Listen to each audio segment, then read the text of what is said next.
the sprint gets there. Here we go to the line. Taking that out in that final ski leg. To the end, it's a drag race. Oh, he gives him the big claim across the line. How much have you got left for everything for the Aussie title? We are seeing three of the absolute best Ironman at the moment fighting it out. He falls off the back there and it's Northcliffe and Newport side by side. Four-time Australian Ironman champion.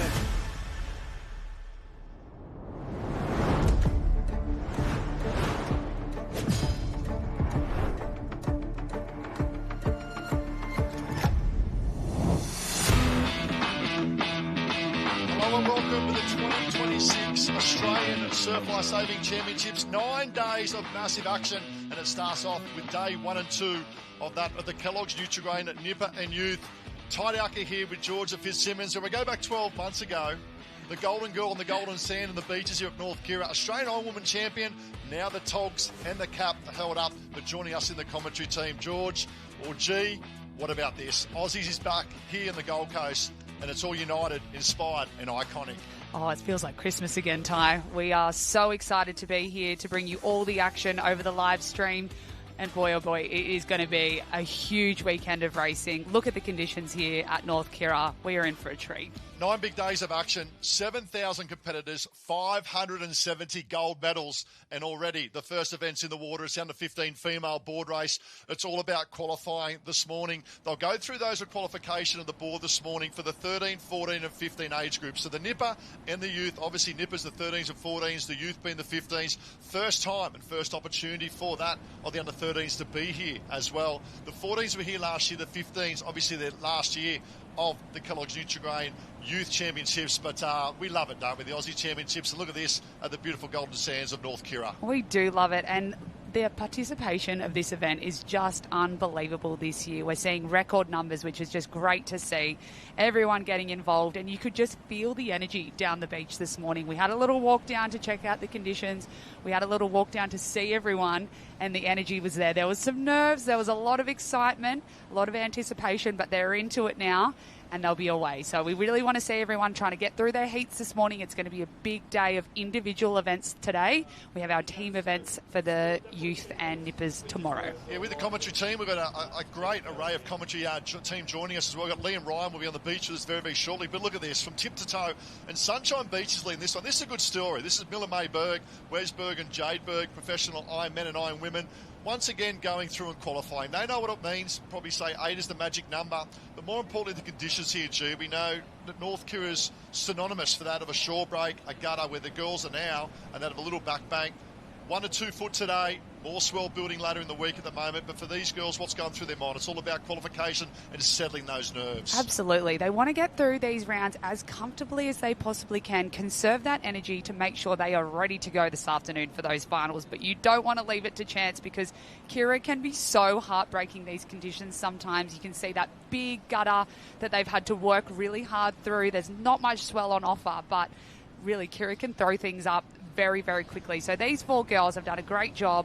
They'll have gotten some nerves out of the way there. They'll feel super comfortable. They'll just drag their boards up, cross the line, moving on to the next one. I mean, you cannot win an Aussie titles from the heat, but you can definitely lose it, Ty, that's for sure. Yeah, most definitely. And we've got a number of arenas up in action. We'll cover all age groups, the 13s, 14s and 15s. This is the live stream of the surf arena. We've also got on YouTube, you can jump on for those who are following us for the live stream of beach. You can see the beautiful big voice drone shots there, the beach arena at the back there. Look at the sprint track, and also that at the backdrop of North Kirra and Coolangatta there as well. And a big thanks to that of obviously Tourism Queensland and that of Experience Gold Coast for this great Aussie Championships. Back-to-back years as well. Yeah. How are you feeling? We are back at Kirra. How are you feeling? I love Kirra Beach. I've had some great moments in my career on this beach, and it's just a a great location for it. Look how much beach we have. We have so much room. The conditions are great. It's generally protected from those southerly swells and that southerly wind. So it looks fantastic down there today. We do have an incoming tide this morning. It's going to be high at about 9:30 this morning, and then it'll drop to low for the finals this afternoon. So you can see that all the girls are lining their boards up, so they'll be counting heads in front of them, seeing if they're going to make it through to the next round. But generally at Aussies, we have 16 competitors in a race, and 8 will progress through, generally. Sometimes things will happen differently, but that's what we're sort of going off this morning. Another heat in the water here was Miller Price there from that of Redhead. Great to see. Very strong in the board fraternity there in the Hunter branch of New South Wales. Well, Evie Davis, well done. She had a birthday early in the week for the Manly Lifesaving Club. So happy birthday to Evie Davis there as well. And Miller Mayberg we spoke about. Catherine Jordan also qualified from North Bondi. Young Smith there from Wanda. Another one from Redhead. Jacinta Watts. Might be Peter Watts' young daughter actually. And Dylan there from Manly. And Grace Laurie from that of North Curl. What I love about the Aussies is all the colours. All the colours of the rainbows in terms of clubs from right around that of Australia. You know, Tasmania is well represented. They do it best in the West from West Australia. And for those who are joining us on YouTube, which will also be transferred to that of Facebook as well, a big welcome to the live stream of 9 days of action of the Aussies and another heat in the water at the moment. But it's exciting times, isn't it? It really is exciting. And I am so glad I have the cheat sheet Club Cap guide in front of me, because we have so many clubs represented at these Australian titles, and I'm not going to lie, I haven't seen some of the caps in a while, so I'm glad I've got the cheat sheet here with the club cap guide. But yeah, these girls are doing a fantastic job out there. This is heat number 2 of the under 15 women's board race out in the water. So you can see they're just going around the cans now. A lot of them are on their tummies, paddling around, making sure they're nice and safe. We've got potentially heat 3 out in the water, my apologies, on the live heats, which is also so great. You can follow along the results of everyone. You can look your athlete up, see how they're going. So this is a good one. You can see this swell. There is some swell there, Ty. So it's going to be a little tricky on this higher tide, but maybe by this afternoon we might see a little bit more. Yeah, young Ivy Myson on the left-hand side from Coogin. She's been in really good form, obviously under Scotty McCartney there at the Coogin Club, the Coogin Pirates, we like to call them, there in northern New South Wales. But she's also transferred and crossed across the border as well and done really well right across the Sean Partners World Ocean Series in that younger age group competition. So she's a great young girl coming through the ranks, but also some trig caps there from Western Australia as well. Yeah, a lot of trig caps there. They've made the trip over. We see some Brian caps as well. Andrew Mazzell there does a wonderful job. I did a couple of sessions there with my young kids when we travelled Australia 2 years ago, and also Manly. Little swell. These are the lifts we'll talk about, but the water quality. Look at the water quality from these drone shots, but the lift, look at this. Look at this for the girls. It is a heat. And what I love about the heats as well, G, and what an aspect of a shot we have there. That's Look at this fun, fantastic, just working the ocean at the moment. 8's a magic number. This one's very interesting. All of a sudden, our leaders might be pulled up by the back markers as well, and they'll get a run on that back bank. So coming up to a 9:30 high tide, and it is the trig cap that we spoke about. Mozzie will be doing a handstand on the beach, I reckon, watching this one. They took it, I think it was down to 17 female board relay last year or the year before. And it was a big win, not only for the club of trig and the girls involved, but also for that of Western Australian surf sports. They do a wonderful job over there with their surf sports. And a lot of it's travelling as well. All the major events on the East Coast. And a shout out to the parents as well that, dig deep in their pockets for the finances to travel as well. So I think we see some very nervous parents down there this morning and this afternoon. It's tough trying to travel to everything and be here. And it's so great that these kids are supported by their parents. But you can see that girl from Trig there is coming through. She's going to take this one out. I love seeing the Trig girls. They've got a great Instagram too if you're looking for some fun to watch, the girls of Trig. So we've got a girl there coming across the line. We've got Ivy Myson there from Coogin as well. I saw maybe Isla Jordan from Manly, and I'm seeing a cap from Freshwater. That is my home beach. Inaugural, I think, as a nip, and we'll talk about that probably a little bit later on. We just had a chat earlier this morning about your first ever championship race was with that of Freshwater. But talk about freshwater, talk about clean water. Let's get on the beach now with Liam Ryan for that of a surf report update. Thanks, Ty. Thanks, Georgia. It is so good to be back down here at the Kelloggs Nutri-Grain Australian titles.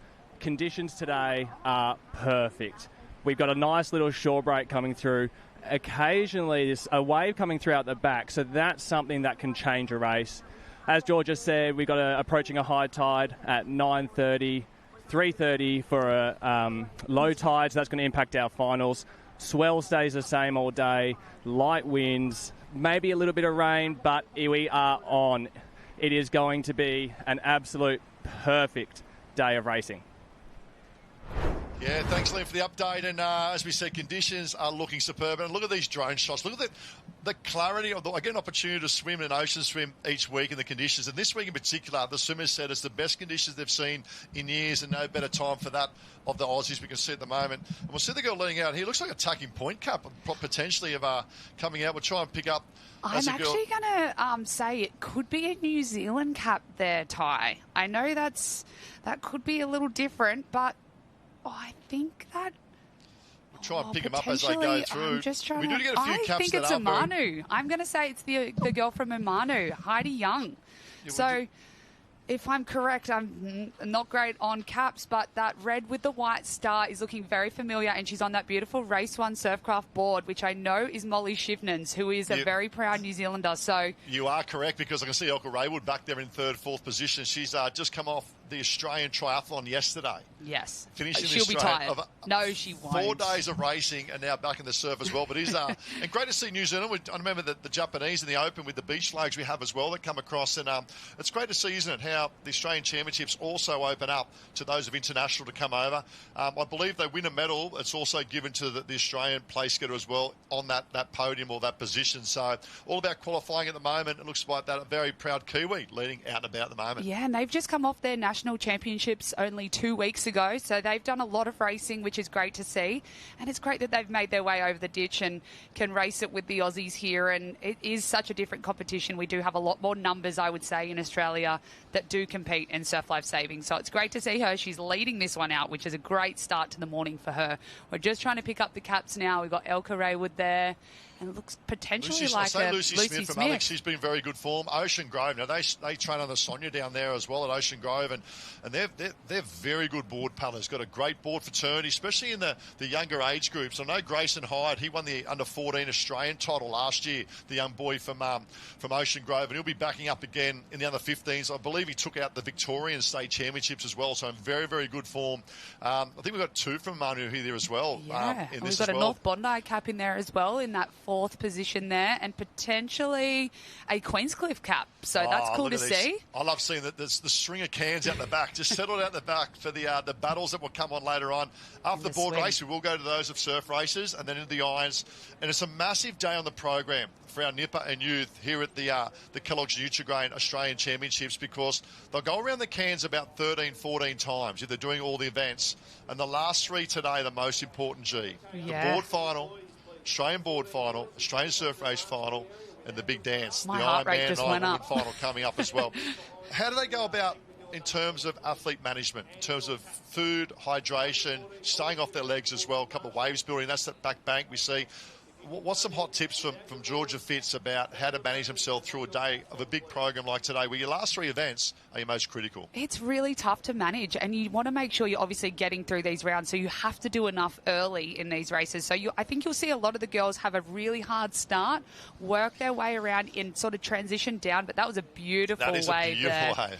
No, that's what you want at the end of a board race. Sorry all about by that. yourself. A couple more tips in terms of management? Yeah, a couple more tips. It's very easy to get excited at the Aussies. You're seeing your friends, you're meeting new people, which is obviously what we want to see, but you want to be focusing on your racing as well. So making sure you're sitting under the tent in the shade is a big one. Oh, we've had a little stumble in the shore break there, but that's all right. She's well in front there, but making sure you're taking an umbrella down to the marshalling. You're going to be sitting in marshalling for a long time, making sure you're hydrated, eating well throughout the day. There's so many things that contribute to performing really well at the end of the day. Yeah, most important. And even today with the racing as well, is looks like a bit of showers. Bit of rain. They do predict a few showers today. I'm going to see some showers starting to come on the beach as well, but also the opportunity to watch races before you. I think that's really important. The conditions will change. We'll see a little bit of drop in tide later on today, and we'll also see a little bit of wind come into play, and the rain we're going to see there at the moment.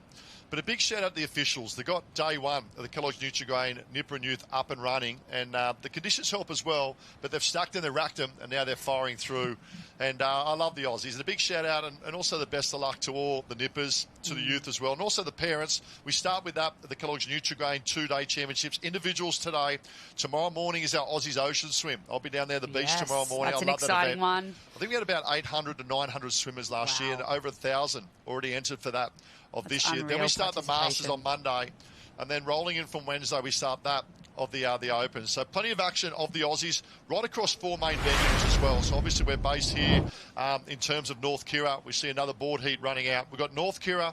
Chuga will have the boats. Belinga's got the surf rescue. I saw Gemma Smith coming on my scooter this morning. She was crossing, doing, kicks off today. I assume, the champion lifesaver there today as well. And then the surfing. Now, well, the window for surfing opens tomorrow to that of Friday with, I think, the longboards tomorrow. Now, they're spaced up at Miami on the Gold Coast, but also with Burleigh as a backup. So 4 major venues, and it's all based around 3 big words for these Aussie titles: united, inspired, and that of iconic.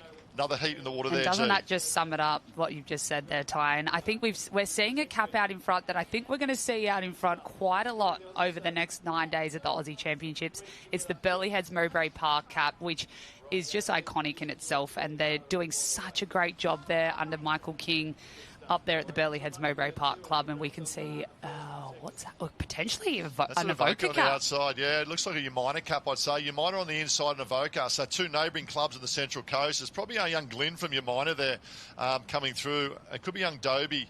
It's not Dobie, I'd probably say. Just looks like a... Oh, it's a tough one to pick in Unless this sort of glare cap. and Just rain, pick isn't up, it? They do pick up a little bit difference as well. Could be a Glenelg Cup as well, but looks like a Umina cap. That is Umina on the inside going round. And I'd probably go to say that's probably from South Australia. Young Zara Dobie, I think it is, from Glenelg. Looks like the 2 striped caps of Glenelg coming through as well. So this is great, South Australia. They've got some great young board paddlers coming through the ranks there of South Australia as well. And it just shows the depth and quality. We go back then to Manly and Mermaid in the mix as well. That's young Flick for Mermaid. It could be young All the King there as well. So it shows the depth that we have as the skies open up, a little bit of rain as well. And you can see the girls are really comfortable on their knees out there, which is great to see. They've only transitioned from a nipper board one season ago. So from the under 13s to the 14s, you transfer onto these long mals. So these girls are in their 2nd year on a mal, but look how well they are paddling. They're all up on their knees. They're getting really long strokes in. They're keeping their chest down, hips up, and they're just doing a great job to see. And that takes a lot of work, Ty, to really master that technique there. So it's great to see all the girls comfortable on their knees, paddling down this runner. Really impressed young Dave. Looks like Swansea Belmont now. It could be our Hootser coming through. I think there's a couple of our family members of the Hootser family as well coming through. But young Davey impressed today from Glenelg, just dropping back a little bit now. We've also got Ruby Knights there from South Australia of Grange in South Australia as well in this one. Your Miners just dropping back now. Mermaid make their presence felt. That's Aria Flick coming through, but it is Swansea Belmont now coming. But it's hard, isn't it? You spoke about the demands of board paddling, but the last third in flat water like this, G, how tough is it? Tough. How tough? You've been there, you've done it. You're the Australian Ironwoman champion. You know, swim on many a board race in your time as well. This last third of these Aussies, to me, the most critical. Your first third and last third, especially that where it comes, we have done the work in the off season and through the season as well. Absolutely the most critical point where these girls are now, and you can see they're not looking around. They just want to get as quick to the beach as possibly can. You can see the Mermaid girl just chasing that runner, trying to get over the top of it.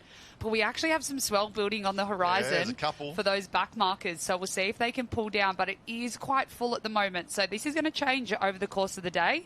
But these 2 out in front have done a great job. They'll just come over comfortably the line, and they won't want to sprint up the beach. They want to conserve that energy. This is the girl from Swansea Belmont here. She's done a fantastic job. She stayed on her knees the entire way coming in. Timmy Foran and Melissa Thurlow, both past legends of our sport as well. Melissa was a professional Ironwoman, and Timmy, obviously a legend board paddler in his own rights as well for many, many years. And now giving back with their kids coming through. They do a wonderful job. Look out for young Liam Blair today. His dad was a professional Ironman in the 90s and early 2000s. And this boy is electric. He's an under 13. He's been waiting for this opportunity since he's been under 7s to get to an Aussies and race. And we have all the results from New South Wales champs in front of us, and he won the swim, board and iron. And that age group is very interesting because in Tasmania and also South Australia, all three boys, New South Wales, Tassie and South Australia, all won the swim, board and iron. So that age group, first time at that of the Nipper and Youth Aussie titles, brought to you by Kelloggs Nutri-Grain, and really looking forward to this one in particular. But the girls have qualified through. That's a great race. And we spoke about Swansea Belt Young Hootser there coming through and qualifying. Mermaid did a great job as well. 8 was the magic number. And this event does not go ahead without the great support of all our sponsors. To Experience Gold Coast Tourism Events Queensland, to BRP, to Finns, to Nutri-Grain as the name right sponsor of the Nipper and Youth Championships. And plenty of action coming up. More action in the water coming up as well, which is great to see. And there we go. Look at these views. Oh, our favourite, Talabudgera. Love it. We love spending time there. It's an incredible spot. Look at the water there. We spend a lot of time there, us Gold Coasters. So it is a fantastic spot. And the Gold Coast is just the best. We call it home. Coast, I get the opportunity to swim there every Wednesday morning. But it's your front yard and backyard. If you look in the backdrop there, you can see as well, it's the hinterlands. You've got the front yard, the beautiful beaches, the golden sands. And then the backyard as well. But look at this rainbow on cue for the big voice cue. And we talk about there's Mount Kugel and Springbrook right at the back there as well. But we spoke about all the colours of the rainbow and club caps. But what about this? The pot of gold is the Aussie champs. And it's the Kellogg's Nutri-Grain Nipper and Youth champs. And we've got a lot of athletes there wanting to grab that pot of gold, that's for sure. And some will this afternoon, which I am so excited for, that finals package coming up later this afternoon. I know back in the old days, we talk about every year the Aussie champs. It used to be, and when you first started, I'm giving my age away, but there used to be a little green furry box you used to win. And inside that green furry box was the gold medal. And number one for everyone back in those days was the Make Sunday. You want to make Sunday, that's the finals day. This talking opens for the Nippers, it's this afternoon. They want to be there this afternoon, those finals. But then to have one of those green furry boxes and an Australian gold medal in that was just something that, it's the pinnacle of our sport. I know we have the Professional Iron Series, which is your iron specialist, but I love the Aussies because it caters for all age groups. It caters for all disciplines, from the surf boats to the beach to your surf rescue. Everyone involved there, the water athletes as well. But it's just good. It's the pinnacle. It's the holy grail. And you talk to the likes of Trevor Hendy and the Mercer of the old days, and even the list goes on and on in the boat fraternity as well. It's the holy grail of surf life saving the Aussies. It really is, and I think it's so special because everyone gets the opportunity to race at the Aussie titles, and you have to go through everybody to get to that gold medal, which is so incredible. Plenty of gold medals coming up. We'll have a quick commercial break and we'll be back with more action for what is day one of the Kellogg's Nutri-Grain Youth and Nipper Champs.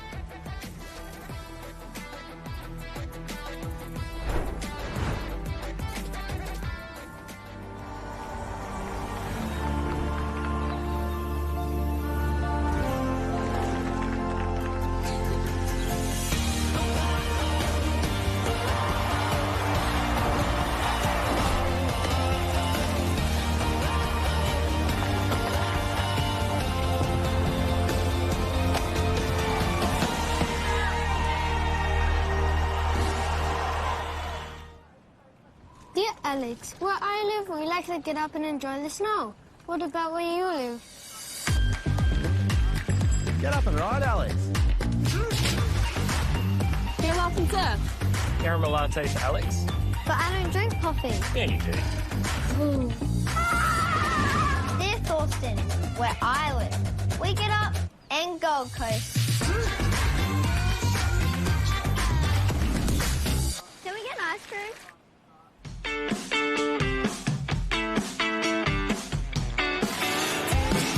There's nothing like being out there with the team.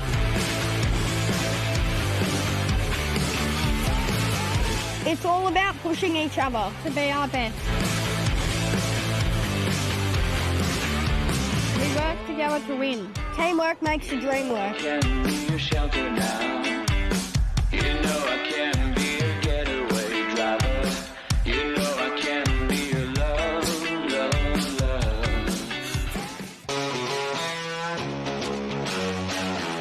When we practice, we're ready for anything.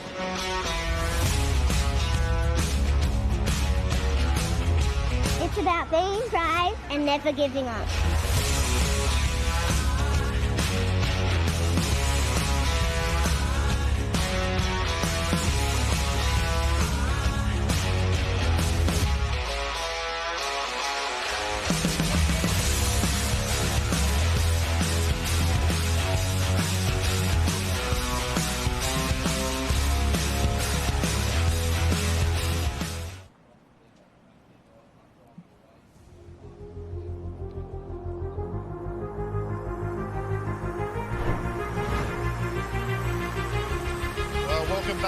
is day one of the Kelloggs at Nutri-Grain Australian Nipper and Youth Championships, and the board is in action. Everyone involved there in the water. We've got our under 15 male board race qualifying rounds coming up. For those who are joining us, a big welcome. It is day one. What do we call the individual day of racing?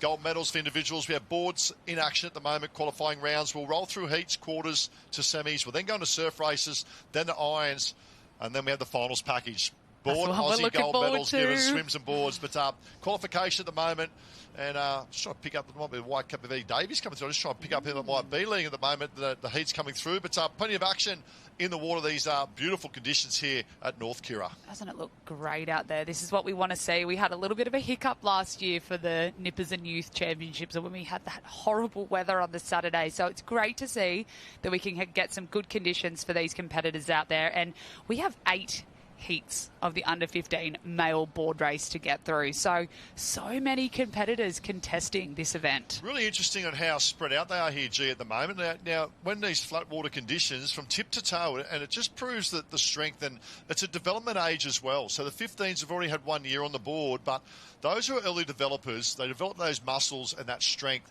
And from coming up from a nipper board and those that maybe a bit more of a later developer, it's a big difference in terms of this age group, in particular the 14s and the 15s. And this young boy at the moment, great exhibition of board paddling on the knees, like I spoke about, being nice and strong and just leading the way out in front, which is a great sign. He's just putting the field to the sword, isn't he? He's just really starting to stretch it out. And I think something must have happened in that North Kirra shore break for this to be spread out this far. But I think it could be potentially a North Burleigh cap, or I'm going to say even an Anglesea cap. It's definitely white with some the greens, green. Yeah, similar actually. It's a great exhibition. I know we've got some phenomenal board paddlers. And it is Anglesea coming through. This is great to see. Young Gately, I think it is, from Anglesea. And you talk about the green and whites of North Burleigh, and look out for Harper Skelton in this age group. He almost went through the whole season undefeated in terms of paddling. He trains under Jeremy Cotter and Mike there, Murray as well, and he's been on electric form. But this young boy, Ethan Gately from Anglesea, this is I tell you what, he's sort of thrown one straight over the bow here to say 15 boys. I may be down in watch Vic, out. but look out for me in particular. If we look at the championship of Victoria this year, it was won by Grayson Hyde. So Grayson Hyde from Ocean Grove, he won the Australian Championships last year as under 14. So in terms of Victorian board paddling, they are up.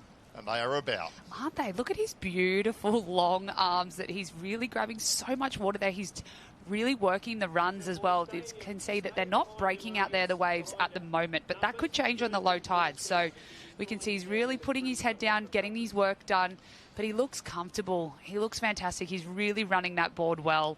Really long arms. It's great to see. I think if you had a headpiece, you could give a microphone or a little speaker in his ear. It's just control yourself. Yes. The excitement. It's only a heat. You've set yourself up well. You're going to go through and qualify. You got to remember, you got to raise the bar each round from heat. You know, it's a second round to quarter to semi-final. A few waves building at the back here. We're going to see the boys starting to come up. A couple more. Got a Wanda Cup there as well. Couple more New Zealand Cups coming through. North Wollongong was in the mix there as well, coming through. We saw Cooks Hill. Yeah, we've got a trig cap there as well. He's decided to lay down, so that's an interesting tactic. He might not be as comfortable up on his knees, but he's doing a great job. Look at that stroke rate. It is so high. He is really excited and wants to make it through this heat there.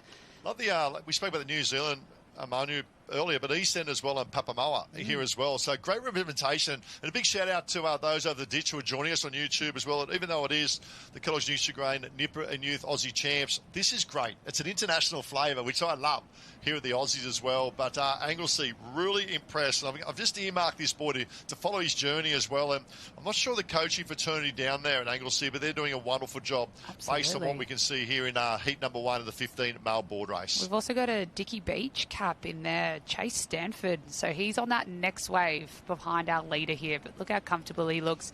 He's ticked that first box, which is fantastic to see. And this is round 1. They'll then go into a quarterfinal, a semi-final, and hopefully be on the big stage for that final this afternoon. Just keep raising the bar. Look at these great graphics as well. They do a wonderful job. We've got probably approximately 8 or 9 cameras spread around that of the surf arena. Just a reminder, if you are after the beach action, we do have a separate YouTube link and show on that of the beach. So you can jump onto that of YouTube, Surf Life Saving Australia, every day throughout that of Aussies as well. And we've got links to that of Facebook as well. There's an example of what's happening on our live stream with the beach. So if you want to be specific to beach sprints. We've got under 15 male beach sprints, so a bit of a decision time here. If you're a board paddler and a beach sprinter, you've got to make a decision. It is really tough, and so Where would many. you go? Oh, I think you know where I would go. I'd be staying well clear from the beach track, that's for sure. But it is really tough because we have lots of great athletes that would be fantastic across both areas on the beach and in the water. So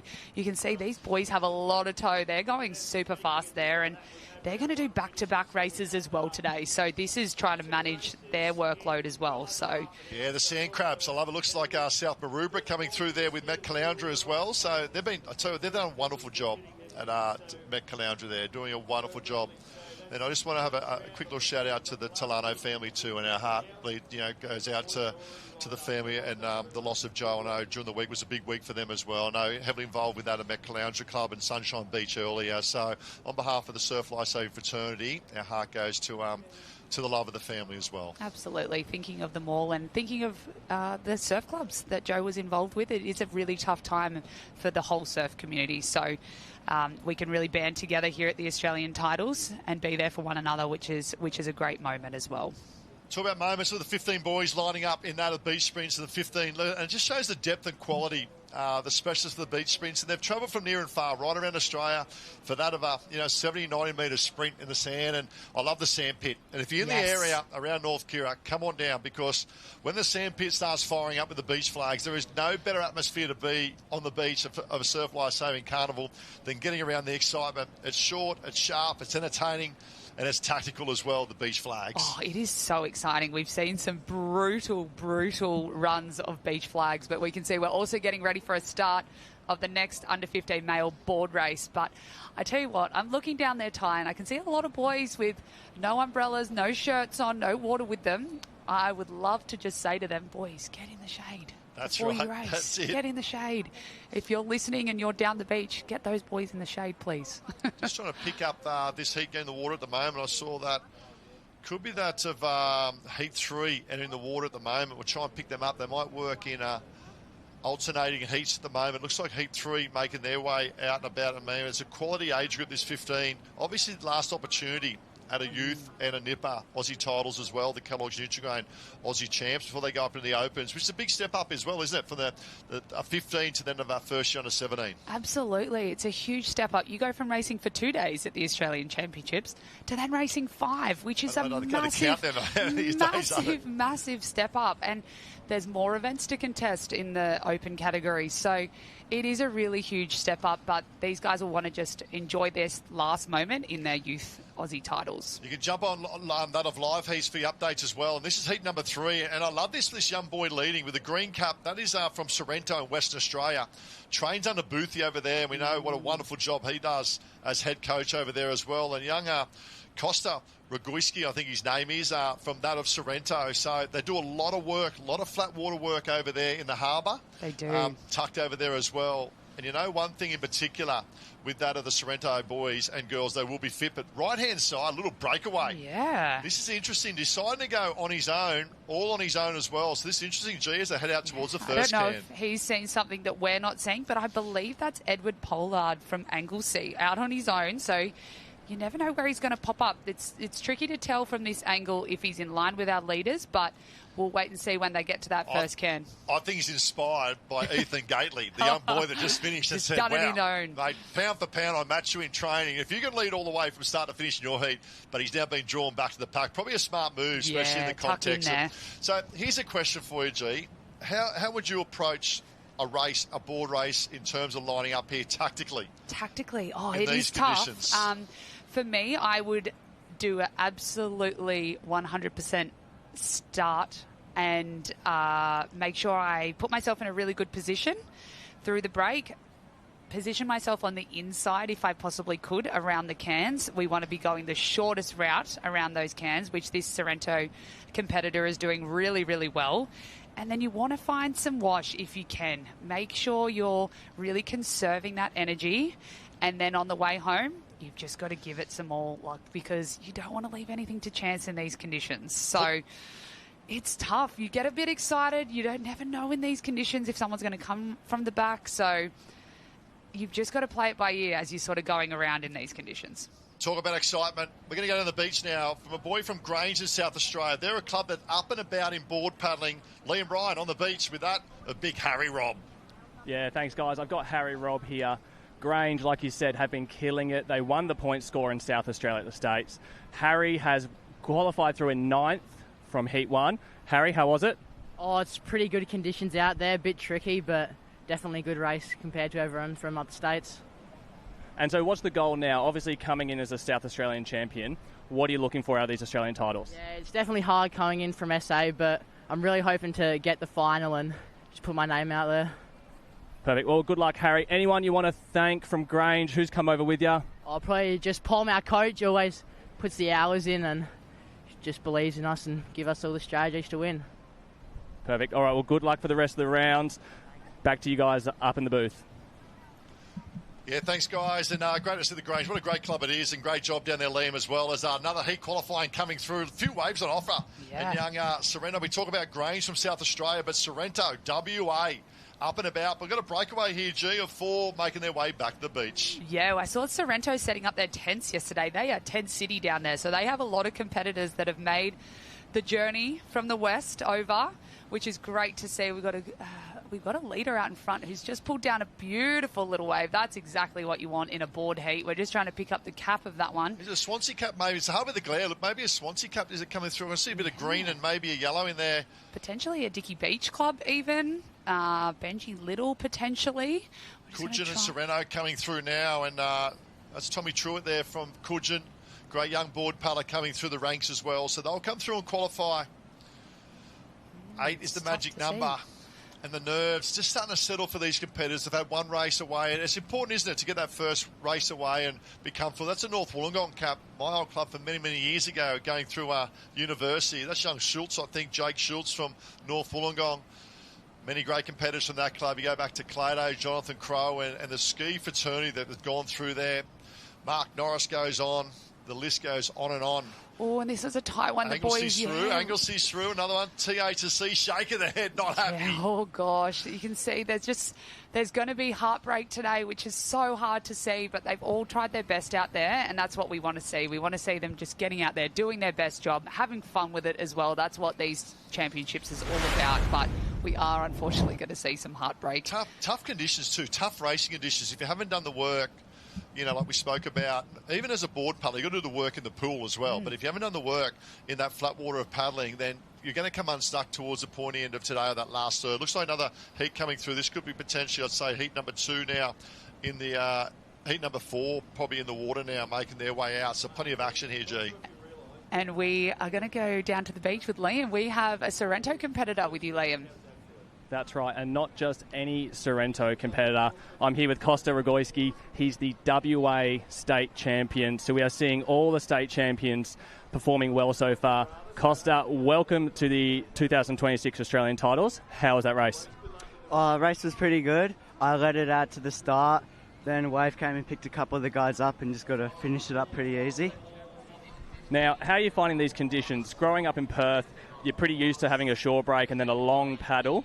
Is this the perfect situation for you? It's not ideal, but I can get used to it. I'm used to having pretty much just a run into paddle start with a bit of wind. So if the wind comes up this afternoon for the finals, we think we should be looking for the fluoro green? Yeah, definitely. Watch out for the green.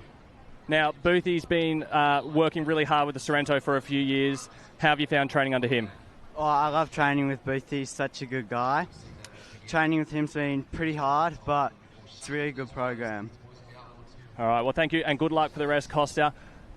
Go the mighty green of Sorrento, and we'll go back up to you guys upstairs. Yeah, thanks, Liam. Well done, Costa. And I love a man with confidence. I love the Bring interviews. on the female doctor, the Fremantle doctor. I don't know if we get the Freo doctor over this side, but we're predicting a little bit of southerly winds. But I know that you know, they love their chop, and Boothie in particular, you know, what he's achieved in stand-up paddleboarding and ski paddling as well, chasing those swells. No better man in the business be teaching these young athletes the tricks of chasing runners. I think I get most excited for the interviews at the Youth Championships. You either get kids that say, yep, or nope. Nothing. Nothing, or you get the chatters. So I love to see the difference we've got here, but we've got another heat of the under-15 male board race in the water right now. We're just trying to pick up which heat it is. We've got our live heats open. So if you're looking for a competitor, make sure you get on live heats. You can track along for the day, and we've got heat 5 in the water right now. So yeah, and it looks like the tempo's just picked up a little bit in this age group. And we go back, I just saw some Manly Lifesaving Cups here, and if you go back 12 months ago, Henry Whitehead won this Australian title as under 15. He's a phenomenal board paddler, and change under Scotty and the boys there at Manly. But they've got some older statesman athletes there as well where they chase. You know, Kendrick Louis, they've done a wonderful job in the twilight of his career now, but passing on that wisdom to these young athletes coming through, and it looks like probably young. We've got a number of we've here. Got we've got three Woolston, Manly competitors, Stevens, and Collins in here, and these boys day in, day out, week in, week out, we'll be chasing the likes of Henry Whitehead and that strong first under 17 age group. So look out for them this year, but in terms of the Manly in this age group of 15s, but leading the way at the moment, but also on the far right hand side, young Miles there from Alex, potentially looks like a yellow cap with a couple of black stripes. You can see the ones that really would be chasing those older competitors at training. They're really confident in their stroke. They're getting their work done early. We can see a wriggler in the middle there, which is cool to see. That's potentially an Evoca cap. That's Billy McCarthy. Yeah. Now, he's a phenomenal young man coming through. He took out last year's Australian Surf Race Championship. And he's been in great form, really good form. In particular, himself and New South Wales coming through. He's got a training partner there as well that they'll be up and about trying to Trevor G. And I know one thing with these boys, they are super fit and super quality athletes as well. Jet Green actually took out the Open the New South Wales, New South Wales title in the Ironman. So they've got a great crew there. I sort of call Avoca my second home beach now, with my partner Riley Fitz being from there, and we're down there all the time, and you can see them training really, really hard with that I think they've got to build a statue of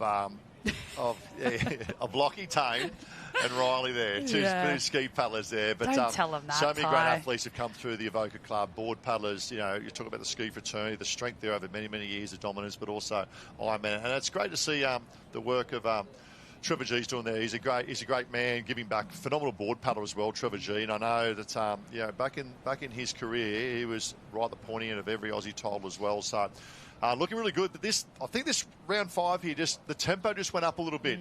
It did. And talk me through it, G. When we've got the advantage, and we've got another heat in the water here at the moment. But we've got the advantage of live heats. I know back in the old days of Aussie, they used to put the sheets up on the board, used to go down and check to see who you had in your heat. What goes through your mind? Did you look at other competitors in your heat to see where the strength might be with you, or did you just put the blinkers on like a racehorse and say, no, I'm on my own? No, I absolutely would have a look who was in my heat, and you'd sort of pinpoint if you needed to be on that person's wash, or if there was a really tough heat, if you had to go sort of harder in that one. So it's a great tool to use, this live heats, because you know who you're up against. You know exactly what heat you're going to be, what position you're going to be in. At Aussies, it was very different when I was coming through the youth. You used to go up to the board, mark your name off, go into the marshalling area, and everybody would line up, and then you would be put into your heats. So it's a lot more streamlined these days. Talk about heat number 7 in the water, and I'm just surprised on how spread out they are. And it's Ocean Grove, looks like it's leading this one. And that's young, I tell you what, tucked in behind him, he's been in very, very good form, Fletcher Dutton. He had a breakout state championships. He took out, he's a 2 kilometre runner as well, won the mixed 2K relay as well. So he's fit. Puts himself in everything. And Fletcher Dutton, the boy in second there. We know strength-wise he'll be up there. Last third, he's been working on that back-end speed under Johnny Andrews there and King as well. But you can see the boys at the moment really starting to go to work. Looks like Avoca leading out in 1. Yeah, it looks like Levi Sinclair there. So he's doing a fantastic job. I also saw a Kurrawa cap in 3rd position there. So it's great to see some Kurrawa caps coming through. They've got some youth really developing. Xander Pine, that would be.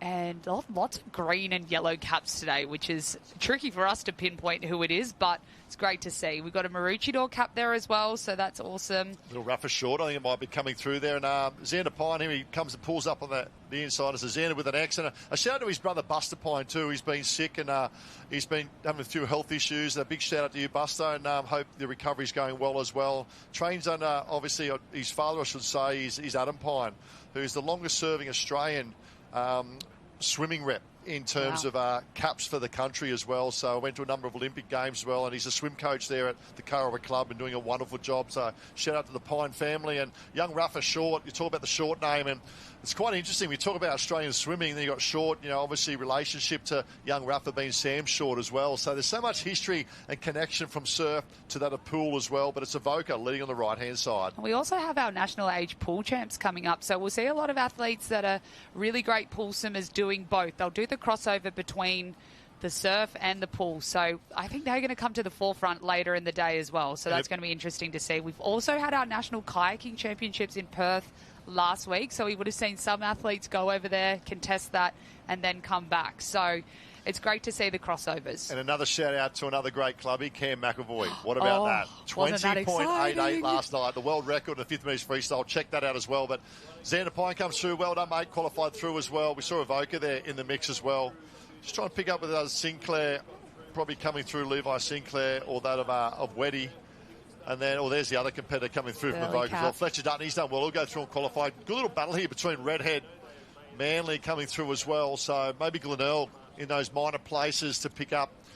But I just love the way we've started day one of the Kelloggs Nutri-Grain Nipper and Youth. And to the officials and the watercraft, the over 600 volunteers throughout this week of competition as well, G. And they've got, a lot of people talk about we hate the downtime, we're going to hang around. They're not hanging around today. It's the Aussies. They stuck them, they ruck them, and away we go. So there's Glenelg hoping to qualify through. We see these great views. Well, that's my home beach, actually, of Burleigh, Experience Gold Coast. And this event does not go ahead without the great support of Experience Gold Coast and Tourism and Events Queensland as well. That looks like it was us out there last weekend, Ty. We had a surf out at Burleigh on the point, and it was so much fun. You don't get any better than that. The water is fantastic temperature at the moment. Oh, it's beautiful. We're so lucky we are treated to the best beaches in the world here on the Gold Coast. Whether you come for that of the beaches or you come for the tourist attractions as well, there's so much on offer here on the Gold Coast. Another heat in the water, looks like under 14 female, but looks at this potentially could be in action. We'll try and pick up the girls. So we're going from the under 15s. Looks like they were venturing to another water area and picking that up. The girls at the moment still maybe Heat 1, okay. We're back so we'll to pick it under up. 15 girls. We've got the minor girls coming through as well. So plenty of action. Looks like quarterfinal maybe. We'll get an update for Get those. Them up on the live heats. On live heats, but big day racing.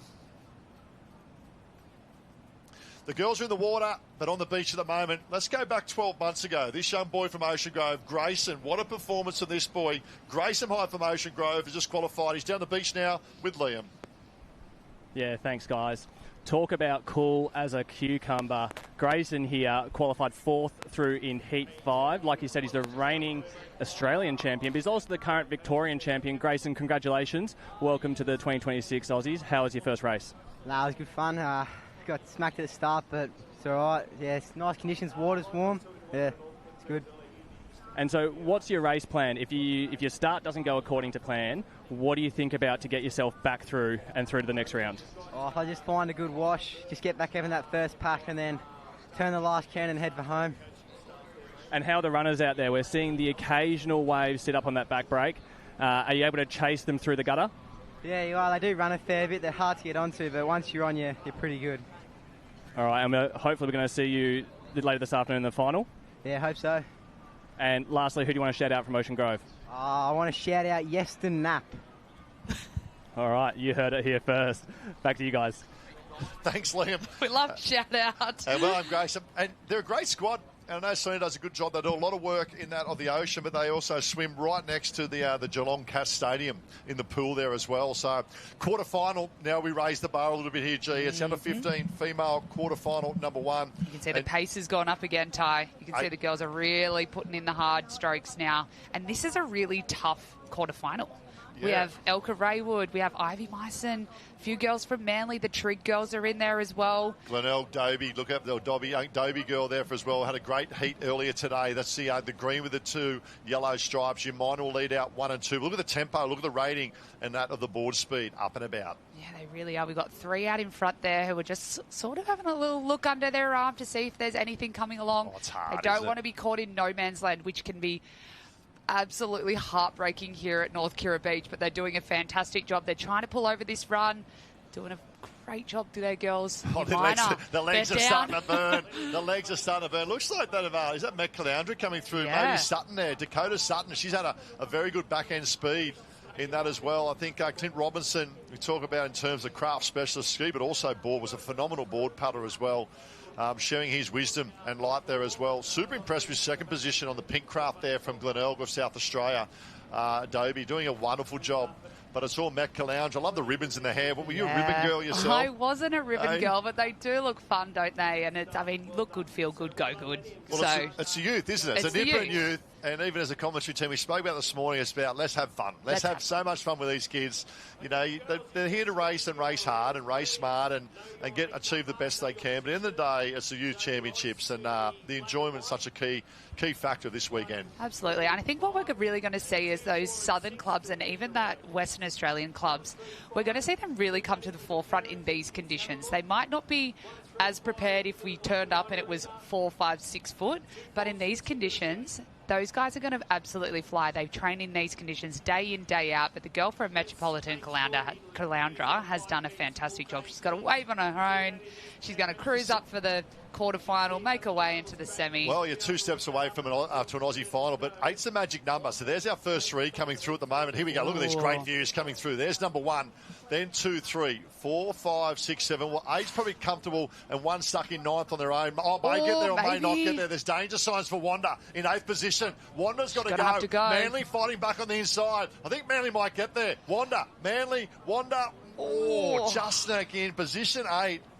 Potentially Wanda there. And that's something too, G, you can't afford to make errors. Little errors can be so costly at an Aussie champ. They really can, and they can come back to bite you, and you can see there, she won't be able to do that in the next coming races because someone's going to be there looking to take that spot. You can see the girls all pushing up. I love seeing the Wanda Caps. Nathan Smith doing an incredible job down at Wanda, and they actually took out the point score at the New South Wales state titles and absolutely smashed it. So they're going to have some really great competitors coming through this youth and nipper age groups into the open competition. It's the vibe in the club that they have there. Here we go. Quarterfinal looks like maybe number 2 in the water. We'll get an update if that's number 2 in the water. It could be heat number 3 at the moment coming through. We'll try and pick them up going out at the moment. Another quarterfinal. It's the under-15 female board race. Heat number 3 in the water right now. So this is a tough one. Yeah, I can see back here. Back here is some good competitors just caught back in position at the moment. Kujin Headland, that's young Mice and Ivy Mice, and that's her in second at the moment. She's had a very, very good one. Manly will lead out. And we've got a number of competitors from that of Manly. We've got Cleary in there and Jordan as well, but looking composed. And this is the strength of the youth coming through at Manly. They're doing, I mentioned it earlier, a wonderful job there at the Manly. And their strength of their club, taking nothing away from their seniors and their younger age groups, but the 14s and 15s and 17s, to me, are the catalyst of that group coming through, and it's healthy. Big numbers, but they're always got a smile on their face. Imagine when we get to tomorrow time, we see them lining up in board relays together. Who's even going to be in an A? We've got 4 wide going around. I love the battle here. Around the cans there. We can see some push and shove, which is what we want to see. No friends at the cans, girls. So this is big. There's some big, I can see some big competitors back at the moment. Elka Raywood in particular, sitting back in what's that, 6, 7, 8, 9, back in about 11th position at the moment. But this is a very, very interesting quarterfinal. 8 is the magic number. We see out in front, Kujin and that of Manly, looking to stretch that elastic band to that of 3rd, 4th, 5th and 6th. Then we go back to that of Wanda in 7th and another Kujin in 8th. But look at the pace. Trig's in the mix there as well. Double Trig. Double Trig. That looks what's great. going through their mind here, G? A third to go. They're looking under their armpits, looking over their shoulders. No waves on offer. Pin your ears, ladies. Pin your ears, and you've got to go. Head down, and you just got to get that rating up. You got to try and get in front of that person next to you, and you want to be able to run up comfortably. You don't want to panic though if you're in this sort of back mid pack, because who knows what can happen, because you see a great runner there from Kujin. That was for position 8, and that was Kujin. Kujin back in 8, just pulled in front of Burley. It looks like Elka Raywood now in 9th position as well. And you see the little bit of urgency from those in 9, 10, 11 at the moment. So a big battle here in what is quarterfinal number 3, another 15 male board race. You can see a little swell coming up. They're all going to try and get down this one, but it is very full still, so they might just get a little lift out of it. But there's some coming on the horizon too, Ty, that are going to shake things up. Yes, swell building. And We'll find on low tide, those waves will break. And throughout this week as well, guarantee, we've got swell coming on Wednesday, there will be waves breaking. But at the moment, with a high tide, another 40 minutes away, but it's just hard work. Oh, it's hard. This is a great battle, G. I love this. You want everyone to get through, but unfortunately, 16 doesn't go into 8. Here we go. Got to lift. This is where you got to go. I like that southern side. This is where you got to go and milk the swell as much as you can. The girls from Trig are really going to try and push down this one. Make sure they're over the top of it. Big wave building at the back as well, behind the back markers. So here we go. 1, 2 will go through comfortable. All of a sudden, there's a little double up. You've got to get on this double up if you want to make the semi-final. You can see the orange craft sitting back. Oh, then all of a sudden we've gone. 5. What's that, 7? 1 spot remains. 1 spot remains. Come on, girls. Raywood pulls over. Kudjin pulls over. Manly pulls over. So the first 2 waves are comfortable. Now it comes down to this. I love the work. Oh, errors on the left-hand side. Kudjin's gone up and about. She's brought it back. One spot, ladies. 1 spot remains. Raywood up and running. Probably qualify. We'll get there in position 8. And a sign of relief for Manly and Kudjin. They did a great job really pushing home there, but it just wasn't meant to be. And what I love about this sport is it teaches the kids so much resilience. It teaches them heartbreak. It teaches them happiness. All the emotions they will feel over the next 2 days, but they'll be back stronger than ever. And you just have to, when you do get knocked in these rounds at Aussies, you just have to move on quickly because unfortunately there's no time between races. You've got to get back up ready for the next one. So we'll see the girls try and regroup that didn't quite make it through this board quarterfinal, and they will get on the line ready for another race. Plenty of races coming up with the male quarterfinals coming up very, very shortly. The females quarterfinal number 3. We're all about being united, inspired as well for this weekend, which is great. The big 3 words are being united, inspired and iconic. As we're at the under 15 quarterfinal, the boys, the Flames, are about to be ignited. Yes, these boys are going to get up the most speed that we will probably see over this weekend. They're our eldest boys in the under 15 age group, and they've got a lot of power behind them. So, I mean, look at the beautiful Gold Coast skyline. We've got the Q1 there up at Surfers Paradise. Have you had the opportunity to go up there? I have. I was Can I scared. Tell you, I was a dummy tester. Before they actually opened it up, they rang a mate of mine who put it together through the SeaWorld theme parks, and he said, "What are you doing in 2 days' time?" I said, "Why?" He said, "I need you to go and test out this skywalk." I said, "Are you serious? No one's done it before." But I survived. It was all good. Quarterfinal number 1. And here we go. 8 is the magic number. A little short break negotiate as well there, G. It is tricky, and you can see it's just starting to sort of pick up on that southern side of the beach there, but they've done a great job getting through those little shoreys. But you can see someone's dashed out there on that southern side on the yellow board. Yeah, I'm trying to pick up if that's young Weddy there, Sam Weddy from Avoca Beach. He had a very, very good heat as well. And seeing on the side, that's Truitt. That's Tommy Gunn Truitt from Kudjin. I love the work of Kudjin, I should say. Yeah. Just sits on the inside saying, "Listen, Avoca, you do all the work nice and early. You can drag me around." And then bottom end as well. We see the move there of Jack Mulhern from Wander, I think, out on his own as well. So that's a big paddle. Look at that. You can see it's a green and gold arena. They go around the 3 green and gold cans, and it's a big race. It's a big board race, but it is the Aussie champs. It's a huge race. These races are taking close to 5 minutes for each race. So it's tough. You think of that on the lungs, on the arms, on the legs. It's a lot to keep doing back to back to back. How would Georgia Fitz go now over 5 minute flat water board paddle? No good. I actually went for a surf out at Burleigh last weekend on my board. It was the first time my board has touched the water in quite some time, I'm ashamed to say. But you look sharp. I was there. You look sharp. You look sharp. I thought, hang on, she's making a comeback for Aussie next week. I was very sore. So it just goes to show how tough board paddling really is. And these kids are doing a fantastic job. But you can see he's just made a move, the Kudjin competitor, to try and get to the can. He's got some pace there. He's really hustling in there. Very interesting. So let's pick them up. Yellow board on the inside. That's Avoca. That looks like I'll probably say that's young. We spoke about young Weddy there from Avoca will go around. And Tommy Truitt there tucked in. Xander Pine now back on the inside from Kirra. He had a very good heat earlier. Love the move now. Love the move. Just trying to pick up that cap. Well, there's Elliot Heads coming through, and it's great to see Elliot Heads if it is coming through. Trains under Craig Holden as well. They'll be in the mix there as well. So we'll see the boys starting to make their way out and about at the moment. But it's all Avoca now dictating and controlling this race. I tell you what else I've seen. We've got a competitor Henry Sanders from Warilla Barrack Point. That's a mouthful to say, but what an iconic club that is. We've seen Ali Day come through the ranks there. We've seen Benny Carberry. So many great athletes. The list goes on and on. So many great competitors started out their careers down south there. So we could be seeing the next great Ali Day out there in the water right now. So that's cool to see. And I love how they go about racing too. And throughout the whole summer, they've been turning up to events, but they turn up in droves. You know, there's good energy about that club. And a shout out to all the parents right across all the clubs, because we talk about the great job that the surf sports do, the great job that coaches do, but the involvement of parents to get them up early, to move them along. Because you remember, a lot of these younger age groups, 13s and 14s, the parents have to drive them there. I've been there. My oldest daughter's got a licence now, which is a relief. But shout out to all the parents for what is the Kelloggs Nutri-Grain Australian Nipper and Youth Championships Day 1. It's all about individuals today, teams tomorrow with the ocean swim as well. But Avoca leading away, Coogin Headland tucked in 2, Xander Pine, great young boy from Kirra there, makes his move up there in 3. Then we've got the battle there for 4, 5, 6, 7, but 8. Look at this, there's 5 now vying for position 8. Yeah, we've got a Grange cap in there as well, which is cool to see, come from South Australia. So they've got some really great competitors coming through. They have some great carnivals down in Adelaide as well, but they're battling with the cold down there sometimes. So it's great to see that they can get up here and get in the warm waters of Queensland.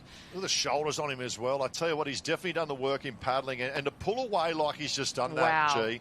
This is Tex Dixon-like of the Australian Board Championships in Perth 3-4 years ago. I've never seen anyone at that level of an open lead out and then pull away from the field in flat water coming home in the context of the quality that we have. And I was chatting to Tex during the week, and I said, how are you going? He said, I want it flat. I said, like 3 years ago. He went, yep. So this is great. Great sign, and once again, Trev G doing a wonderful job with the Avoca boys, and you can see the focus, lying down. Yeah, lying down. So that's interesting that he's just chosen to lie down the whole race, so he's more comfortable on that. So we've got 1, 2, 3, 4, 5. Yeah, 8 is going to be tight here, Ty. So you can see that now that we're getting through the rounds, that tempo and really looking more towards that 8th position than you are at the front. You want to see who's scraping through, making sure that you're getting through to that next round. Yeah, well, 8's the magic number, isn't it? And it doesn't matter if you're first, second, or we saw them in Elka finishing 8th. Now, she's potentially could come out and win the board race with, with Oswell building. Especially when this comes through. This is what we love.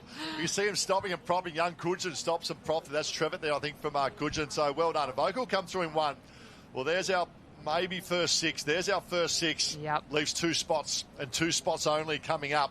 Oh, the nerves. The nerves. You'll see the parents start to sort of lift as well as they start to come through. Coaches will start to get a little more vocal. 6 in, 2 spots up for grabs. 2 spots. We've got 7 on the way for 2 spots. Make that 8. Make that 8 on the way for 2 spots. 2 spots only, boys. Decision time. Grange up nice and early. Good side. I like that. Wollongong City. Elliott Head left-hand side. Grange. And Grange, I'll probably say Dickie Beach will go through in qualifying. Yeah, he's on Zach Morris's old board there, so that's got some good juju on it. He's our current Australian Open board champion, so that's a good board to be on, I think. Back-to-back Australian board champion too, and I really feel for Wollongong City and North Wollongong coming through the neighbouring clubs, but see the exhaustion of the boys there coming through this under 15. I had the privilege of winning this Aussie titles at Burleigh in 1990. Now, I'm giving my age away, and let me tell you... You've been hiding this one from us too, Ty. It was 6 to 8 foot. It was in the gutter. It was reverse. The cans were to go the course reverse way, and I picked up away, led round, and picked up away off the apex can all the way back to the beach. So there you go. It was the same year Dean Mercer beat that of Trevor Henry right at the beach. Wow. And back. Craig Riddington won the surf Get the race. footage up, I reckon. There's a bit of history. Quarterfinal number probably 2 or 3 in the water now. And the pace looks like Wollongong City. Talk about Wollongong City. We've got some great board paddlers over the years come through. Trent Lawrence comes to mind, first of all. Aren't we flying through these events, and Louis Ty? Many. Ben Squires. The list goes on of the great. And I can't forget the historical boys down there as well for Wollongong City coming through the Janet boys. And away we go. Wollongong City will lead round in 1. We've got heat number 3 in the water right now. So we are flying through these events, though, Ty. It's 9 o'clock here on the Gold Coast, and we're already into quarterfinals of the board. Yeah, and I reckon that's young Darcy Stefanovsky. Now, Darcy, I believe, won the New South Wales State Championships, is in very, very good form. And we talk about the board paddling. Top 9. We've just been given a heads up. Just been given a heads up that we believe it's a top 9 going through. So there you go. But Wollongong City, great club. great club there, Wollongong City, and the depth there.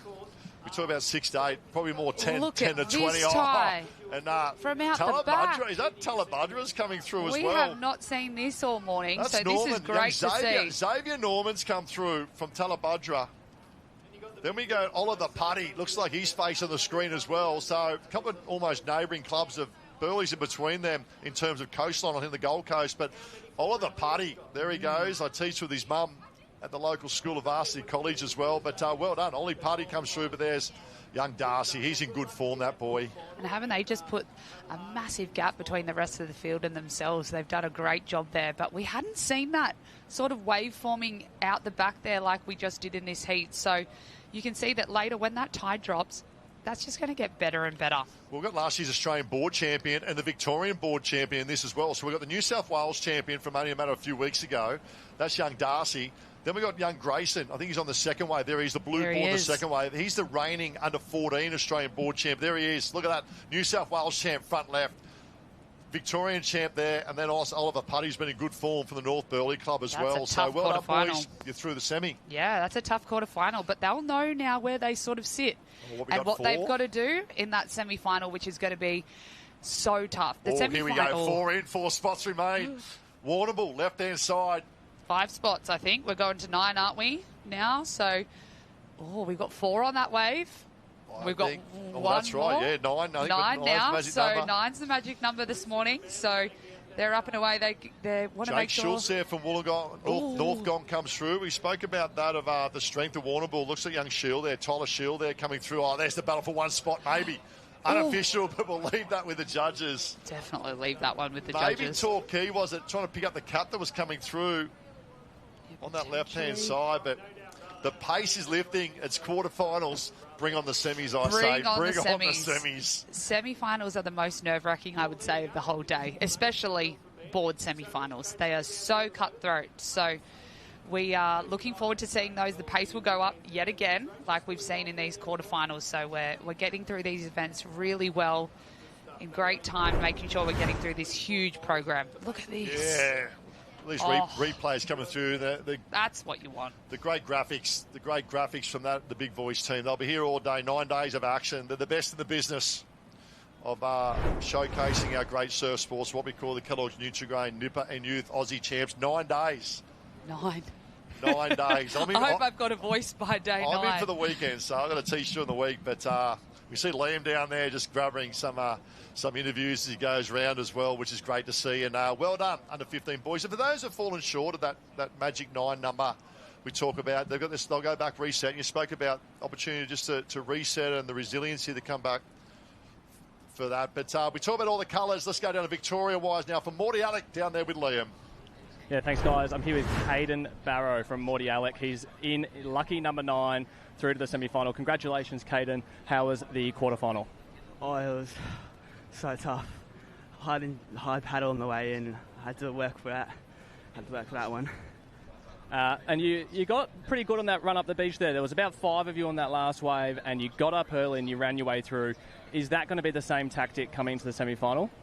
Oh, I'm hoping to be further in front to be with the front pack to then do that instead of being in the back pack. But yeah, I'll probably do that in the final again to get out in front.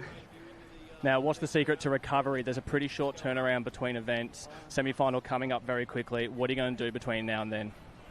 Just relax, hydrate, don't do anything, and just recover. Yeah, and just think about the next race. Don't think about what happened in this race. That's right. Eyes on the prize.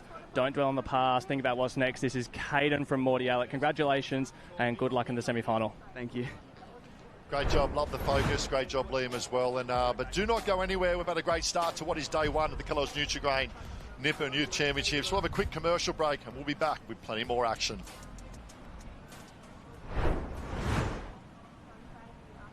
Australia has over 50,000 kilometres of coastline.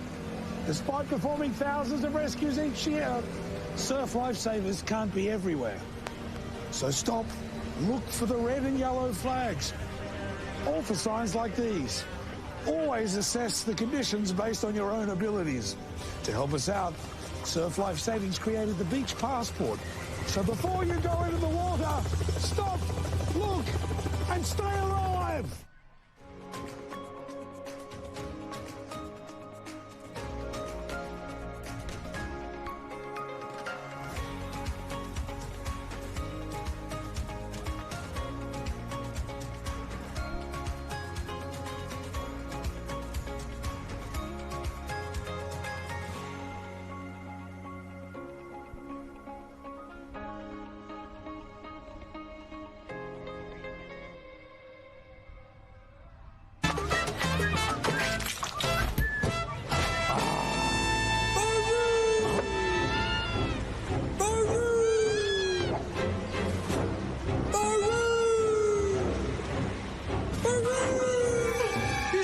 in.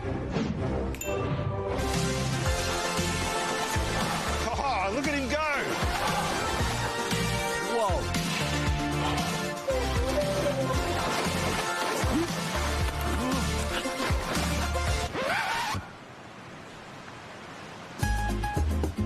Swim between the flags, bro! Speaking of saving, Step 1 and Surf Life Saving Australia have partnered to make these. They've even added these two flags to remind you to swim between them. And $5 from each pair will be donated to Surf Life Saving Australia to help keep our beaches safer. So buy them online at step1.life. Step 1, get some!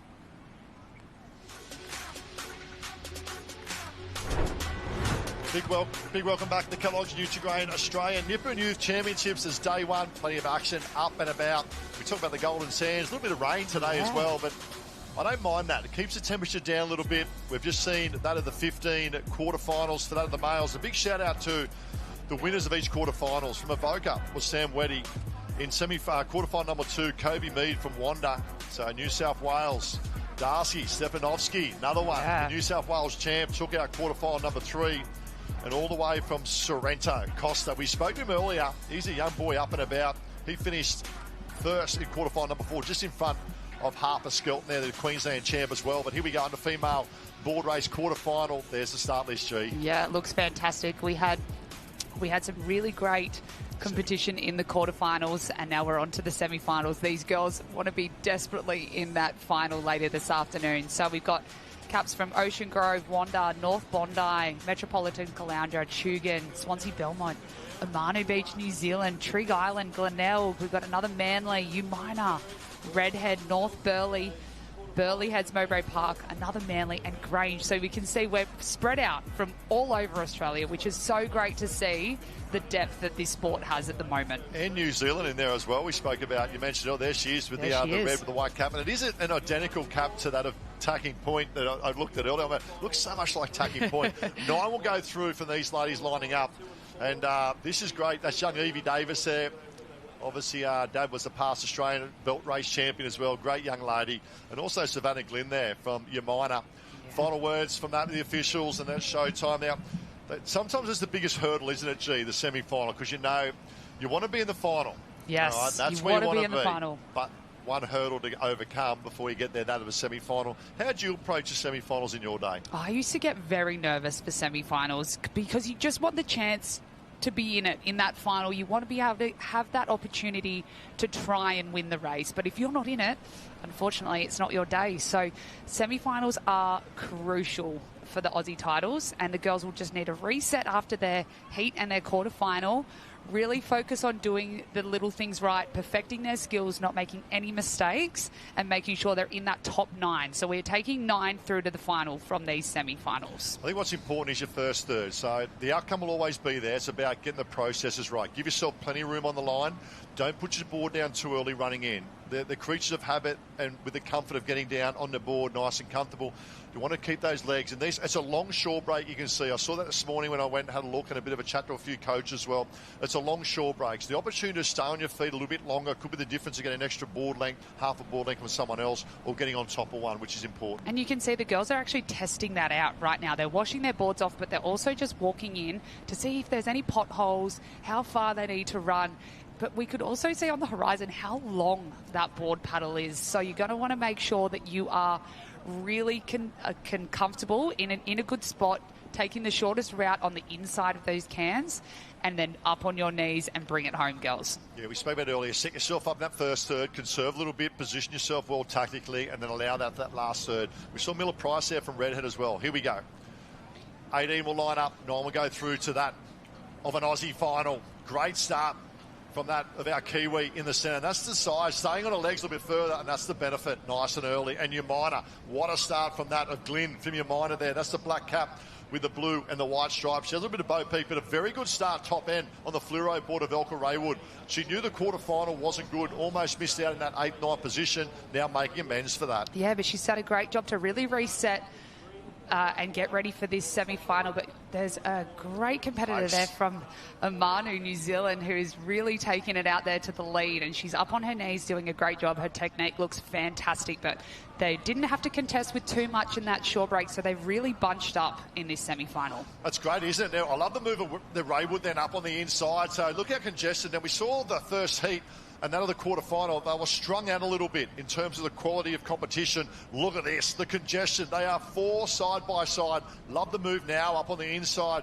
Looks like Manly potentially coming up. Maybe Collins now moves up on the inside of Raywood as well. So we've got 4 side by side. Then we go 7 side by side. Yeah. Back to another 6. This is a great race. And what is this semi-final of the under-15 female board race? I really like that inside run that some of the girls are going to get around the cans. They're going to take the shortest route and then really be comfortable on that wash of those girls in front of them. So we'll see if any of the girls in that second line, which is 7 wide, can sneak to the inside.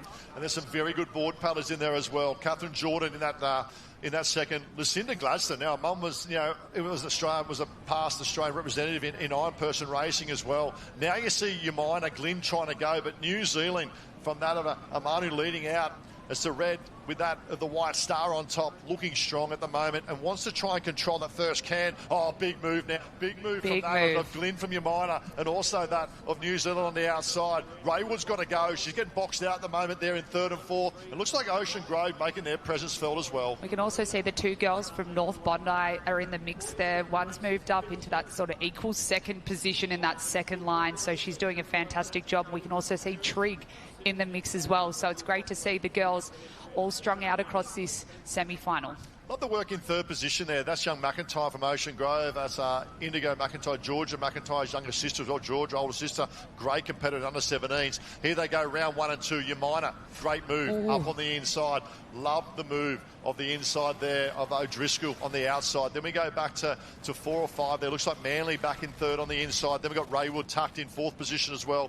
And we spoke about McIntyre in there in 5th. There's the top 5 as they go round. But leading out in front at the moment is where you want to be. I really like the move of Zara Newmark from Grange on the inside. She's managed to really gain some places because she was just on that inside run. So that's great to see that she's making her move in these conditions. But the girls are really all laying down on their stomachs now, making sure they're nice and stable, comfortable. But you see, once they turn this last can, we've had a bit of crash and bash around that last can, but they'll jump up on their knees as soon as possible and try and get everything they possibly can out of these runners. She must have listened to you then. Straight on the knees. Straight on the knees. Good there from O'Driscoll there. She's tall in stature as well. Big levers, big long levers, which is great for board paddling. But Beautiful North Bondi technique. now starting to make their presence felt. We see North Bondi 1 there. North Bondi 2 just dropping back a little bit as well. But North Bondi moves now up into 4th position. We've got Manly tucked in 3rd. But it's Yamina in 1. I'm on you there from New Zealand. Probably now takes the lead over that, but this is the battle for 4th, 5th and 6th. We can see the Grange on the other northern end trying to make up some ground as well, probably back in 5th position.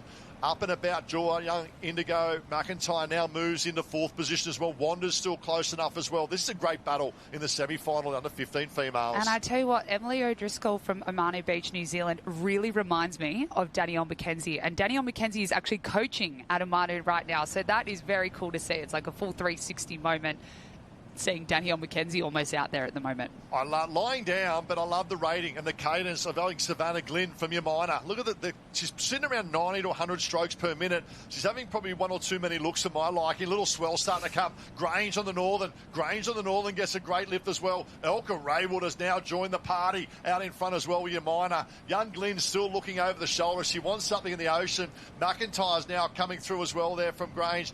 And Amanu, we spoke about O'Driscoll there doing a great job, still leading, but it's 4 or 5. Another wave starting to build. What a race this is in the semi-final. You can see the rating really comes up when they feel those runners underneath their board. We've got potentially 6 or 7 trying to get down Belmont, on the right-hand side. Swansea Belmont. Van Esveld, I think it has to come from, not the cloud. She was sitting in a good position of 6 or 7, but the ability to get that board up and get that board running. Trains on a Timmy Foreign. You've booked a spot in the final. Now back for that for the other 8 spots. And she is happy. You can tell just the relief of making it through that semi-final. But we've got potentially 5 on this next wave. One's just not going to pull down it, so we've got 5 on the next wave. So that is 6 competitors that will be through to that to that final later this afternoon, we've got another 4 spots up for grabs. Oh, maybe 3 spots. Oh, 3. 6 Sorry, and 3 maths makes wasn't 9. my Here we go. There's forte. a 6. Here we go. 3 spots on this next wave. You'll qualify through, ladies. Congratulations. 5 and 1 playing 6 and 3 spots remain. Here we go. Up and running. 3 for an Aussie final. Manly looks good. McIntyre looks good from that of Ocean Grove. North Bondi maybe sneaking through. Maybe North Bondi. We'll leave that with the judges, but we'll leave unofficial. I do feel for young Redhead. She paddled phenomenally in earlier rounds as well. Young Miller Price may have fallen short in position 10. It is unofficial up here in the commentary box, but what about this? We bring a semi-final, they bring the burn. Gosh, well, yeah, we'll wait till the live heats results come through. So that is a fantastic tool that we're using here in the commentary box, live heats. So if you're at home watching as well, making sure you're jumping on those and seeing where your athlete ends up. But we've got on the line. It's the boys, yeah. The boys. A semi-final for the boys. Left-hand side, look up this boy, Costa Rogoski. He was in great form. In great scintillating form. I love the space he's getting himself on the right-hand side. And 3 inch Joshy Mercer. Young Dino Mercer, the late Dean Mercer, the legend of our sport and a good mate. And I know he'll be looking down at his young fella here, Joshy. Give him all the best at the Aussie titles. But it's been a great start by Oliver Putty. Confidence is a wonderful thing. That's the red and the grey board leading out there as well. And Ethan Gately, the boy from Anglesey, off to a great start. Tucked into him as well. I can see tucked there and leading out as well. That's Harper Skelton, the Queensland champ. He's in this one as well.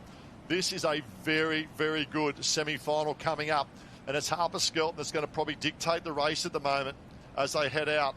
Yeah, but we've got some competitors on the outside that have maybe potentially seeing things that we're not. We've got a Sorrento cap on the northern side. It'll be interesting if he tries to tuck in. You've got to, I think, start well, but you've got to stay with the pack. It's a long way to go on your own, and I'm He's just concerned around. he's just had two big heat, a big heat and a big quarter final. The question is, how many bickies has he used already in terms of his energy bucket? Yeah, but he's making a move for it. It looks like a fit young fella. And we know with Booth, we spoke about earlier, the work they do, I can't remember the name of the harbour they work out of there, over there in... Hillary's, I think Hillary's, they work that's out the one of. in Sorrento, but they are fit. Harper Scott, he's the informed paddler. He's the informed paddler for my like in this semi-final. Let's get on the beach with the winner from the girls' semi-final with Liam. Thanks, guys. I'm down here with Grace Van Esveld from Swansea Belmont, winner of semi-final 1. Congratulations, Grace. How was the race? Thanks. Oh, it was pretty tricky out there. Lots of long racing and flat conditions, but it's good to bring it home. Now, your finish was one of the best ones we've seen this morning. What were you thinking when that swell picked up right on the shore? I saw there was like 6 of us paddling for it, and I knew I had to kick extra hard to get down it. So, very happy with this one. Well, congratulations again, Grace. Good luck for the final this afternoon. Thank you. Thanks, Liam. Great job and a great battle. And you booked your spot for the females. Now it's the males' turn. But we love the work of Costa.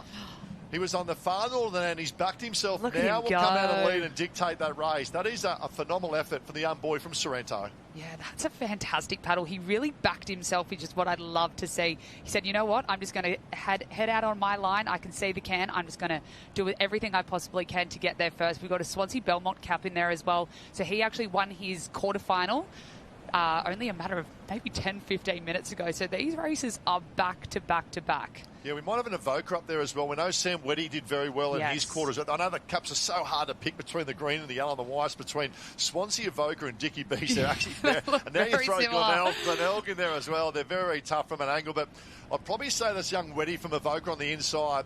Young Costa, I'm on your bus, mate. I'm on your bus, and I'm up there driving in the passenger seat as well, because he's a great young kid. And for an under 15 to back yourself, but the danger for my liking is this young boy in third, and that's Harper Skelton.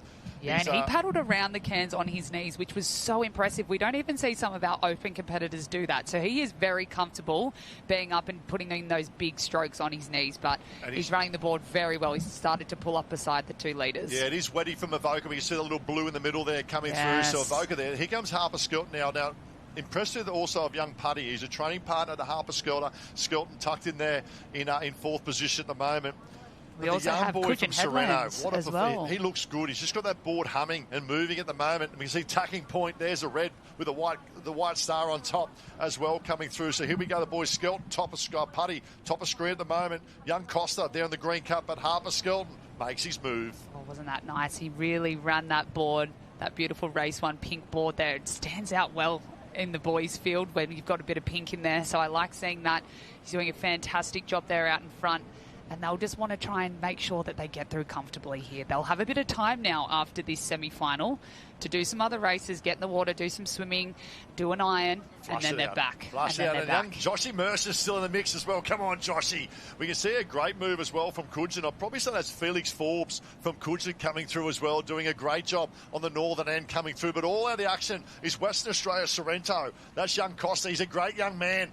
Setting his standard, but Harper Skelton, look at the changing gears of Harper Skelton. Wow, he's really lifted that rating right now, and he's trying to work every single run he can. He wants to be comfortably through this semi-final. The nerves will be up now in this last sort of third of this race. We're looking sort of towards the 9, 10, 11 position to make sure they get through. 9 is our lucky number today. You want to make that final. Here we go, waves on offer. And the young boy, look at this from Avoca as well. That's young Weddy, just cruises through. And they're probably a big 3 we spoke about through the heats and the quarterfinals coming through as well. But I love the work of Sorrento. To go out on his own, away from the pack and back, that's confidence from a young man beyond his years. Yeah, he's done an incredible job there, but we can see Avoca Beach taking that one out. Sorrento in 2. G will be happy. Yes, and here we go. Here's the action. Here's the action now. 3 are in, 6 spots remain. Up and going. Tacking point will go through. Trying to pick up, is that a Coogee? Coogee Cap maybe coming through as well. North Wollongong. Oh, the speed. The Grange are in there as well. Joshy Mercer. Has he done enough? Oh. Has he done enough, Joshy Mercer? We'll leave that with the judges. We're going to have to wait till live heats. He's a great young man too. He's a great young man, Joshy Mercer. We see the Lakes. Young Goldie might be there from the Lakes as well. You can see they've just given it their absolute all out there. They're all hunched over, really trying to get their breath back. It's tight. Putty. We've got Putty in there as well. Xanderpine, I think, unfortunately, has missed out. Oh, it's just raising the bar, isn't it? From your heat to your quarter to your semi-final. Oh, it's heartbreaking to see because we saw some of our really sort of lead competitors in their heats and quarterfinals potentially be knocked out. So let's have a recap now. Bottom of screen right-hand side, that's young Costa. Now, had a very good start, but decided to back himself on his own. Went round and led as well with Avoca, young Weddy. Then Harper Skelton come with the party. This will be a great final later on this afternoon. And for those who are joining us on YouTube, aligned with that of Facebook as well, big welcome to what is day 1 of 9 days of the Aussies, but day 1 and 2 are all about the Kelloggs Nutri-Grain Nipper and Youth Championships. Looks like another semi-final. Yeah, I think we're potentially heading down to the under-14s area. So we're going to see some different age groups, and this is quarterfinal number 2 of the under-15 females board race, and they're going to be taking 8 through in this area. So we will try and keep everyone up to date of how many they are taking through, but we are hearing it through our ears as well. So 8 through in these quarterfinals. 8's the magic number. Quarterfinal once again lining up. They want to get there for the girls in particular. Great representation from all clubs, top to bottom. Big crowd, plenty of colour, plenty of tents as well. Tent City, Craft City down there. The lots of craft on the beach, which is great to see. Isabel Anderson, right-hand side, great young competitor. Matilda Harvey there from Avoca as well, far left-hand side. But it's probably 5 or 6, probably from the Lakes, got a very, very good start. But it's Lucy Whitehead. Now, you talk about the Whitehead name for the Men Lifesaving Club. That's her going up and over on the pink board, off again, gets back on. Great family, heavily invested in surf lifesaving. Her brother Henry Whitehead last year won the board race of the under-15s. And I think he won the iron as well, if I remember right, the under-15 age group. He's a great young competitor in terms of going. It might have been Tyler Johnson that won, it might have been Henry 15s last year. But moving out now, this is a great age group. So we see Isabel there that leads out for the Black Swans from Richardor. Tiani Massey territory. So imagine this young lady turning up the training under Bugsy. Young Isabel Anderson, and you got Tiani Massey training with her. What a great role model she is, and what a great role model all the athletes are. Yeah, it is fantastic to see when you see these youth competitors and they're mixing it with the open competitors. They're chasing them, and that's what they're really going to be able to improve on, is seeing those competitors do what they do day in, day out, how they work, how they operate behind the scenes. Just at training is something that they're really going to take from this and learn from. So the girls are out there now. This is quarter number 2 of the under-14 female board race in the water right now. It's a really good point, that, G, because we talk about, the likes of yourself as well. You're professional Ironwomen and you train with those younger kids, and not many sports get the opportunity to mix like that. And I had a good discussion only during the week with a good mate of mine when we were doing a session together, and we spoke about Ali Day this weekend, or next weekend. Yes. The fairy tale, the grand finale, the last lap for Ali. And I'm going to take note of everyone that lines up next to him from the Iron Heat. Who's next to him? Now, they could be your average Joe and average Joes that from any club that lined up. So they'll be probably the last 8 ever to race next to him on a start line of an Aussie final. Then you go to the quarterfinals, the semi-finals, and the finals. So I'm going to make a note of those 8 going through, which is good. But talk about the quality. Let's go down the beach for the winner of semi-final number 1 of the under-15s, young Weddy from Avoca down there with Liam. Thanks, guys. Down here with Samuel Weddy, winner of semi-final number 1. Pretty hot heat too. Congratulations, Sam. How was the race? Yeah, I think it was a great race. You know, all the competitors are really up there, and it's pretty. It's a big honour to be racing up here, and I think it's really exciting coming out first and all, and I'm hoping I can back it up in the finals. So it must be a pretty big relief to get that leader's wave and not have to have that competitive run up the beach. Oh yeah, for sure. My starts they're not the flashiest, so I'm going to have to paddle out in front in those finals and stuff, but that lead wave is definitely where I want to be. Now, Swansea Belmont, a proud board paddling club. Anyone you want to thank back home? I'm actually at Avoca. At Avoca Beach. Tell me about Avoca. Who do you want to thank?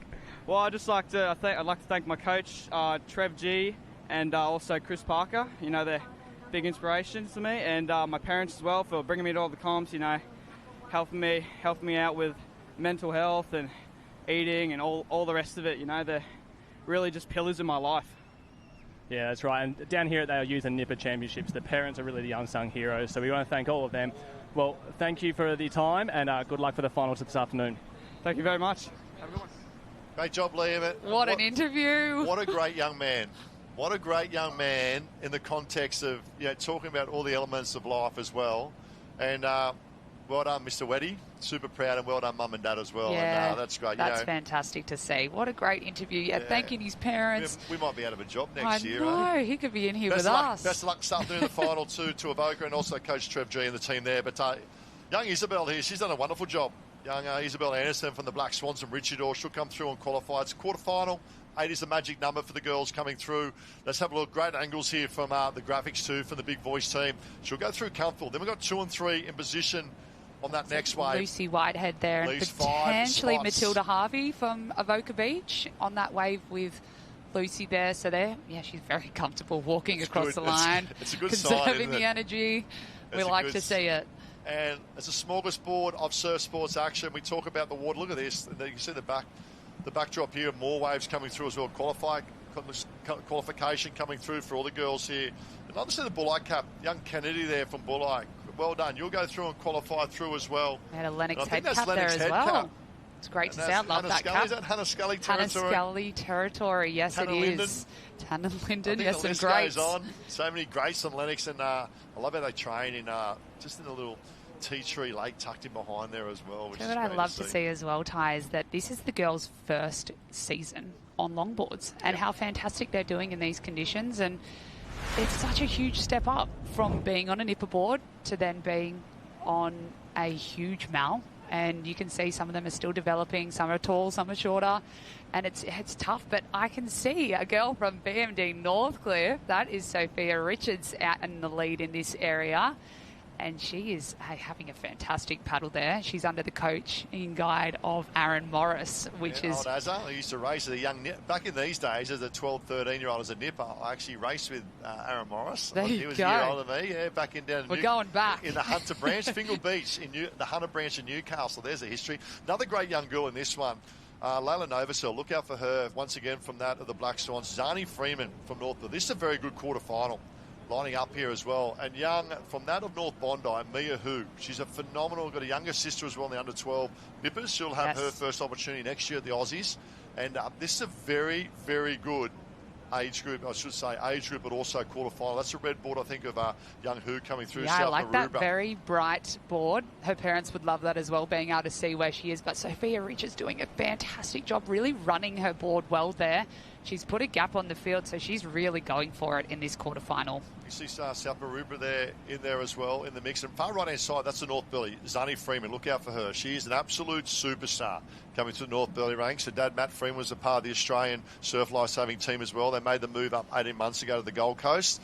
and do a great job. His younger sister was very dominant in the under-11 age group at the Queensland State Championships, but it's all Richards in front, Novosel there in second, go back to Who there as well. Then we go back to probably Philp there, Olivia Philp from South Maroubra. She's been, I love the rating and the cadence as they go. And it's a development age as well, the 14s, isn't it? You'll find they'll have an opt to lie down a lot because it is still developing those, lower back, upper shoulders, but also the hamstrings. It's an awkward position, the board pulling position, and you've got to develop. Yeah, it's a different position to be in rather than being lying down all the time on a nipper board. So you can see the girls are doing a great job. They really would have worked on their technique with their coaches because it is such a learning phase of their careers, really. So it's great to see Sophia's pulled down a wave there, but there is some building. The relief in the face. Relief. It's like, yes, I'm into the semi-final. So she'll go through in one. Young Novosel, I think it might be there in position 2. Then we have 6. Well, there's pretty much your 8. Keep it straight, girls. Keep the nose up. Keep that nose up. And you'll go through and qualify. Out the back too. You see, we do expect swell later in the midweek coming through. Probably not massive swell, but enough to make a difference. But I think the shore break, and there's a little pulse probably tomorrow for team events as well. It's just a change in swell period. And there's our 6 coming through with the 2 in front. That'll wrap up our 8 qualifiers to go through the semi-finals. So well done, ladies. Rilla Barrack Point. Greatness. I love you. Here's a question. Now, we have this debate every year, G. Okay. What's your top 3 caps? You don't have to answer now. We'll discuss maybe later on today or tomorrow. But what's the best 3 caps? Your best 3 coloured caps. Design-wise and colour. Design it now. Northcliffe has to stay clear. You can't have Northcliffe in it. All right. But have a look around throughout the day. What are some caps? Because I'm a big fan of the Rilla Barrack Point cap. I like the Rilla Barrack Point. Just the orange, it just pops. It really does. It just pops. And just the orange with the grey and the white. But they'll be probably my top 3. I don't know if it's top number 1, but we'll have the discussion later on today. And that's a shout-out for those joining us as well.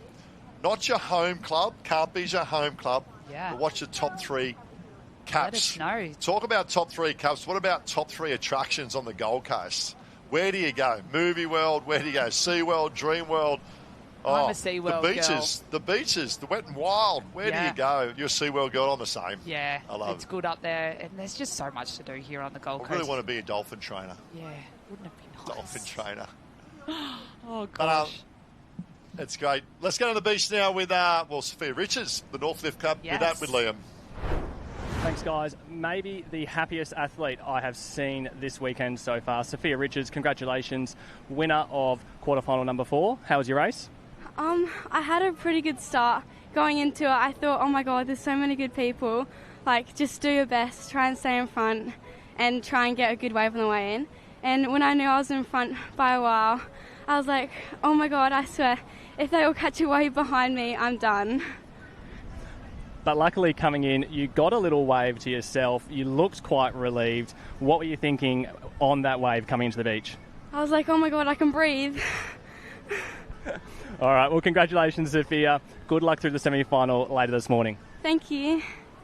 Sophia, and what I love about the interview is not the way she spoke, but also the bling. I love the bling and the swim cap on her head. And when you see the unsung heroes, you talk about the watercraft doing a great job as well out there. But your day racing, G, I know you were a bling lady. Did you bring the bling? I didn't bring the bling at all. I was no earrings, no necklaces, no rings, no nothing, no watch or anything. But there's a lot of competitors that do wear a lot of bling out there. I think one that comes to mind from the open competitors, Lily O'Sullivan. She wears a lot of earrings. She's got a few necklaces on, a couple of rings. So, yeah, she looks good, feels good, goes good. Looks good, feels good, go good. Well, this is it, day 1 of the Kelloggs Nutri-Grain at Nipper and Youth. We're going to have a quick commercial break and we'll be back with plenty more action just around the corner.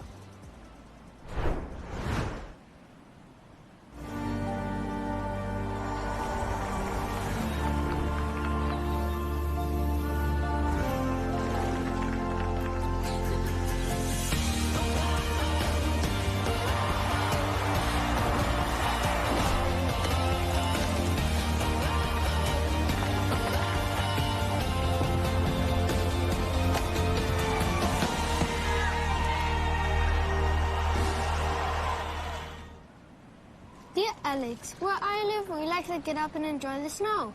What about where you live? Get up and ride, Alex. Feel up and surf. Caramel latte for Alex. But I don't drink coffee. Yeah, you do. Ooh. Dear Thorsten, where I live, we get up and Gold Coast. Can we get ice cream?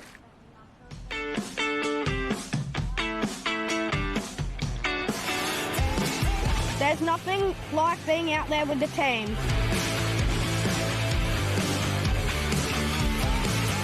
It's all about pushing each other to be our best.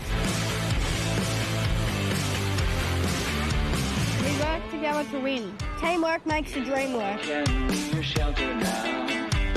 You know I can be your getaway driver. You know I can be your love, love, love.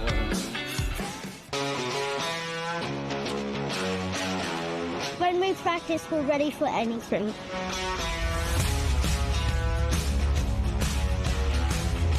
It's about being brave and never giving up.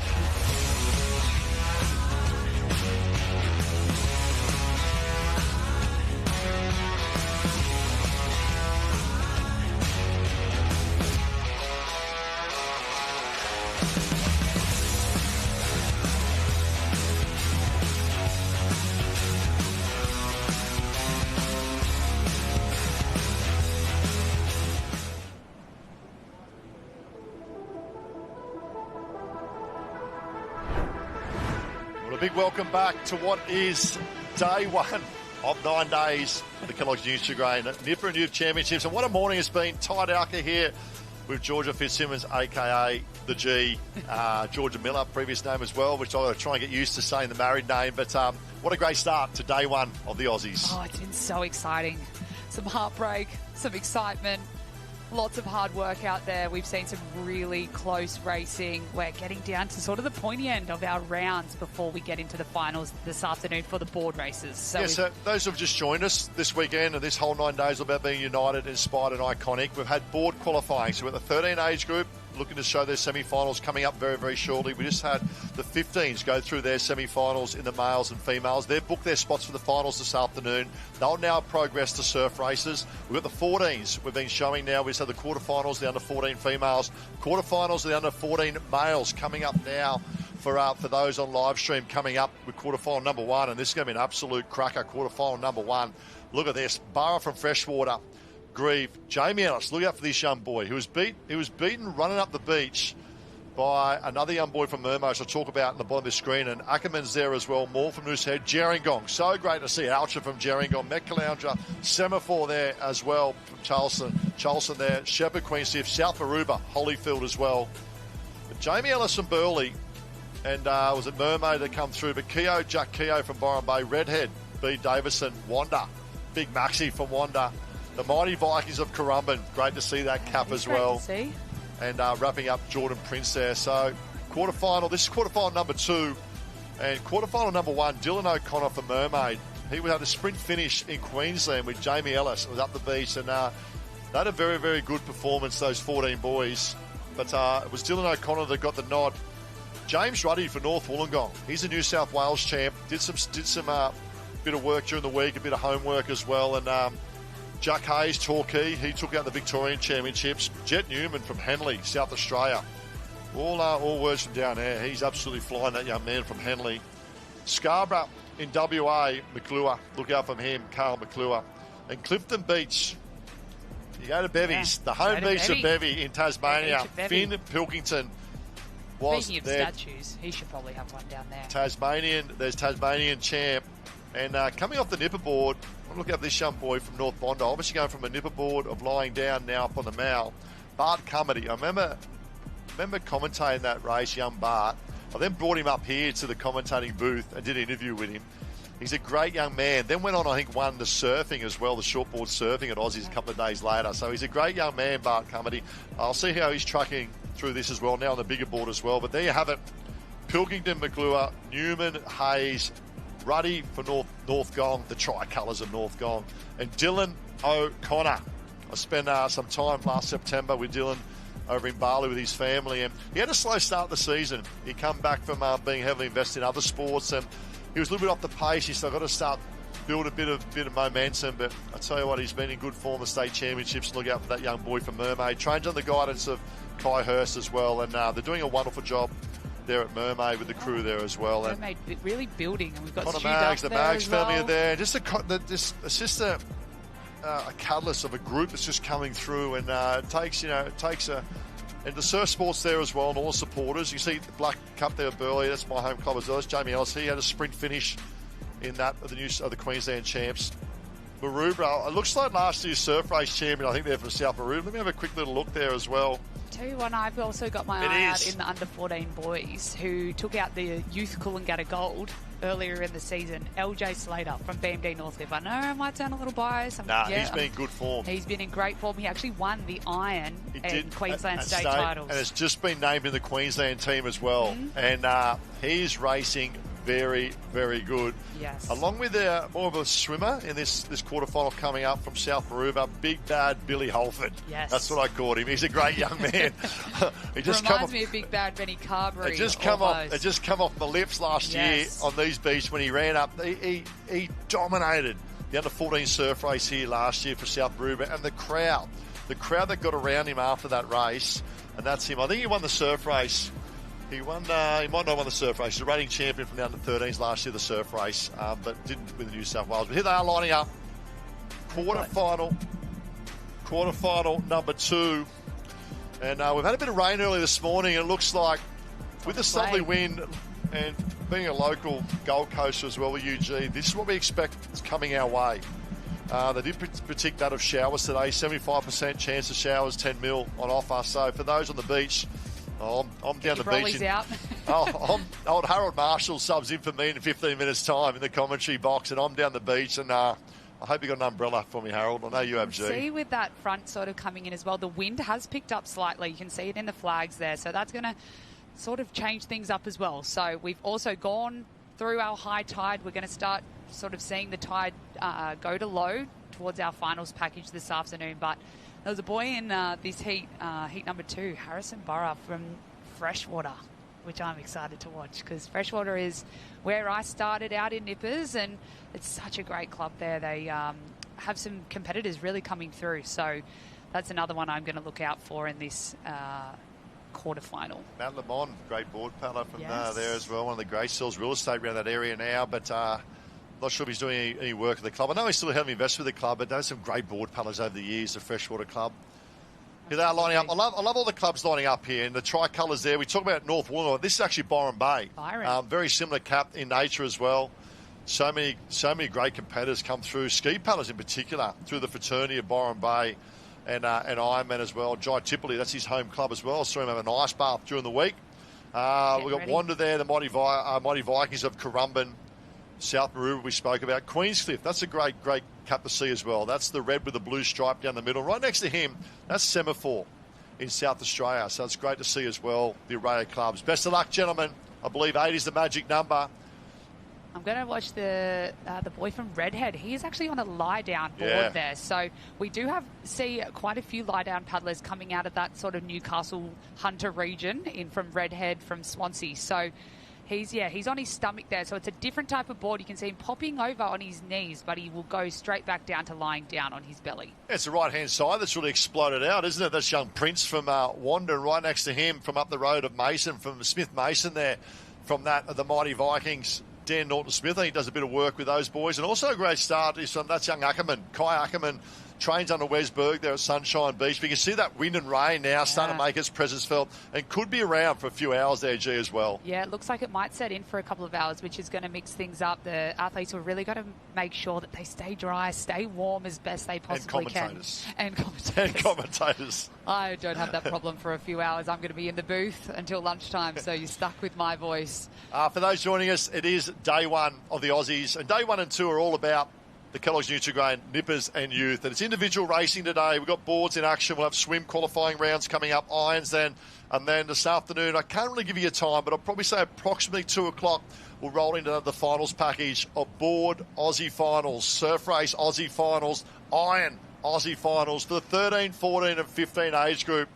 And I cannot wait. Yeah, it's so great that we have this competition for our nippers and youth competition. So a few years ago, we didn't actually have that. 15s was our youngest sort of age group. So it's great that we can have the younger age groups included in the Australian titles. Couldn't agree more. It's all about united, inspired and iconic. That's the theme for our Aussies coming around as well. But then we broaden even further. I think it's a great move from Surf Sports to Surf Life Saving Australia, introducing the nippers, in particular the 13s coming in. But then we've got the adaptive as well. And I know Jen does a great job, Jen Parry doing the commentary down there with the adaptive. They do such a wonderful job. And then we've got our own live stream. You can jump on that on the YouTube as well for that of the beach. Then we've got the boats in action. We've got obviously the surfing later on as well.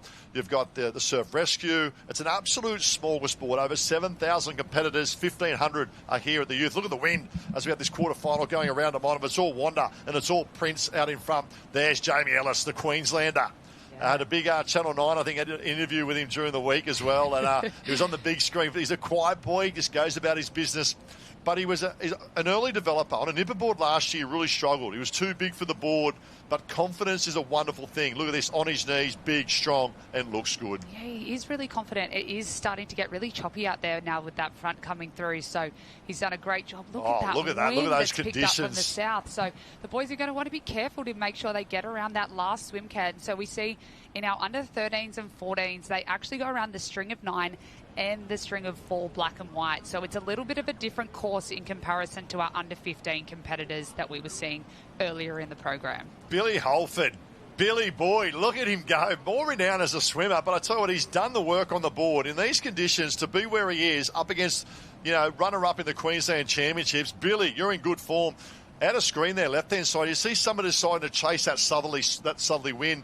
May pay off, may not. All depends on how far they get further down there at the moment. See Wanda back in 4th and 5th. There you go. That looks like, I say Maroochydore coming through there. That might be Fairgreaves there from Maroochydore. Redhead back there as well. There's the Byron Cup, top of screen. And Gerringong. Come on, Alshan, young Hudson, Huddy boy from Gerringong. Oh, swell building. Look at this. All of a sudden, a change in wind, a change in rain, and a big change in swell. Isn't there? Look at the lines coming through the cans out the back as well, not just in this shore break. So he's done well, Wanda. He done very well to bring that back. It was a little close there, but we've got some boys and we've got freshwater there as well. So they're going to come and join a fantastic job. They're going to come and join the party. He looks strong, doesn't he? He looks strong. Look at him up. Nice and early. And that's a good area of confidence. Jamie Ellis will come in. I know the family very, very well. Mum was cruising down the beach for the coffee this morning. So what have we got? 3, 6. Oh, I tell you what, the heavens have opened up, haven't they?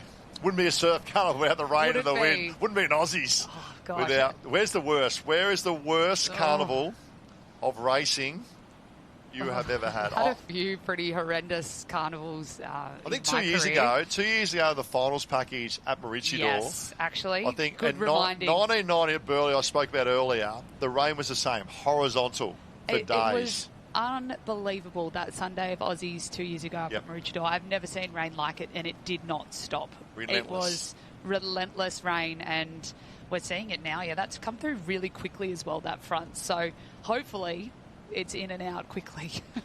Yeah, Harold, take your time coming up the commentary booth. No rush there at all. But look at the replay here. It was a good start down this bottom end of Wanda. Young Prince here got a good start with Mason next to him. But then Jamie Ellis from Burleigh really stamped his... I know John Andrews, the coach, said he's got a good physique. Saying he's got stronger. Yeah. What it meant by that. And you can see him coming through here now. And it looks like he's on Joel Piper's old board from Burleigh as well. Yeah. So a little bit of good juju, I reckon, with that board. He was second in the Shore and Partners Irons on that board. Yeah, so he's done a wonderful job. You go back last year, it was an outbreak year for Jolie Pop. He's been up thereabouts, but you can see the weather coming in. No. And that's from the south, you see, coming over. And we're probably in for a good, I'd probably say, and if you look on the left screen, you can see the blue sky in the far distance. So it sort of comes in drips and drabs. You've probably got a good 15, 20 minutes, and then all of a sudden, who knows, probably blue skies now on the Gold Coast this time of year.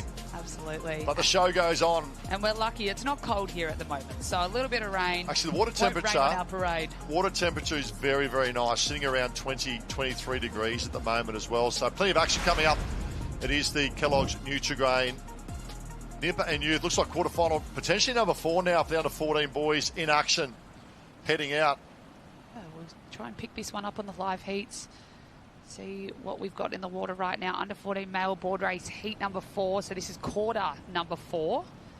And then they will progress through to their semi-finals, which will be not long after these. This they are is- doing back-to-back races This is today. very interesting. The young boy leading from Warrnambool, that's young William Kerr. His dad, Stephen Kerr, is actually the head coach, I believe, down there, and an absolute legend board paddler. In terms of the best board paddlers in the history of Victoria, I will go as far as saying he is the best. I believe That's he's a big won. call, Ty. I'm only spitballing, but I believe he has won 8 or 9 or maybe 10 Victorian board championships. And if we go back to the race they had at Torquay, the Jim War Carnival. Yes, as love that one. I hope his age is right. He's in his 40s. I'm going 43. Don't overshoot it. And he won the open board race. Wow. So, Steve Kerr, you're a legend, mate. I believe this is your young boy as well. And you're doing a wonderful job down there. And, it's a young cookie, Mia Cook, that's come through there, Casamento, all these great senior athletes we'll see next week race for the Alex Club. A lot of them being nurtured through this award with the great man of Stephen Kerr. So there you go, Cronulla in the mix there as well, but a little bit of history there. Yeah, I love hearing those sort of things, and it's tough down there. It gets very, very cold. You can see they're all in their steamers over winter, and they're so committed, and they just love it. So to come out here and be able to race all the other clubs from across Australia is such a great experience for everyone. But we've got another competitor from Avoca. The Avoca Club has really strong sort of contingent here for the Nipper and the Youth Aussie titles today, and I think Trevor G just must be really working them hard down there. Trev knows what it takes. He knows what it takes to be the pointy end of a board race in particular, but also at Aussie. Young Kirra, done, I believe, 9. There you go. 9. I'm trying to roll my brain. 9 Victorian championships I think he picked up. And look at this. Look at this. Milking the ocean. And little waves like this, G, can make a huge difference in the context of not only a quarterfinal, but also later. The other thing, too, is look at the nose of his board. I think he's just pushing a little bit too much water at the moment. He could probably go a little bit further in front, not too much. You see the nose just pushing. And I always talk about, in terms of coaching, downhill paddling. You've got to visualise your downhill paddling, especially with these runners and milking this ocean they have out there at the moment. So it's all Kerr out in front at the moment. Good battle for the minor places. It's a great age group, isn't it, the 14s? It is, and they're doing such a great job. You can see some are still very comfortable just laying on their belly. They've been on the nipper boards the season before, so being on their knees is a huge jump and a huge progression from that. So we can see a lot still on their bellies, but they'll jump up and try and get these runners. Tallis Manning, the boy on the left-hand side, white with the green cap, another great competitor. But if we go back midfield on the far right-hand side, we don't see this cap very often. That's Kempsey Crescent Head. Wow. And 12 months ago, I spent a week down there. He's a great part of Australia, Crescent Head. One of my favourite parts of the world. And great to see that cap. That's the sky blue cap with the two dark sort of stripes there as well, similar to a number of caps that we have. But best of luck to that young boy, Ryan Hopper Buckland, down there to probably say best bakery in Australia. Crescent Head. Yes, and golf course too, probably. Here we go. Young Kerr will lead. Tallis Manning, great young boy from will come and join the party. Really impressed by that of Cronulla there. Selick coming through as well. Jay Finesse, I think, might be doing a bit of work there for those boys. Avoca you spoke about as well. So well done, boys. And I'd probably say that looks like a Woolgoolga cap coming through as well. Nathan Meyer, past 2 times world Ironman champion, I believe, starting Woolgoolga as well many years ago. So well done. There you go. Tallis Manning, bit of relief. Kerr looks strong. Manly will come through as well. Might be young Gordon there from Manly. We've got Swingler and Selick from Cronulla, so I'm not sure which one went through their qualifying. Those last couple of spots were tight there across the line, so we'll definitely leave that to the judges. Another one. Stockton Beach from the Hunter Branch of Newcastle. That's the red and blue quarter cap as well.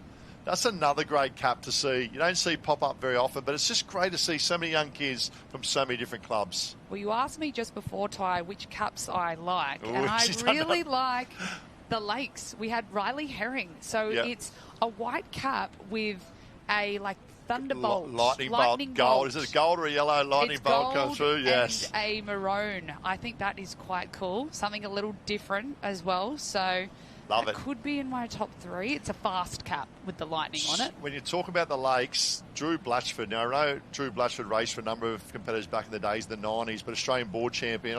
I believe I've got to think back. The first ever to win a lie down. Really? Aussie title in the modern area. Surf trivia. I hope I'm right. I hope I'm right. I know there's been a number of them, but I think D.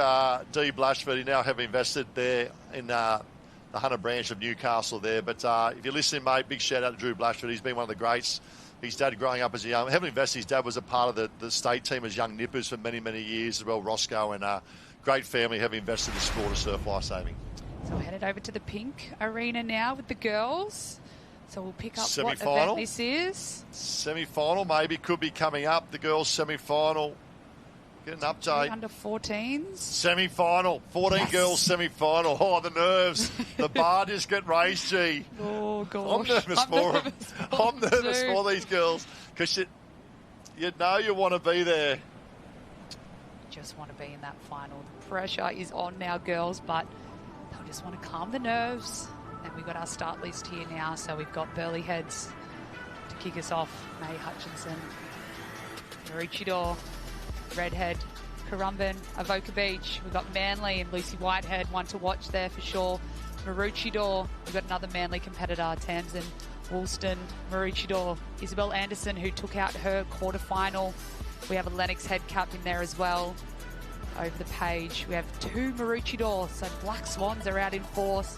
Barilla Barrack Point, we've got another Redhead, Avoca Beach, and South Maroubra. So this is going to be a great race here in our under 14 female board race semi-finals. Yeah, we've got Ollie Ray in here. She took out the Queensland Championship. Lucy Whitehead took out the New South Wales Championship. She's in here as well for the Manly Club. Kate Taylor from Anglesey. Molinar from Brighton, South Australia, was the champ there as well. Just running through the state champions, Maz Hako for their Scarborough, or Hiko I should say, and O'Gary from Burnie in Tasmania. So we'll keep an eye out for those girls. I know we've got 2 or 3 in this semi-final as they line up. Yeah, what a spread. All the different clubs are represented here, which is great to see. Five from the Black Swans and Maroochydore in this semi-final. Wow. 5. That shows the strength of this Imagine age their group. board relays tomorrow. Board relays. Relays, plural. Here we Well, go. Look out for, in particular, left-hand side, probably 5. That's Layla Novosel, older sister, Abby Novosel, very, very strong competitor. She's first-year 17, older sister, and has been leading the board. I love how they give himself space this left-hand side. That's a good sign. Very nice there. That's good to see because generally too we early, see... I think. Abigail Kelly, left-hand side. Just put the board down too early. But Maylee here from South Maroubra stayed on her feet a little bit longer. And look at this, 2 board lengths leading out. Wow, I like the look of that black board there. It's very sleek, but we've got Lucy Whitehead there as well in the middle from the Manly Club doing a fantastic job. She's started to pull away from the field as well. So up and over they go. Great skills there from the girls. Question for you. Is there a colour that goes faster? Oh, red. Red. Got to be red. Got to be red. Here's a shore break we spoke about, negotiating, and it's Maylee there from that of South Maroubra will lead out Whitehead.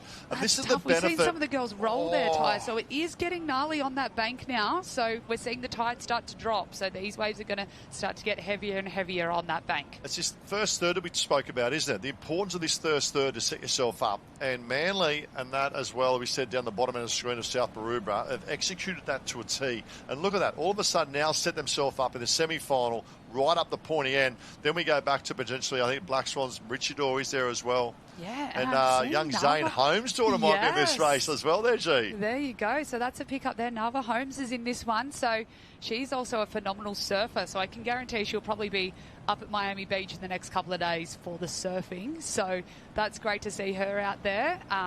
Zane being one of the GOATs of surf life saving. So great to see that the next generation is coming through now. Yeah, one of the greats and a great human as well, Zane Holmes, and giving back, doing a bit of coaching. I think they're at the Mighty Vikings. But South Maroubra just probably seeing a little bit too high at the moment, that stroke. Going to really start to drive that forward. You see Lucy Whitehead doing a great job. And then we've got the Black Swans on the chase. So breakaway at 4, but then all the action that qualifies in that second pack.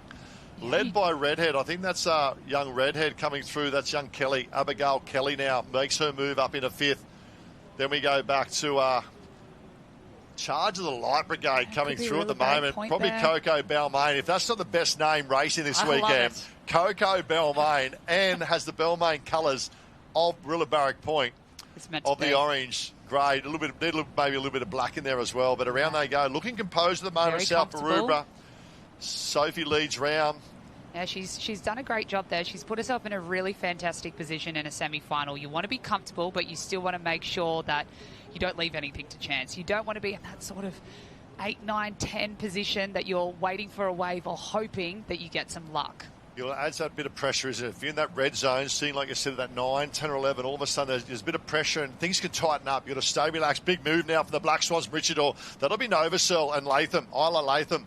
They've been paddling in great form. Big lift for Redhead. Big lift. Look at this, Kelly. Abigail Kelly has come from about 12th, now moves up into 7th position. That is a master stroke from Abigail Kelly. Yeah, she really lifted the rating there, got the board speed up and managed to pull over that runner, and she's put herself back into contention to make this board final. We talk about moments, isn't it? You could probably speak of 1,000 moments in your phenomenal career that you had, G, as well. But there's little moments in there. You've just got to make the most of them. You've got to run with them and not fight them. As we see, Whitehead now leads to the front at the moment. Bailey there, tucked in second. 1 and 2 looking very good. The Black Swans from Richigor looking good in 3 and 4. All the battle back here from 5 to 12. Yeah, it's really tight. They've really started to bunch up, and some of them are sort of starting to cut across each other, which is interesting to see. They're not giving each other an inch. So Little here lift, we go. Little lift. The Redhead girls trying to pull over the top, fighting. Another Richardor. We've got 5 Richardor in this one. Just doesn't quite get the nose over that one, but she'll try and get this sort of double up behind this first wave. So we've got 5 on this front wave. So you girls have booked your spots into the final this afternoon. I don't want to speak too soon, but they've done a fantastic job there. 3 Black Swans will go through from that of Richardor. Well done to Bugsy and the team there. You book your spot there. Well done, ladies. Under 14 semi-final. Great battle. Rillabarry Point looking good, probably in 6th position. Redhead will go through as well. That gives us 6G, 2 to go. Oh, it's going to be tight. We're going to see this run up the beach. The girls there should have snuck through, these girls, but it's what's going on behind here that we're going to wait and see. 2 spots up for grabs. Another Richardor. Wow, maybe. Unofficial. Avoca. Richardor. Oh, we will leave that one to the judges. And potentially 5 out of the 8 from the Black Swans and Richardor. That is unbelievable in the context of a semi-final for under 14 girls. But tight one for that 5th spot, Avoca. There as well, but a great race under 14 girls semi-final. You can see some very relieved girls there. They've made it through to their final. They've done their job very well. They'll go back to the tent, reset, get ready for a swim race. Just reminding, stay up to date with all the action on that of live heats. I tell you what, where would you be without live heats these days? I know as a parent, but also there's a little replay, and we spoke about this left-hand side, staying on your feet that little bit longer, and it paid dividends.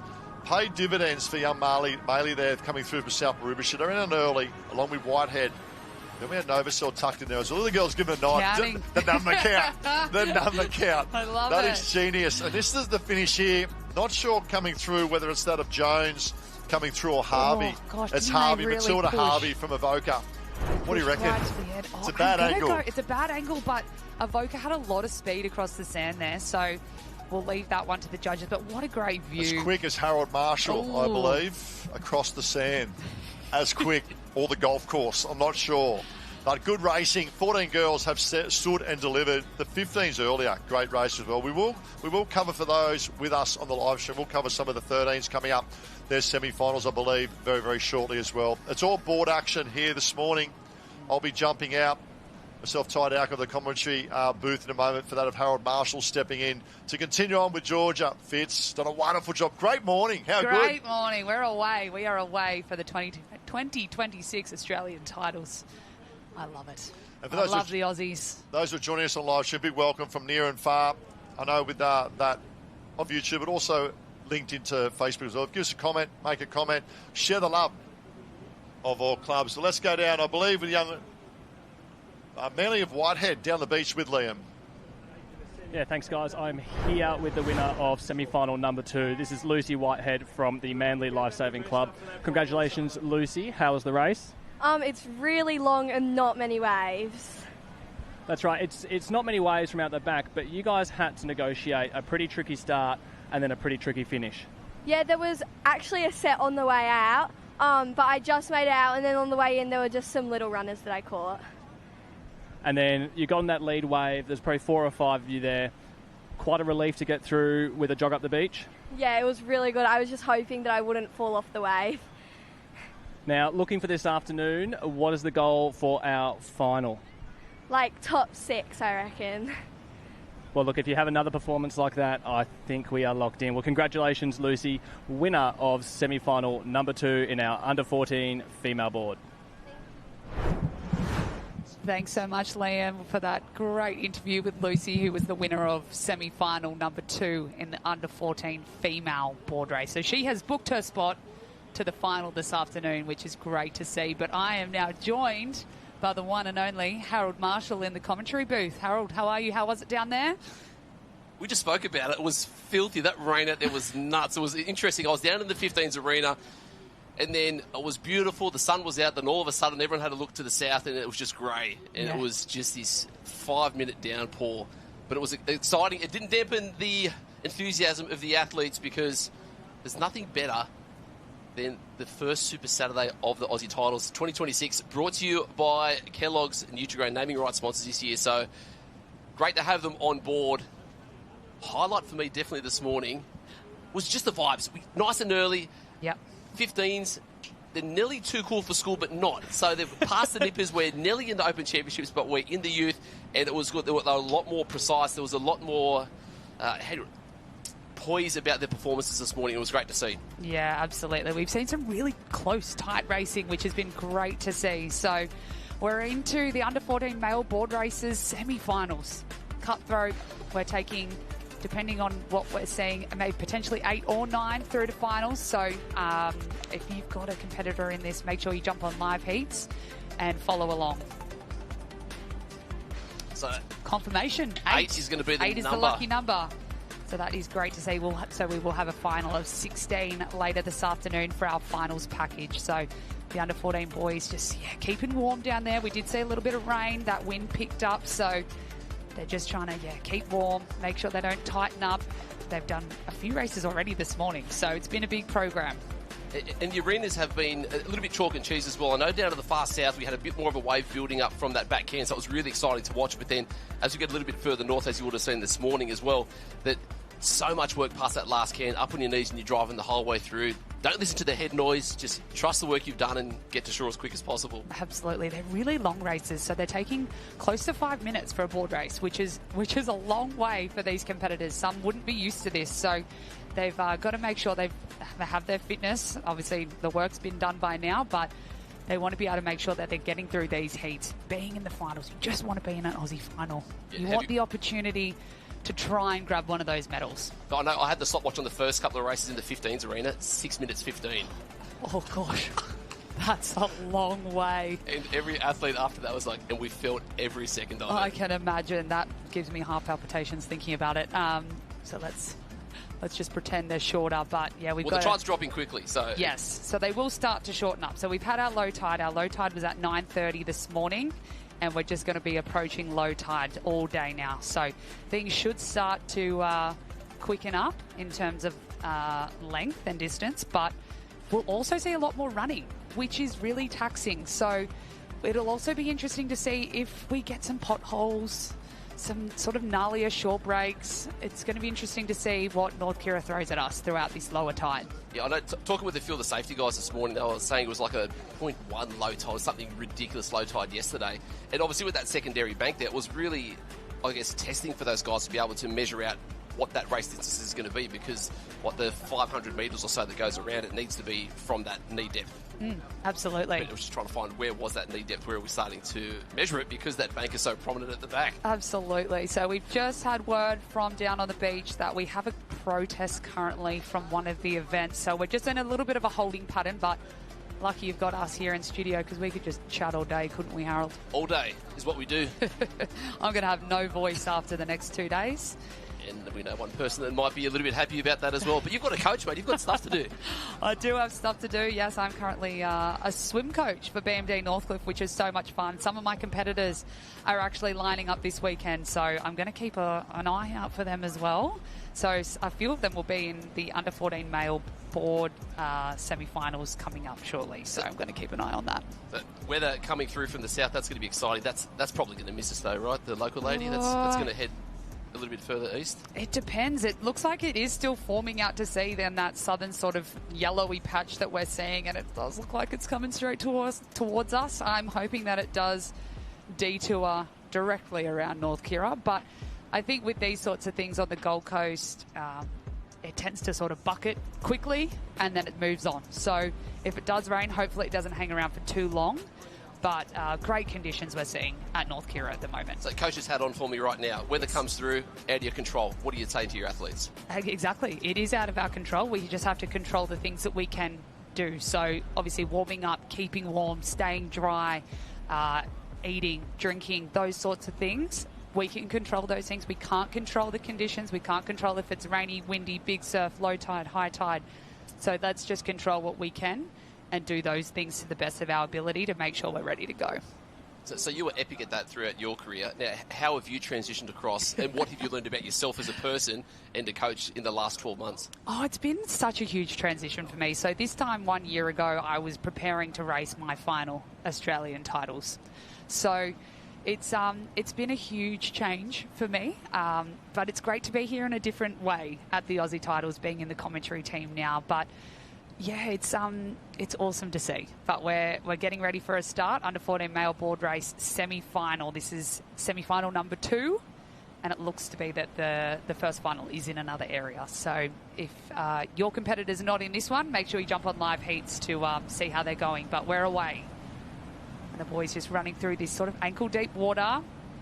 And there is a few little potholes there. We saw a couple of little stumbles from the boys, but Wanda doing the best of that one there, and Burley heads out in front as well. So they've had a great start there. Yeah, so Max Darzov there from Wanda had a really nice state titles there. And always so electric and aggressive off the start, which is what you need to be in these conditions. Bottom of the screen, Zayden Sutton there from Met Kelloggs. You're just going to get through that first little bit of whitewash, but the water's now opened up for our lead paddlers. Clean water, they're just poking through. So it's going to be Harrison and Zarzov there from Swansea Belmont, and Wanda in 1 and 2. And it looks like there was a bit of work on the left-hand side. Probably going to be Jamie Ellis there from Burley Heads Mowbray Park, and he's just making his way strongly out to the front, and he's going to lead that V-shape out into that first part of the race, and they're out nice and clean there, so they'd be comfortable with their positions at the moment here for this semi-final. Absolutely, but you can see a little bit of a hustle and bustle from Dylan O'Connor from the Mermaid Club there on the yellow that fades into sort of orange race 1 board there on the outside.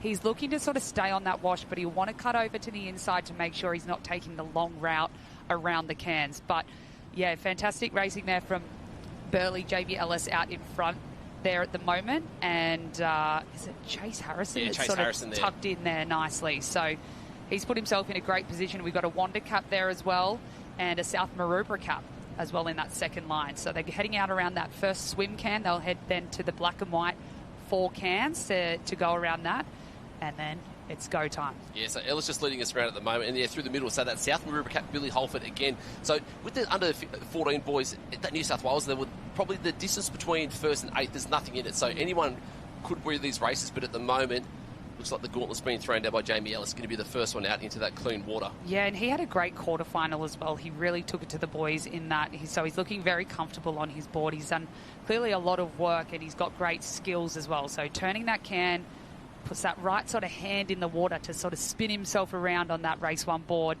But yeah, you can see his physique. He's super strong. He's really developed, and I'm sure he was probably looking forward to getting off those nipper boards and onto a mal sort of come late last season. So we can see... Yeah, Gem up at the cans here. Yeah. So that's the 10th to 11th position at the moment. 8 is going to be that number. Ellis up driving early. Harrison from Swansea Belmont tucked in behind him with some work to do at the moment. So Secret Harbour. Just in the middle of the pack there. You'd love to see that. So Ewan Buchan from Secret Harbour just going to be on that 12th to 13th position at the moment.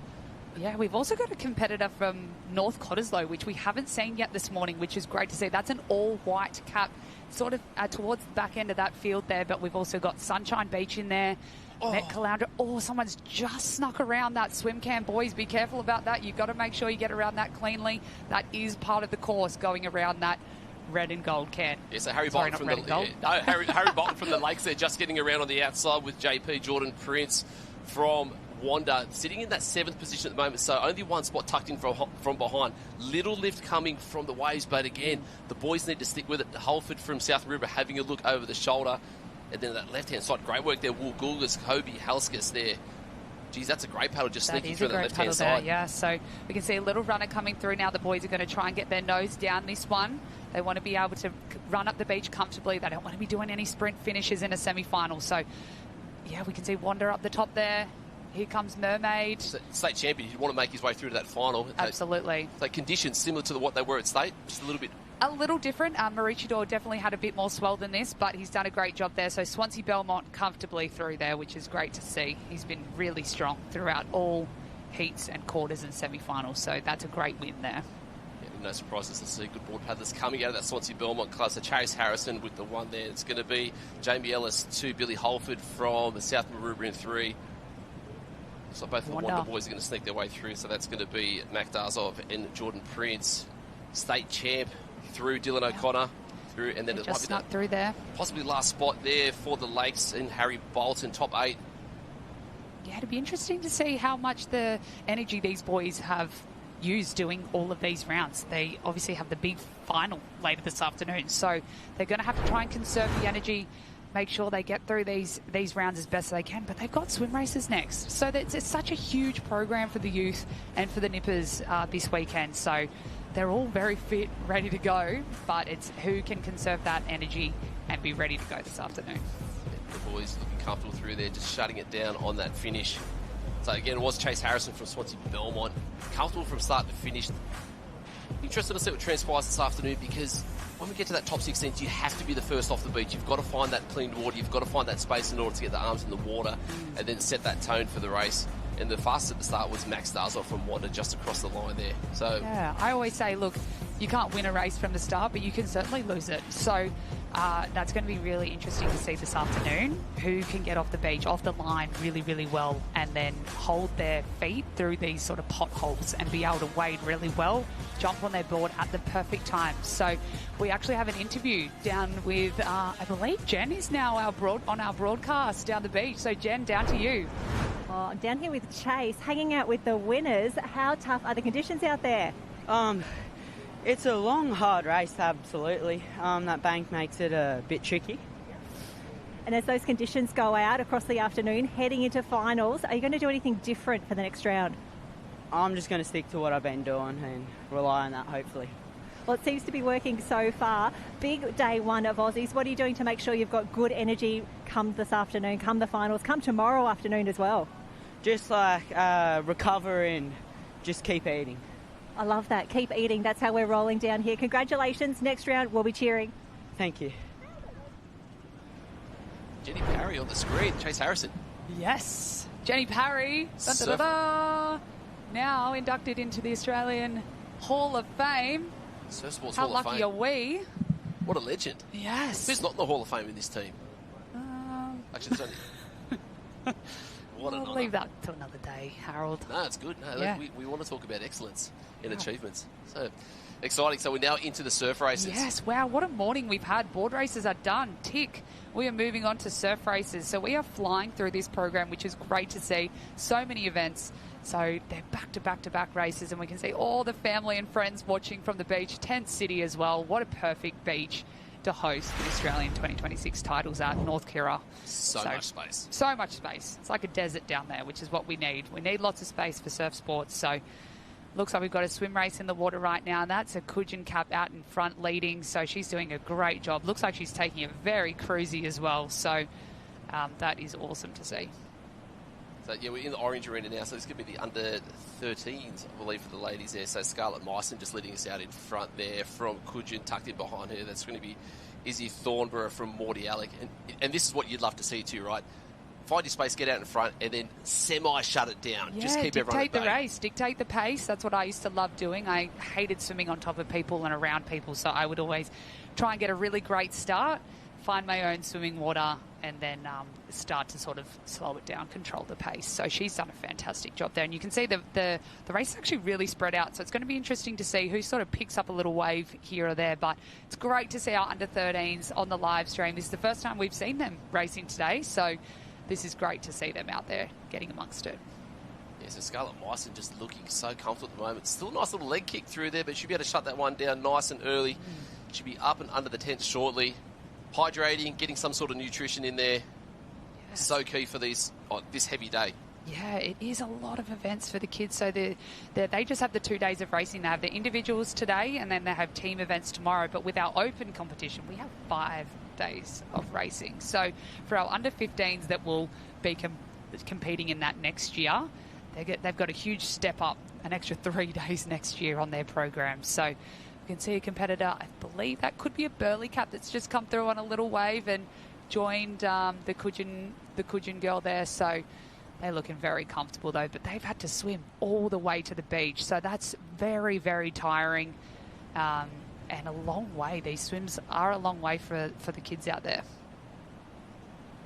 Just that, the gutter is so big through the middle there, so all the work has to be done. So Glenelg cap in that secondary position there. And Scarlet Bison comfortable through in that first. Glenelg. Yeah, sorry, that wasn't a Burley cap. That was a another green cap. So hard to pick up. Yeah, Glenelg that was. So doing a fantastic job. The competitors from South Australia, Victoria, would be loving these conditions. They get to train in these conditions all the time, and sometimes when they turn up to the Gold Coast and it's 4, 5, 6 foot, it's very different to what they're used to. So it's great to see that some of our competitors that would be training in the flat are really doing a great job out there. This is a little bit Glenelg-ish without the wind. Yes, without the wind, yes, and without the crazy tides that change so quickly. So we've got another heat in the water now. The girls getting out there, heading out to the first can, the string of 9. We'll see which heat this one is on live heats. Yeah, Orange Arena heat number 4. So racking and stacking. That's one thing you like, especially at the Australian titles. You've got the best of the best athletes, but you've also got the best of the best officials. So it always runs smoothly. Yes, the officials do a fantastic job out there. You've got your marshals, you've obviously got your judges, you've got your starters. There's so many different roles that go into these championships, and it's great to see everyone working as a team. Being able to get these events going is super tough. So a big thank you to all of our event crew, organisers and officials for making this event possible, and these guys wouldn't be racing without them. So a huge thank you to them, and a huge thank you to our parents down the beach, coaches, everyone involved. It's a huge effort to get everyone here. So congratulations everyone for being here at the Australian titles. It's good fun. So on the screen, Sophie Rolls from Coogee leading us out at the moment. Had an unbelievable state titles. Couple of medals, always strong in the water. Is she a better swimmer? Maybe. Is she a good board paddler? Yes. Good iron? They can do it all. Yes. They can do it all. So, yeah, it's interesting to see. Some will have chosen to do just the board race. Some will have chosen just to do the swim race. Others will do it all and an iron. So it's really interesting to see which events people target throughout this weekend, because sometimes it is tough to do them all. So these guys aren't afraid to get in there and get their hands dirty to get the hard work done. So, and that's it, right? Who's done the work throughout the year? Because if you're good on the board and you're good on the swim and you're good on the iron, surely you can do all 3 events. Yes, big but program. It's a huge program. So we saw in, I believe it was the under 15s, they had round 1, a quarter and a semi. So they've already done 3 board races. They'll then probably have to do another 2 swims, and then they'll do potentially 2 or 3 irons just this morning to get through to finals. So they could be doing upwards of 12, 13, 14 races just in one day. And as you said before, one of those board races took 6.5 minutes. So if you're fit and fast, that's going to go a long way today in getting you some medals potentially. Potentially. Finals, top points for the club. Rolls leading us through at the moment. We've got a couple of caps in here from the Noosa club. Maybe Ava Harding there just holding off North Burleigh just on that inside left edge. Charlie Pooty and also Zara Wood. So North Burleigh taking out the youth championships. They did, yes. The Queensland Youth Championships, North Burleigh took that one out, had a great point score. So that's great to see. And they've got a huge showing up of athletes. So, we just see the girls. Beautiful body surfing there from North Burleigh.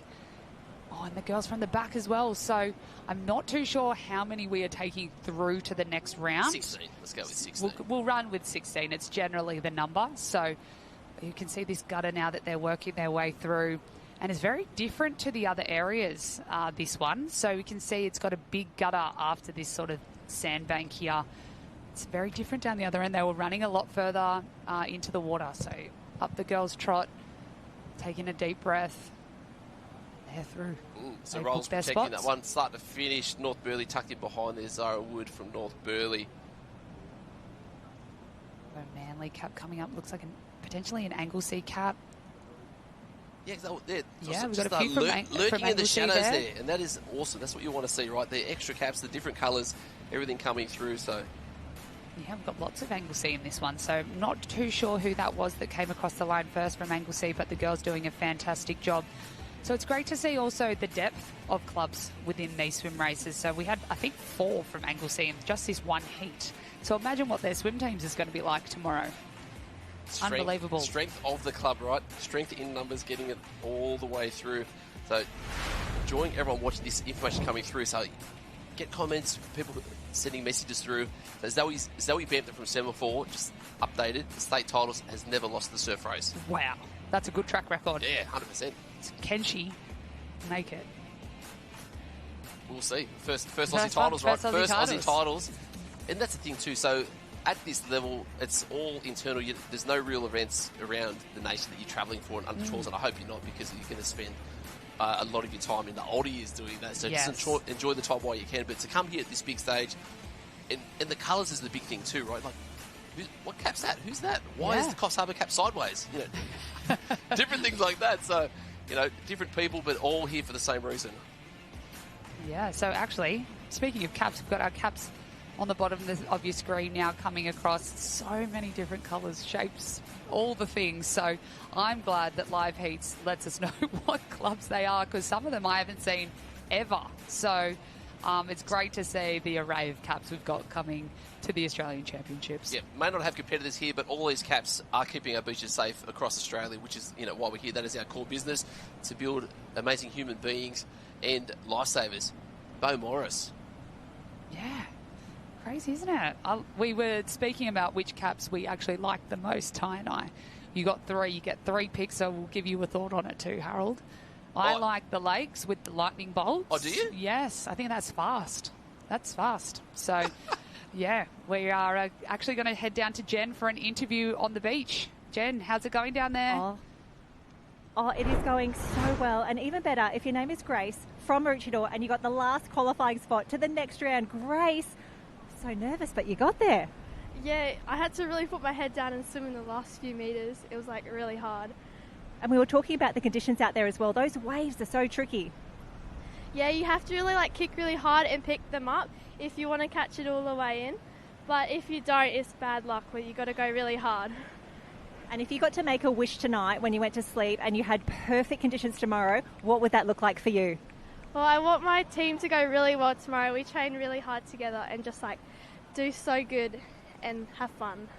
That sounds absolutely fantastic. And I do need to let everyone know I owe Grace some pancakes after Aussies. We will schedule that in.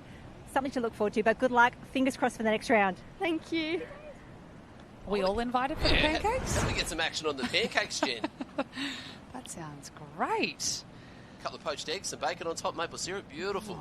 Now you're speaking my language, Harold. Right. That sounds great. So back to the caps. Yes. There's ones I don't like. I don't know if I have a favourite.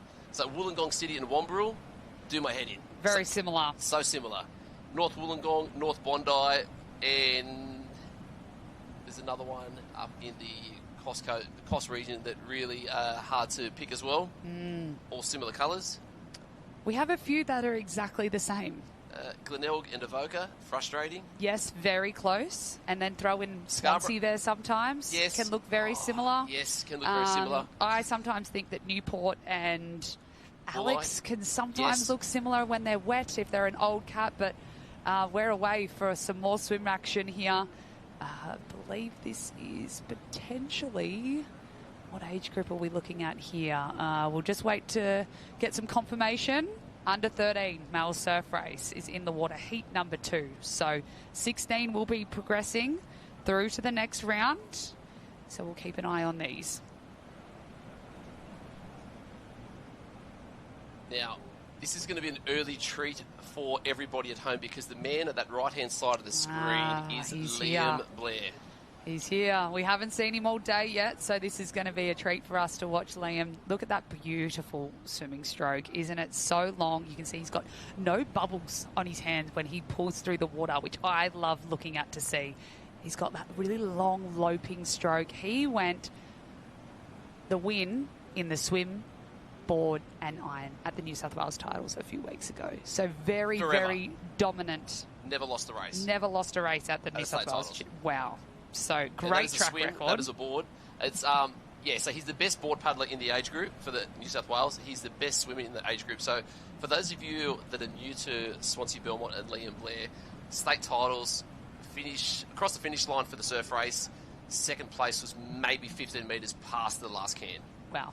Okay, so he put the foot down. We're just seeing him in cruising action right now. So, yeah, wow, he's already put a huge gap on the field. And what a bright future he has if this is what we're seeing now. So, and he will also progress onto the Mals next season, which is probably going to suit him even more. He's very tall. He's got that physique that will really suit being on a Mal as well. But he's still got this season on a Nipper board. So this is his first Australian title. So it's going to be really interesting to see come finals time how he goes. Yeah, so he's leading us out. Willem Botha from Allura is going to be tucked into that second spot, and I believe it's going to be Sawtell in there as well. So it's the guys from New South Wales just leading us through at the moment, but Liam Blair looking comfortable at that moment, just getting his way through the string of 9. So 16, that jam up at that black can is probably where we're looking at that 10th to 17, 18, Ooh. 19. There's not much we don't like space seeing there. that. There's not much room to get around those cans there, and they're all just fighting. They want to be progressing into those next rounds, but Liam doing a fantastic job out in front there. He's put a full can length into the rest of the field, so great to see. So we're going to progress 16 men through to the next round, so we'll keep an eye on sort of that midfield to see who's going to be grabbing those last spots. So Currumbin's Noah Campbell just tucked in that third spot at the moment. He's actually looking really, really strong. And at a club like Currumbin, if you're a good swimmer, what an absolute privilege and treat it is to have the Brandon boys there to be able to look up and aspire to Coach Rachel King giving you all the pointers in the water. Future's got to be bright for this young man. Absolutely. It is always great when there is open competitors or 17 and 19 competitors that these youth competitors can chase at training, and they can see what they're doing day in, day out, get all the little hints and tricks and tips that those open competitors are doing. So, yeah, great to see a Currumbin cap in there. And they're having a really resurgence sort of through the youth, so that's great to see. But the sun's come out down the beach now at North Kirra as well, so that's great to see. Hopefully we keep it that way, but the water looks fantastic and the conditions are just perfect for our Nipper and youth competitors for this weekend. So Swansea Belmont leading us out at the moment. I believe Dickie Beach was thereabouts as well, so that top 5 to 6 position, that's really good to see. So Xander Hilditch there from Dickie Beach. So similar to the Swansea Belmont cap, another one. Yes. Just to the naked to eye. throw in there. Yeah, so many caps look similar, but we're seeing a little bit of surf coming through now, not too much, but Liam will also pick up a nice body wave there, and I mean, he deserves it, right? When you're doing that, when you're that far out in front, you deserve a wave, so he's gonna take that one as far as he possibly can, but a few more competitors coming through now. You can see a Dickie Beach cap there. Yamba just tucked into the A yellow with the Yamba, black. Yeah. yes. So there you go. Yamba's the yellow with the one stripe of black. Quite similar to Alexandra Headlands in a way. We're seeing Ocean Grove as well out there. Cronulla. So dropping tide a little bit Allura. more wave shape, right? Yeah, so it definitely looks different to this morning already. So dropping tide, we'll start to see it shallow out and more breaking waves, which is going to really change things up. It's going to bring some people from the back, or people at the front could get away. So it's going to be interesting come the next few hours before our finals package later this afternoon. And we are estimating that potentially finals, I don't want to put the mocker on it, but potentially 2 o'clock-ish for our finals package this afternoon. And we also have our live stream of beach events running at the moment. So jump on YouTube, find those. 2 streams. 2 streams, yep. We're covering it all. Everyone deserves to be on the live stream, whether you're in the water, on the beach. So please follow along to those as well. Looks like Dickie Beach might have just taken in that last spot there as well. So Dickie Beach with a couple of guys. So Xander Hilditch along with Wiramu Bennett going to make their way through to the next round. But Wiramu would have been just out in front. And Xander Hilditch there. So top 16, one more swim. Yeah, so that's their heat. They will have... Oh, no, sorry, that's their semi-finals. So they've done a quarterfinal. That was semi-finals. So those boys should be making it through to the finals, which is great news. We're just going to pop to an ad break, guys. We'll see you on the other side.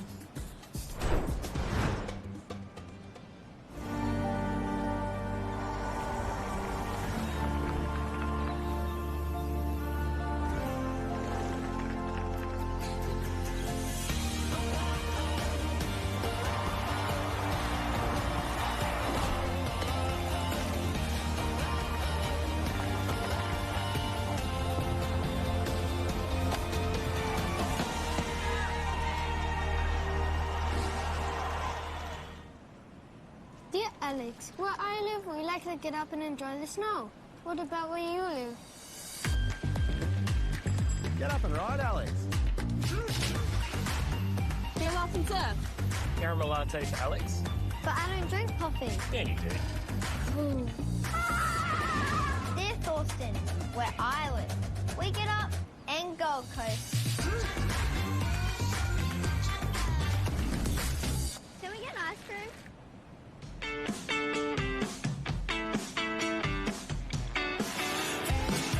There's nothing like being out there with the team.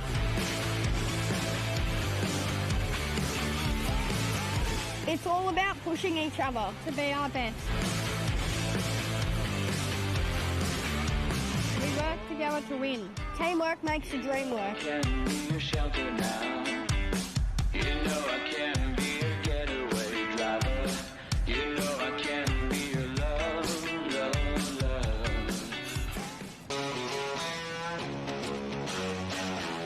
When we practice, we're ready for anything.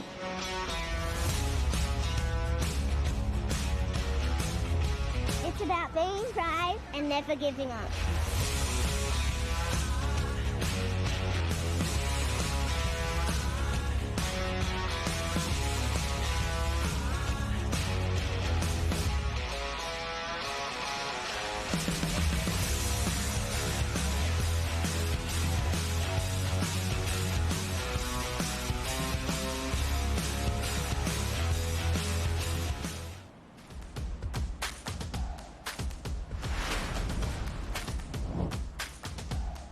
And we are back. Experience Gold Coast, where the weather is beautiful, the water is clean, and the swell is unbelievable. What a spot. I'm saying Rainbow at the moment. What a beautiful area to be in. Yeah, it is a fantastic spot, the Gold Coast. We love it. And we're down with Jen for an interview with Liam Blair. Jen, tell us how that race was. Hello. Oh, it was pretty good, but I'll get Liam to talk us through. Beautiful conditions out there. Suited you absolutely perfectly. This feels like a dream start to Aussies. Yes, definitely. First Aussies, it's going to plan so far. I've made swim and board final, and next is iron. So, I mean, I'm hoping to go as best as I can, which is the aim to. So, yeah. Now, the order for the iron, that feels like it's into your hands as well? Yeah, it's swim, board, iron. So, it's I'm a more preferred swimmer, but, I mean, I'm going good on the board. I won state board, so I'm hoping to go as best as I can in the iron. You'd say you've got some runs on the board. Hey, hilarious down here.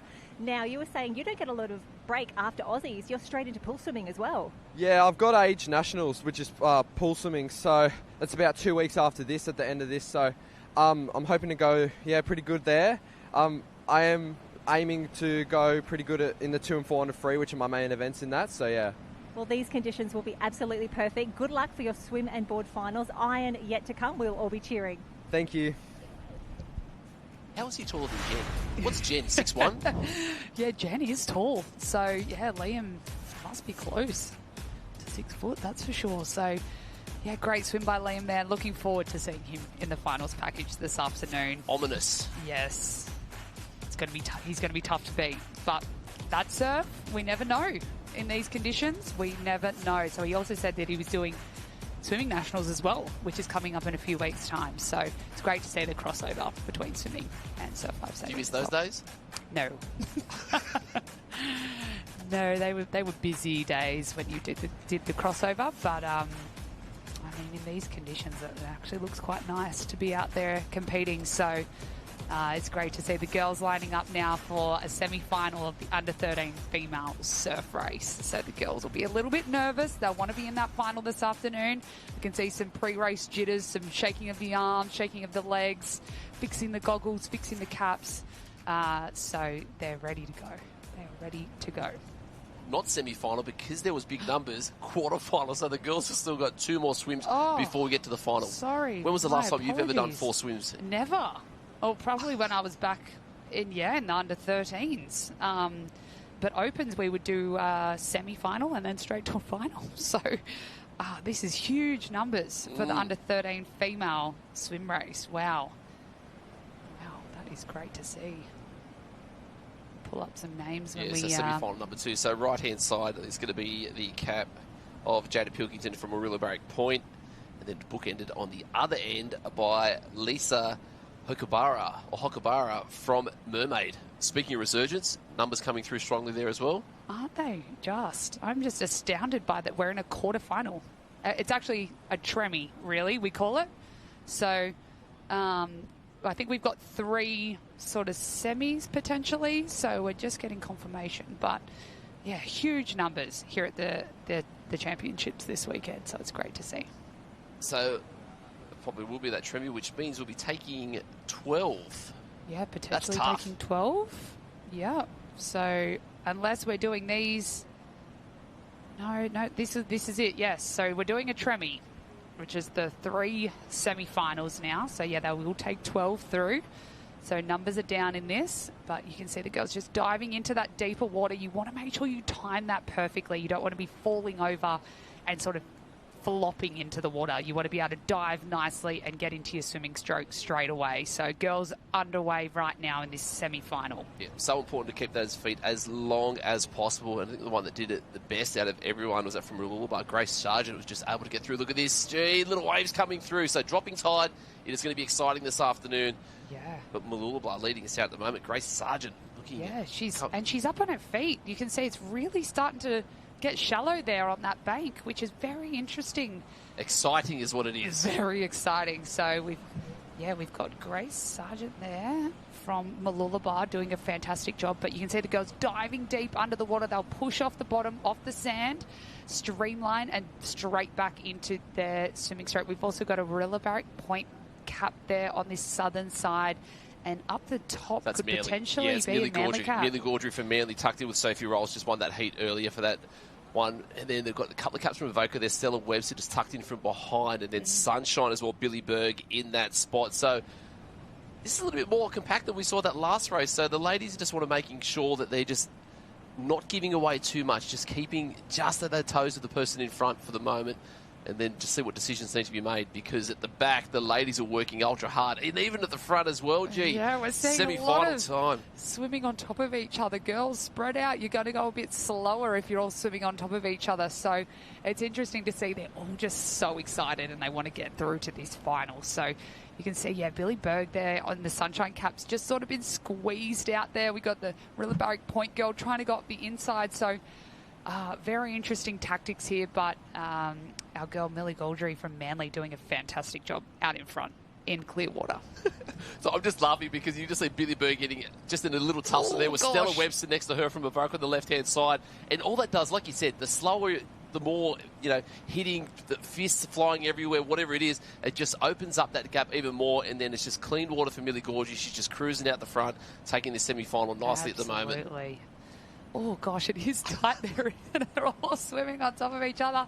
There'll be some claws out, girls. So, they're just trying to get around these kids as quickly as they possibly can. And then it should start to spread out once they turn for home. So we'll watch them. You can see the IRBs out there watching them closely, making sure nothing's going wrong. So great work by our water safety team out there, keeping everyone safe. But they've started to spread out now. This is looking a little nicer now. So...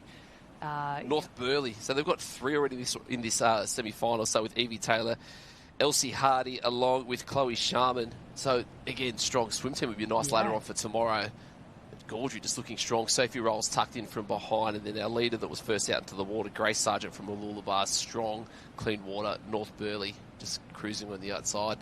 16th just at that the green and gold last can. So the ladies have got some work to do to book their spot. Yeah, so our girls at the front should be fine. We don't want to put the curse on them, but there's not too much to contend with at the moment, so they should be fine. So we're almost looking towards the middle of the field to see who's going to scrape through in those 10, 11, 12.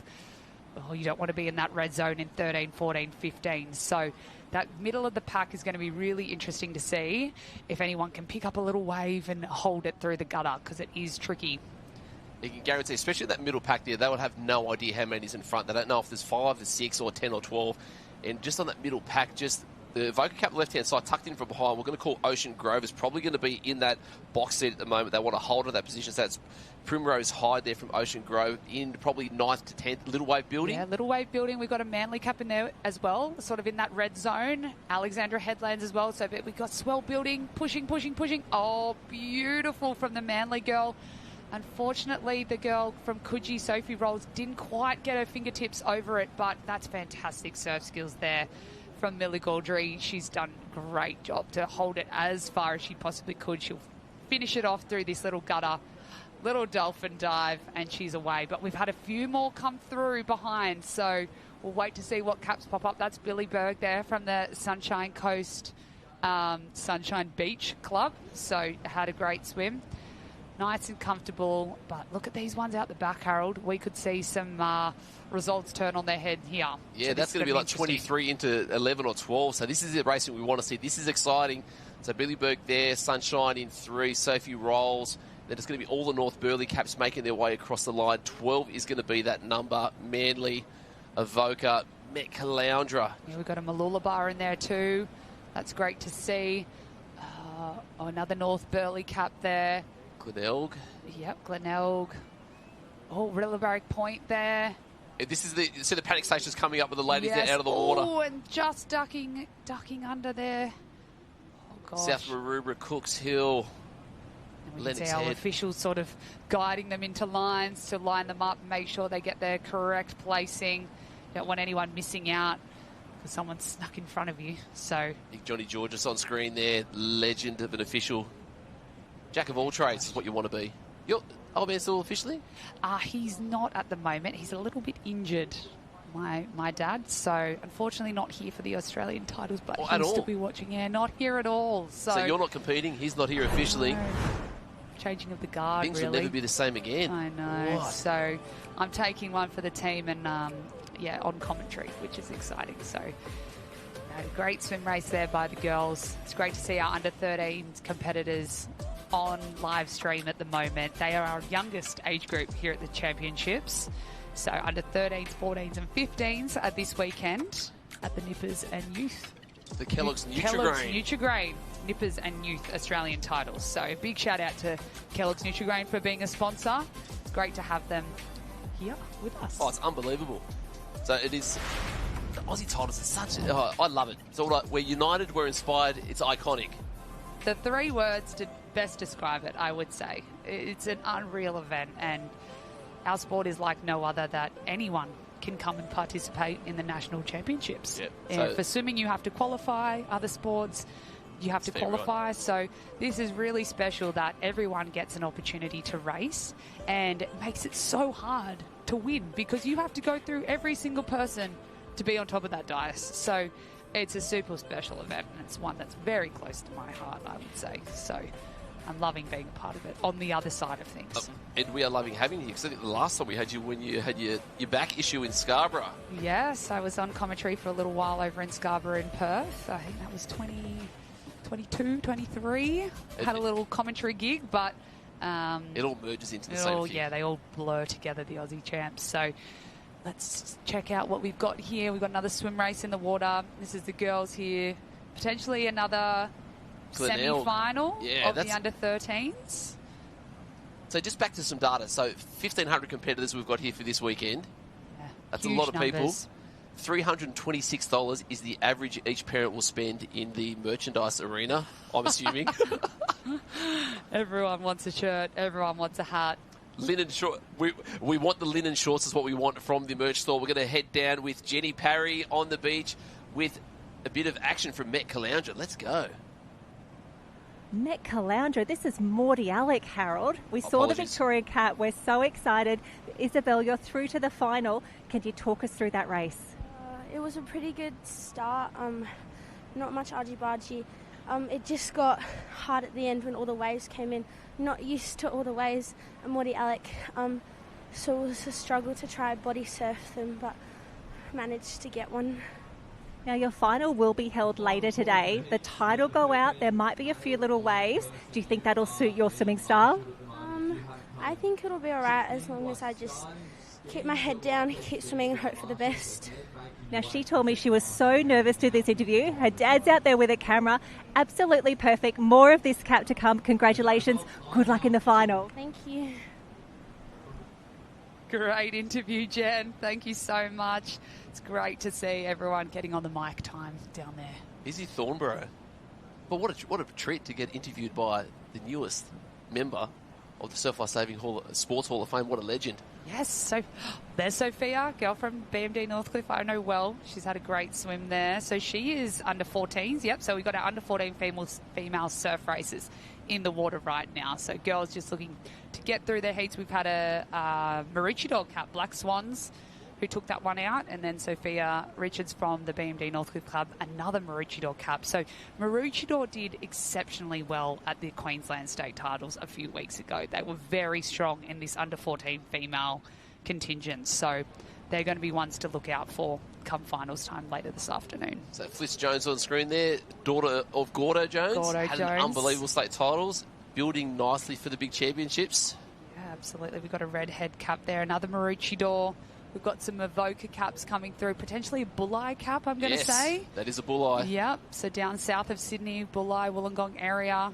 Great to see representation. We've got a Cronulla cap crossing the line now. And I'm going to say, I'm not sure what that cap is, sorry. Look, I was going to say Motorvale. I was going to say Motorvale, but it's not the green of Motorvale. Oh, Bradley Surfer, sorry. There you go. I should know that. You should know that. Sorry, it's a New You're South the Wales cap king. No, I'm not the cap king, just the New South Wales cap king. Oh, and through to another round, so great work. So Alexis Carver in 15th spot. How we got an extra one going through, we will see. But taking that one out comfortably, Isla Layton from Maroochydore in one. Sophia Richards from Northcliffe. Has she got a Vibe Master? What's she like? She's great. She's a great competitor. She doesn't swim train under me. She is in another squad up here on the Gold Coast. But, yeah, fantastic competitor. Works extremely hard. Is coached by Aaron Morris. So, yeah, great coach in him. So she's learning a lot, and it's great to see her doing some fantastic racing this morning. She's also in the board final as well. Aaron Morris does a bit of swim coaching, plus a bit of tent putting up a ring and all the logistics. He does everything. Yeah, what doesn't Aaron he does do? everything. He's a jack of all trades. And he's got the 3 boys to look after as well. And he's also got 4th boy in Bailey who's playing footy. And he's got the 3 that compete in surf. So we've had a little bit of a false start here. And what's the rule? Oh, 1 start rule. No break. No break. So we'll potentially see a disqualification here. It may have been a misfire of the gun, so potentially no one. There's no gun anymore. It's a whistle. Oh, is it a whistle? Oh, I think. Oh, gosh. So we're going to wait and see if potentially an under-14 male boy is disqualified here. Oh, we're just going to wait and see. No, let's speculate, because that's what people want. They want the hot take. No, we don't want to start rumours here, Harold. But the boys are just, still on the line. They're looking around. They're looking down that northern end. Wasn't me. I think from the drone footage, it looked like it was either one of the freshie caps, so Harrison Burrow or Lucas Peacock, and that would be really upsetting for a man who's no longer in the country at the moment, but will be watching this, no doubt. Good answer. You can't say it like that. Good answer. Good answer. Oh, it's not. It is on that far side. Yeah. Looks like potentially a black cap. We've seen head to the officials. Alex Gorridge Clark. Oh, it's so unfortunate to see. Yeah, Seacliff. Oh, no, that's not what you want. No. We don't want to see that. We want to see everyone participating in every event possible. And being a coach, how do you deal with your emotions that you can't control now because you just feel for the kids? Oh, you really feel for them. You know that they've done a lot of hard work to be here, and obviously getting here from Seacliff, it's a huge effort, so you never want to see that. But we can see some potholes now coming into play in these southern areas. It's very, very different to those northern areas. So the boys are trying to keep their feet, do their wading, get across the bank as best they possibly can, and then dive into their dolphin divings, and then they'll be into their strokes. But you can see that surf is starting to pick up a little on this lower tide, so it's making it tricky for the boys. Yeah, so the semi-final number 2, actually, so it's Mace Clark from Met Caloundra, bottom of the screen, just found the bank and just tried to stay on his feet as long as possible. And then tucked on the inside, I think it might be another Met Caloundra. Yeah, so Jai Clark. So the boys, the training buddies, getting it done at the moment. Just that, and that right-hand side just opened up. So is this going to be what's going to transpire with this dropping tide? Are we going to see different laneways, different alleys, coaches now coming into the fore with actually making decisions? Because earlier this morning, just get out, go straight, come around, in, done. Yeah, it's definitely going to come into play, the tactics now. On this changing tide of the lower tide, we're going to see potentially a little bit more of a drag at North Kirra. That south to north pull sometimes comes into consideration. So the boys are going to have to make sure they spot that can. But look how wide and separated this field is from this Met Caloundra competitor at the bottom of our screen to up the northern end. So it's going to be interesting to see who has spotted the can. I believe potentially the middle competitor from Met Caloundra could be on the money of finding this can, but we're going to wait and see. It is extremely hard to spot the cans when you are swimming, so they're right in the water. Looks like he's spotted something and is heading further north, so... Deceiving. Mace Clark looked like he was out to an absolute flight, to which he was, but had to make his way back, and unfortunately DQ was for Lewis Farrell from Clifton Beach. Oh no, there you go. So unfortunately Lewis won't be participating in this one. But a shout out on the live stream, so absolutely. All the best, Lewis. Feeling for you, Lewis. I'm sure you'll be back in other events later today.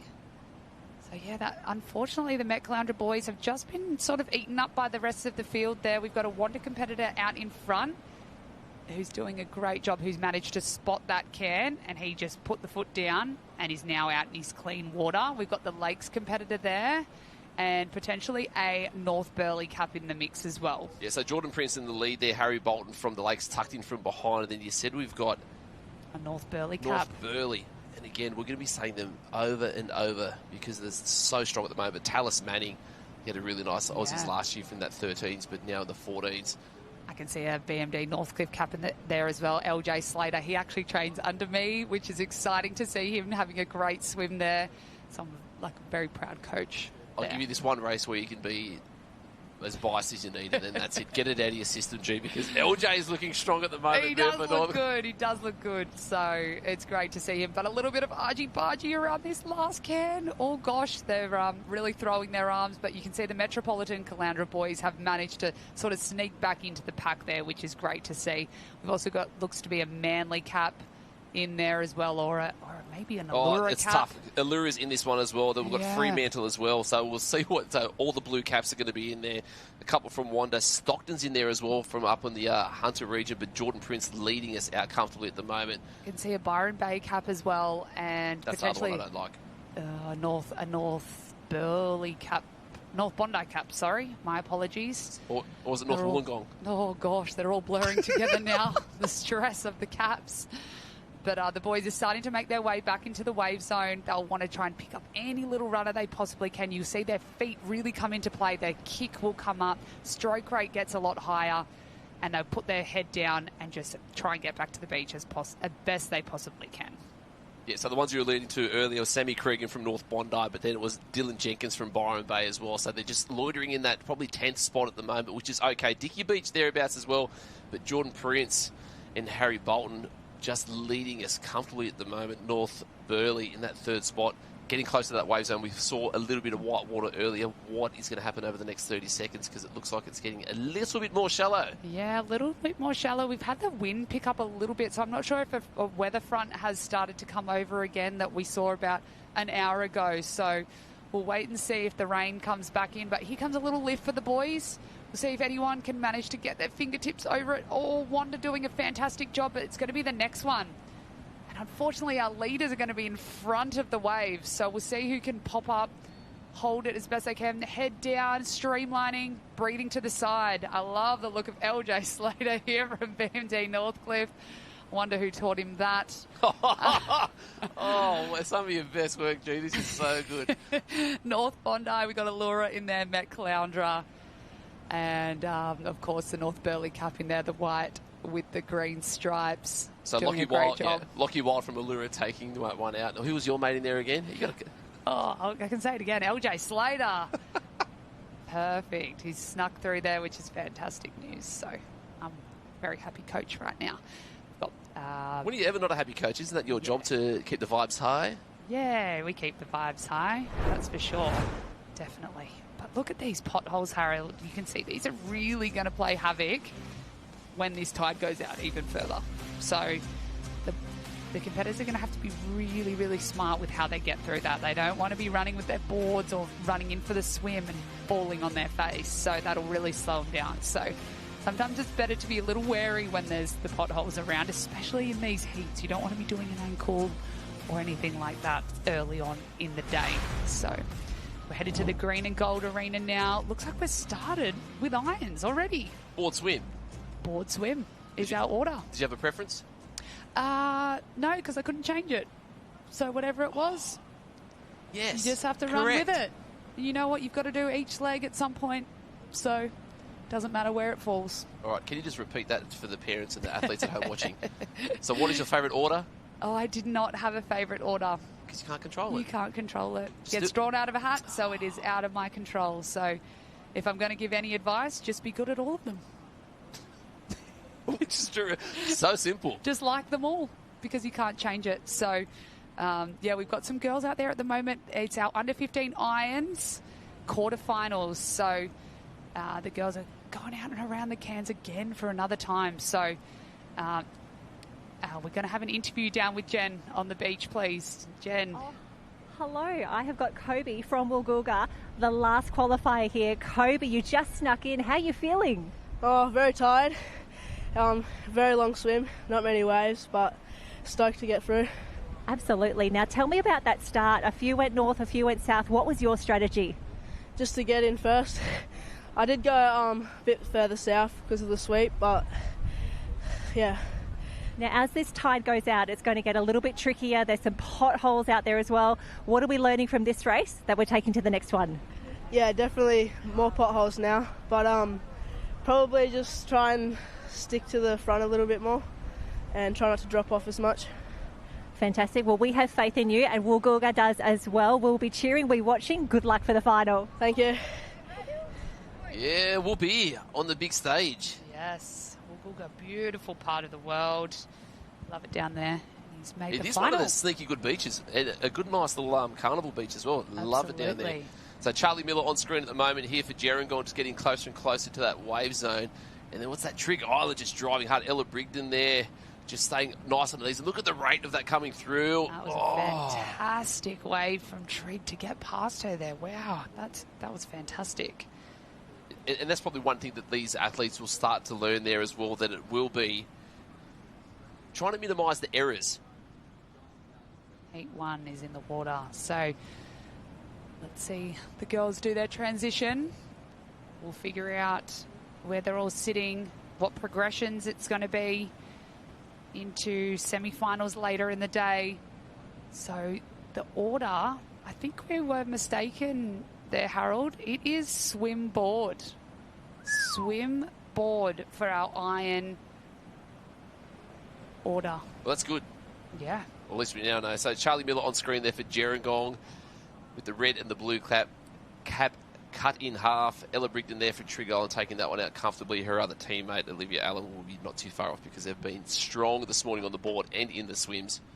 Irons already. Irons already. We are away. Gosh, the officials are absolutely flying through this. And what I like about swim board order is that you can get it going quite quickly because the boards are already in the water. They'll get out of the way. So you can sort of send the swimmers in straight away. So we are going to fly through these. So we've just had confirmation that it's 6 through. Great cap. Sorrento, great caps.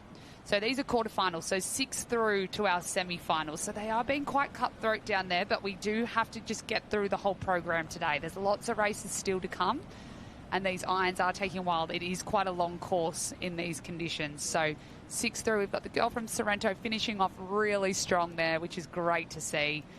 I love seeing that. Crossing the line. Strong. Just finish your race. Just finishing it off. Great job. Great to see. So Amelie Trend there from Scarborough. Oh, sorry, from Sorrento. Sorry, Emmy Bevan on there. Now look at this. It's so important. Hold your feet, ladies. Hold your feet. It's Rinse so your goggles tough. at the start. Find your line on the way out. Things within your control. We talk about it at nauseam, but these are things that you can check out before your race to give yourself every opportunity to be the best you can be because you've done the work. Absolutely, and you'll see some of the girls, they might take their boards down into the water to wash them off. That's a great opportunity, again, to check out the conditions, really see what's in front of your line running into the water. So we're just pulling up this next heat on live heats. So if you're tuning along with us, all the results will be coming through in live heats, which is a great tool to be using. So Manly leading us out strongly at the moment. So they've got Zara Cleary and Charlie Collins. That's going to be Zara just making their way through. She's got it really, really hard there early. So it's at 5-6 body lengths already. Yeah, she's had a fantastic start. She's really looking to dictate the pace of this, get out and get in a good rhythm, really feel her way through this. And you can see that wind has picked up a little bit. So we're going to see if maybe the rain's coming again. And in second place, that could potentially be... What are we looking at here? Is that a maroon and yeah, white there might be cap? Sienna Picton there Yeah, from Sienna Picton from Talabadra. Tully. So Matt Poole being the coach there with Is he on Courtney the beach Hancock. today? I haven't He seen him should yet. be on the beach. He should be. Poolie, where are you? So Matt Poole, Courtney Hancock and Carly Nerthen coaching at Talabadra. What a lineup of coaches they have there and doing a fantastic job, it looks like. So that is great to see. They've got a lot of great numbers. They did really well at the Queensland State titles a few weeks ago. So shout out to the coaches there at Tally, doing a fantastic job with the kids there. So the red cap of Brighton just tucked in at the back there, trying to get some work through. But it looks like it's Manly leading us out strongly at the moment. And everyone else is trying to find some sort of space. Now, the interesting thing will be, the thing I do like about this is when you've got someone that's a specific swimmer that may not be that strong on the board, full send in the swim, hang on for dear life on the board and see what transpires. Absolutely, yeah. You'll have your really strong swimmers that will look to, get a lead and then hang on. But you'll have your other sort of side of things where they're not as strong a swimmer. Oh, tussle and bustle around that first can. Girls giving no space at all. I think that was a Grange cap in there, which the blue with the sort of white square on top. That could potentially be Ruby Knights there from Grange. She sort of snuck up the inside, which is where you want to be. You want to be closest to the cans, making sure you're not going any further than you need to. So you'll also find that you'll have some swimmers that it's not their strongest leg and that board is, so they'll be looking to just hang in there as best they possibly can and get on their boards and really make their move in that second leg of the iron. So girls really tussling there back in sort of seventh position. And again, so Ruby Knight. Again, into the can, so that's not what you want. That's going to be slowing those girls down because they're fighting each other to sort of get around the cans, where these girls out in front have really started to put the foot down and move away from the rest of the pack. Yeah, Ruby Knight from the Grange just wearing 2 cans in a row on the head, just getting absolutely slammed through there. But then again, if there's no space, and that's what you've got to do. And that's the racing on the inside, right? So absolutely. Yeah, it comes at a cost sometimes being on the inside. You do get some knocks around, that's for sure, but it is nice to be on the inside as well of the cans. We've got a Manly cap in there. We can see Redhead out the back there, really starting to make some progression through the field. I'm just trying to pick up that red and white cap at the moment in second position. I'm not entirely sure what that one is. Brighton. Yeah, that's Brighton from South Australia, so that's a little bit different on their live heats. Yes. On our live heats, we're seeing a full red cap, so that's why it's gotten me confused, sorry. So Brighton now with the white stripes down the side. So they've got Sutton Miller and Izzy McMillan just strong at the moment, but look at this. Sienna Picton just unleashing a little bit more power just at that back end.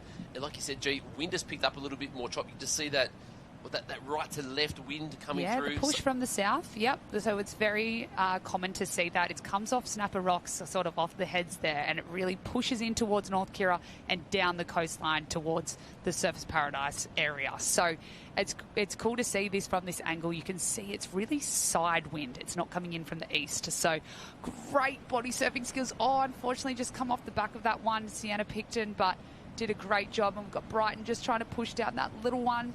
Potentially going to be another one coming for the girls behind.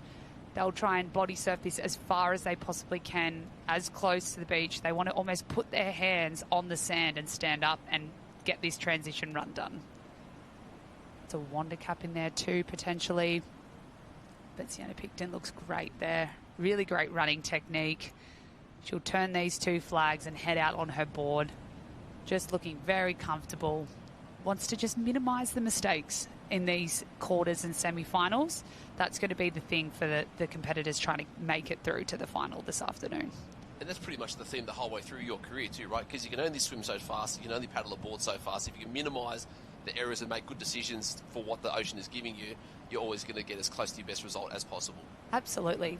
Minimising mistakes goes a really long way, and sometimes it's overlooked. You think you have to be faster, you have to be fitter, you have to do all these things. But if you can minimise mistakes, sometimes that's the difference between winning and fourth place or winning and being in the middle of the pack. So I think if I'm going to give any advice to the competitors out there this weekend, it's just minimising those mistakes, really perfecting your skills, whether that be popping, running in with your board on your hip, going straight onto your knees on your board. There is so many things that you can practice in training that are really going to go a long way. Yeah, little things. Left hand grab up on the board whilst you're making your way running through forward. And especially with the popping one as well, you see, like, we've got to be so aggressive getting out there. Probably won't see too much of it this morning, later on this afternoon as the waves are coming through there, but you've got to take those last couple of strokes before you get to the wave, because if you're doing that for 3 or 4 waves, you've missed out on possibly 16 to 17 strokes. Absolutely. That everyone else is doing. Yeah, so it's so tricky. There is so many things to contend with in our sport. It's hard to put a list on what you need to do because every race is different as well. So that's why we love it, though. Every race is different. Every conditions, every beach, you name it, we have to deal with it all. So it definitely builds resilience for all of the competitors out there today. But we can see the girls just getting nearer those board cans. So the course for the irons today is that the competitors will swim the 9 cans, the coloured cans. They will swim those. They will then transition around 2 poles on the beach, grab their boards. They then have to clear that yellow and red can on their board and head out to the black and white cans. There's 4 of those that they will turn here. You can see on the bottom of the screen. They will have to go around all 4 of those. They will then head back towards the beach and they go around a yellow and green can and make their way to the beach to finish. So it's a tricky course. Course management is a big thing as well. At the moment, we're not seeing too many things really making the conditions hard. But I tell you what, if that wind comes up, Not or hard, a bit of that tricky, if the sweep comes up, which it can do very quickly at North Kirra, course management is going to be a huge thing that competitors are going to have to deal with. And this is one thing you love to see too, right? Last can, up on the knees, driving and just putting those bits of effort in. So the ladies looking really strong here at the moment. Picton leading us out at the moment. I think it might be Spinner there from Wanda in that secondary cap, I believe it may be. Yeah, it's great to see the girls on their knees. They are in the under 15, so they've had last season in the under 14s on a Mal, but you can see they're just so much more comfortable than they would have been a season ago. They've had more time in the surf, on their boards. And that's another thing, just getting out here on your board, surfing your board, having fun on your board goes a really long way. So I reckon Sienna at Talabudgera would be doing that a lot with their group. Their coaching staff does a fantastic job with skills. So she looks very comfortable there. Just play, right? Just get out and play. Get out and play on your board. Have fun with it. Be out there with your friends for as long as you possibly can. So yeah, she's going to try and pull down this little one, conserve some energy. So we're taking 6 through. So that's brutal. That is really tight racing. It's very cutthroat, but we've looked to have a sort of a clear 6 at the moment. Ish. So I think there's a tiny little runner from behind. So 7, 8, 9 are probably half a wavelength behind that last spot. So top 6 is what it's going to be. Liesl Spinner from Wanda into. That was comfortable, but that was pretty dominant there from Sienna Picton. That could be really ominous signs for later on this afternoon. Yeah. 3rd, Justin on the bank there. 4th and 5th on that next one. Error. And like we said minimise the errors. 6th place. Minimise the errors. So now we're going to be seeing a sprint finish, I believe. So that's going to be a tight one for that final spot.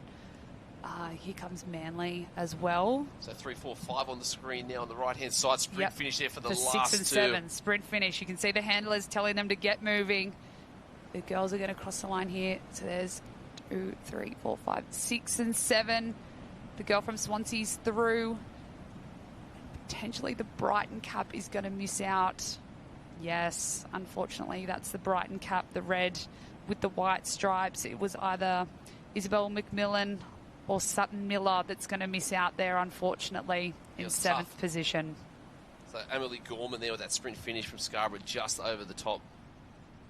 That was a solid race. Liv Manson from Evoca there, just going to miss out as well. Miller Price from Redhead, really the board paddler as well. So this is tough conditions, right? It's very cutthroat at Aussies when we've got a really big program. Sometimes the officials have to make the call to bring down the numbers of qualifications. So, yes, 6 going through is very tough. So 7 heats, making their way through. But, again, Gold Coast, is there a better spot? Again, loving being at Rainbow, brought the pushy, so just get to enjoy the infrastructure of the Gold Coast, riding along the promenade slowly to get here in the morning, so early start. Yeah, we love it. We moved to the Gold Coast 8 years ago now, my partner Riley and I, and we love the Gold Coast. Husband, partner, same thing. It's not. But yeah, the Gold Coast is such a great spot, and hosting the Kelloggs Nutri-Grain Nippers and Youth Australian titles here at North Kirra Beach. We are underway for more Ironwoman action in the under-15s quarterfinals. This is heat number 5. We have 7 heats, Harold. Great numbers. Great numbers, and just the participation across so many different clubs across Australia. We actually have some representatives from New Zealand here as well that we saw this morning, from Amanu, from Mount Maunganui. Papamoa. Yep, Papamoa. Some fantastic competitors. So we've got an interview down with Jen, so we're going to throw down to her on the beach. Oh, hello, team. Just making sure we get signed in, making it official. Down here with Emily from Scarborough, who just got through 6th position. 6 is tight for cuts. You must have been so nervous. Yeah, I was really, really nervous. I was like, oh my God. Yeah. And tell me about that last run leg. My gosh. Yeah, I got adrenaline and I just ran through. I was so scared that she was going to catch me, but I was so thankful that I got through. And have you been working on your running? Is that what paid off? No, not really. I was just the adrenaline rush, and I was like, oh my gosh, if I don't run fast enough, I won't make it. So I was scared. But she did run fast enough. She did make it through. Now, what are we learning for the next race? The conditions are changing. That run leg is getting longer as well. Are we going to change anything in the strategy? Probably swim harder, so that I don't have to run through as hard as I possibly can, and they don't catch me on the board. I'm 100% on board with this plan. Let's go get you some water, some recovery. It's a big day down here. Congratulations. And big waves out to Scarborough. Yoo-hoo. Congratulations. Great interview, Jen. Scarborough, yeah, we've had a few Aussie Championships run at Scarborough. Great location. And, great to see some representatives from Scarborough who have made the trip over from the west. So it's great to see. Love those interviews. We saw Mum in the background filming the interview, even though the interview was getting filmed on the live stream, and then we got a camera out to film Mum. So that's it. Check our socials for it. Yep. But is there anything more fun than watching parents just watch their kids do what they do? It's so fun. You were talking about it before. This is such a hard event for an Ironman. It's the ultimate test of your endurance, and then the parents just want to be able to help and want their kids to do the best. So, and the best they can do is just yell at them on a transition and go, run! We're doing our best. It's so cool to see all the parents getting involved, and they do such a great job helping the kids, supporting the kids. I'm sure all the parents out there down the beach today have packed everyone's lunch. They've got the umbrellas, they've carried the chairs, they've helped carry the craft, they've set up the tents. So big shout out to all the parents down there. But we are in the water for our under 15 Ironwoman Heat 5, 6 going through. There is 7 heats, so we are very cutthroat in these Ironwoman races today. The girls are doing a fantastic job out there. We can see them. They've just rounded the swim can. The order is swim board for the championships. So we can see a Wonder Cap. I believe we can see some Manly Caps as well out in front. So we're just going to pull that heat up now. It's heat number 5, so tuning into live heats to make sure you're following along your competitor. You're not missing any results. So we've got Evie Davis out in the water at the moment. So she's a fantastic swimmer. So that could potentially be her out in front, I believe. So that's, I think that's her. And potentially a Coogin headland cap. We do have 2 athletes from Coogin. I think that's them there in the 2nd and 4th, and potentially a Wonder Cap. So I don't like to say it. Lots of New South Wales. Just said it. It's great to see. I'm a New South Wales girl at heart. Will always bleed blue, so it is great to see. The New South Wales have such a strong representation in the nippers and the youth competitions. So it's great to see them out there doing their thing. Yeah, so the Coogin Headlands, a nice little resurgence there. There's some top-level athletes through there. So Zara Johnson, Lila Vessel, really strong. So, they do a bit of work with George, who's been looking after the nippers for a while. Scotty McCartney, the reigning surf life-saving coach of the world, taking out the title last year. Vibe Master, he's one of the kings of the vibes on the beach. Yeah, we love the good vibes, and it just makes it so much fun, and that's what our sport is about, is having fun. And you can see, Evie Davis just started to sort of dolphin dive across that shallow bank now. I believe she swims at Aquaculture, which is her father's swim centre, which is cool. The biggest smile Sean. in the world. So he'll be down the beach, obviously cheering her on, which is great to see. And she's got a brother who will be competing next week. Sam. He's looking very Matt Poole-esque in his physique at the moment. The way he walks, runs, just carries himself on the beach. Yeah, so he's in one of the Australian teams as well, so he's a fantastic competitor. So runs in the family, clearly, but Evie doing a fantastic job. She's such a great runner across that sand too, very light on her toes. And we've got the girl from Coogin Headlands sitting in second position behind there. So now, whilst watching the transitions, how important is actually a run component of your training? Oh, it's huge, huge. So the run component, although it's probably one of the shortest legs in an iron race, you don't want to be doing a running leg and being completely fatigued once you get on your board. So, and there is time to make up a lot of ground. It's the fastest leg across the sand as well, obviously. So you can make up a lot of ground in these running transition legs. So you can see some of the competitors really pushing the pace, but you want to make sure you have enough in the tank to be able to get on your board and be able to really accelerate into those waves. So running, very, very crucial in our sport, especially for Ironwoman, Ironman racing. And you haven't even delved into the mental and emotional toll it takes on everyone else. If they're seeing you fly through on that transition and you're looking strong, comfortable, not a great and your feeling. skim starting straight on your knees, you'd be like, wow, what have I got to find? Yeah, and we've really seen the resurgence of the run being another leg in the Ironman, Ironwoman events. So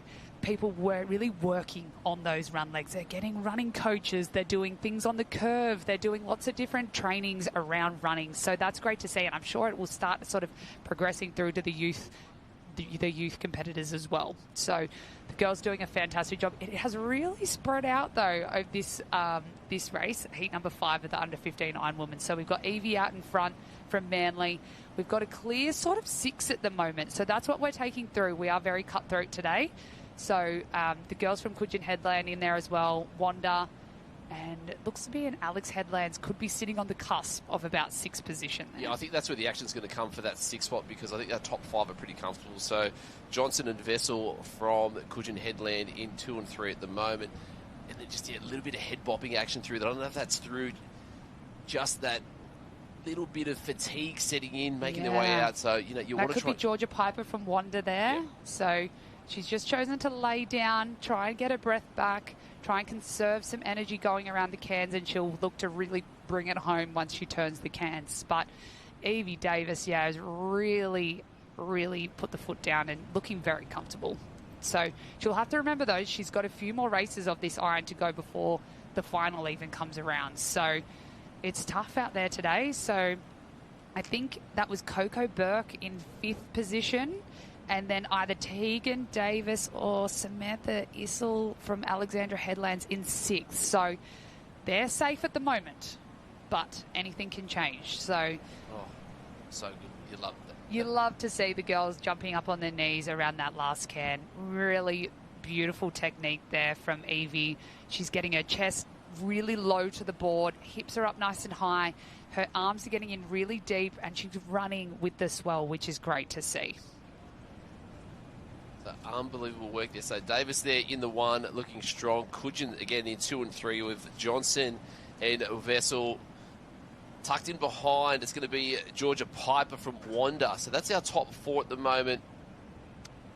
Yeah, and we've got potentially Coco Burke, I think, from Morty Alec. Yeah, it is Morty Alec. Yeah, and then we've got Alexandra Headlands behind that. So, but the girls have time with these conditions, with this lower tide coming into play.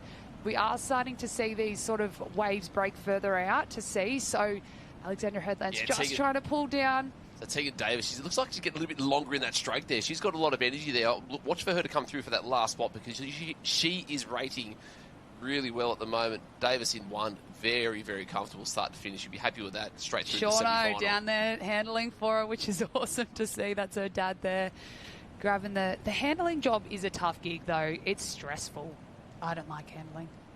It's a very stressful job. So what's Riley doing this week? Is he a super handler next weekend or anything? Has he progressed to Not anyone for else? me anymore, clearly. Obviously, but like, is it like a marriage where like you were never ever allowed to handle for anyone? That was or not? No, he handles for Joe Collins for Northcliffe, and he did for the Shaw and Partners Iron Series. He handled for Joe, which was cool to see. But he's also jumping in a double ski with Emily Doyle as well, so that's going to be exciting to watch. And he's doing the male double with Joe Collins. So, oh really? Yeah. So that's exciting is that just to see. a golfing thing, or? Yeah, it's a golf thing. Yeah, I'll leave that to them. But is that a Brighton cap we can see? It is. Has she taken out 6th position potentially? Laura Bastions. And we've got the girls from Amanu coming in now, really finishing off nice and strong. Oh, we've seen a little stumble, but she's managed to hold her feet. And they, unfortunately, I don't think they will progress through. One of those caps could be attacking point. Yeah, it is. Okay, cap. Harrison there. Sorry. Maybe we don't like those ones together We've got either. attacking point and Amanu literally look exactly the same. Got another Alexandra Headlands competitor coming across the line now too. So great job, girls. The Iron is such a tough event. You can see they're all exhausted, but some of them are going to have to do it potentially 2 more times before the final even comes around. Oh, because this is a hard cut, we're straight to semi. Oh, we're straight to semi. Straight to semi, so the ladies want to make their way through. So Mackenzie Carnegie from Amanu, shout out to everyone across the ditch. Across the ditch. For We've got a Cairns cap here too. Laura Baldwin from Far North Queensland. Great to see. She doesn't have to wear a Stinger suit here, which is great. Would love to hear from her possibly for what the training component means for her, because obviously there'll be a lot of pool work. Where are we paddling the board? How are you getting it done? Harold, what are you going to do on your days off? Are you going to go to Movie World potentially? Yes. Experience Gold Coast. I will try and make my way into the the movie docks out the back. Would love to be famous. Yeah, great. And the roller coasters, bit of fun, thrill-seeking. But yeah, the girls have just finished up Heat 5 of the under-15 Ironwoman. I'm going to call it quarterfinals. So we had Evie Davis in 1, Zara Johnson 2, Layla Weasel from 3, Coco Burke in 4, Georgia Piper in 5, and Samantha Easel in 6. So they're our qualifiers. We do have an interview with Jen down the beach. Jen, let's hear from you. Oh, thank you so much, team. I'm down here with Zara and Lila, both from Coogin. They are through to the next round, but you actually don't train together. Tell me more. I compete. I like my club's for Gulga, but I compete for Coogin. And how good is this making the next round with a teammate? Yeah, it's awesome. Now tell me about that race. I feel like this is such a long swim. Were you feeling it on the way home? Oh, 100%. I was actually struggling so badly to get in, but I felt good, so I was happy. Now, as we look at the conditions change, the course might get a little bit shorter, but the run will get longer. How does that work for you? Good. I've got some short little fast legs, so hopefully I can use them to my advantage and power through well.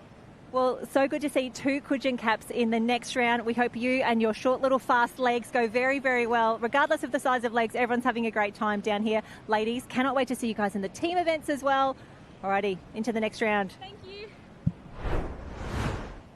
Great interview. Thanks, Jen. It's great to see teammates making it through as well. That always makes it more special when you get through those rounds with your teammates, and then you can do the team events with them tomorrow as well. So, and that's the thing looking too, forward right? to that. So yeah, sometimes, and obviously they were just saying that you moved up from Woolgoolga, so but just to give yourself that option to have some more racing is so key, because the more times around the Cairns, the more fun you have.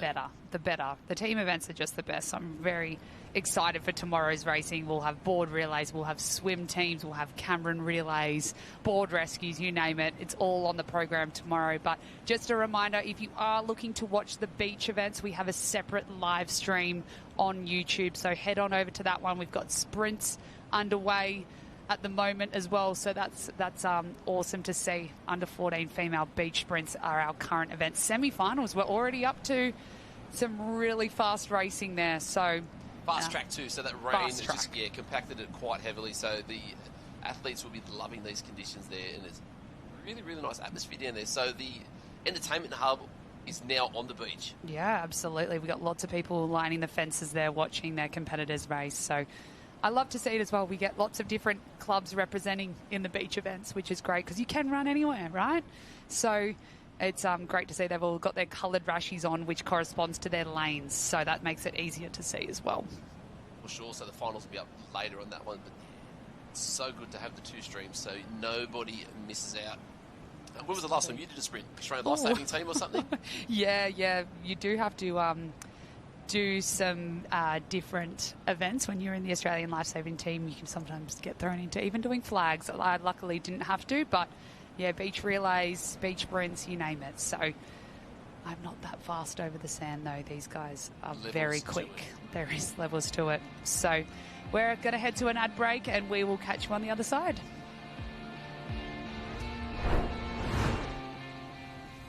Australia has over 50,000 kilometres of coastline.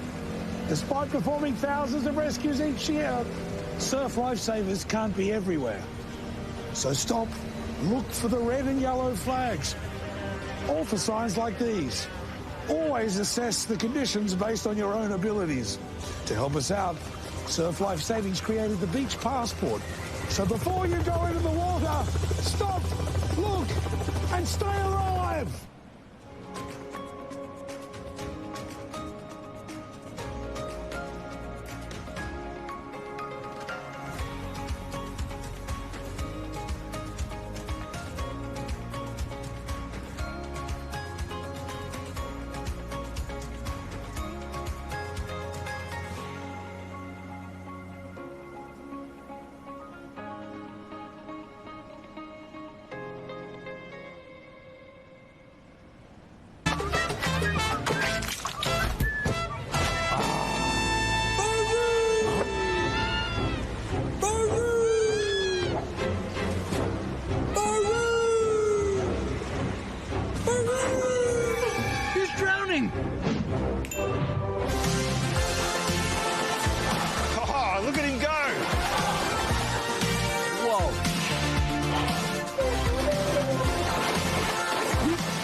Between the flags, bro! Speaking of saving, Step 1 and Surf Lifesaving Australia have partnered to make these. They've even added these two flags to remind you to swim between them. And $5 from each pair will be donated to Surf Lifesaving Australia to help keep our beaches safer. So buy them online at step1.life. Step 1! Get some! And we are back at the Kelloggs Nutri-Grain Australian Nippers and Youth Championships. In the water at the moment, we have heat 7 of the under-15 female Ironwoman race. So this is the final heat for the girls here. They're heading out on their boards. So they've done their swim leg, heading out on their boards. Speaking of legs, Step 1, I'll have to get me some action on that because I am the chief of chafe. How good's that? $5 from every pair of undies sold direct to Surf Life Saving Australia. They'll be getting a casual $50 donation from me from all the purchases. Perfect. That's Overshare? No one cares. We're just here to have fun, G. So here we are. Here we are. Back to the racing, I say. So we've got the girls out there now. It looks like a Voca beach cap. Yeah, Alex Hall. Yeah. She's my commentary buddy at local carnival. She likes to help out on the beach on the commentary. She'll be taking my spot next year. Then we've got a North Bondi cap and a North Burleigh cap side by side, heading out to that black and white can there. They will turn right hand in the water, and then in 4th and 5th position. Oh gosh, I can't tell those caps, Harold. You going to help me out here? Potentially a North Kirkhill North cap. Kirkhill. Yeah, Grace Lowry there, and in front of her it's going to be Acacia Lockwood from Mentone. Tell you what, I'm seeing a cap here on live heats that I haven't seen for the day yet. It's Coffs Harbour. The sideways cap. Yeah, the sideways cap. I quite like that. So Poppy Barclay from Coffs Harbour. Great area of the world down there. But the qualifications for this event is 6 going through to a semi-final. So we've got our top 3 there looking very comfortable. Even 4th position there is looking comfortable. So it's going to see who is going to snag those last two spots. But I mean, when these sorts of waves come through, anything can happen here. So 7 on screen at the moment. 7 on screen. So it's very tight there, but the girl from Avoca doing a fantastic job. Yes, Alex Hall leading us out. Just off that back there, that little wave is for Ruby Campbell from Fremantle. So she's on the precipice of being done in her irons. She needs to get moving, noting Hall holding onto that lead at the moment. What do we got? 100 metres left of her race, and she needs to get through to that next round. Hall looking comfortable at the moment. Lucinda Gladstone there from North Bondi. Unbelievable state championships. They dominated the team's events. Yeah. Watch for them tomorrow. Absolutely. They were fantastic at the state championships. So North Bondi just pushing and getting over that one. So she's comfortably through. And you can see in all the other areas, which is so great to see at the Australian Championships, everyone's at different events, doing different things. There's competitors all over the place. So there's, how many did we say? 1,500 competitors this weekend, which is just great numbers. The sport is in such a great place. So Avoca Beach coming up now to take this heat number 7 of the under 15 Ironwoman out. So she's looking very comfortable, wanting to conserve some energy moving into that semi-final. Needed to. Has a rough start to the season, a couple of injuries, like had a bike stack 12 months ago, like nearly lost an eye, did a thumb at playing other sports, soccer, things like that. So always too active, Alex Hall, but she'll be very comfortable there. Lucinda Gladstone in 2 from North Bondi, and then North Burley's Loney Turnbull. Here we go. Oh, not even a sprint finish. So men turn across the occasion, Lockwood, and then North Curly. Yep. And is that a Chugan cap I'm seeing? It is. Maddie King McAuliffe. Yeah, great work from Chugan there. And then Grace Lowry from North Curly. That was the 6th, right? Yeah, that was the 6th. So we've got Ocean Grove coming through, and I believe Fremantle. Yeah, Ruby Campbell. Haven't seen that one today, so that's another cap we're recognising. So, and a Noosa cap coming over. So great to see. I believe that's Noosa. I hope that's Noosa. Yes, I was right. Ella Baker from Noosa Heads. Whenever I get a cap right, I'm Do you feel the pressure in here to try and get the caps right? I do, because every club deserves to be recognised. So I want to try and get it right. And my apologies, my cap information, my cap knowledge isn't great. But there's lots of different caps represented here at the youth titles. So it's great to see. We can see our officials starting to move the course down towards the beach because that low tide is starting to near. But I mean, look at these shots of the Gold Coast. Doesn't it look fantastic? Fantastic up at Surfers Paradise there, looking down at the Spit, the Broadwater there. We can see the Q1 building. Just fantastic. In Palm Beach, we just saw a great finish here from Eloise Murphy. Is that one of my favourite spots, Palm Beach? Is that a really nice... Palm Beach on the Gold Coast or Sydney? No, Queensland Palm Beach. Queensland Palm Beach. Oh, that was not too far from here. The light blue with the white and the dark blue. Oh, that's a good one. I haven't seen that one today either. So, yeah, there we go. Palm Beach is a great spot. But as you can see... All the great spots of the Gold Coast. All the great spots of the Gold Coast. So we're very lucky up here to be treated to so many amazing beaches, theme parks. You got the hinterland as well. So lots of things. I haven't done the hinterland yet. It's fantastic. It's really, really great. Lots of great walks, but we are going to throw down to Jen for an interview. Oh, thanks so much. Down here with the winners from Avoca, one of my favourite caps as well. Now, how good does it feel to be through? You had a little bit of distance. You nearly got to take the foot off the accelerator on the way through. That's the way to do a qualifying round. Yeah, it's really nice just to be in front and not have to really try to get through to the next round, and I can back it off a bit. Now, obviously, you've been doing so much training already this year to get to this position. You must have so much faith and confidence in your skills. Well, I've actually missed half the season because of injuries. So tell me more. What's happened? Well, in July in pre-season, I broke my thumb, and then I was back for maybe about 3 weeks. And at my first carnival back, or second, I broke my toe. So, Harold and Georgia, if we could get some bubble wrap delivered down here, we're going to wrap this girl up before the next round. Now, you're back, you're healthy. How are you feeling for the next 2 big days of racing? Only 2 to go. I'm feeling pretty good. I didn't do all of the events to save myself. I don't think I have that fitness yet to do all of them. But just get through today, and then tomorrow will be really fun on Teams Day. Cannot wait for Teams Day. We've got to get you through a few more rounds today, though.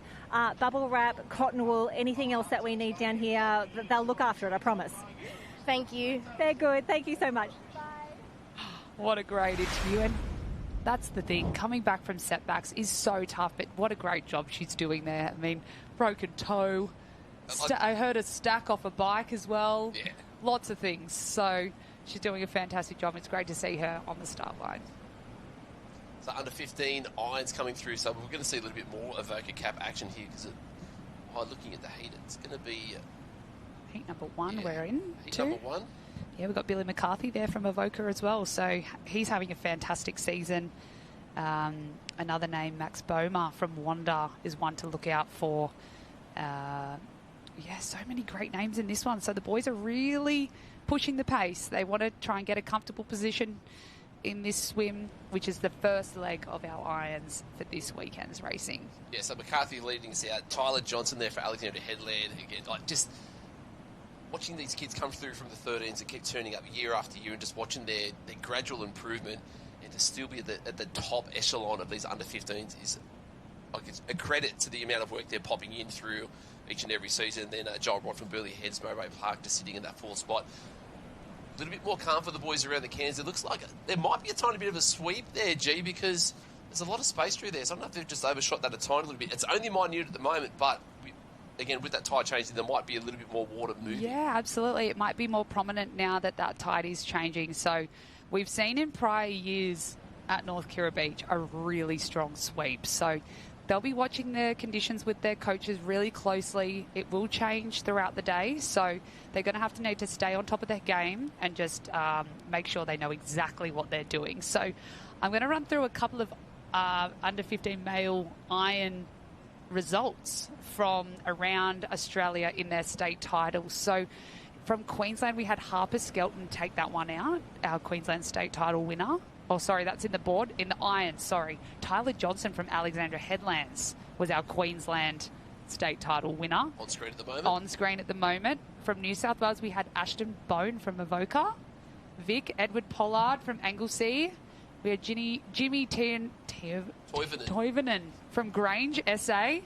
And then we had Kostya, this is a name and a half. Rogoyski from Sorrento, WA, and Ruben Lovrick from Burnie in Taz. So they're our state winners. So we're going to keep a really close eye out on them because they clearly are in great shape and had great state titles. So, the boys doing a fantastic job. But that's Billy McCarthy out in front there from Second place in state.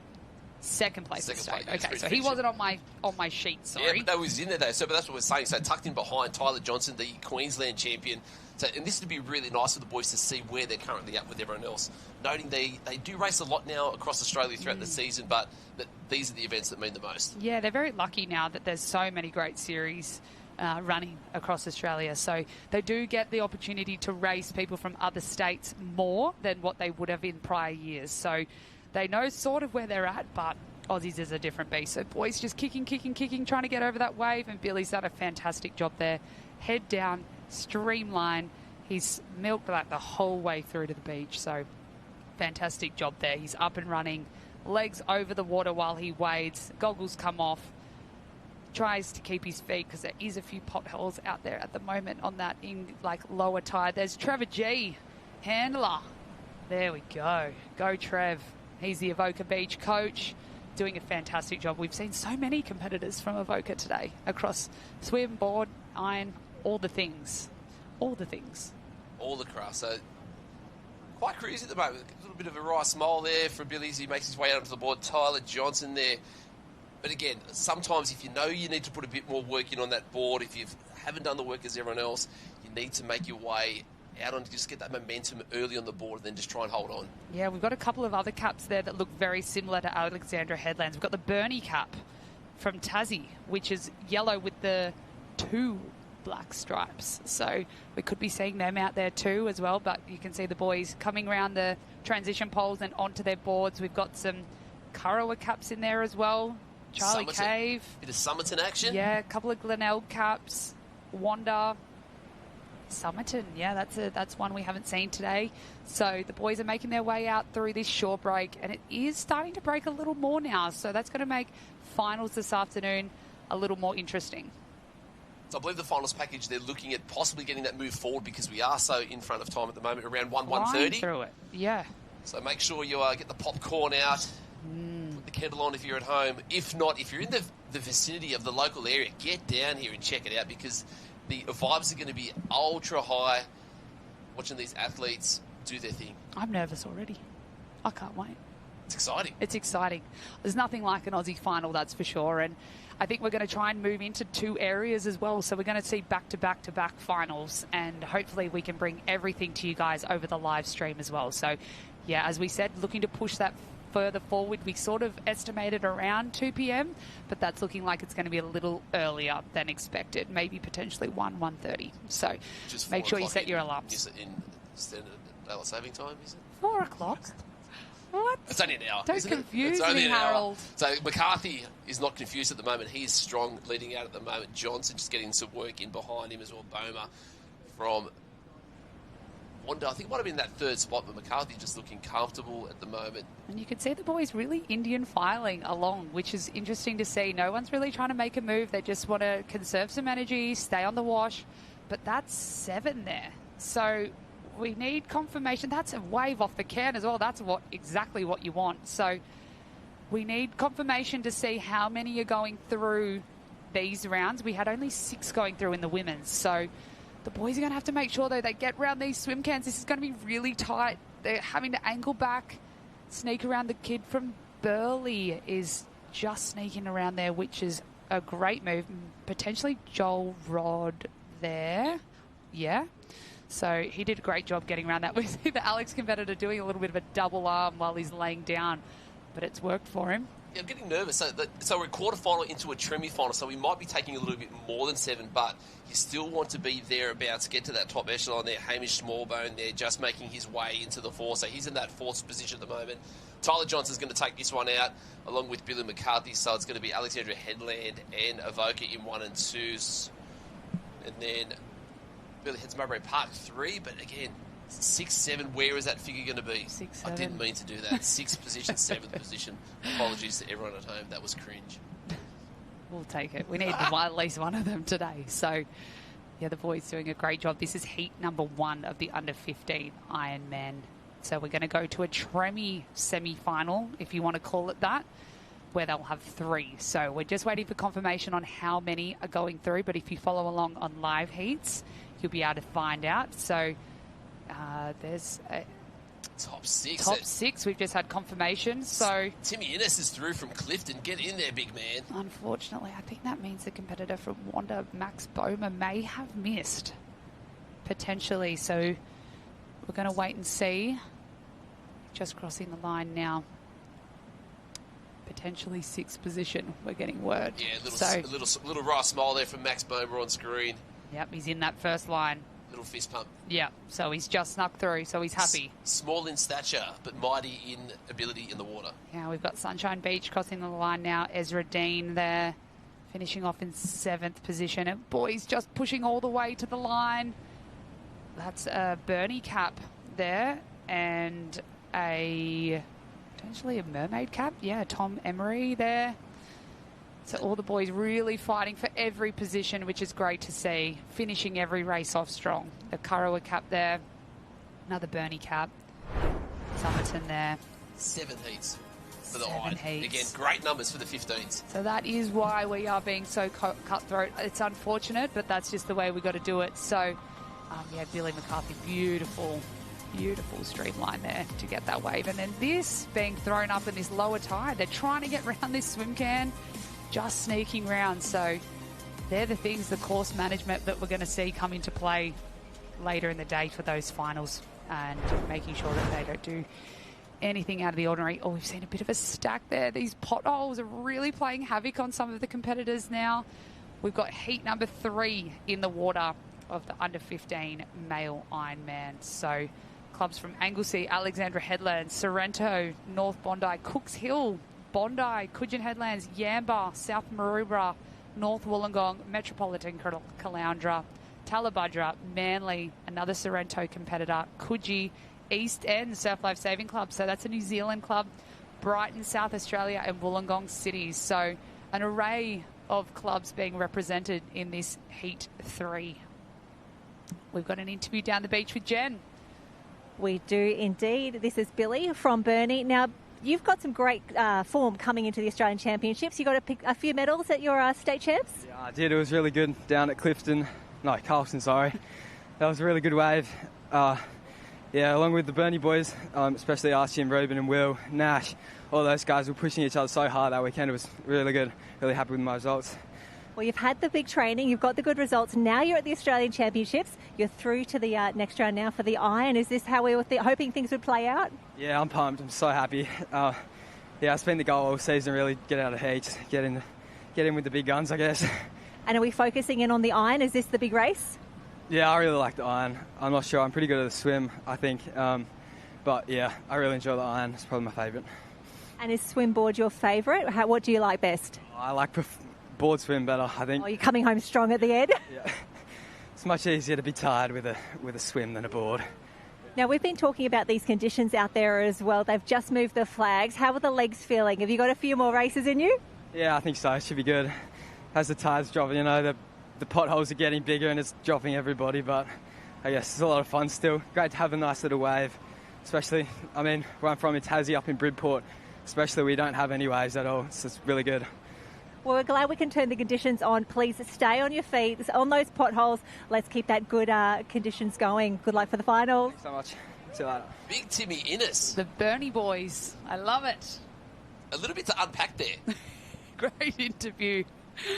So, board swim preferred option for him because he likes to swim tired.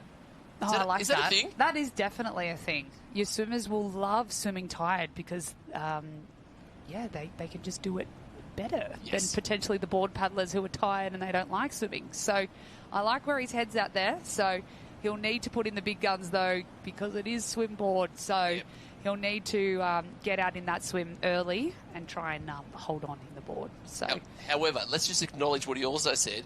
One of his goals was to get out of his iron heat. And he's goal done ticked. that. Tick. Amazing work, Tim. So that is absolutely fantastic. You set yourself a goal, you've done it, and then just keep reaching for the stars. Yeah, I love hearing that they've come into this competition with a goal. And sometimes that goal might not be to win the Australian Championship. It might just be get out of my heat, have fun with my friends, try a new event. There's so many different goals that people could have coming into these championships, which is great to hear from everyone across Australia and New Zealand, from everywhere. So it's fantastic. This really does bring everyone together, these championships. Yeah, together at the front at the moment for this next heat. Darcy Stepanovsky from Wollongong City, just in front of Javier Norman from Talabadra. Is it Javier or Javier? I'm assuming it's Javier because it sounds so good. I'll go with Javier. I like that one too. So from Talabadra, that's you 1 and 2. They've both got maroon caps. They've both got a white stripe, but Darcy's got 2 of them and he's twice as fast at the moment. Leading us through first leg of the under-15 iron, heat number 3. Heat number 3, yeah. So we're flying through these irons and then they'll be straight into their semi-finals, which is a Tremi final for the males. So they'll have 3. So it's a little different, but you can see the boys are just starting to stand up now and start to dolphin dive. They'll look around, see if there's a wave, but they'll need to get moving, making sure that they get their legs up and over, hold their leg speed as best they possibly can. You can see just trying to wade.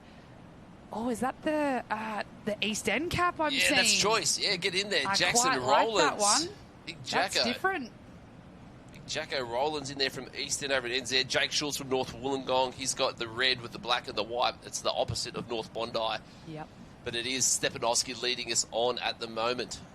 And we've got our Talabadra competitor there as well. So Matt Paul down there giving him the hurry along. So that's good to see. Great coach there and doing a fantastic job with the youth competitors. We've got some Coogin Headlands caps coming along as well. Some Anglesey and we're at Metropolitan Caloundra. We've got a big run leg from Alexandra Headlands going past 3 competitors just in that run leg. So fantastic work there from potentially Hunter. Yeah. What's his last name? I'm not sure. I'm going to leave that one to you. Let's go Dykhoff, I think. Yeah, maybe. Dykhoff. We'll go with that. So, yeah, excuse our pronunciation we're of some names. So, we're doing our best. So the one I'm looking for, Tommy Truitt from Coogin Headland, a little bit disappointed with his board. I think he missed out by 1 spot on both races there. So just want to try and get through to that next round. But 6 ultra tight, isn't it? This is Yeah, it's very Tough cutthroat. stuff. Yeah, so boys doing a great job. We've got our 2 leaders out in front looking very comfortable. Our next 2, that 3rd position and 4th position, also looking quite comfortable. But as we saw in the race before, there's some waves really starting to form out at those board cans. So that can really turn it on its head very quickly. So they'll want to get a little wriggle on there. It's that 5th, 6th, 7th that's in the danger zone. So that's going to be the tight one that we'll keep an eye on. So the wriggle on at the moment. So when would have you ever seen this at a national title? So North Wollongong sitting in that 2nd spot. Jake Schultz, Wollongong City in the lead at the moment. So the guys down in the Illawarra Their region. branch champs would have been tough. Yeah. I love it. Some great competitors coming out of the south coast of Sydney. We've seen Ali Day, Ben Carberry, Hayden White, Kirsty Higginson, sorry. Yeah. Yeah, so she was from the south coast of Sydney. So, yeah, some phenomenal athletes from down there. They're tough as well. It's cold down there. They get it done in the winter. That's a thing, right? Yeah, they're very tough.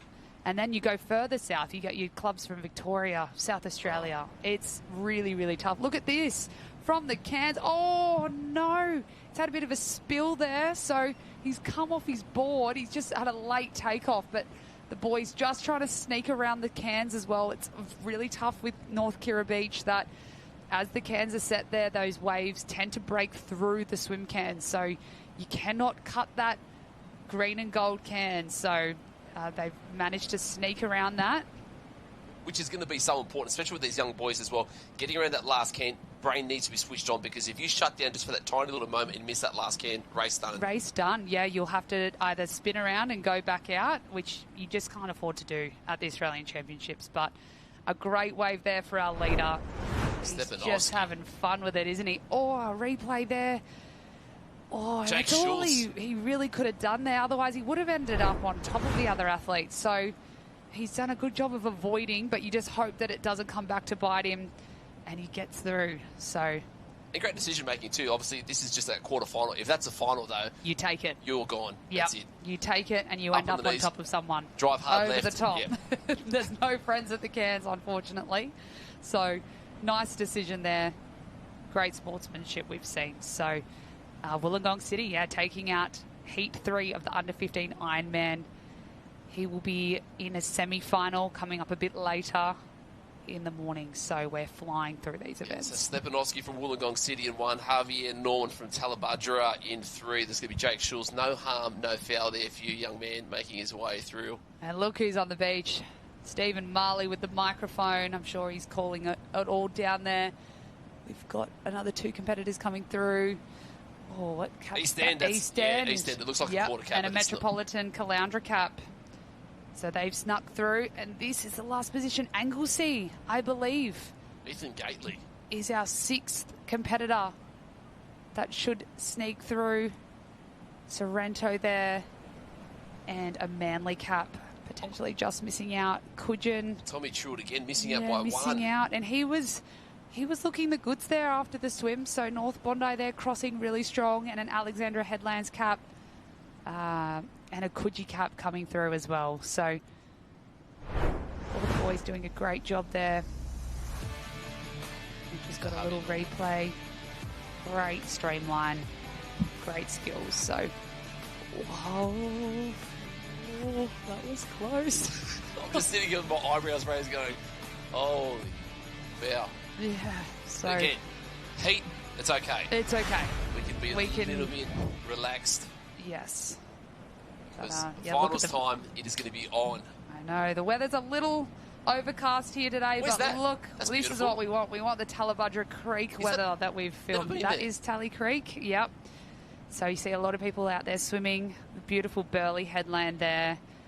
Really beautiful spot on the Gold Coast. It gets very crowded in summer, that's for sure, because it is the place to be. So, Is there any hidden spots here that people don't know about that you'd like to share?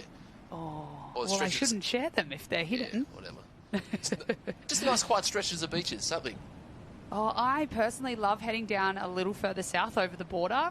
Fingal Heads, beautiful. That's not the Gold Coast. It's not the Gold Coast, but we'll take it. It's very close. It's just over the border. So that's the New South Wales coming out in me. But we're into heat number 5 of the Under-15 Ironman event. So again, we're taking 6 competitors through to a semi-final. So very cutthroat. But the boys are into the action here. They've gotten through that Shorey. And I think we're going to throw down to Jen for an interview. Yes, down on the beach with Jackson from East End. A few people learning your cap for the first time, which is always wonderful. Now tell me, how was your nationals a few weeks back? Yeah, no, it was pretty good. It was great to have heaps of people from our club competing, and yeah, it was good fun. And how many have you brought over the ditch? How many have we got racing this weekend? Just one East End junior for us, and then we got one other senior, but we got heaps of other clubbies from our area competing for Australian clubs. Oh, fantastic. And you have started very well today. How are you feeling after that race? Yeah, pretty good. It's always good fun coming over here. It's a bit of a tester with racing, and yeah, completely different sport. And how did you find, peaking for your New Zealand nationals and then coming back for Aussies? How did you manage the last few weeks? Well, I tore my hamstring at nationals, so I didn't get to do the iron, but it was just rehabbing that and then coming over here for a bit of fun. Well, if you can't get a New Zealand title, let's aim for an Aussie title. How does that sound? Yeah, sounds good. Awesome. Well, we will be cheering. Remember this cap. This is East End from New Zealand. Good luck. Cheers. Thank you. What a great interview. Choice, it was. Yeah, that was fantastic. Love hearing from other clubs. Great numbers. We have a huge Kiwi contingency in the open competition, but it's great to see them coming through in the nippers and the youth as well. So big shout out to all our Kiwi friends who have come across the ditch to compete. We're in. We're into another iron. That we back are. To back. Back to back. So we're still in our under 15 area here. Again, a reminder, we do have another live stream for the beach events. So if you're looking out for someone who's a bit of a sand crab, fast across the sand, they are on a separate live stream. And they were up to their semi-finals when we crossed back over to them just before. So coming down to the pointy end for them. So make sure you tune in if you're looking for your beach sprinters on that separate live stream. But we're into under 15 Ironman heat number 5, taking 6 through. Yep. Another Coogin cap out in front. Felix Forbes leading us through at the moment. It'll be Kai Thomas there from North Burleigh, just tucked into that second spot at the moment. So the guy's looking comfortable. Sawtell. We've got another Kiwi in here from Papamoa Surf Life Saving Club, Toby Bowling. That's a cap I haven't seen yet either, so that's great to see. We'll see if we can pick up where he is in this event. But that is, Coogin Headlands out in front doing a fantastic job. And then we've got a North Burleigh cap. That's probably Kai Thomas there. Yeah, 100%. Archie Peters from Sawtell. Then there's going to be, obviously, the Currumbin cap's going to be thereabouts. So we've got the 3/4 caps out of there. So the Sawtell, which is the black and the white. The Currumbin, which is the white and the green. But then the Papamoa, the yellow looks a little bit whitish as well, yes, with the navy blue. But I can see a Wanda cap there. That's potentially James Seidel there, sitting in about 4th or 5th position. So he's making his way through, which is great to see. The Wanda have a huge team that have come to the Australian titles, and we'll see more of them over the following days at the Open Championships as well. So doing great things there in the Shire. Yeah, in big Sydney. things happening. So the good structure set up underneath, and then it's just obviously just filtering through to the Opens.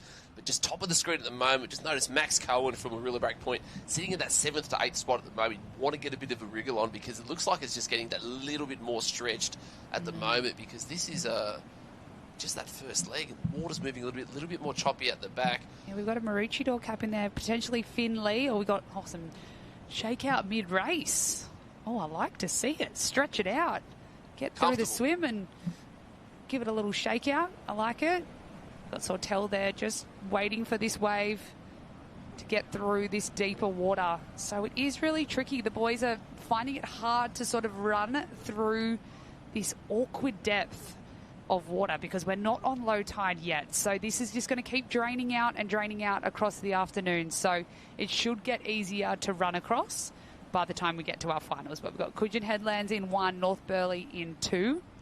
Sitting very comfortable. Boys looking really good in this running transition. And then we'll wait and see who's in 3rd position coming around.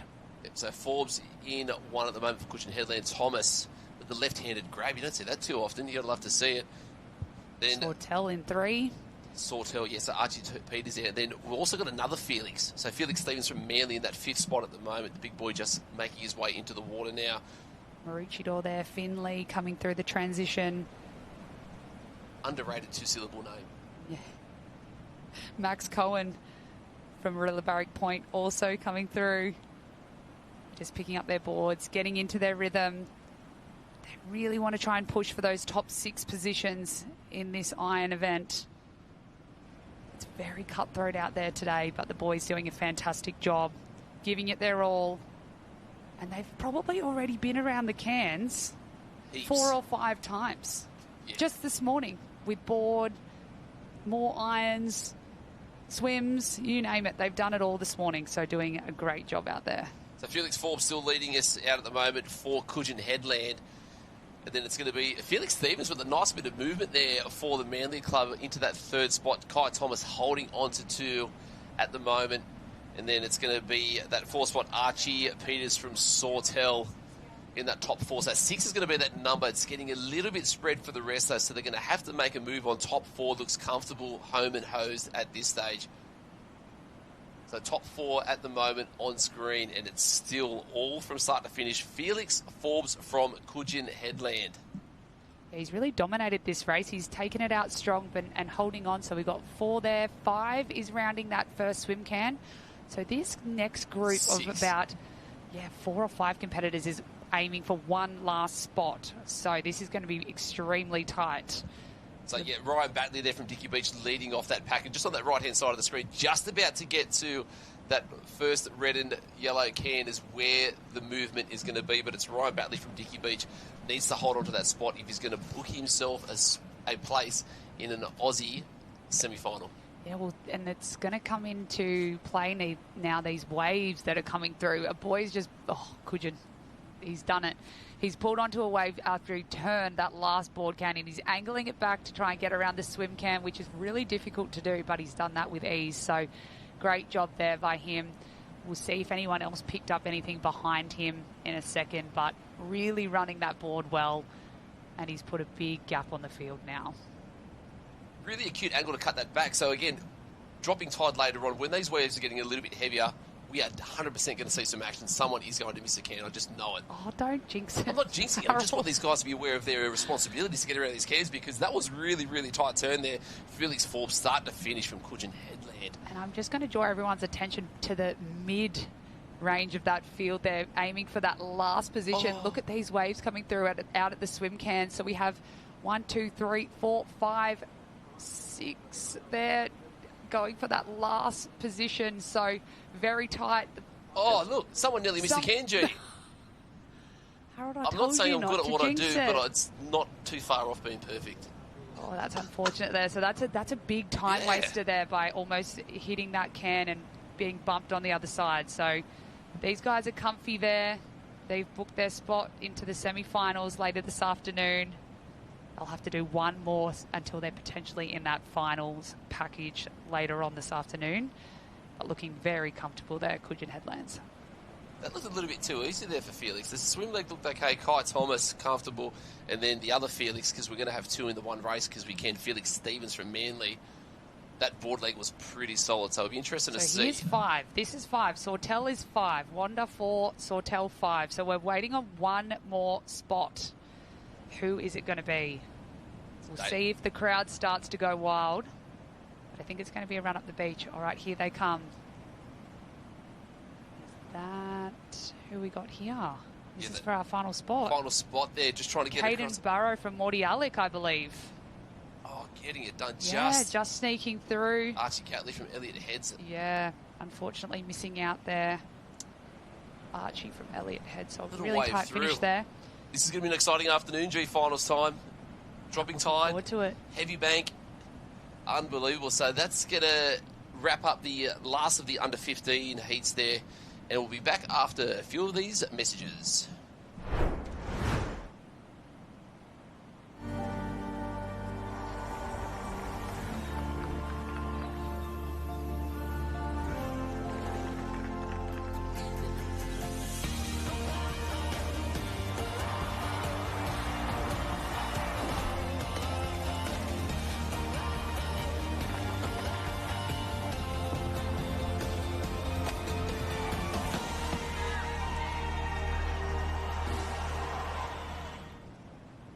Dear Alex, where I live, we like to get up and enjoy the snow.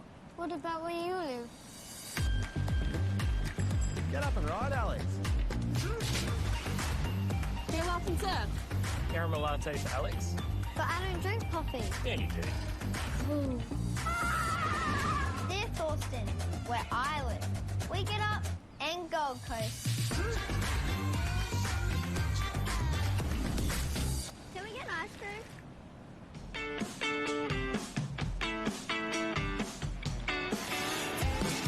There's nothing like being out there with the team.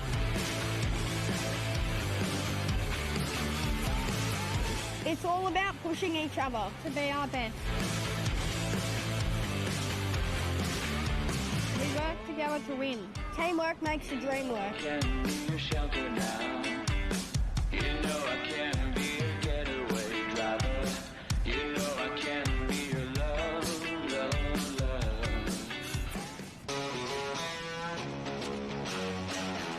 When we practice, we're ready for anything.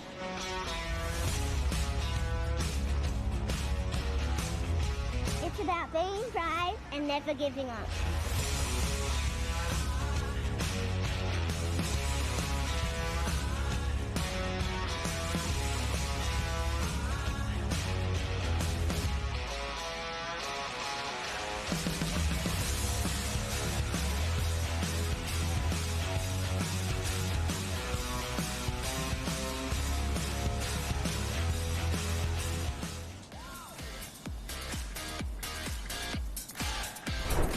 Hello and welcome back to our coverage of Day 1 of the Kelloggs Nutri-Grain Nipper and Youth Championships here at North Kirra Surf Lifesaving Club.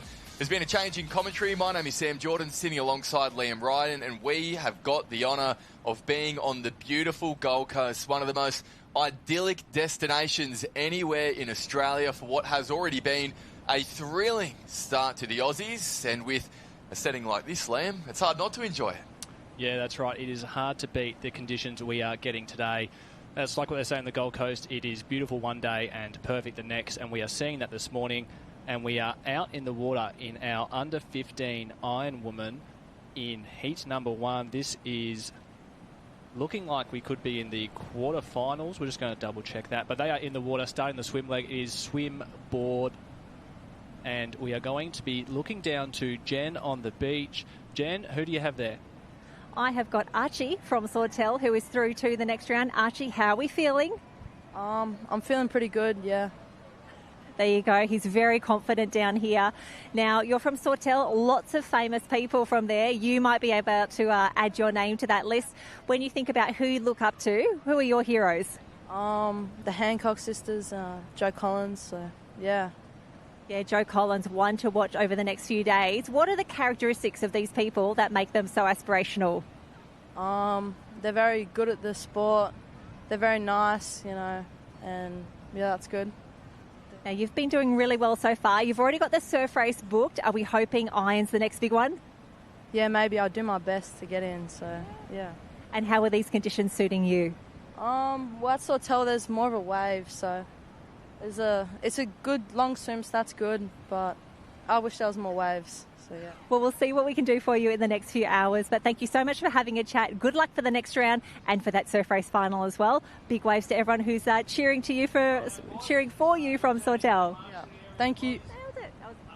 And thank you very much, Jen. Yeah, absolutely nailed it on what has been a big day for all of our youth competitors at the moment as well. We have been flying through the program, and that is what we are seeing on screen now as well. It is the first of 3 Tremies in this under-15 Ironwoman event. The field is being led out at the moment in the opening swim leg, but it is really tight. And given what we've seen so far in both of our time down on the beach today, Liam, yeah, it's a really open race. Yeah, that's right. The conditions at the moment have really made racing quite tight. There's not much swell coming through to separate the field as they're getting around the cans, and that's what we're seeing right now. We've got North Bondi out in front, Manly on her hip. They're 1-2, but then if you look back, it is a blanket over the rest of the field, so they are all in nice and snug coming around the last turning can in the first leg of this Ironwoman. It's incredible to think how many times all these athletes have been going around the can so far today. It is an action-packed schedule here at the Kelloggs Nutri-Grain Nipper and Youth Championships, but despite how many races they are getting into them, they are still going and going as well. That is an interesting look to see some waves, not only standing up out the back, but also breaking now as well. That tide has really started to ramp back out to the ocean. The high tide was around 9:30 this morning, but it just feels like in the last hour or so, we have really seen that water move away from that bank and start to expose that again. It doesn't mean anything for that back break at the moment, but as they start to get further into shore, there are waves on offer on that inner bank. Yeah, that's right. We will expect to see that back bank make itself a bit more known as the girls come around the board leg, but in the swim, unfortunately, they've got to swim quite a far way back into shore before they can get onto that little wave in. But currently, we've got Lillian Wenmos from North Bondi. She's been leading out from the start. It's a Manly cap in second, potentially Isla Jordan, and then it's a Coogin Headland, Zara Johnson in 3. So it's a New South Wales 1, 2 and 3 at the moment in this first Tremie. Yeah, that's right, and it could change in the blink of an eye as well. We can see at the top of screen just a couple of waves starting to stand up too. Will this make a difference to our field? It doesn't look like it will. Top 6 is the all-important place at the moment as a wave stands up for Lillian, and it is expertly body surfed as well. It's going to double up, and she is going to push down that little double up too into the gutter. Very well done. There's 3 on the wave behind Manly, Coogin Headland, and another cap that we are just waiting to try and pick up there as well. We will bring that to you in a moment. And then the rest of the field. So it is North Bondi in 1. That is Lillian Wenmos, who is making her way around the transition at the moment. She's leading this Tremie final, number 1, with 6 to go through. Yeah, that's right. So Lillian's got a nice little wave in front. There was 3 on that next one. It was a Manly, a Coogin Headland, then also it was Charlie Miller from Gerringong coming through to be our 4th swimmer there. So we see Lillian, she's got a nice 20-metre lead. The next 3 there, so that's our top 4.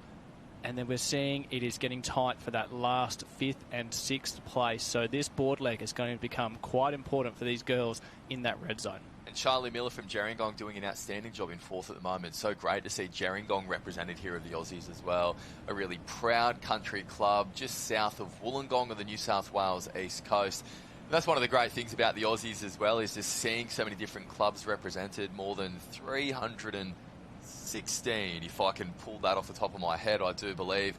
I was having a chat to one of the young competitors from Cairns in Queensland earlier this morning, and he said that he was just loving being out there in these kind of conditions as well. So there does seem to be something for everyone on offer at North Kirra, including Lillian Wenmos from North Bondi, who has started to open up a pretty sizable gap at the moment. Yeah, that's right. She's really done well negotiating that short break on the way out on the board and has extended her lead.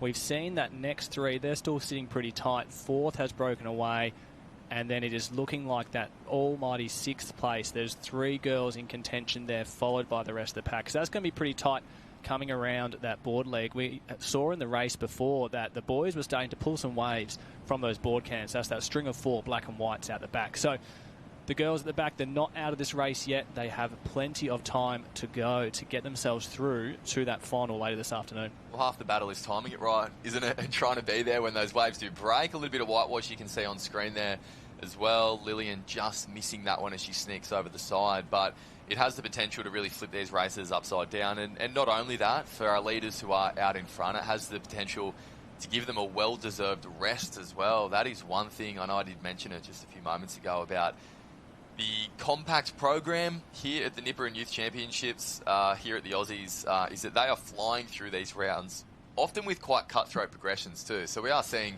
6 going through this Tremie into a final, and that is for 2 reasons. One, because today is individual day. All those individual races are making their way towards a final, and just in order to get through the depth of competitors that we do have here as well, is that it has to be quite fast and furious racing, which means there isn't really much of an opportunity to let up, as we see Lillian looking over her shoulders, just making sure that she gets around that cam, because we know that water's moving a fair bit as well, and no doubt she's hoping that she can get a rest at some point too.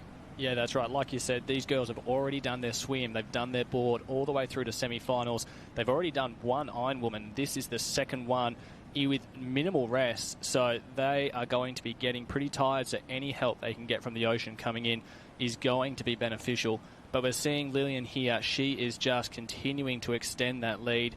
A nice couple little runners, but as we look out the back, there is some swell building. That is going to bring those next few paddlers through into that potentially 4, 5 and 6 zone. But meanwhile, Lillian, she has done it. She's been rewarded for all the effort she has done. She's led from the start to finish now, swim and then into board. And here she is. She has got a nice little wave through the shore. That is going to ease the nerves and allow her to not be in a sprint finish and already start that recovery. Looking forward to that final in probably half an hour to an hour's time. It's not much time until she's going to be racing again. Yeah, that's exactly right. Lillian Wenmos from North Bondi will take this one out, but there is still plenty of pace on in order to qualify for that final as well. So these are our next three athletes on screen. We can see Manly Omanu Beach from New Zealand and also Trig Island from WA. They are a strong board paddling club, Trig Island, led by Andrew Moselle, former professional Ironman, Uncle Toby's and Kelloggs series. So he has got Olivia Allen paddling well, and she has paddled her way into that final later tonight. Looks like Manly coming in behind her, and then Umina and Coogin Headland. Swansea Belmont crosses in 7th, Avoca 8th, and it does look to be Miller of Gerringong who is in 9th as well. Very, very tight racing. Miller was right there in that board leg, but just like we are talking about, it's the thing that we love about this sport so much. It's also the thing that makes this sport so cool at times as well, is just the way that the ocean can turn in an instant. But this was a big moment for Wenmos from North Bondi. That really well body surfed wave gave her that little bit of an advantage, and in the end it allowed her to get this board wave as well. That was an expertly executed semi-final, this under-15 Ironwoman. Yeah, that's right. You can see the relief on her face when she came down that wave. Here she is looking back, knowing that she's got it wrapped up. She's able to jog over the line when the rest of the girls are getting their heart rates up a little bit higher. So that was an excellent race by Lillian Wenmos.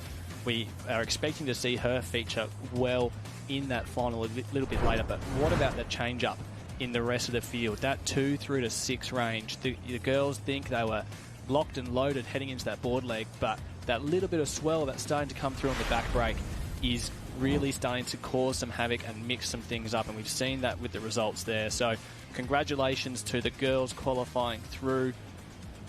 And it looks like we've got another female iron in the water. Yeah, that's right. I do believe this is Tremi final number 3, the third and final Tremi of this under-15 Ironwoman. You can see on lifeheats.com the results as soon as they are made official by all of the officials down on the beach who are sorting through our competitors as they come across the finish line. You can get that just as quickly as we can at lifeheats.com. And you can see that heat number 2's Tremi final number 2 has been run. We saw Catherine Jordan from North Bondi, Ivy Milsom from Coogin Headland, Summer Murray from North Burleigh, Sienna Picton from Tallabudra, Elkie Raywood from Burleigh Heads Mowbray Park, and Alex Oliphant from Alexandra Headland make their way through. And now we are into Tremi final number 3 to run through our start list. Grace Laurie from North Curl, Quinn Murdoch from Omanu Beach in New Zealand. Great to see them represented once again. Kaylee Williams from Swansea Belmont, Lucinda Gladstone from North Bondi, Liesl Spinner from Wanda, Lola Richardson from Metropolitan Caloundra, Keziah Lockwood from Mentone, Madison Kling McAuliffe from Tugun, Zara Dobie from Grenelg, Evie Davis from Manly, Coco Burke from Mordialloc, Charlie Collins from Manly, Loney Turnbull from North Burleigh, and Lucy Smith from Alexandra Headland. And we can see one of our 2 Manly competitors that is in this semi streaking out in front at the moment. That's either Evie Davis or Charlie Collins, making a really positive start. Yeah, the Manly competitors have had a great start, negotiated that short break quite well, but we're looking like in second place there, that looks like our New South Wales state champion, Lucinda Gladstone from North Bondi. So she has positioned herself perfectly at the moment, sitting second, going around that can. Looks like in third place, that is Alexandra Headland coming around there. We've got a Met Caloundra cap, North Burleigh, and it looks like potentially our second Manly cap coming through there. So the Manly girls have had a great start here, going 1 and 5. But meanwhile, we've got Jen down on the beach. Jen, we've got our competitor from Trig Island. Shout out to WA. Absolutely. I see WA cap making it through to the next round. Of course, we have to have a chat. This is Olivia. Olivia, talk us through that race. That was a tough one. Yeah, I didn't really have a good start on the swim, so I had to play catch up on that. And on the board, I was just like, I just need to power through, and then caught a couple of runners out the back and made it onto that wave. So I was really lucky. There are no easy races at Aussies. There's no easy age groups either. Now tell us, you're all the way from Trig. How long have you been on the Gold Coast now? I've been here since Thursday, really early. So, yeah, just had a couple of days to get in the surf and see what's happening. And do you feel like that's really paying off now? Like you're getting used to the conditions, you know what you're doing out there? Yeah, definitely. Obviously, it's a lot further away from it's a lot different from what we're used to back home. But, yeah, I always love racing over here. And you've got a few teammates as well. We love seeing the cap around, a few Trig around. How many are here? We've got 4 under 15 girls and probably around 4 boys as well. So, yeah. A few good relays in there is what I'm hearing. Yeah, hopefully. Well, you've got a big day today. Hopefully we'll see you in that Iron final. What else are you looking forward to tomorrow? Team events? Yeah, definitely. We've got a surf team and a board relay that I'm in, so hopefully those will go well. And I'm also doing the 2K swim. Just a bit of everything. Yeah, just come over here to give it a go. Why not? If you're coming all this way, you've got to make the most of it. Thank you so much for having a chat. I know you've got a big program today. Good luck, and we'll see you tomorrow as well. Thank you so much. Awesome. Thank you, Jen. It is great to see Trig Island coming through and performing well. But meanwhile, we are back in Tremi number 3. The leaders are looking to get down. It's just got away from her fingertips. Couple more little ones pushing through. The girls getting a little bit of work, but here we go. We have the top 6 have come together onto the one lead wave. So all that hard work done by Manly, North Bondi, Met Caloundra has now brought all the girls back together. So this is our lead 6 coming out of the swim in Tremi, number 3 in our under 15 Ironwoman.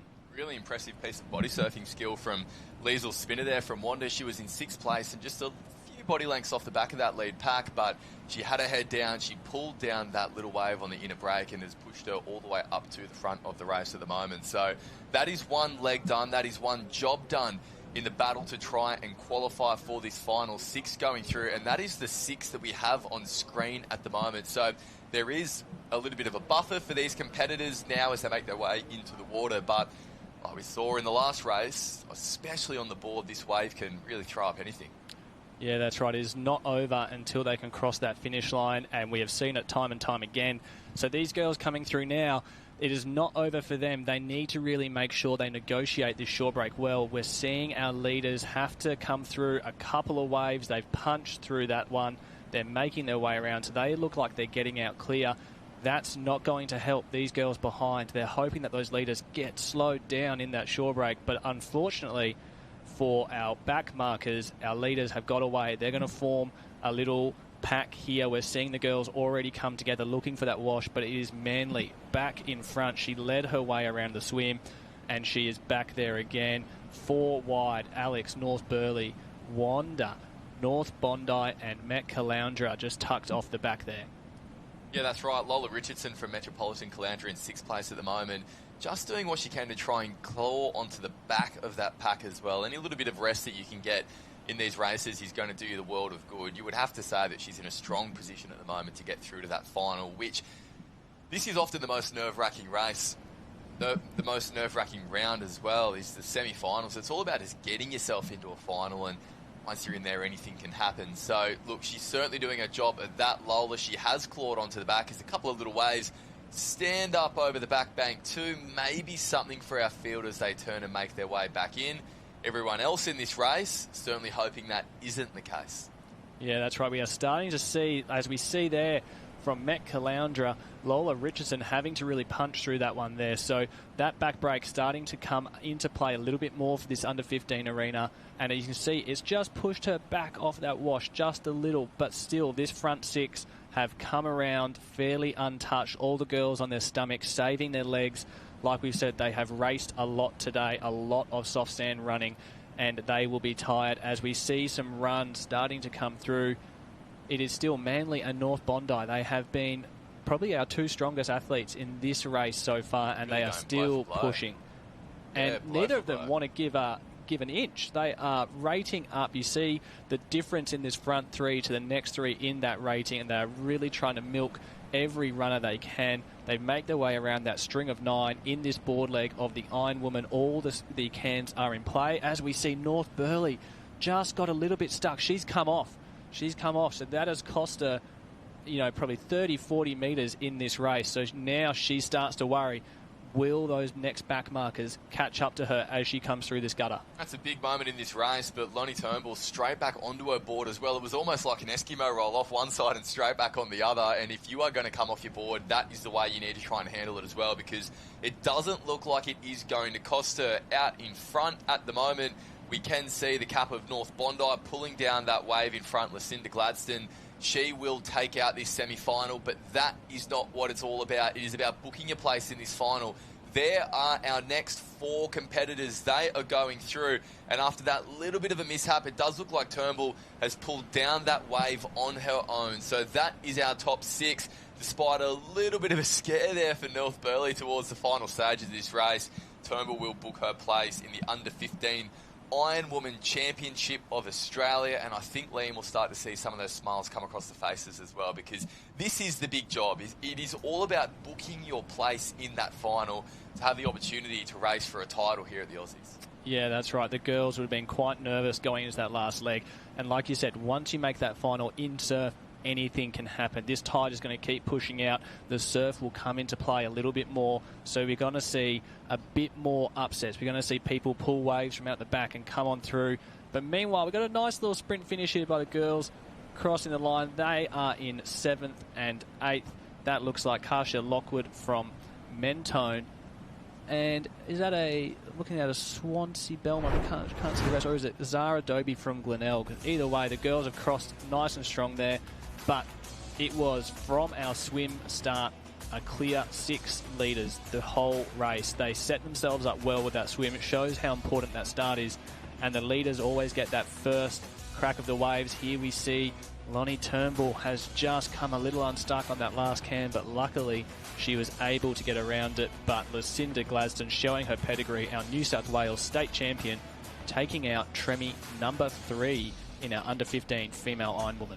I think that was a really interesting moment, Liam, as well, in terms of seeing Lonnie come off her board as well, because just before we did sit down, we were listening to Harold and Georgia speaking about the importance of just giving yourself a little bit more width going around those cans that are in the gutter. The more that tide does drop out, the faster the water is flowing further to the north as well. And we've seen it now happen twice in the last 2 races. I think there's an important lesson in that for all of our athletes. And I know certainly sitting here at the moment, looking at not only this beautiful Surfers Paradise skyline at the moment, but also making notes for the week ahead as well. No doubt everyone in the festival zone at the moment is making notes as well. They're certainly enjoying their time down on the beach. It's so great to have the festival zone down on the sand at the Aussies this year at North Kirra Beach. And also on the sand is our man Harold Marshall. He's standing by with our winner. When we talk about an absolute treat, this is what I've got here today. Lucinda Gladstone just finished first in her quarterfinal Tremi, whatever we're going to call it. But then I told her Catherine Jordan also won her heat, and then also Lillian won as well. How are you guys so fast? I don't know, it's great to have like really fast girls as your teammates, especially at training, and like I guess it really pushes us all to be faster when we're all this fast, you know, so it all just gets better. Iron sharpens iron is what old people say. Yeah, I like that. All right, the old man's here. Dino, what sort of emotions go through your, I guess, whole parenting of being on the beach the whole time, but then coming to a big event like this and just watching Lucy execute? Mate, it's really exciting. I love it. I probably get more nervous watching her than I do racing myself. But I'm super proud this year. She's just smashed it. Her endurance is like obviously there. She had a win in the Ironwoman at state, which was huge. Made the state team, and it's just a pleasure to watch. And always got a smile on your face. Do you love having your dad on the beach with you? Obviously, you would have grown up on the beach your whole life, but when you get to this next level of competing, how special is it to be able to be on the beach with your old man? Yeah, it's great because both my parents like competed, grew up in surf lifesaving, so like for their knowledge and just like them being there, like they're like a lot of the reason why I do so well, the like support and stuff. Who do you prefer to take tips from? I don't know if I can answer that on here because Dad's here but Mum's over there, could be watching it later, but because he's here we'll say Dad. Excellent. All right, teams events tomorrow. Get through today. Everyone's pumped for tomorrow as well? Yeah, definitely. Got some really good teams as like Lily, Catherine. Mia as well? Yes, and Mia who. She's coming up from the 14. She's great. So good. Excellent. All right, any final words to the viewers at home? I'm disappointed I didn't get a mention, actually. Lucy and I raced together in the Stan Mac relay. Oh, and she forgot to mention that her dad beat her in the time around the cans. So, yeah, Dad's still got one over her. Just. So maybe he is the one to take advice from, because he beats me. Maybe, we'll see. Anyway, we'll throw it back to you guys. We're going to be here all day. Thanks, Harold. North Bondi Legends, the Gladsons are here. Back to you guys. Thank you. Thank you very much, Harold. That is what the Aussies is all about, not only getting on the line and competing against the best in the country, but also having fun with your family as well. We will be back for more in just a moment from day one of the Australian Surf Lifesaving Championships here at North Kirra Beach. Australia has over 50,000 kilometres of coastline. Despite performing thousands of rescues each year, surf lifesavers can't be everywhere. So stop, look for the red and yellow flags. All for signs like these. Always assess the conditions based on your own abilities. To help us out, Surf Life Savings created the Beach Passport. So before you go into the water, stop, look, and stay alive.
Between the flags, bro!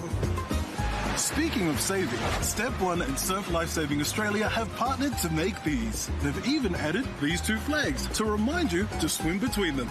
And $5 from each pair will be donated to Surf Lifesaving Australia to help keep our beaches safer. So buy them online at step1.life. Step 1! Get up!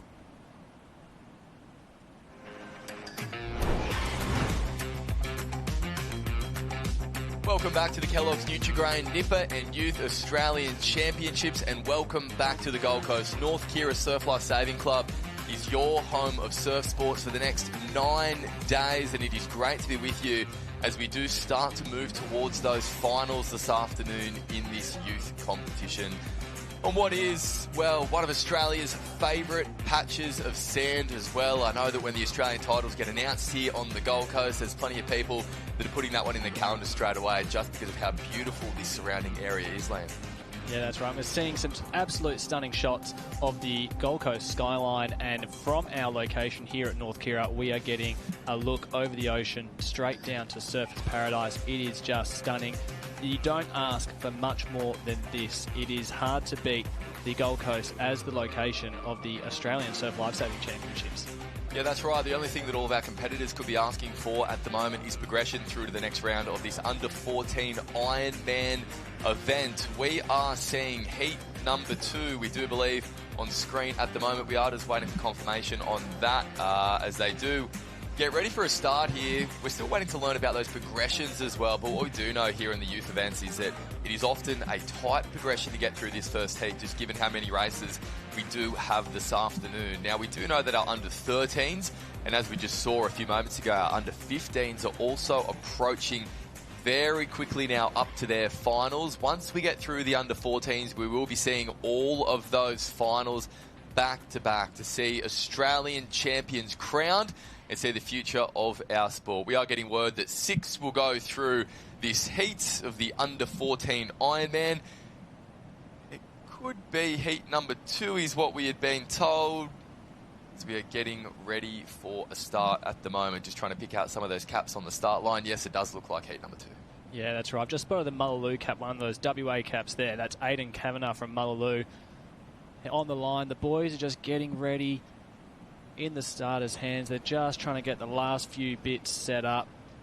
Looking a little nervous. I mean, this is the one, like we said, there's been some pretty cutthroat takes from each heat through to that next round. We have been seeing these irons, that top 6 come through. So over 50% of the field getting cut in each round, just so we can keep progressing through to our finals a bit later tonight. So the boys are looking a little nervous here as they are just waiting for their start. But we are seeing some good representation from clubs all around the country as well, and that's always nice to see, particularly in the Nipper and Youth Championships. It is great to see some of our clubs from South Australia. We've got Jack Fanning from Brighton in South Australia. Look for the red cap.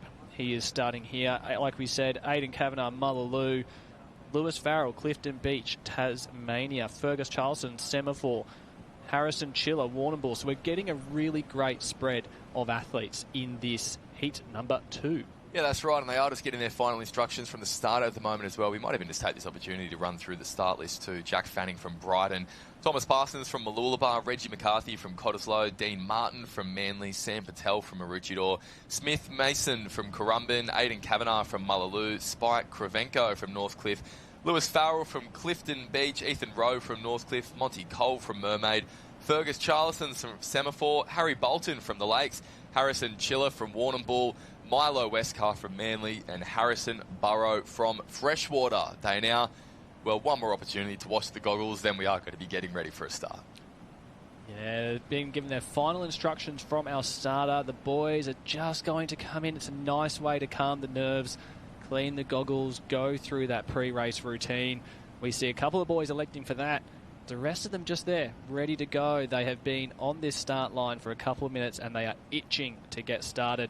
Been racing hard all day, the last of the individual heats for some of these athletes, and it is going to be that top 6, like we said, through to the semi-finals. It's a tricky round, this opening heat, when they're taking 6 through, because as much as these guys have been going around the Cairns already a fair bit today, there is the thought of, trying to conserve some kind of energy for the semi if you're able to get there. Of course, the finals that are on in the afternoon, but you do need to get there. That is the all-important role that you do have to play at the moment as well. You can see Milo Westcar from Manly. He made a flying start across that sand bank at the moment, but now the rest of the field starts to come together as they dolphin dive across that bank a little bit further than they were an hour ago. That's for sure. Liam and I both just walked off the sand, and you can really see the difference as that tide starts to rip out. Expect some long transitions this afternoon. Plenty of dolphin diving, and now our fielders got their heads down and they're starting to swim. Yeah, that's right. We saw a few of our athletes there standing up on the bank knee deep, so we can see how shallow it has become in that shore break. So like we said, longer transitions, more chance for potholes, so that wade transition section becomes so much more important. But we have seen a strong start with a good number of athletes. We have a pack forming to the northern end of our start line. That looks like there's 5 swimmers in that pack. We've got another 2 just south of them partnered up, and 2 more a little bit behind. But it is top 6, but there's 5 clear out front. Just trying to pick that lead cat. That looks like a Mermaid Beach cap.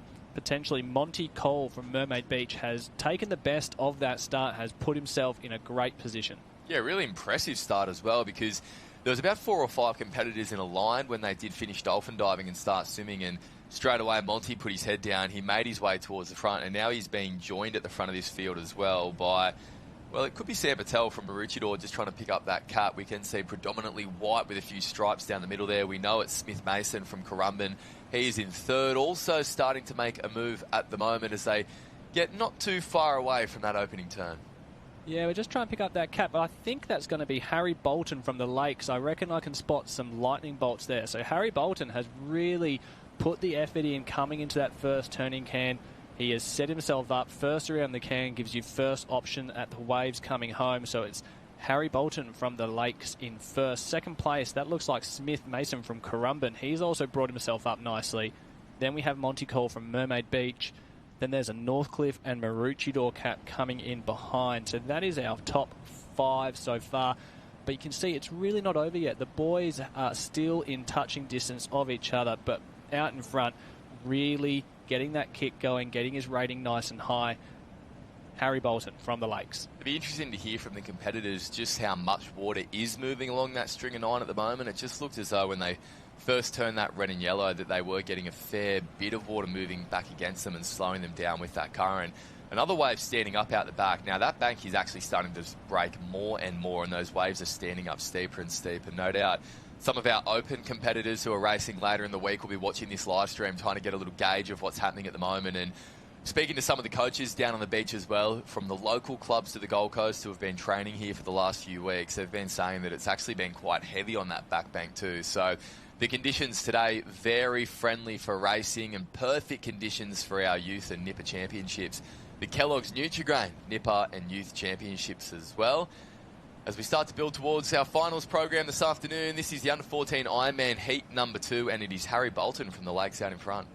Yeah, he's swimming really nicely coming in here. You can see as he feels that little swell come up, he just lifts a little bit harder, keeps his head down, kicks a little bit firmer, trying to get as much out of it as he can. He's not quite in that break zone yet, but as we saw in the women's race just before, every little bit can help, and if the closer he gets to shore in the front, the best chance he has of getting that leader's wave and setting him up for that all-important board leg coming back in. Yeah, that's right. And a few little waves starting to stand up as they approach this inner bank. Not sure yet whether it will be enough for our leaders at the moment. It's the Lakes out in 1, Currumbin in 2, and Mermaid Beach in 3. As we start to, now is the chance for Harry to have a look on his shoulder. But look how strong his stroke looks at the moment, really getting himself up and out of the water to get a good look at that transition flag. And this next bump might be the one. He stands in waist-deep water, really shallow, and gets the body surf that wave in. So that is job done for Harry. Really impressive across that swim, and he does get the first opportunity at a wave. That means he's going to get first crack at the transition. Yeah, that's right. From the moment he turned that last swim can, he really put the hammer down, and he went from being in touching distance with the swimmer in second place to having 2-3 body lengths in front in such a short space of time. So he's really done a good job there, and he was rewarded nicely with that leader's wave. So Harry Bolton coming around, he looks comfortable, doesn't look too concerned just yet, making his way around to start this board leg. It still looked like we had Currumbin and Mermaid Beach in 2 and 3. But Harry Bolton still looking confident. Mermaid 2, Currumbin 3, and then there is a bit of a gap to 4 coming around here. That looks like the Maroochydore cap.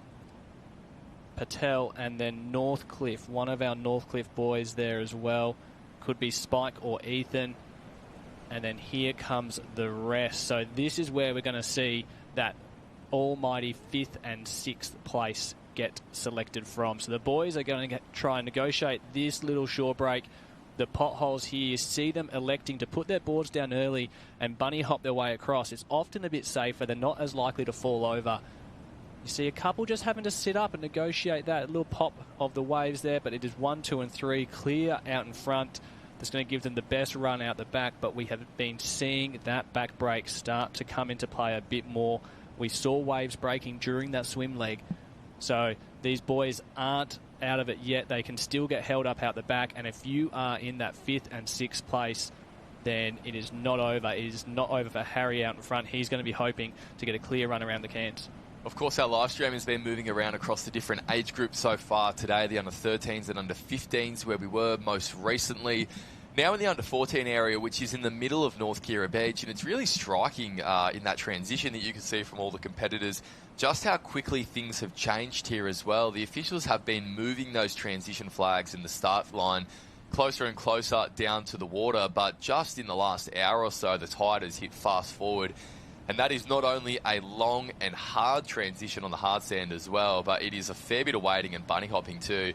On screen at the moment is the effects of that further out the back. Like Liam, you were saying, we're seeing some more waves break out there, fair bit of foam in the water now, and a little bit of sand dredged up as well. It hasn't affected our leaders, or you would say our chase pack at any point, but it certainly has the potential to, as well as we look for our top 6 to move into the next round. Yeah, that's right. And so lead 3 still out in front. They're keeping themselves quite comfortable. We've seen a great paddle so far by Smith from Currumbin. He's brought himself right up onto Harry there. So that's an excellent paddle out the break.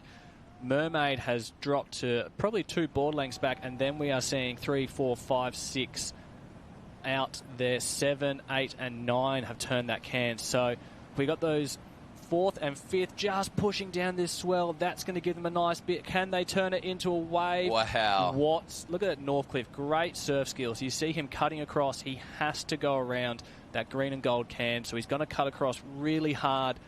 And that has brought him from fifth into tied first. So there's an excellent bit of surf skills there from one of our Northcliffe boys. And does an outstanding job to get that nose on the outside of the green and yellow can. I just feared for a moment that he may not be able to get his board in there, but did an outstanding job to do that. It is still the Lakes out in one. I do have to feel for Harrison Burrow from Freshwater, who did look like he was pushing down that wave. He got a pretty good lift, and he is in fifth at the moment, but he's certainly feeling the squeeze of that top 6 qualification. What a moment in this race, and another example of just the changing conditions. It's what we love about surf sports racing, and we are seeing it here at North Kirra at the moment. So it is the Lakes in 1, Mermaid Beach in 2, Currumbin in 3, Northcliffe in 4. Bit of a run gives Freshwater, that is Burrow from Freshwater, a bit of a lift up into 5th, and Waves for our front 4. So they have booked their place through to the next round.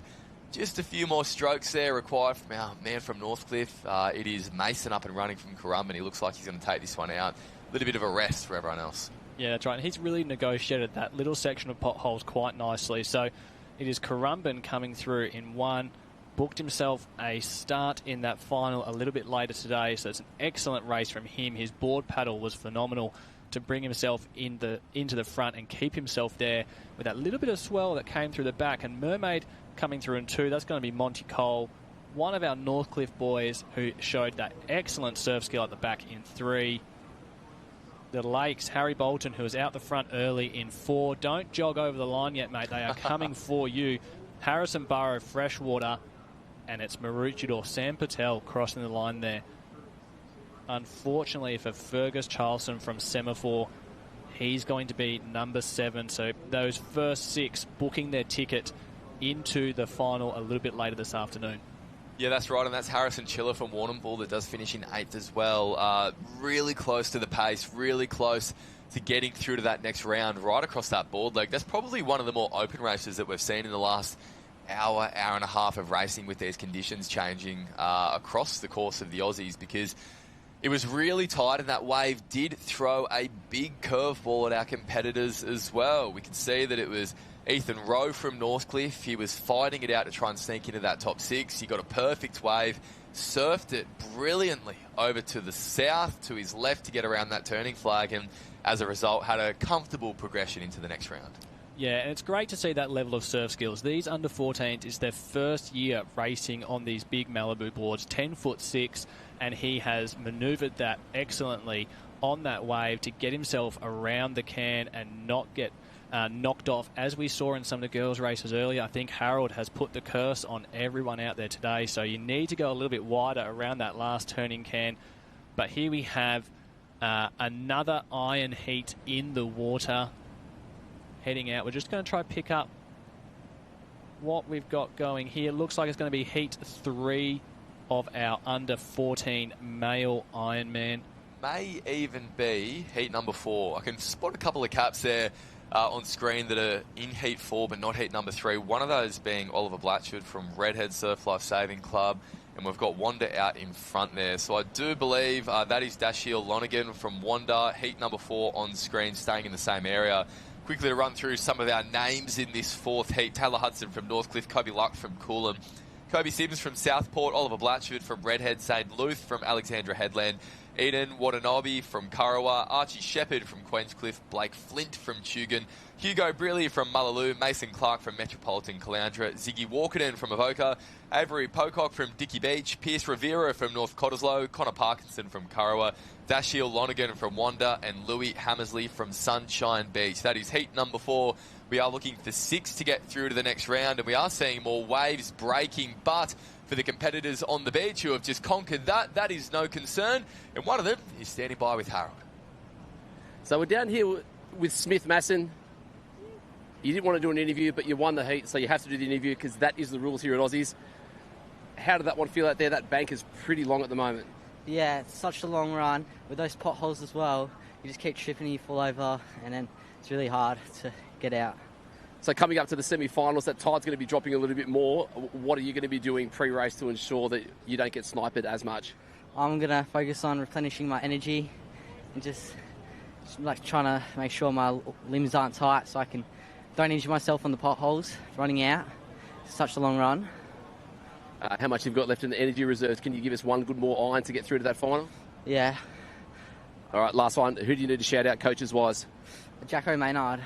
He's a great board coach and he helps me a lot with nippering and all that. Full nippering. Good job, brother. Smith Masson getting it done under the tutelage of Jackson Maynard. Back to you guys in the studio.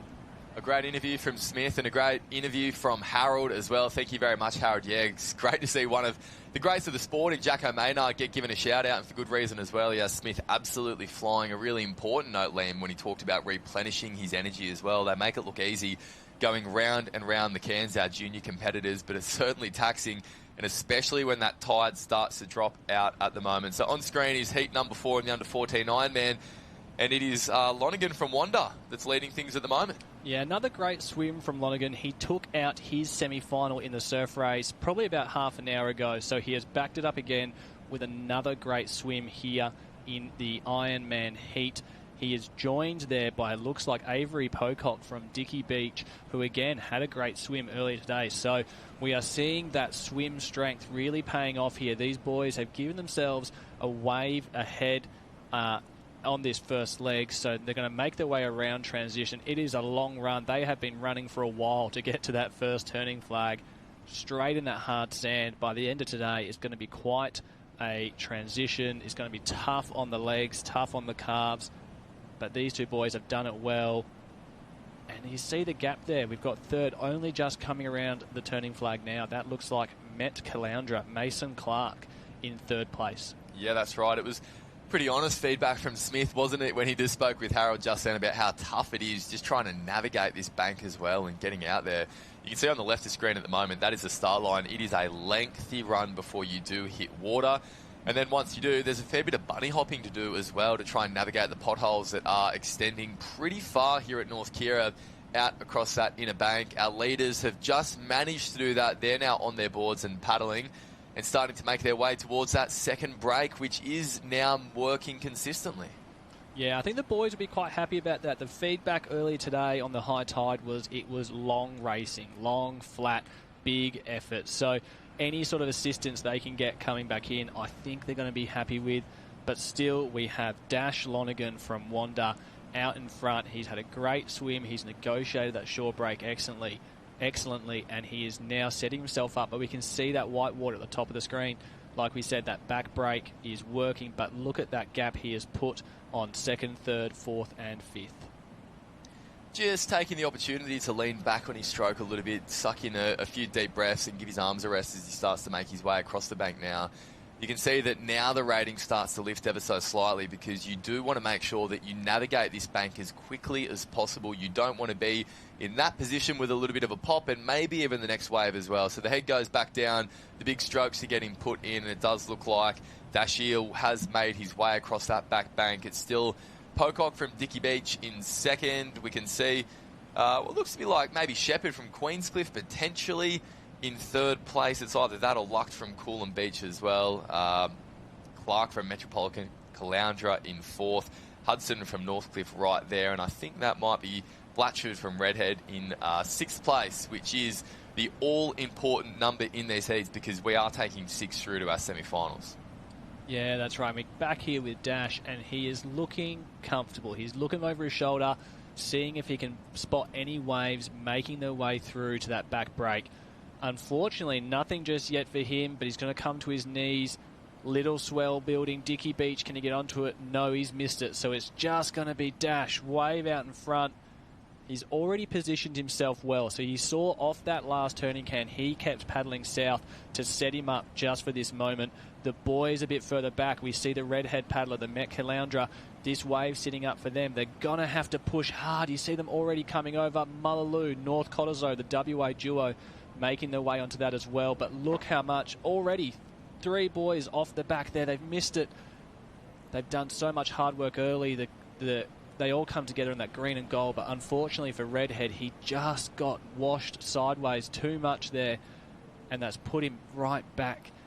maybe beyond that top 6. But yeah, tough moment for Oliver Blatchford. Just the wave picked him up at that last moment as well. And that's the really tricky part as well about this break that's working so inconsistently too, is just knowing where these waves are going to break every time. And through Clark from Metropolitan Caloundra sideways as well. Here we have it on screen once again. You can see Blatchford on the left of screen picked up and sent down underwater at the last moment. Clark actually came through and hit one of the competitors as well. It looks like Rivera from North Cottesloe, who he bumped into the back of. Rivera's had a great paddle to get himself back up to the front too. So it is still to be decided as they hit the beach now out in front. We do believe that's second place on screen at the moment. That's Hudson from Northcliffe. Yeah, there's Lonergan from Wanda, who gets a nice easy stroll up the beach. But there's 5 on the next wave with only 4 to go through. Yeah, that's right. So we're going to see probably one of the closest sprint finishes we've had in a while in the racing. But it looks like Archie Shepherd potentially from Queenscliff getting the best of that transition so far. But Dash coming through quite comfortably. Second place, Taylor Hudson, Northcliffe. And here's the sprint.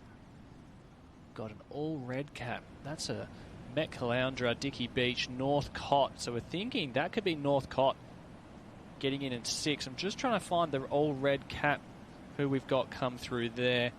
Well, it could well be Kobe Luck from Coolum, which it doesn't look like the cap of Coolum, but I actually saw him swimming around in the swim heats earlier when I was down there on the beach, and I thought to myself the exact same thing in that moment as well.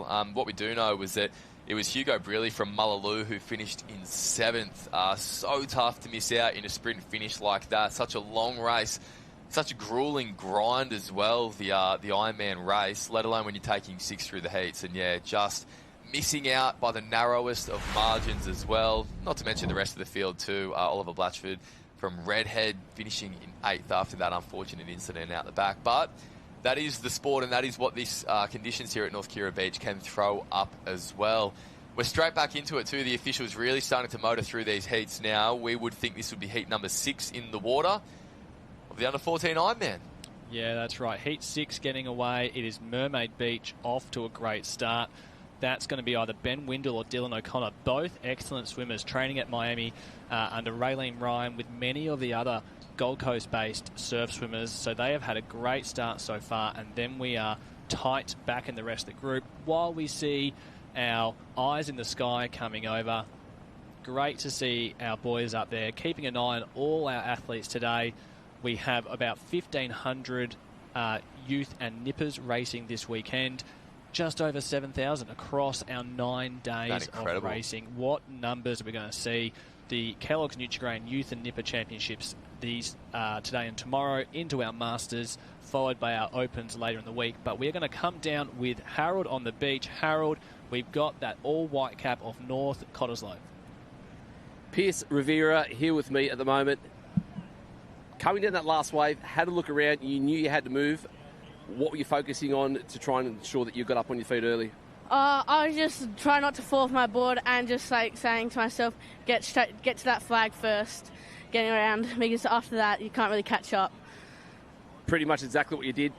Northcott crew, how many nippers have you got across here for the Aussie titles? Not too many, but everyone that's here is pretty good. So it's a good crew, good coaches, it's good fun. It's supposed to be, mate. Now, conditions, how does this differ to what you've got back home?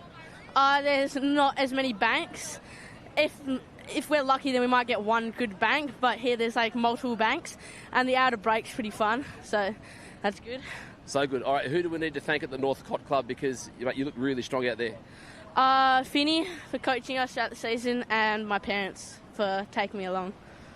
What a legend. Pierce Rivera, rest up, because you've got one more strong effort. Let's get through the next one. Do you reckon you can do it? Yeah, for sure. Just going to push it. Yeah.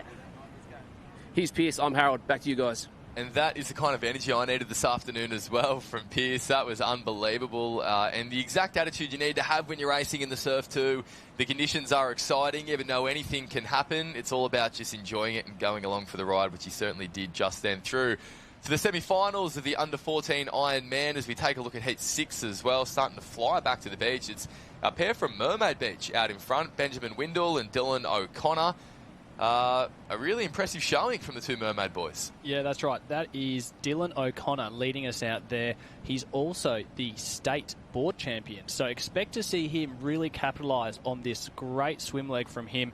Ben Windle coming in behind as well. So the Mermaid boys 1 and 2 We expect to see mermaids start to do quite well in these swim legs. They are coached by the great Kai Hurst, one of the best, if not the best ever, surf swimmer in Australia. So the surf skills and the surf swimming in mermaid is on the up, and we are seeing that right now. So the mermaid boys 1 and 2, and then we have 4 in a line behind them.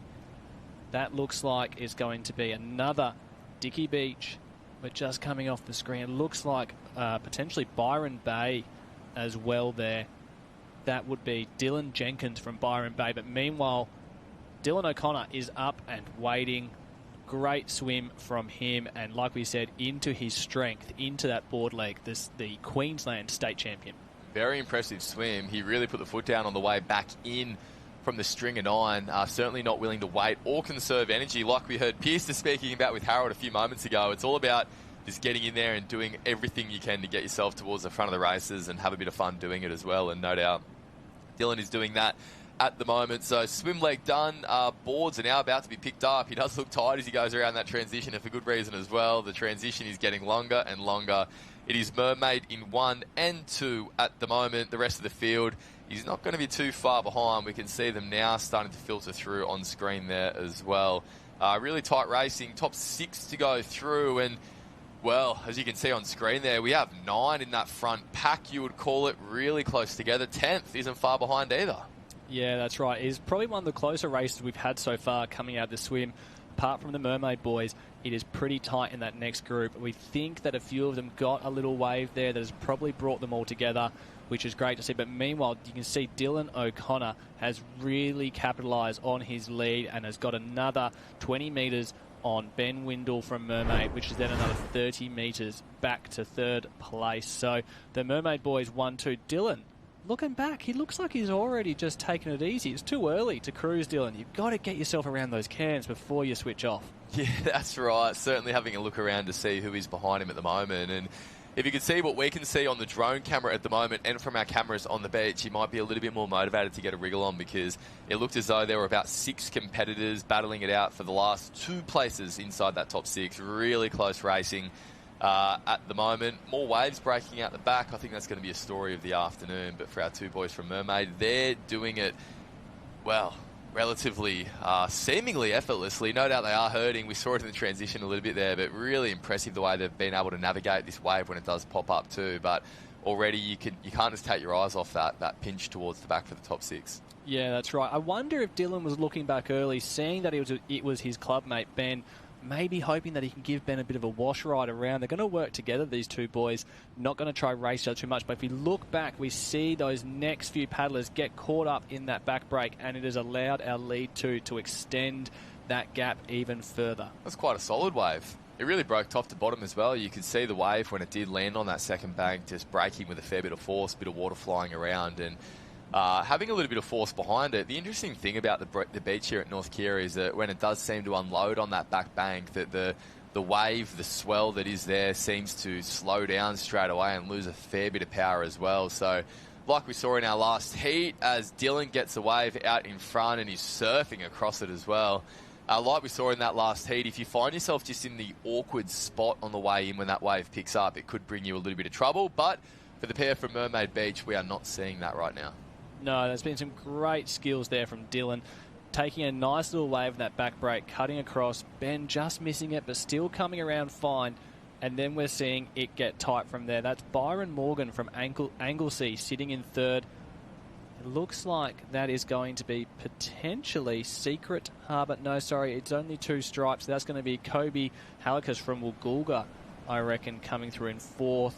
Hudson Altrin from Gerringong in 5th, and then it's one of the Byron Bay boys in 6th. There's 2 Byron boys in this race. So there's our 6, but if you look right behind, 7, 8, 9, 10 around the green and gold already, with another 4 there. So the majority of this heat coming through. Our lead 2, though, Dylan O'Connor, has led from start to finish. This is going to be a big confidence boost for him looking ahead to the finals later today. Well, buckle up. Our pair from Mermaid are going to be through to the semi-finals just fine, but we're about to see one of the closest finishes that we have seen of the day so far. So 1 and 2 are into the beach. A really important wave there. You just need to make sure you get down that one, because there are 6 to go through. And we can see on screen that it looks like Hudson Olchen from Gerringong has had a really good paddle to put himself down that wave. Of course, no concern for our leader from Mermaid, but the battle is unfolding right behind them right now as well. Even he can't take his eyes off it as they come around the transition flag. Mermaid in 1 and 2. We are about to see third come around. That is Anglesea, Byron Morgan running along the beach there. Hudson Olchen from Gerringong in 4. 2 more places up for grab. It is coming down to the wire as well, and it is going to be tight, but it looks as though that is our man from Woolgoolga, and also Caden Dowse from Sawtell as well. Wanda just missing the cut. That is Noah Sutton in 7th. Really tight racing there. More athletes coming across the line, including Braxton Smith from Torquay. Gee, what a finish that was. What a race that was as well. Right down to the wire. Yeah, really great to see that. It's really not over until the end. But look at this on the side, the Gold Coast. Like we said, how good is the Gold Coast for hosting this event? And it's not just about the beaches. The hinterland has a lot to offer. Waterfalls, wineries, rainforest. It is a great place to spend a bit of extra time and explore everything that the city of Gold Coast has to offer. Yeah, absolutely. And for all of our competitors that are on screen at the moment, that's heat number 18 under 14 Ironman. And from those who just crossed the line, there's only one place on the Gold Coast they want to be this afternoon, and that is North Kirra Beach in the finals on day 1 of the Kelloggs Nutri-Grain Nipper and Youth Championships of Australia. To bring you those results once again, it was O'Connor from Mermaid, Windle from Mermaid, Morgan from Anglesea, Olchen from Gerringong, Halakas from Woolgoolga, and Dowse from Sawtell. That is our top 6. Heat 8, the final heat of this under-14 Ironman. They are now in the water as well with 6 to go through, and you can see a bit of a pack opening up already as well. We will be back to see the rest of this race, but for now, let's head down to Harold, who is standing by with first and second in heat number 6. You are not seeing double. 2 Mermaid caps here. Dylan and Benji, first and second in the irons through to the next round. Was that just a matter of process just to get through and execute? Yeah, I didn't want to go too hard and gas myself. I just went to the front in the swim and then just held it on the board. All right, Ben, training with this guy day in and day out, how much is that making you better? Just comparing myself to him, it's helped me get a lot better and become a better athlete. Yeah. And vibes are pretty high at the moment at Mermaid. Who's got the strongest aura? I don't know. Probably Dylan. Too good. These guys are too relaxed. All right, a couple of more efforts left. Team day tomorrow. What are we going to see from the Mermaid squad? Hopefully a few golds, but who knows? Any shout outs to coaches? Probably Kai and Murph. They're really good coaches. All right, excellent. And Thanks. Stu. Thanks, Stu, as well. Crap Don't Ingles. Thanks, the boys are here. See ya, I'm out. Wow, that is aura. Harold, you have the aura as well, Harold. But that is certainly aura from our boys from Mermaid Beach, getting ready for those finals this afternoon. They still have a semi-final of this under-14 Ironman to go before they do get there for this event. But their job has just been done in heat number 6 lane. That's right. They are cashing that card early. But like we said, they still have to run into the semis before they can qualify for that final. So plenty of racing still to go today in this under-14 arena. But we have heat 8 in the water at the moment. That looks like a Wanda cap out in front. Jordan Prince leading the swim. Behind him, it looks like there's going to be potentially Karawa. No, sorry, that's going to be one of the Swansea Belmont boys coming through in second there. But 1 and 2 out in front, coming into that shore break. Can he get that little wave? And he's down it, head down, plenty of kick, excellent body surfing skill there. But look at the shallowness. Second place up, knee deep, waiting, not even waiting for that wave. Even the boys back here, we got 3 on that third wave. Northcliffe has elected to get up and run. So that is going to be our top 5 so far. But it is Jordan Prince from Wanda making all that look easy. He's coming around, looking comfortable. Second, making the turn there. Northcliffe in third. Fourth place, looks like a North Bondi cap. Sam Cregan potentially. And that is a Cooks Hill cap there. Hamish Lawrence coming around as well. So, boys coming through, making that swim look easy. That last little transition look easy, but the almighty board leg, we have seen it time and time again in this arena. That back break is starting to play some tricks, and we are going to test their surf skills as they make their way around. What an important body wave that was for Jordan Prince. He didn't stand up. He didn't seem like it looked over his shoulder as well. He just sensed the ocean and managed to pull down that little bit of a lift, and it's really given him an advantage at the front on this board leg as well, because it just gives him that little bit more time. He was in a pack of 4, then he had the chance to be out in front on his own, and now he's through that in a break too. But it just feels as though the intensity's climbing higher and higher as we progress through these heats as well. Once again, you can see it happening already, a really close fight for the top 6 at the moment, and given what we've seen out the back, it could turn in the blink of an eye as well. So it's Wanda in 1 at the moment, Swansea Belmont in 2, Northcliffe in 3, and then you can see that logjam starting to form towards the back there. Yeah, that's right. That 4th, 5th and 6th place, it is not over, but our lead 3 have really made it well for themselves so far, making their way out to that first string of 9, then through our back break around the string of 4 that they have to go around in this Ironman. All the cans in play, but it is 1, 2 and 3. Wanda out in front. They have had such a great season down in New South Wales, winning the point score in the Open and the Youth, so they're a club on the build, and it is great to see them. But look at this wave sit up. He's punched Solid through wave. 2nd and 3rd, having to sit up and pop. So you see them sit back, get the nose of the board up in the air, and then as the wave hits them, they get their weight up and over to try and get over that wave as quick as they can. But look at this set come through. Unfortunately, 4th gets through that nice, but that is going to slow. 5th, he's rolled 6th place. So that has really separated our top 4 now from the remaining athletes. You get a really good perspective from the drone camera that we're seeing at the moment of just how much that wave stands up in the last few moments before it breaks. You could really see that water clear out underneath the wave and have a little bit more power in the lip as it crashed down on the field there. We didn't really expect to see anyone rolling waves today, but I thought for a moment that our front 3 were going to have to potentially roll their wave when they made their way through, just how much it stood up. But it goes to show just how much these conditions are changing across the course of the afternoon. So there's a clear first 4 at the moment. We are taking 6 through, and when they get a wave like that, they are almost all but booked.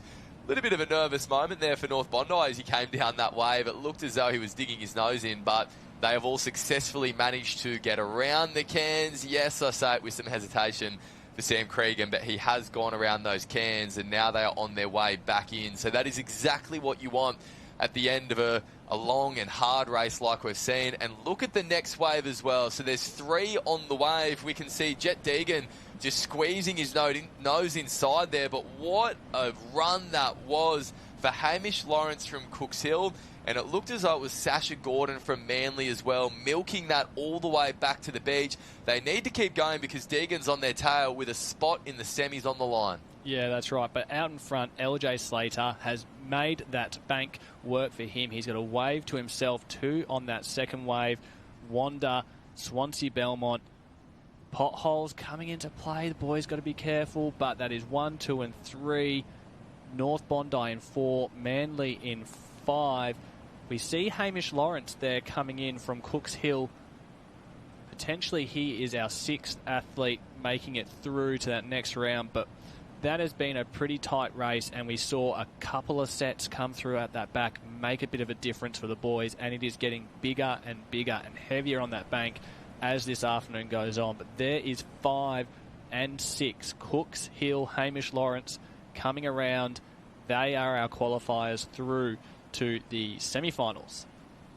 Yeah, that's right. Hamish Lawrence and Sasha Gordon from Manly, so impressive on not only their ability to get the wave and their ability to get around that turning can, but to keep the momentum going as long as they could. It just seemed as though those runs stood up for a little bit longer than what we've seen so far throughout the rest of the day, and that extra 10 metres was the difference in them getting their way into the semi-final. Jet Deegan from Redhead narrowly missing out on milking that run alongside them, and that probably would have been the moment to have gone through. But here's another look at the race that did just unfold, and it was Jordan Prince from Wanda with some impressive body surfing to lead them into the board. Yeah, I think all the coaches of Wanda would be happy with that technique right there. Like we said, he didn't look back, but this is that back break. We're seeing that some athletes have to sit up and pop, and this wave, Northcliffe electing to sit up and wait, 3, 4 on that wave, and that has, negotiating that correctly, has allowed those boys to qualify through quite comfortably to our next round. So job done here in heat number 8. The semi-finals won't be too far away. We know our officials are keen to try and get through the program, and no doubt all the athletes are too, including Hamish Lawrence, who's standing by with Harold. That's it. All the H's down here on the beach. That was pretty solid. Through to the next round. Did you think you were, or you knew you had to execute fully in order to get through that next round? Yeah, after that swim, I knew I had to go hard to keep in that position because I was 5th coming out of a swim. I knew I had to keep that to qualify. Cooks Hill squad, smallish at the moment. How has the training sessions been over the last 4 to 5 weeks leading into state now for Aussies? Yeah, we've been doing lots of sprints and it's been really good because you can tell, like, with the 13s coming up doing some mals, we're slowly building up our mal group again and our seniors are getting stronger. And catching a few waves, obviously, as well. Yeah, obviously. Nice. So how many guys are up here for the Youth Championships? Oh, I don't know, about maybe like 20 kids. Most of them are in the 13s. A couple in 14s and a couple in 15s. Legend. All right, Hamish Lawrence was short, sharp and direct. All the best for the next round, mate. Thank you. Back to you guys. Thank you very much, Harold. Great to see Cooks Hill well represented here, being led by Ethan Whiteman, who's doing an outstanding job coaching at Cooks Hill there.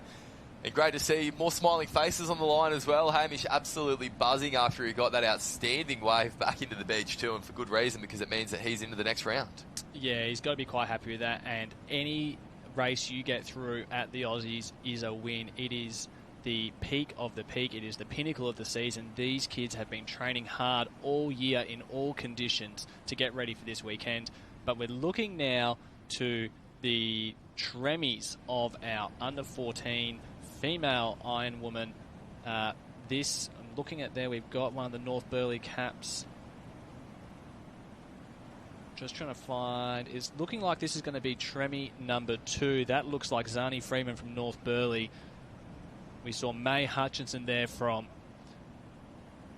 Burleigh Heads Mowbray Park. So this is semi-final number 2. We have 3 semi-finals. We're going to be taking the top 6 from those into our final. And we've got a nice spread of athletes from all around Australia, but all around the world.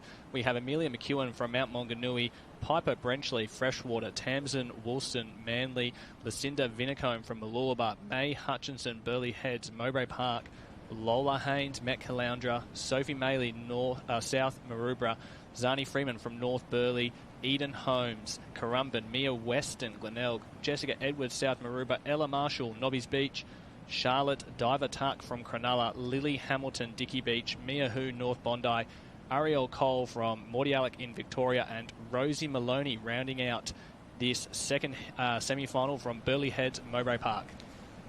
And they are getting ready for a start now, not too far away. We do know that there are 6 going through to the final. So once again, it is top 6 going through. We've seen just how tight that racing can be at the front of the field. So these ladies know that the start is going to be all important. How you can navigate not only your speed across the bank, but also the potholes when you do get to them as well is going to be all important. Looks as though they've just been called in one more time by the starter. One last briefing before they do get underway. We will wait and see exactly what they're doing there. Perhaps it could be something to do with the transition flags, as what it looked like they were pointing at, but no doubt Liam the Nerves getting another opportunity to rise as they stand by in the semi-final, which, as we saw in the under-15s a short time ago, is probably the most nerve-wracking of all the rounds. Yeah, that's right. Everyone wants to make that final, and I find that racing semi-finals, it is tougher, it is harder. No one is giving you an inch in this race. So the girls have to get a great start here, negotiate the sandbank, negotiate the potholes, and position themselves well in this swim to give themselves the best chance in that break to get that leader's wave. So they're just getting our last little briefing. Our officials doing a great job down there, getting them all set. The girls got a couple of last-minute questions, making sure they know the course. They've been around a handful of times today already, so they're going to be pretty fatigued. But here we go, moving the boards back a little bit out of the way, keep that start line clear. It is swim first, board second. So the girls are now getting ready. They'll be in the hands of the starter. We are going to keep an eye on, are we going to see any of the girls decide to run a little bit further south? We saw that earlier in the day, but as this tide has changed, we haven't necessarily seen as much. It's become more of a wade, less of a swim. Starters' hands, and they are off No girls electing to really run south. They're all headed out straight, except for this really southern end. They've come down and bunched up. They've obviously seen something down this end, and look at that. They have been able to wade further than the girls up north. So this southern end of the start line has really paid off already. Girls dolphining made their way through that short break without any real issues, and we're going to be into the swim, and this is where we're going to start to see those little swim packs form. What I'm seeing that is really interesting so far is just how spread out the field is across the line now as well. We can see a pack on the bottom of your screen. We do believe that's Mia Hu from North Bondi who's leading them out, yet it's probably about a good 25 metres to our leader on the more northern side of the line as well. So just how much that is going to be decided by the sweep as well that brings them back onto that first turning can. I think we are going to see them come closer and closer together. That does look like Zani Freeman from North Burleigh that's on screen at the moment. She was the swim champion from Queensland as well, so we know exactly what she's got in terms of that swim speed, and I think we're starting to see that now. Yeah, and she's been racing really well all day in that under-14 arena. I was down there earlier. She performed well on the swim. She's performed well on the board. She's had a great season from what the coaches are telling me as well. So that is Zani Freeman from North Burleigh leading them out so far alongside Mia Hu from North Bondi, they've come together now. So we see that 25 or so metre gap in terms of the distance apart north and south on the start line. They are now together. Mia Hu slightly in front. Zani's just going to sit on her hip and start to wash ride their way around the can. Any wash that you can get is going to make it a little bit easier. So it's going to be North Bondi in 1, North Burleigh in 2, and that looks like a Burleigh Heads Mowbray Park cap in 3, either May Hutchinson or Rosie Maloney. Both excellent swimmers, so it'll be either of those girls coming around. And then that 4th cap, potentially Freshwater. You can just see the benefit of getting around that can as early as possible too, Liam. The rest of the field came together in a big way, just with that water moving around that first red and yellow can. A few did sit up. It looks as though there was a bit of congestion there, and it has allowed our leaders to stretch out further and further in front. It's Hu from North Bondi who's doing the damage at the moment. Freeman there from North Burleigh. I said she was the Queensland swim champion. That's actually incorrect. She was the Australian champion in the under-13s here last year. So she does have experience in what it takes to go race after race and then perform in the final in the afternoon when it does count. And no doubt that is something that is on all of these girls' minds at the moment too. This will be their last round before we do get to the finals. So no doubt some of these athletes have already booked their places in those finals. Others are going to be looking to claw their way into a final this afternoon, either way, to make it to a semi-final at the Kelloggs Nutri-Grain Youth and Nipper Championships is no small achievement, but now the big prize is so close. Yeah, that's right, and we're seeing Mia Hu from North Bondi really just start to extend that lead. She's breathing every 2, but we saw before she had her head down, got her rating up to try and milk these little runners and extend that lead, but she's having a great swim. We're seeing 2nd and 3rd come together there. It is going to be one of the Burleigh Heads girls by the looks of it. Zani Freeman just coming back into 3rd place, so she's just dropped off ever so slightly from our leaders, but at the moment it is all Mia Hu from North Bondi with waves building into this short break. So if she can keep that rating up, she might get a little run, and she's going to head down, and she's just come off the back, but she's still being given a little bit of a lift. As we look further down, there is our lead 4 and 5, and then it is a blanket. There is another 4 or 5 girls looking to compete for that final 6th spot. Isn't that a tough swim all the way back to the beach when you've been seeing so many waves break on that inner bank? To have to go all the way back to the sand is no doubt not the desired outcome, but it is certainly something that Hu has made look in her favour at the moment. She will lead them around in this first leg of the 2nd under-14 Tremi-final. So there's 3 semi-finals taking 6 through. And just when I say she was going to lead them around, it's Mia Weston from Glenelg that will actually do that. So it is Glenelg in 1, North Bondi in 2, with 1 leg between them and an Australian Ironwoman final. Yeah, Mia Weston had a great little swim there. She was sitting 2nd and 3rd coming in, so has done really well through that wave zone to come out in 1st, starting off that board leg. The South Australians have done quite well so far today, and it's excellent to see they're on a really good rebuild down there. And now we're seeing the rest of this field come on through to start that board leg. Like we said, it is the number 6. Sixth place is what we are looking for. That will get you into that final a little bit later this afternoon as we see one of our Currumbin athletes making her way around back to our start line. That looks like it's going to be Eden Holmes from Currumbin. Board's just getting a little bit stuck in that tide. The water comes up, the sand sticks, so all those little things start to make a difference as we get to this pointy end of our first day of the Kelloggs Nutri-Grain Nipper and Youth Australian Championships. Well, haven't Mia done an outstanding job in terms of navigating that inner break as well? They weren't going to be held up by those little waves that are now starting to pop up as well. So they've got a pretty sizable advantage at the moment. You can see Zani Freeman not too far back from North Burleigh. She's doing everything she can to try and go with them in this lead pack.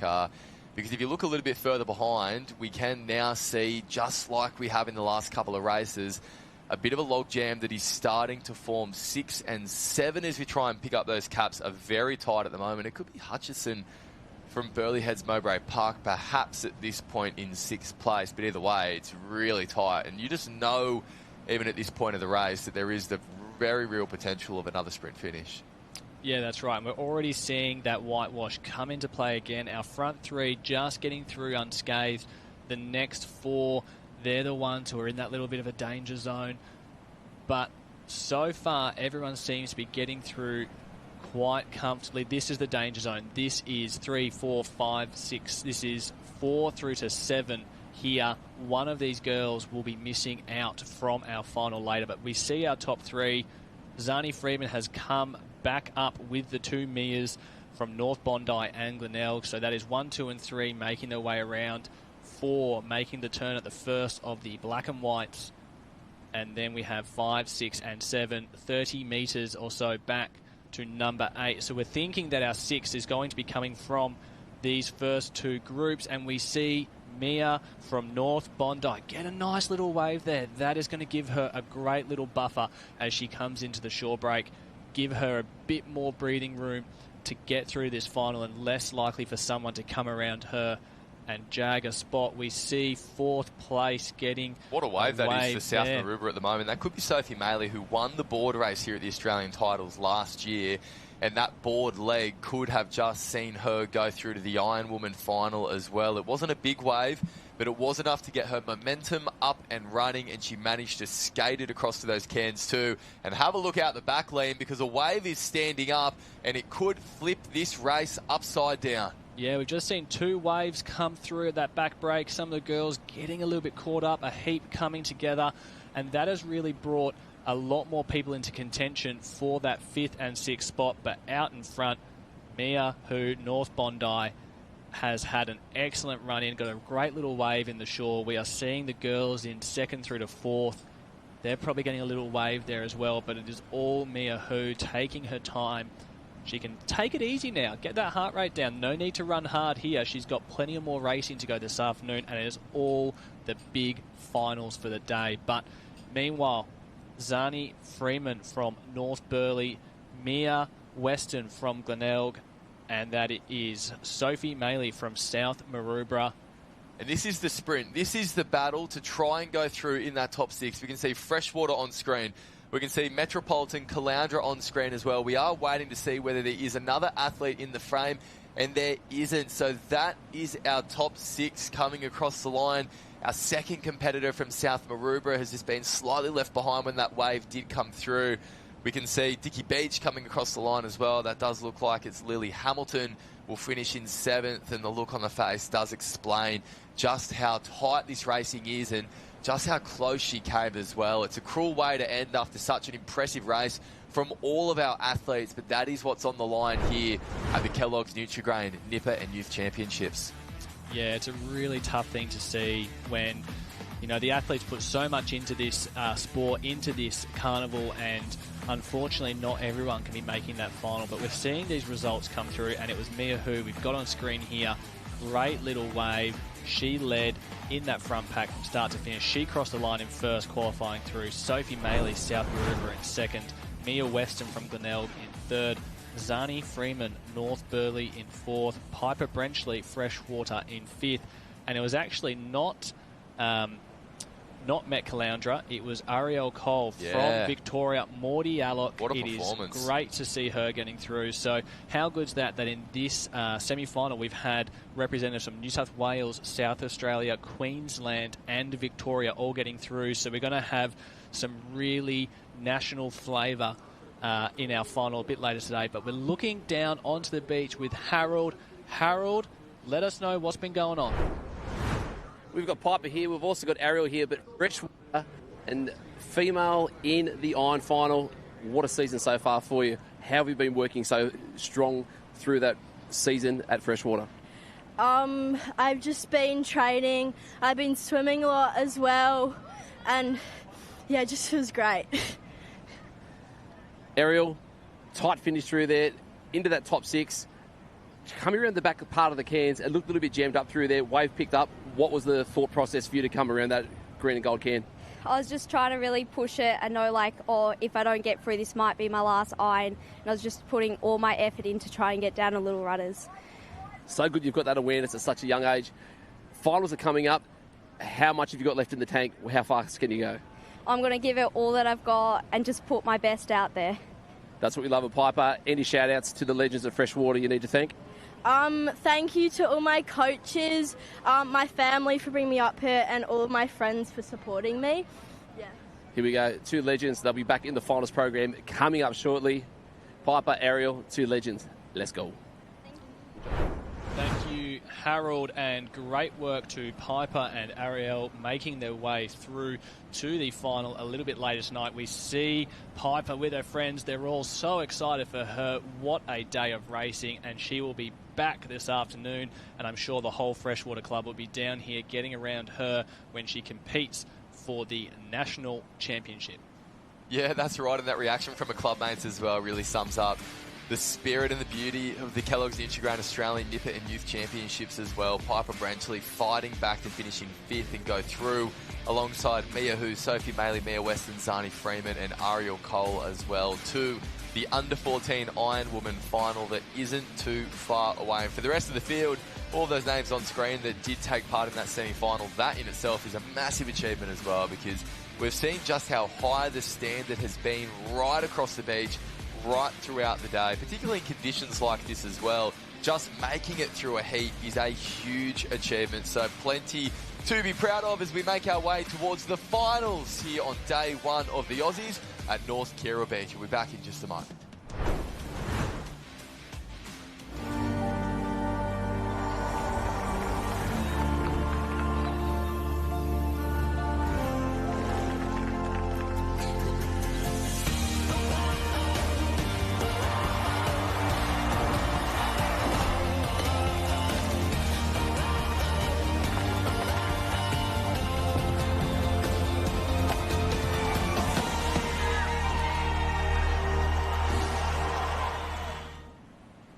Dear Alex, where I live, we like to get up and enjoy the snow. What about where you live? Get up and ride, Alex. Get up and surf. Caramel latte for Alex. But I don't drink coffee. Yeah, you do. Ooh. Dear Thorsten, where I live, we get up and Gold Coast. Can we get ice cream?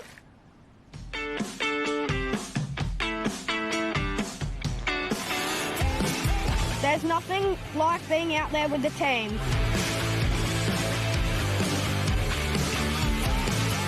It's all about pushing each other to be our best. We work together to win. Teamwork makes the dream work.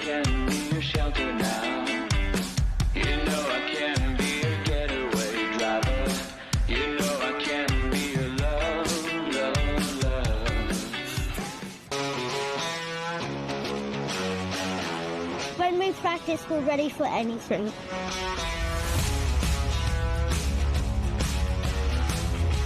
It's about being brave and never giving up.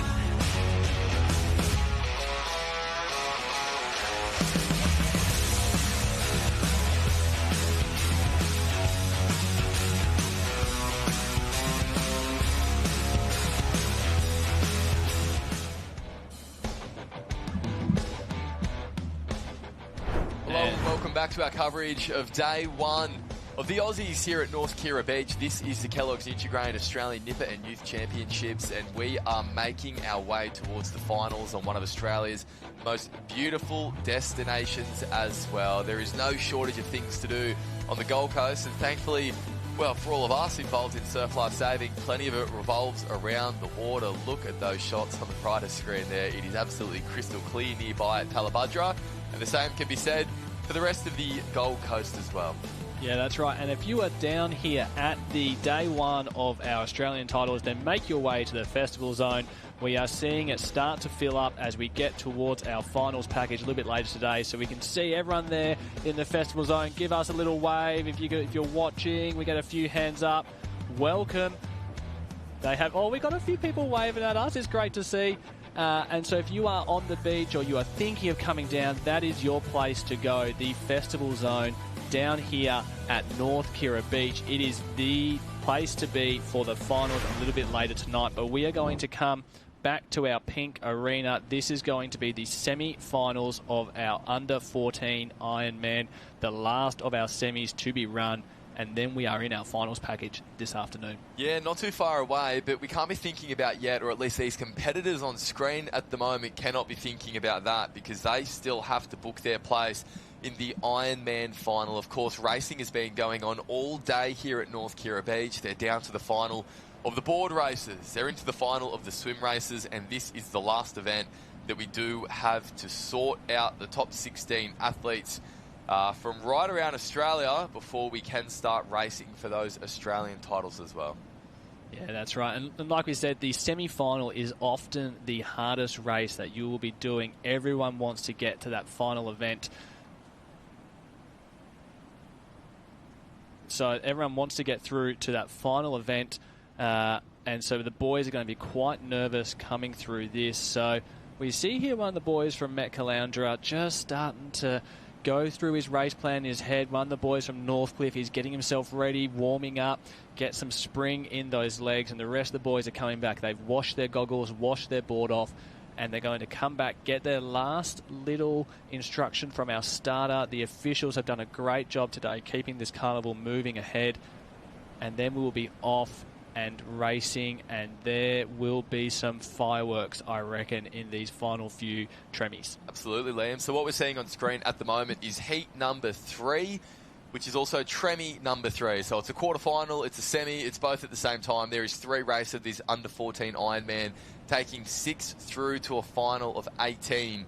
Now, we are just waiting on some competitors in other arenas, so what we are seeing at the moment is quarterfinal, tremi number 3 will be the first to go. And to run through our start list, on the right-hand side of screen, the northern side of our start line is Hamish Lawrence from Cooks Hill. We have Jordan Prince from Wanda, Parker Goddard from Secret Harbour, Harrison Burrow from Freshwater, Max Dzvarov from Wanda, Monty Cole from Mermaid Beach, Chance Harrison from Swansea Belmont, Tyler Short from Maroochydore, Blake Wiper from Burleigh Heads Mowbray Park, James Ruddy from North Wollongong as they get underway, Ethan Rowe from Northcliffe, Mason Clark from Metropolitan Caloundra, Jamie Ellis from Burleigh Heads Mowbray Park, Cooper Dawson from Tacking Point, and Smith Masson from Currumbin into the water. And the boys have had a really great start, most of them being able to make their way through that section of potholes unscathed, wade across the bank, a handful of dolphin dives, and we are off and swimming down this southern end. That looks like it's going to be Smith Masson from Currumbin, who has had a flyer of a start, making his way out, and then there's 2 more just north of him. We expect them to come together as they make their way out towards that first turning camp, but so far it is Currumbin who has had probably the best of the starts. Well, we knew how Smith was going to approach that sprint across the bank. He told Harold not too long ago after that first Ironman heat that it was conserving as much energy as he could so he could fly across the bank, and he's certainly done that now as they start to settle into a bit of a rhythm. That might be Tyler Short from Maroochydore, who is poking his way to the front. Of course, the Short name, very famous at Maroochydore Surf Life Saving Club as well, and it's often built around the swimming, and we're starting to see that on screen. Yeah, that's right. It comes from a very good pedigree of swimmers at Maroochydore, and Tyler Short is really putting the Short name to the front, and he is swimming well, keeping that rating nice and high, looking up, sighting, making sure he keeps in line with that first turning cam. We see it there on the edge of the screen. So that's going to be Tyler Short making his way around, but look how much it is starting to bunch up behind them. These boys are going to crash and bash their way around that turning can and make their way around. That will slow them slightly and give Tyler even more of a lead, but we have the majority of our field coming around our string of 9. We see the waves sitting up out the back, not carrying through for the swim just yet. The boys will have to swim a fair bit of the way back into shore before they can get the benefit of any sort of surf. But right now, it is all Tyler Short. Looks like Chance Harrison from Swansea Belmont in 2, Jordan Prince from Wanda doing the work around the outside. He looked quite smooth coming into that red and yellow can and was content to give a bit of a distance away from the rest of his competitors as he did come around the can as well. And then Smith Masson from Currumbin fighting his way into 4th place at the moment. So it's Short from Maroochydore that turns out in front. Swansea Belmont in 2, Wanda in 3, Currumbin in 4. And there is a slight advantage over the rest of the field as they work their way back to potentially... Could that be Goddard from Secret Harbour? Look, we'll have to wait till those caps are a little bit more obvious on their way back in, but there's no mistaking who's in front at the moment, and it's Maroochydore. Yeah, that's right. He's still going well. He's getting that rating up. You see all the boys starting to bring that kick in on the run home. That's going to help them get as much momentum as they can from these little runs. You can see the water is really starting to move as it comes through this gutter. They're getting pushed a little bit north, but they're also getting a few more of these runners, but it is still Maroochydore out in front. Wanda has come through. Actually, the boys are closing that gap quite nicely. So this lead 4 have really worked hard off that bank, but look at these waves coming through. Can they get a little bit more of a run off this? And those lead 3, nice little push from that. And that is Surf Skills 101, and that is great to see these under 14 males putting them on show. A lot of skill on show today across the board, but these guys are young. They've only just started their competitive careers, and they are already performing with skills we'd expect to see in the Opens. Yeah, that's right. It's James Ruddy from North Wollongong who is in 5th place at the moment. He's just kind of... A few times it looked as though he was going to fight away from that chase pack, but just couldn't quite get the lift that he needed to at the time, although this wave may be able to help out with that. No, just off the back. So it's a clear 4 at the moment. Wanda in 1, Maroochydore in 2.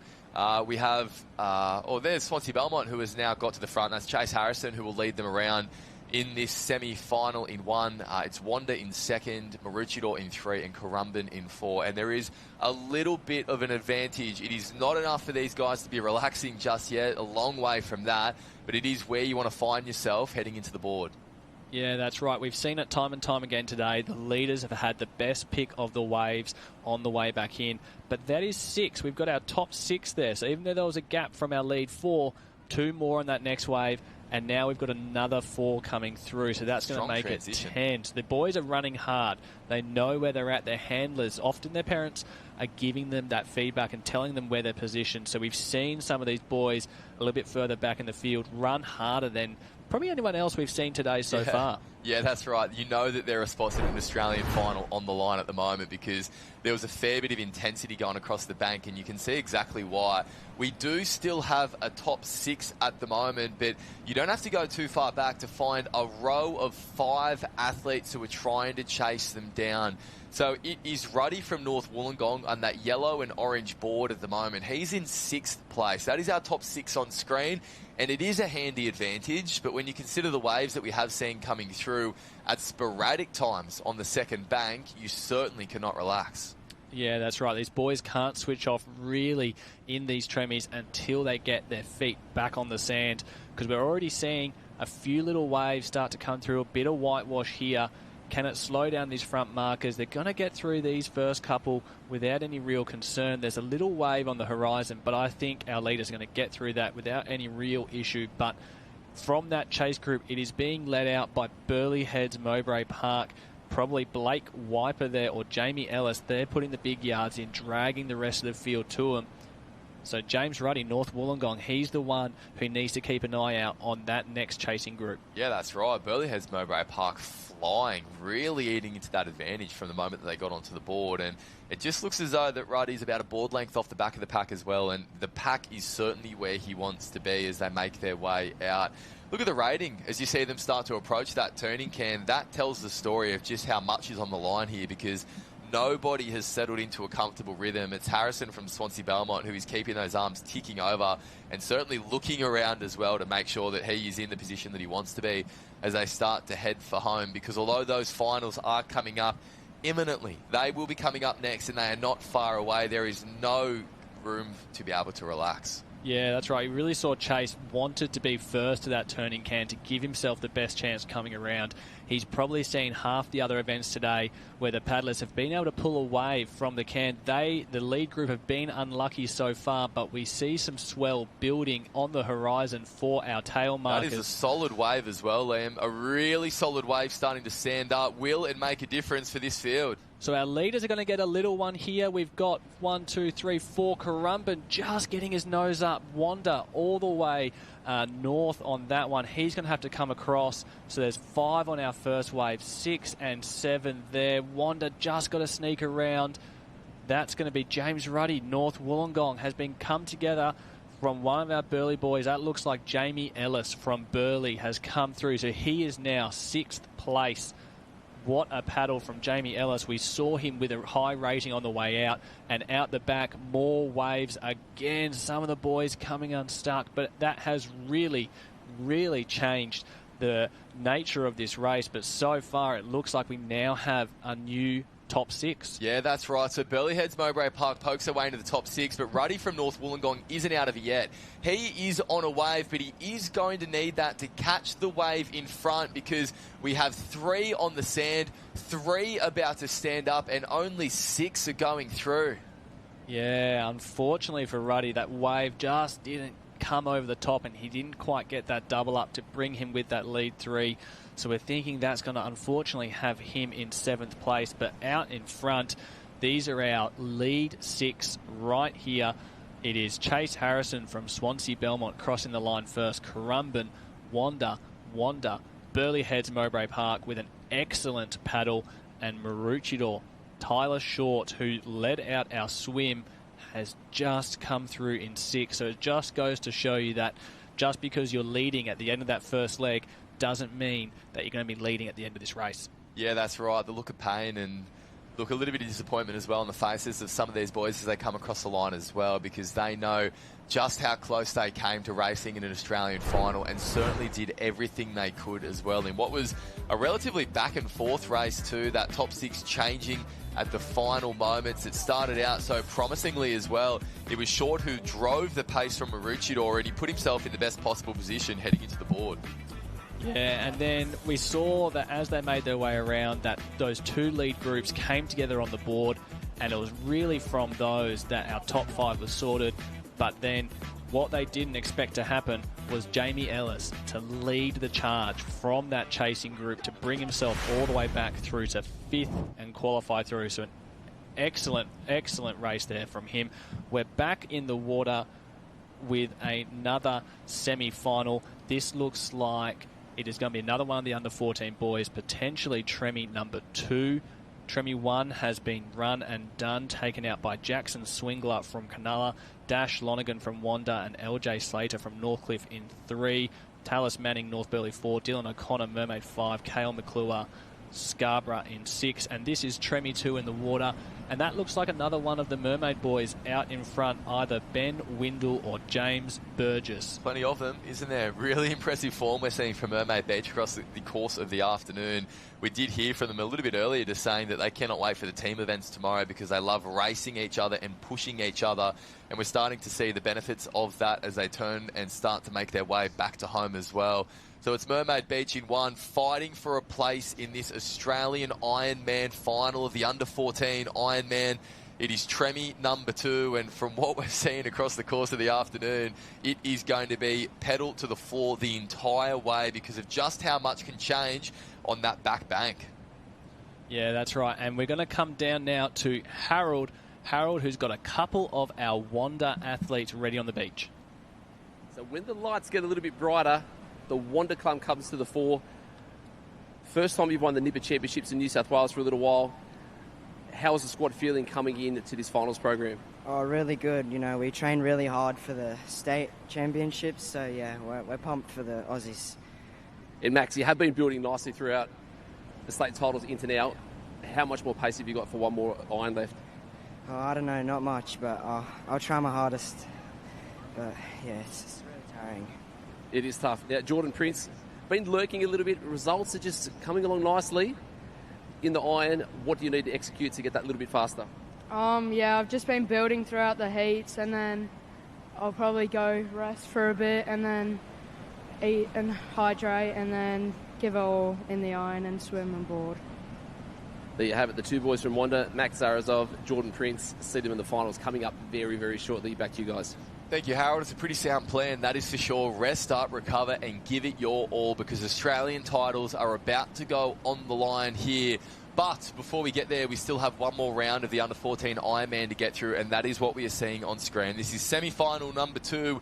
There was 3 of them taking 6 through to the final, and we are now 1 leg down.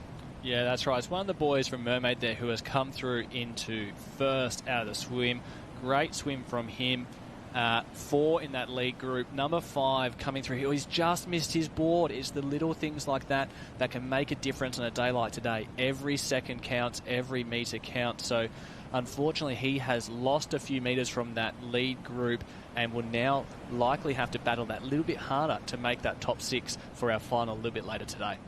Yeah, that's right. It is all about performing under pressure, performing under fatigue with those little skills that make an iron race all the more precarious, as well as they make their way into the water and approach that back bang. So we have 4 with a little bit of an advantage at the moment. It is still Mermaid out in front. We will try and pick up those caps as they do make their way out. It could be Cronulla in number 2 at the moment. Fletcher Selick, who's looking really comfortable on his board as well. Harry Bolton from the Lakes is still thereabouts as well. 6 places on the line, and look at that. A lot of athletes are still in the frame for it. Yeah, that's right. I think 4th place there was also Jack Hayes from Torquay. He was really good in the board earlier today.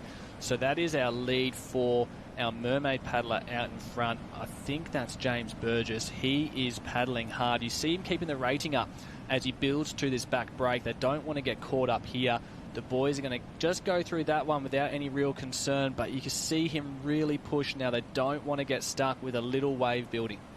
Yeah, that's right, and little waves are building as well. One of our competitors forced to tuck. It was Harry Bolton from the Lakes. Get that head down and squeeze underneath that wave. Jack Hayes from Torquay just managing to get underneath it ever so slightly ahead. And now look at the advantage that has given him as well. A 2 board length advantage that has kept him with the leaders in 5th and 6th. It looked like they had a little bit of a gap as well, but all eyes are about to go on what is happening further out to sea as they make their way back in, because this race could still be flipped upside down. And once again, just like in the last Tremi, you can see to the intensity of these athletes as well.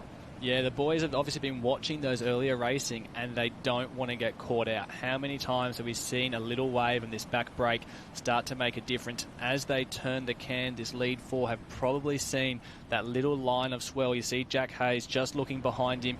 He's hoping for one, and there are waves on offer for our lead 4. If they can keep their rating up, keep that momentum, we're going to see them start to pull down. But it is from Mermaid, that looks like James Burgess, who is going to try and get down this alongside Fletcher Selick from Cronulla. But it is Fletcher who has got the best of that run, and he is cutting his way across, having to go around that green and gold can. What an important little lift it was for Fletcher there.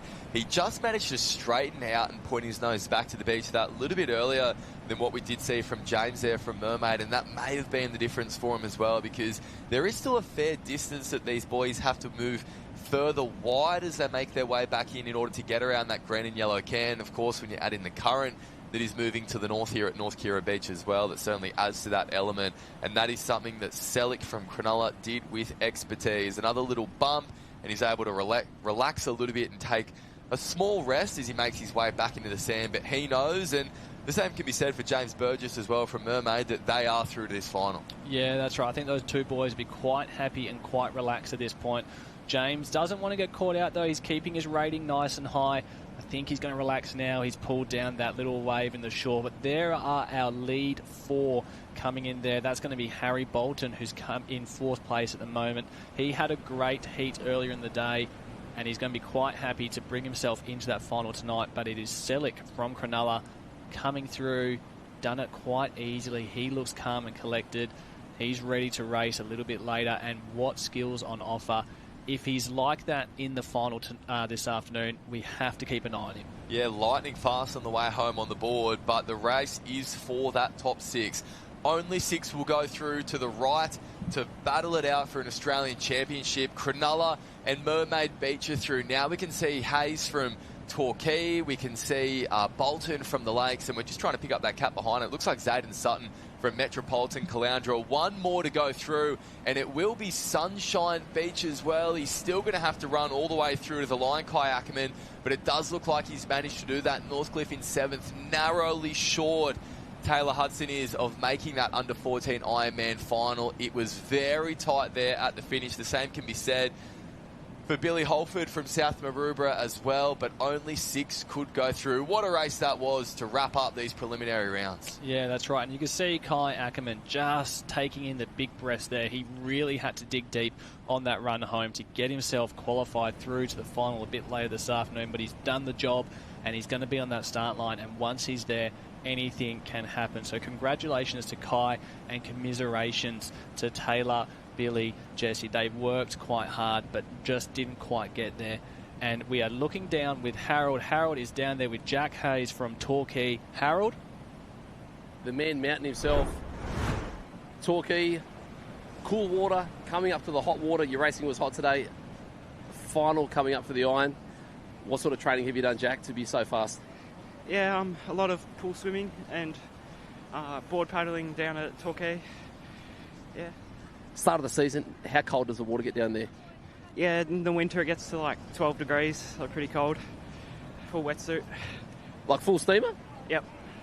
So coming up here, holiday water, have you got any other finals or just the Iron? I've got the board and the swim final as well. Oh, get out of town. Look at this guy go. So all 3. I'm going to let you rest up because the finals package is coming up. All the best. Jack Hayes from Torquay. Iron final, book final, swim final. Rest up, big boy. Wow. Jack Hayes, Torquay. Let's go. They make them tough in Torquay, that is for sure, especially when you're having to train in a steamer like Jack was saying just then, 12 degrees. That is a long way from the pictures that we're seeing on screen at the moment of the Gold Coast. It is certainly not like that in the water up here, is it, Lamb? No, that's right. Water temp here is absolutely stunning. It is sitting at a nice 23, 24 degrees. I don't know if we'd cope in 12. We're a little bit softer up here. We're spoilt with year-round good weather here on the Gold Coast. And we can see those coverages there. Look at how good this Gold Coast skyline is. Well, it is a picturesque location and it is about to deliver a thrilling show for us all this afternoon. The finals package on day 1 of this Kelloggs Nutri-Grain Youth and Nipper Championships is not far away. We will be back to battle it out for Aussie titles in just a moment.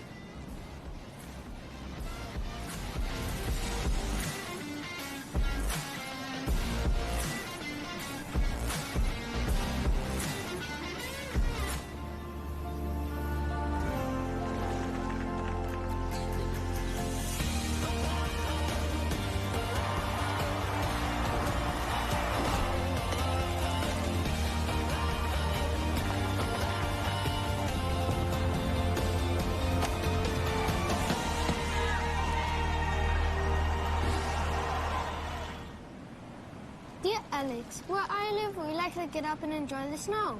What about where you live? Get up and ride, Alex. Get up and surf. Caramel latte for Alex. But I don't drink coffee. Yeah, you do. Ooh. Dear Thorsten, where I live, we get up and Gold Coast. Can we get ice cream?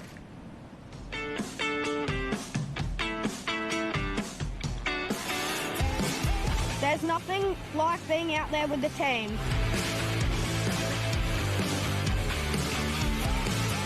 It's all about pushing each other to be our best. We work together to win. Teamwork makes the dream work.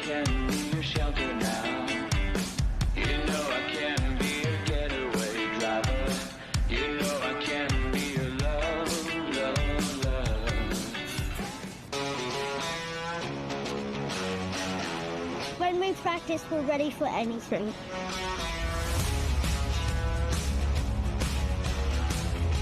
It's about being brave and never giving up.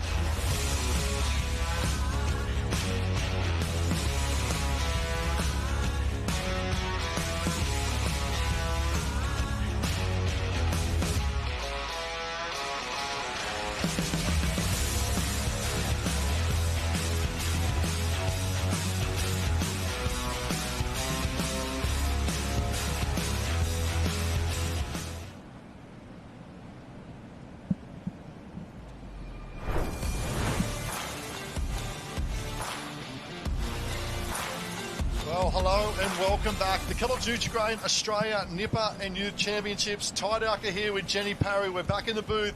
It's finals time, Jen. We've been waiting for this. It's been a big day of qualifying right from 8 o'clock this morning, but it's showtime now. Oh, I'm so excited for this finals package. Those athletes have been on fire this morning since 8 a.m. and I think some of those arenas went early as well. So many times around the Cairns, just watching that tide go out, out, out. Low tide 3:30, we've still got a bit of a way to go, but the fact that we are about to hand out Aussie gold medals, and for some of these athletes at their first ever Australian Championships, this is really special. And for those joining us, the finals package is superb. We're running with 2 water areas. We've got a female water area starting with surf races from the 13s. We've got a male water area starting with surf races as well. We'll go to the 13 surf races, then in the 14s, then the 15s, one gender at a time. Followed by that, we're starting with the board, followed by that of the swim, and then in the iron. 18 gold medals are about to be delivered. I've got nerves, I've got shivers because I love the Aussie champs, and in particular the 13s. It's their first opportunity to step up on this stage and the big stage. So the crowd starting to build here. This is the live stream booth down the beach, and what a great initiative from Surf Life Saving Australia as well. It's all about being united, inspired, and iconic, and 316 clubs you can see, over 7,000 athletes throughout the whole week, 1,500 on the beach today as well, Jen. So many colours, so much atmosphere, and a big wave. Give us a wave down there on live stream as well. Thanks for joining us, team. You're allowed to get loud, you're allowed to get rowdy. And for those who are on YouTube and also Facebook as well, a huge welcome, because it is showtime. It's finals time, and we can see the 13s now lining up for their first ever Australian Championships, brought to you by that of Kelloggs Nutri-Grain. Yeah, how good does it feel to say Nutri-Grain again at a surf event? We can see the arenas, some of them getting a little bit skinny, but that means that with the 2 remaining, everyone is in here together. Everybody wants to be part of the action. Plenty of action taking place. You mentioned, Jen, as well. But we'll start with the board, and it looks like potentially that, we can see the female board getting organised there. There they are. What a moment for these young ladies lining up, and such a great array of clubs lining up as well. The board race, the 13 females, the 13 males, then into the 14s, we step up into males. But let's have a look at the start list. Lexi Bush from Avoca Club, they've been up and about all morning doing a wonderful job. Berg, Sunshine as well. Look out, Zara Wood from My Liking from North Burleigh. Then down the bottom, look out, there's some Vinny Stewart, Lennox Head. What a great club that is. Coogee from New South Wales. Putty there as well. Will Stevens, a teacher at school, more of a swimmer than a board putter. And Jugi backing up there as well. Plenty of colours, plenty of ability lined up here, Jen. Oh, absolutely. I actually spoke to some of these ladies this morning in their qualifiers, and the fact that they are still going and they're getting faster and faster as the day goes on. How exciting is this? You're at your first Australian Championships, and Harold Marshall is about to read out your name.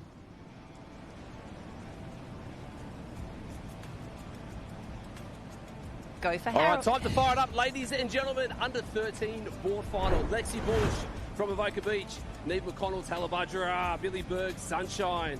Tajana Portizzi from Avoca. Aston McCall from Sunshine. Zara Woods here, North Burleigh. Pascal McRae from Lennox Head, Austinville. Manly's duo next to each other. Millie Gaudry, Flory Penny, side by side, ready to roll. Indy Stewart from Lennox Head, Austinville again. Hayley Avard from Coogee. Charlie Putty from North Burleigh. Let's go, Charlie. Amaya Whiteman from Cooks Hill. A picture of poise. Willow Stevenson from Burleigh Heads, Mowbray Park. Tully Kipax from Port Macquarie. And rounding it out, last athlete from Alexandria Headlands, Lucia Dukic. Let's go, ladies. Back to you guys. Final words being given now by the officials. Great job, Harold, down there as a beach. And super quality field lining up. Let's go back to semi-finals earlier today. Lexi Bush from Avoca and Flory Penny from Manly with the standouts in semi-final number 1 with Whiteman from Cooks Hill. And semi-final number 2, Zara Wood from that of North Burleigh. Avard from Coogee and Arthur Gaudry there. And I had to chat to Scotty, the coach there, Loves a lot with the seniors, the Manly. They're really up and about. The 13s, 14s, 15s and 17s, the Manly Lifesaving Club. But it's the ability now, Jen, to perform on the big stage after a big day of competition. So to me, those that have managed their energy levels during the day, their hydration, but also mental preparation, will get the results. 18 gold medals coming up here. It is the Aussies. It's a special day. Oh, absolutely. Then the first of those gold medals about to be handed out. And we can see on screen at the moment the athletes are receiving their final briefing. And what I love about the Australian Championships is every time you go down for a final, the officials say, congratulations, you've made an Australian final. This is something really special to be a part of. Oh, I love that cap, the Port Macquarie cap. We don't see it very often, but isn't it a great cap? The white with the yellow and the black there as well. We also saw the Sunshine Beach cap, and that's Billy Berg. Now, one thing I tell you about Billy Berg, she would have been managed very, very well coming to this final. Dad, Wes Berg, and Jay, used to be Sutcliffe, now Berg, been married for a number of years as well. We're both professional Ironmen and Ironwomen. They know what it takes. They've been around the game for many, many years, taking nothing away from the other athletes. She paddled exceptionally well at the state championships, was only beaten in a matter of a run up the beach by a clubmate, I think, at that point in time as well. But this is a very good quality field. The other one in particular, North Burleigh. Look out for Zara Wood. Her dad actually won a Queensland Open Ironman title, Chris Wood, on this beach. Now, I'm going back probably, I would say, 18 years ago.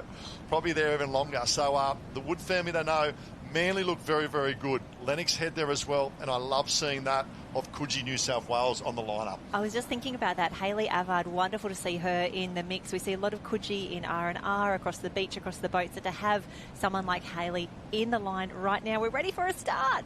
Far right-hand side, look up this young girl, Lexi Bush. I like that on the left-hand, right-hand side. She's got her own clean water. If she can negotiate the break. Now, notice this morning as well, Jen, there's a few potholes, and there they are playing dividends at the moment, down and about. Maybe Coogee there taking a bit of spill, but it's a far right-hand side off to a phenomenal start, and I think that's Port Macquarie up and about. Yeah, that is Tully. Have a look at the start. She is absolutely flying. We do love watching our athletes here on the smaller nipper boards. The arms are flying, the legs are flying. Look at her go. What a start from Tully Kippax. I think it might be her older sister, also raced in the older divisions, now moved clubs as well. But there's Billy Berg. Look for the red cap, the yellow and the black. Look at the girls, and I love this. This just shows the depth of their fitness, racing for 7 hours throughout this day, now bringing their best in the board final. Oh, and you know they're going to lift again for the team events for tomorrow, but the girls are away now. Middle of the field, Sunshine Beach, that bright red cap with the yellow and black stripes starting to make a move.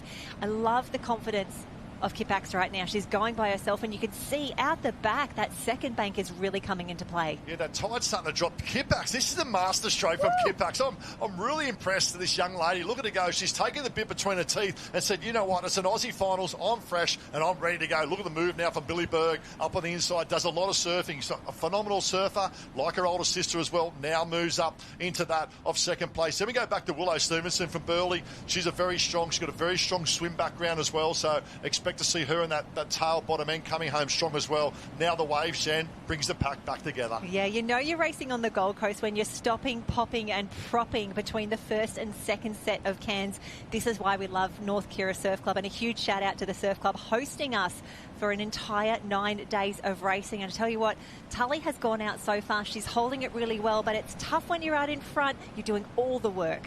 Yeah, exactly right. I love the work of Billy Berg tucked in two here, conserving. Now, the benefit of these 1-2 going round, they can get first opportunity of wave. So going round, you've got to be in that lead pack. What's the move of Billy Berg on the inside? Look at this. Look at this from Billy Berg up on the inside. Moves up in the inside of Kippax and says, hello, hello, let's make this a race in two. Oh, you'd love to see it. And remember, I think we've got two Sunshine in the beach. Ashton McCall is there as well. But have a look at the work. Waves have coming. a look at the waves. Waves coming. Willow Stevenson trying to get over it. She's got to get around this next can. She's picked up that. Oh, no. Drama aplenty. Kippax is gone. Willow Stevenson's made a big move on the inside of Billy Berg. Out the back, there's carnage aplenty. There's girls, there's thrills, there's spills, but it's all about Willow Stevenson from Burleigh Heads Mowbray Park takes the lead. Oh, my gosh. Who was expecting this much drama in leg one, race one of our finals package? Talk about using the conditions to your advantage, and my heart breaks for Kippax just rolling off that wave. believe. Willow Stevenson has got the bit between. Look at the rating. We spoke about her background. I was sitting in a classroom 2 days ago within class talking about this. Here she goes. She lifts. She works. Look at the board. Look at the movement. Willow Stevenson is absolutely flying. And now here comes Berg. Oh, here comes Berg on a nice little runner. And I love the shots that we get here from the drone. It really shows you the entire breadth of the competition. Have a look at this. Those girls in that middle pack now might be able to come through on something special. Yeah, that looks like a Voca of Lexi Bush, who won the semi-final, coming through. Also Wood now making her presence felt. Willow Stevenson's going to push hard. That isn't a straight. Oh, my God, she says, you're not there yet, Willow. Keep going. Come on, Willow. Even stand up and go. Stand up and go, Willow Stevenson. Then we go back to Billy Berg in second. What about this? More of a swimmer has delivered on the big stage aboard. Willow Stevenson, take a bow. You're the Aussie champ. How good is this? And she's just realised, I have won an Australian championship. Have a look at this, girls. What an incredible race. Oh, I'm overwhelmed. That was wonderful. Can I tell you something? She is a phenomenal young lady. And a shout out to Mum and Dad as well, and to Coach Benny Short. Well done. Willow Stevenson. There's a bit of disbelief there, because all year, I'll be honest, she's been thereabouts all year, but to deliver on the big stage, when it counts, like she has. Look at the start here. It was all about the left-hand side down the bottom here. That of Port Macquarie. Stayed on her feet nice and early, led round as well, had that nosedive. Stevenson went round in third. Very good position for her. Billy Berg looked at danger. Oh, there's Kippax, unfortunately. But look at the focus of Stevenson there, Jen. Absolutely focused. She did not turn around at all. And we always say that. Face? Oh my God! Yes, Willow, you are the Aussie champ. So good, so good. Well, she's one of mine. She was in class with me 2 days ago, but down the beach, Harold, with the Aussie champ. Your coaches believed in you, your family believed in you, your friends believed in you. What are you feeling right now? Absolutely joy. I am so happy. I can't believe it. In the final, in the quarterfinal, I only just made it through. To winning the final is just amazing. Unbelievable stuff. Ladies and gentlemen, our Aussie champion under 13 female board race, Willow Stevenson. Let's go. Oh, huge congratulations, Willow. And I've got the jitters up here watching as well. Over the 13 boys board race, and that's an action pack. 18 finals coming back to back for those viewing. No better place to be. And let's head down to Harold now for the introductions of the 13 boys board final. And what a quality field we have lining up. Such an array of colours here as well. Just waiting for Harold to get his position to go through. But down to you, Harold. Board race. Liam Blair, Swansea Belmont. Harley Edwards, Manly Lifesaving Club. Gabrielle Firo from Cooks Hill. Noah Fisher, Coolum Beach. Clarence Doherty, Yamba. Willem Botta from Allura. Burleigh Heads Mowbray Park's Alex Conrad. Bodie Cousins, Swansea Belmont. Redheads, Tex Air. Jax Fielding, Burleigh Heads Mowbray Park. Jessa Jackson from Manly. Charlie Roberts, North Bondi. Charlie Lippman from Coogee. Taj Pickering, Alexandria Headlands. And rounding out our final, Clifton Beaches, Marlon Benson. And Bo Briggs from Alexandria Headlands. Ladies and gentlemen, your under-13 board final in the starters' hands. Yeah, super quality. Look out for, in particular, that of New South Wales far right-hand side. He's tall in stature. Liam Blair. He's been in Sydney for... He's been coming to the Aussie Championships, I reckon, for the last 3 or 4 years, waiting for this moment, waiting for this big stage. And he's a great young man. His dad was a professional Ironman in the late 90s and early 2000. Trains under... Well, his dad does a lot of work with the Nippers there as well as a board coach. And a special shout out as well, Marlon Benson from Clifton Beach. He's the Tasmanian champion and now he's here in the Australian final. I had a quick chat to him. He was so excited to be on this race. And now, with his foot on the line, he has equal opportunity with everyone else who is in here to take out a big Aussie final. Talk about Yamba. You talk about the Doherty family as well. Look out for that of Clarence Doherty. That's him in the yellow with the black stripe. But look at Liam Blair close to the camera at the moment. There's plenty of potholes. Oh, drama aplenty. All of a sudden, he's gone up and about. Roberts, I think Charlie Roberts from North Burleigh North Bondi has gone up and about, but flying out of the box, Tex Air. He's absolutely motoring from the Redhead Club. Yeah, you love to see your Redhead cap in action, and he's absolutely flying. He saw Tully in that previous race and went, do you know what? I'm going to give myself the absolute best opportunity to make my mark early. This means that he gets to control the pace, but you can see quite a few of the challenges starting to come up on the inside and outside. He's got to go now. Yeah, this is a great start by Tex leading. Jax Fielding is a great young board paddler. Would have had a bit of confidence seeing fellow clubmate Willow Stevenson just win the 13. But look at Liam Blair now, just manhandling the ocean as he goes through at the moment. He's big, he's strong. He swims around a 2 minutes 200. That's how quick he is in terms of the pool. He holds almost every age swimming record from 50s up to 100s as well. As it now, same branch as well of Redhead, but look at the chase pack coming through. Big move. Big move, Jan. Look at this big move up on the right-hand side. That's Coogee. Lippman from Coogee has made a master stroke up on the inside in second. Yeah, Coogee would be loving this. Both of their under-13 races doing so well. And unfortunately, I think we've had a competitor stuck on the can out the back. That is absolutely brutal. Well, it's New South Wales, but I love the move here of Lippman. Charlie Lippman up on the inside.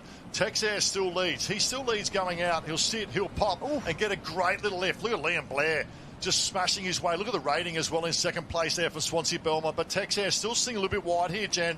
Move up on the inside. Now Blair starts to make his move up the inside of Air. Blair and Air. And let's also throw in there Lippman as well. This is a great battle between these top three. Oh, absolutely. And interesting to see the line that they're choosing out there. He looked like he went a little bit wide, and that may have let Liam Blair come through because there is no love lost on the cans. And the fact that it's just that V shape out there as well. Here we go, Jen. Big move. I love the move then.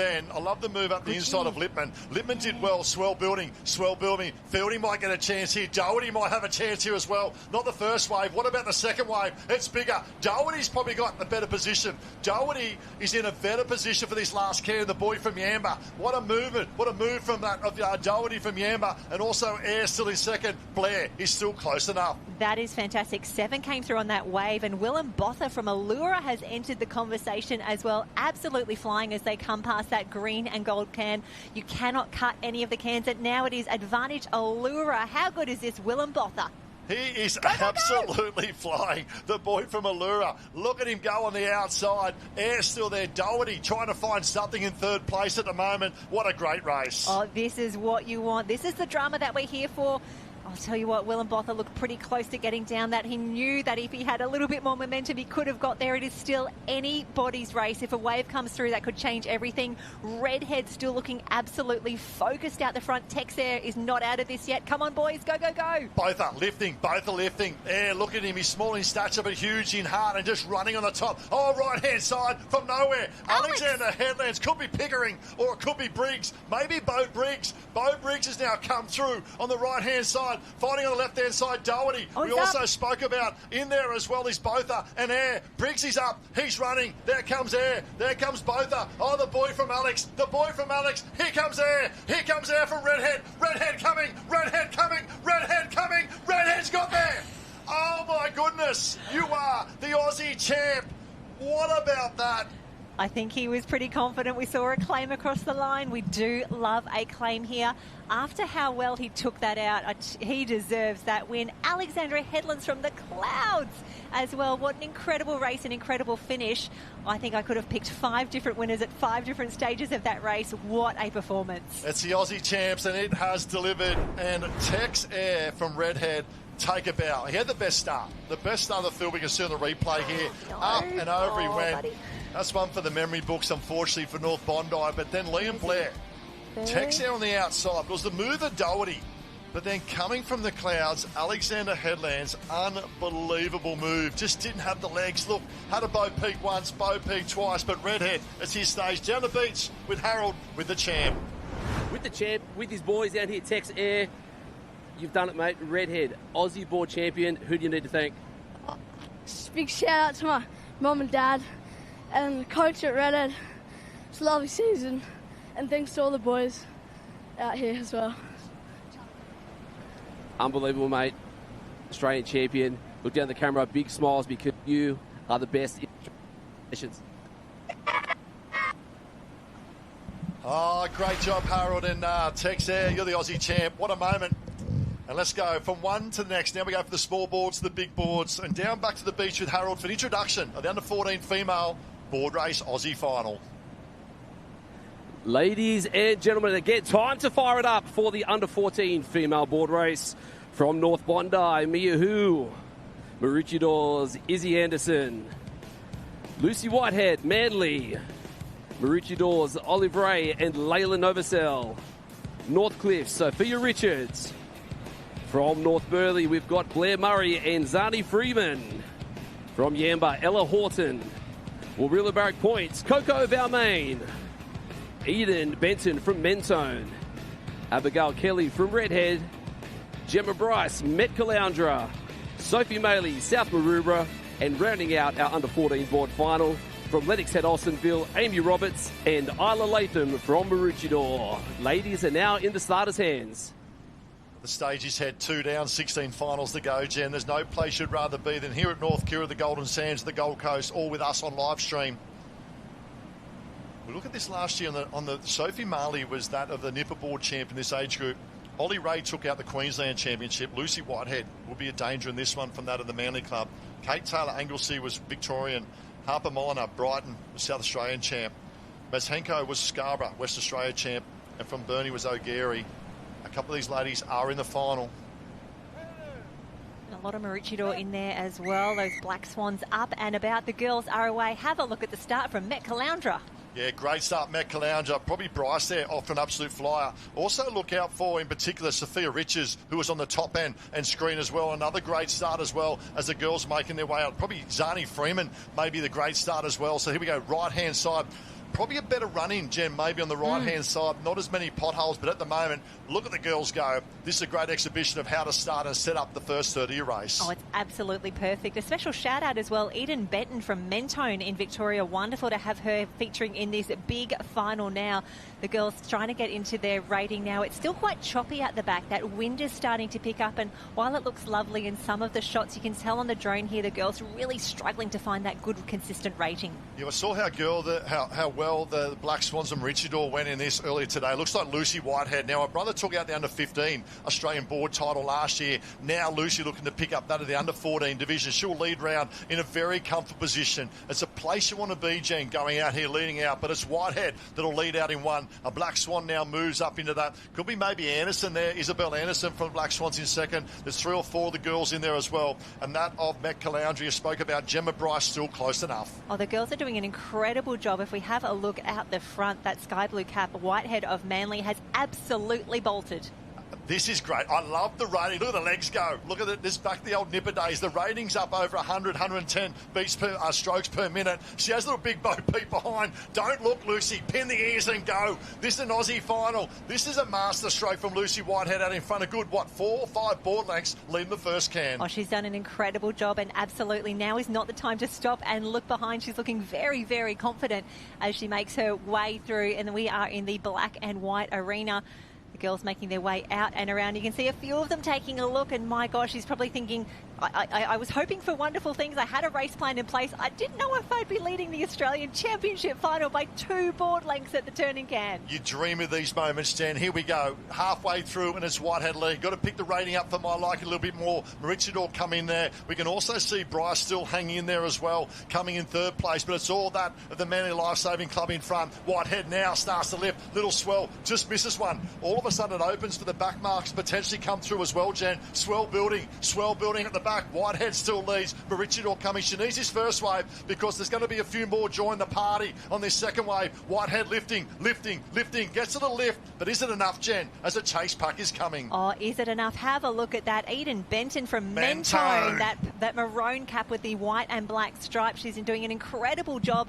The fact that these girls are catching waves and runners when they're not even past the green and gold cap yet, this is absolutely phenomenal. It's why we love coming down here to North Kirra Surf Lifesaving Club. That looks to be the top 4 for now, but the speed behind, we see North Burleigh, but it's Manly back down low for a little bit of stabilisation. Yeah, a little bit of an unorthodox style, a little bit of windmill style. But look at Mentone. What about this for Victorian surf sports? They've had a phenomenal, probably decade of surf sports and board paddling. But Whitehead, Aussie. Is this the Aussie gold medal, Jen? What about the performance from Lucy Whitehead? Oh my gosh, I think that could be a gold medal winning wave. She's got to stay on it though. She takes a look back and she says, I think I might have done it. It is not over yet.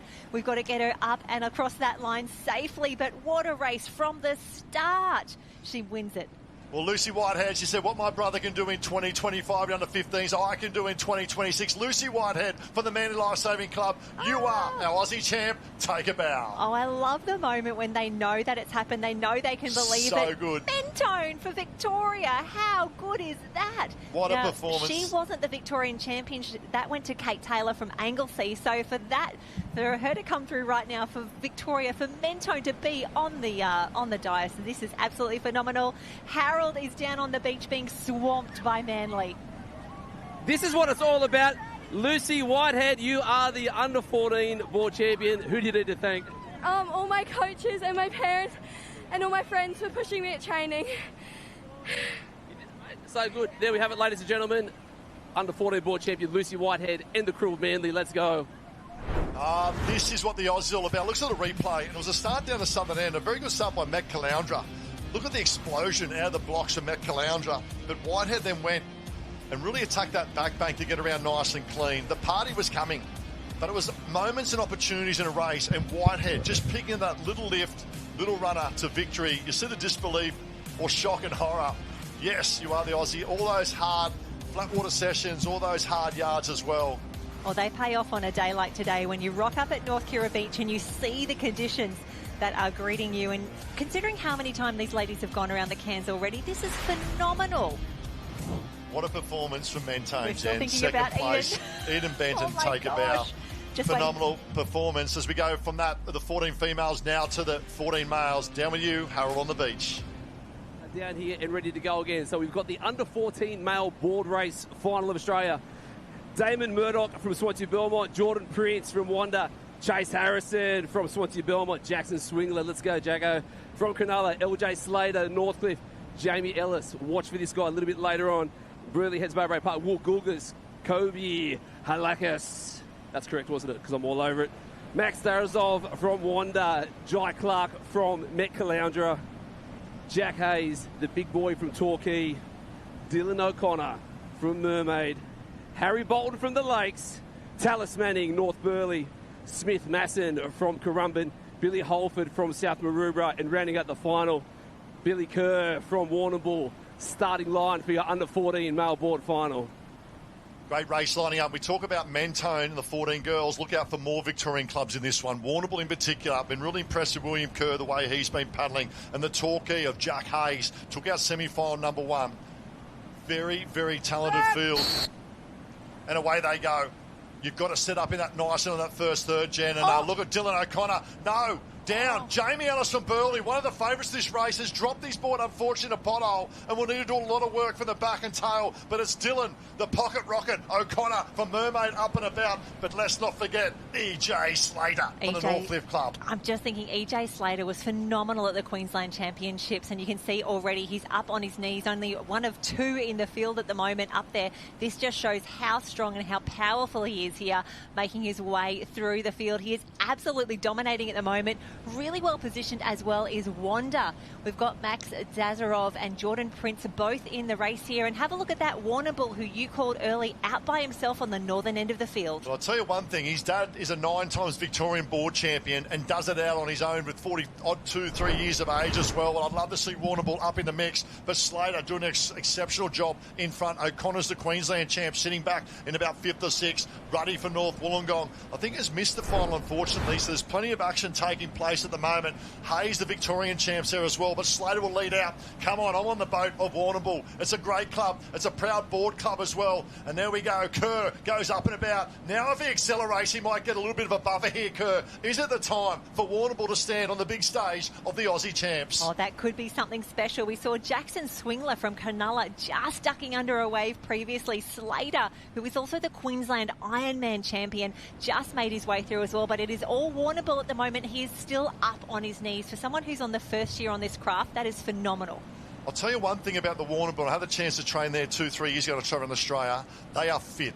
Yes. They are super fit, and there's no stone that is left unturned with the Warrnambool club. Round they go, dictating the race at the moment. Warrnambool will go round in one young. Billy or William, Billy Kirra, we'll call him. He comes round one. Quite composed at the moment. Calm. Now a bit too composed for my liking. Now he's got to go. Wave time. Slater's on. Slater's going to get there. Kerr could be on his own. Kerr's got to go. Kerr's got to go. He's on a wave on his own. Oh, my gosh. Lie down, son, please. And what Lie down, son, please.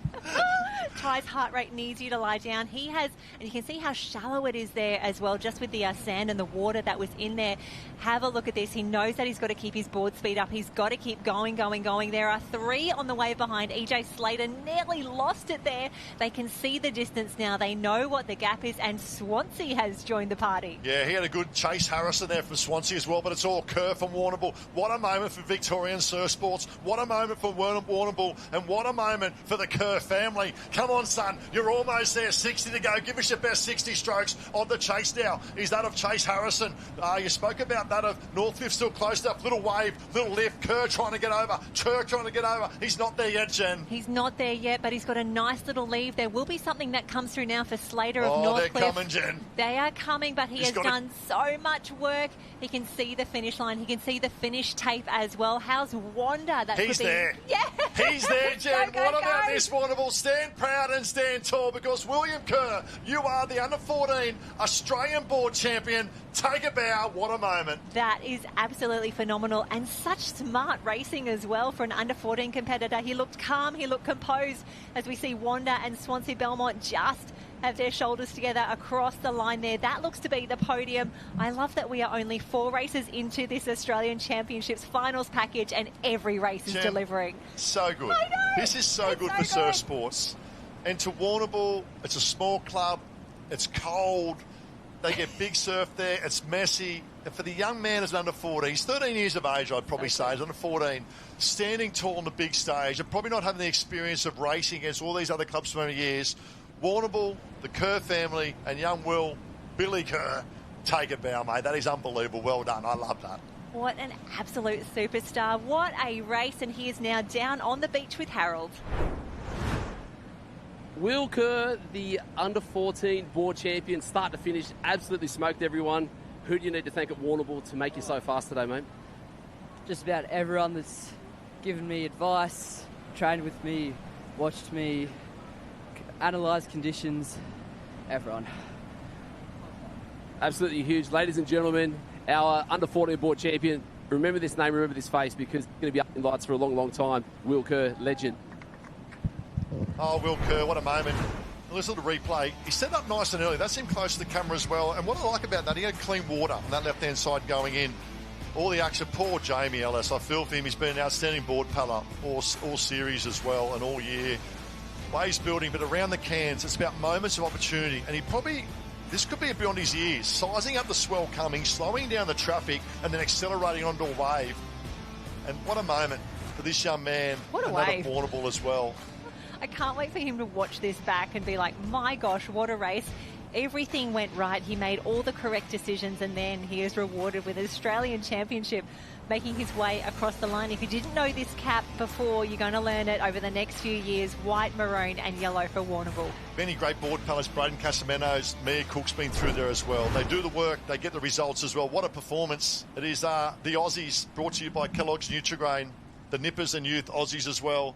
And we have the under-15 females just around the corners. And how good is it? It's a big program, but it's finals time of Super Saturday. Absolutely. So much racing across the day. And we get to come back tomorrow. We get to do it all again, but this time with our friends. Today's about the individuals. Tomorrow, all the team events. And we're so excited to be here on the beautiful, beautiful Gold Coast. And Ty, just having a look at that podium. It was Jordan Prince from Wanda who came through for a silver medal. Chase Harrison from Swansea. They were so tight across the line.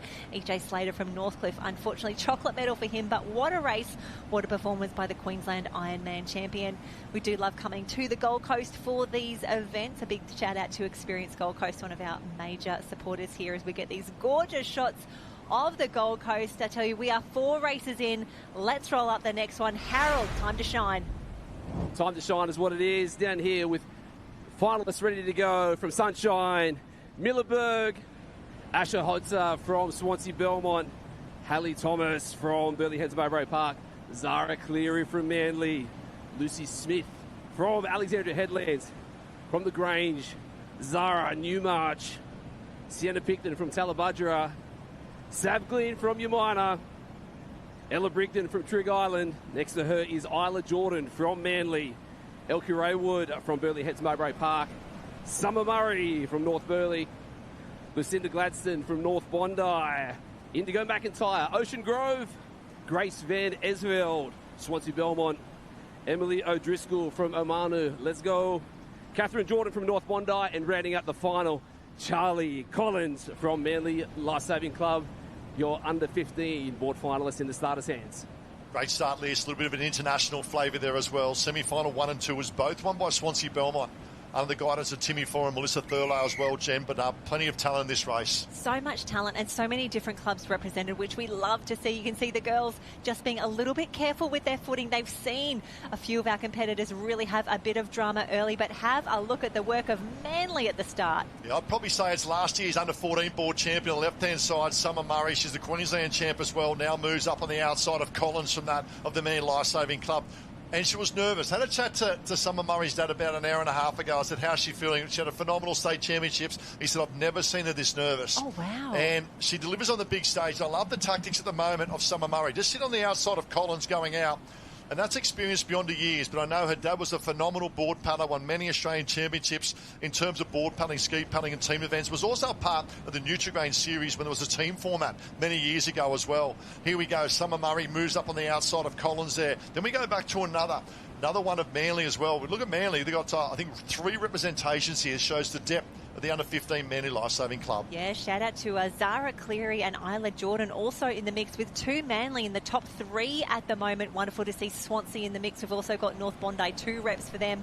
Summer Murray starting to make a little bit of a move, remembering that she is the current swim, board and iron champion for the Queensland State Championships and the defending champion in this board race. Jen, I love the move of Summer Murray then. She accelerated across that bank, taking away from Collins. Collins decided to sit and pop. Murray then punched through it, which gave her probably half a board length to a third of a board length to sneak through. Now she can control. Oh, no, Collins gone off the board in second, drops back now to 4th or 5th. It gives now Murray the opportunity to dictate from front. There's another big move coming up. The Manly Lifesaving Club moved up on the hammer.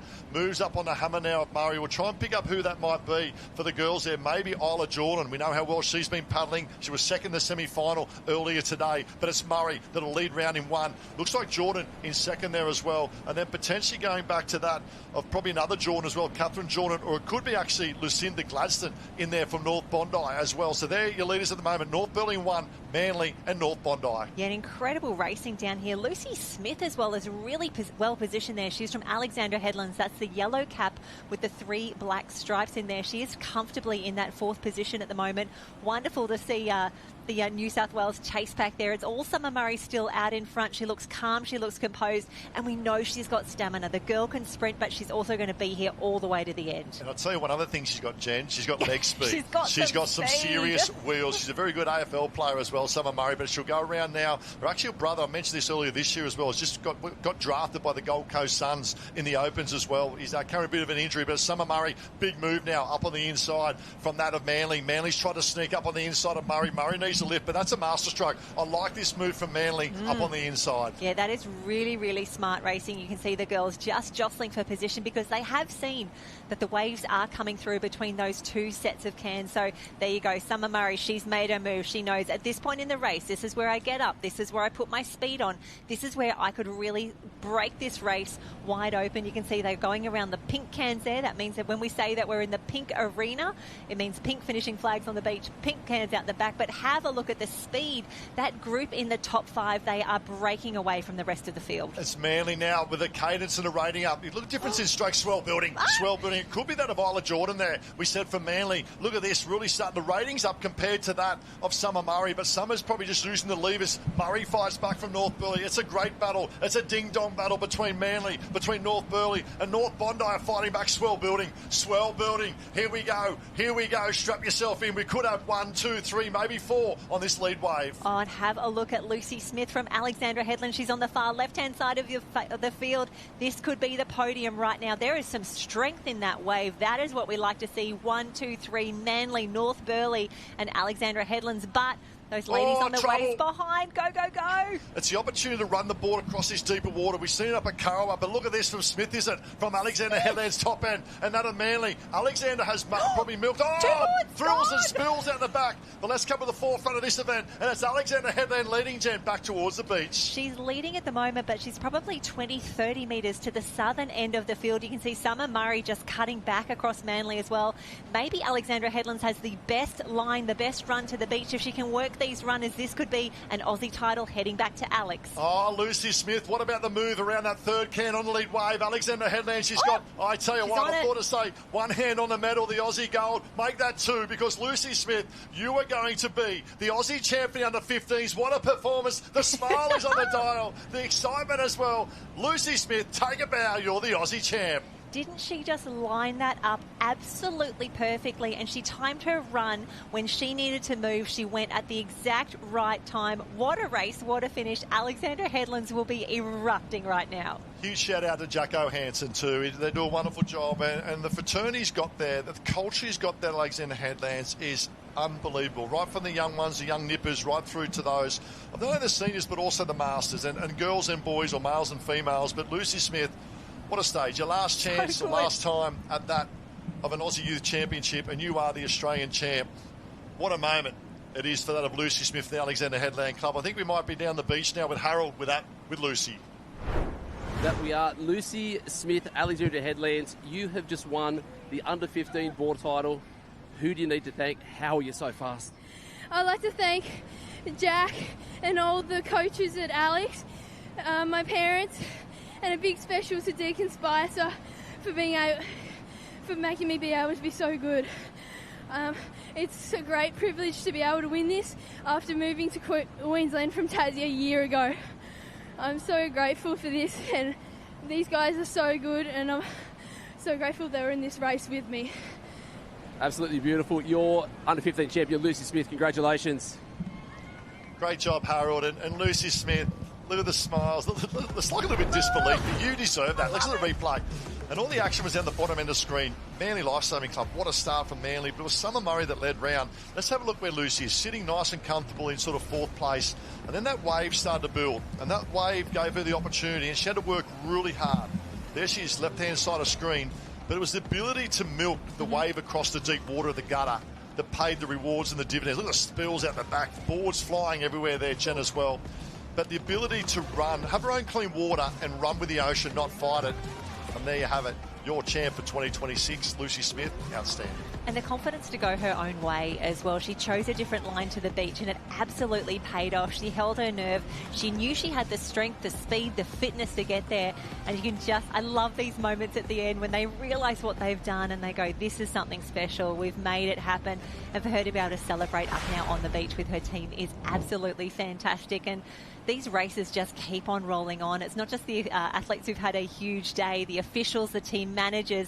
There's been a lot happening down on North Kirra Beach. Number 6 final coming of 18, and this one there's going to be some serious fireworks because this is an outstanding start list. Let's go to the beach now with Harold with that, the under-15 male board race start list. Time to fire it up. One last time for the boards because we've got the under-15 male board final starting off right to left. Billy McCarthy from Avoca Beach. Tucked in next to him, Tyler Johnson from Alexandra Headlands. Kobe Mead from Wanda.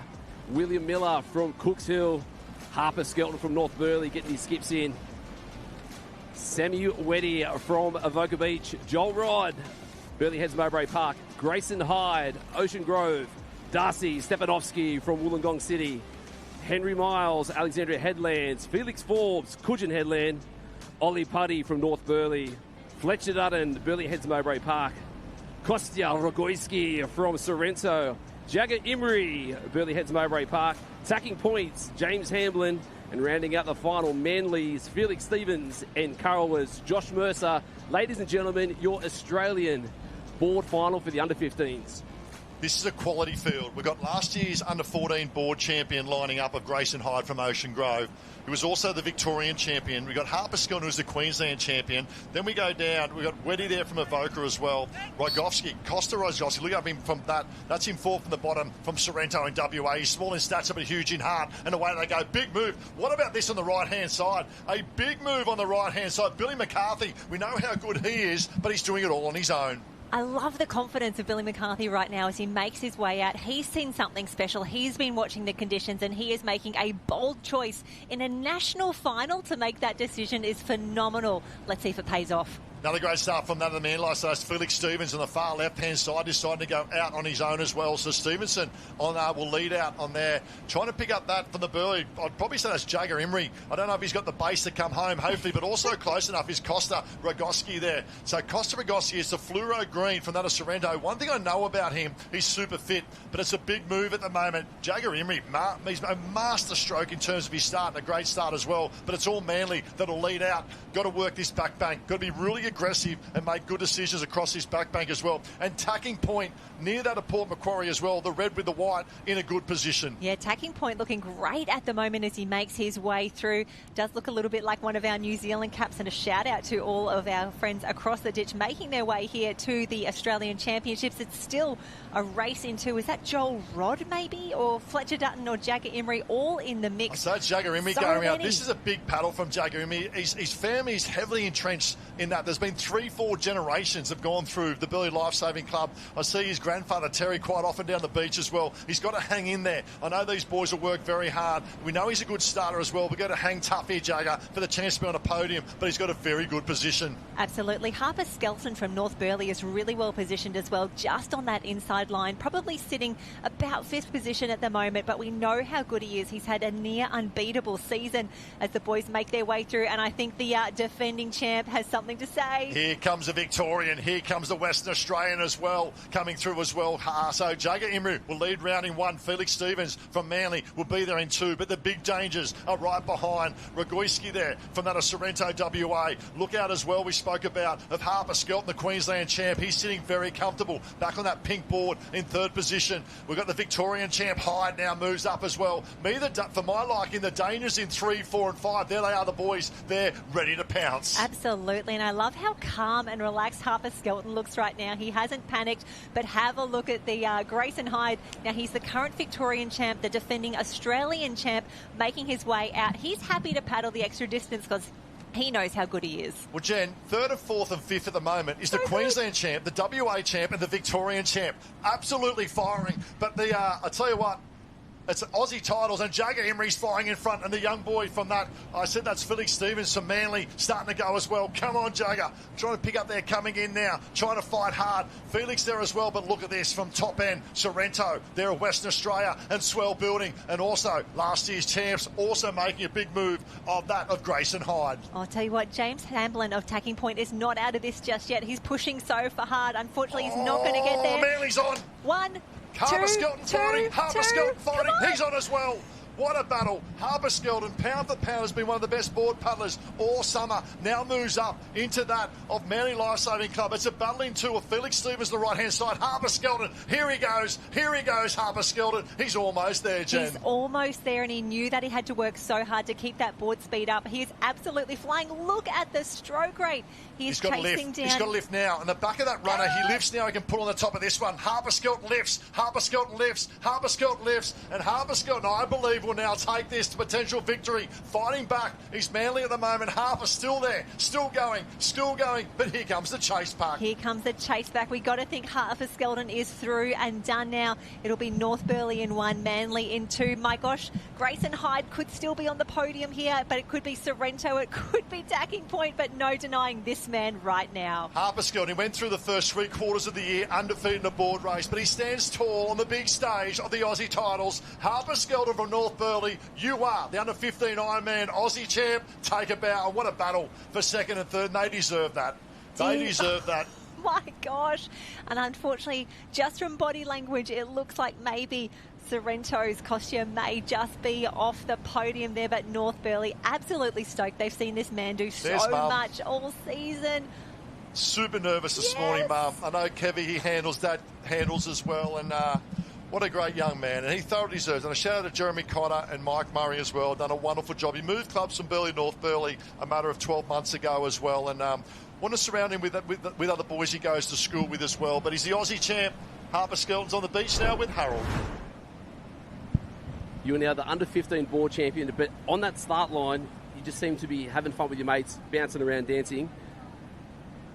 Was that why you were so calm going into this and being able to get that win? Oh, well, I wasn't really calm at all, actually. I was stressing so much. But I was kind of joking around because of all the potholes, but it's all fun. Who do you need to thank at the club, mate? Oh, Jeremy, Mike, Gilly, and all the boys around me. It's so good chasing them at training. Race 1, and yeah, the whole of North Burleigh, it's so good. Yeah, Mum, Dad, taking me training. Yeah, it's so good. Ladies and gentlemen, under-15 board champion Harper Skelton from North Burleigh. Well done, mate. Well done. I know him personally as well. And we talk about United, inspired and iconic. And what a moment. There's Dad there, Kevy. Well done, Dad. He's works with the council there in Burleigh as well, how he invested in the Gold Coast. Look at the replay. And it was Manly that come out well. And Jagger Emery, take a bow, mate. That your first third to half, a little bit unlucky with the wave. He led round an Aussie board fight of Jagger Emery. So well done. We spoke about seeing outside there, but the danger we spoke about was coming that next pack, Jen, and there they were, the big three coming through. Oh, they did an incredible job, and it's so wonderful here to recognise the 2026 Australian board race champion, Harper Skelton, coming through. And Ty, being able to sit next to the 1989 under-15 board race champion is something pretty special for me to do today. Congratulations on passing the baton now. Ty Dowker, 1989 under-15 board race champion. Well, actually went and had a chat to Harper this morning and said, mate, there was a guy who wore a yellow cap with a black stripe who won this title in 1989. He sort of looked at me really weird. I said, mate, you can join a list of some great board paddlers, and they go on and on. Clint Irwin, I saw earlier, he won it as well. Yes. Guy Andrews won it, Drew Blatchford, Phil Clayton. The list goes on and on. They're the older years. But well done, mate, Harper Skelton. Special handshake afterwards. He's great. He's a great young kid. And it's a great age group. And a shout out also to Grayson Hyde Motion Grove. He fought his way back in there. And also from that of WA, Costa Rogoyski, I hope I pronounced your name right. Mate, you're a superstar. You've got a big future in board paddling. I know you're training on the boothie over there, but what you've showed me today in terms of board paddling, a huge future for all the finalists as well, Jen. And experienced Gold Coast, where would you rather be? From board paddling, 6 events down, 12 to go. And Jen, under female 13 surf race. Oh my gosh, for some of our specialist swimmers, now's the time to shine. Elsie Hardy, Nevaeh Cleary, Primrose Hyde, Charlotte Brown, Billy Berg is back, Isabel Kozowski as well from Sunshine, Zara Wood, Isabel Thornborough, Willow Stevenson. Can she back up after that won the board semi. race? She won the semi as well, Jen, yeah. Teammate Ariane Gardner's in there, Sarah Morgan, Ava Harding, Lucia Duckick, Sienna Mabry, Annabelle Osborne, Stella Webster, Piper Williams, Ella Stevenson, Sophie Rolls in there from Coogee. Loving seeing so many Coogee caps in the mix today. Zoe Bampton's from Semaphore, Grace Sargent, Caitlin Anderson, Ella Robertson, Erin Tierney, all the way from Northcott. Welcome to her. Neve Perry, Millie Caudry, Sky O'Neill, Alessia Grilly, and Jade Pilkington from Warilla Barrack Point, one of my favourite caps. Rounding out the field, Chloe Sharman and Scarlett Myson from Coogee Headland. Congratulations to all of these ladies racing at their first ever Australian Championships, lining up for a gold medal in the surf race. Just to make it finals hard enough, Jen, isn't it? So Here tough. we go. Now, one thing about Willow Stevenson, I believe she's a better swimmer than board paddler. Now, she won the board race. We saw She's on a high. little bit of disbelief, but confidence is a wonderful thing, but also the ability of how they're feeling after such a big day of competition we can see at the moment. So the girls will lead out for this one at the moment. Looked like 3 or 4 from top end. Probably Charlotte Brown from Wanda, I thought, got off to a very, very good start. And Billy Berg, who we know, I think finished 4th in the semi-final as well. So they're spread right out. And that's something too, Jen, where we're looking just under 40 competitors in this. So it's a wider berth in terms of starting, but you got to be up there in that pointy end around that first can. Yeah, the girls have done an incredible job, remembering they've had a massive season already, and it's great to see so many of the state champions represented here. We mentioned Primrose Hyde earlier from Ocean Grove, from Victoria. She took out the state championships a little earlier in the season. To see her lining up here as well is wonderful. Sophie Rouse took out the New South Wales championship, but we have got an absolute bolter out the front. I think that's a Coogee cap, I want to say. We'll see the girls as they make their way around. I think that could be Sophie Rouse from Coogee in New South Wales. She's the New South Wales champ. That looks to be the cap. It's the pale blue with the dark navy stripe down the middle. She's making an absolute statement right now to go out this fast, this soon. She's saying, catch me if you can. It's a good opportunity to stamp her authority nice and early.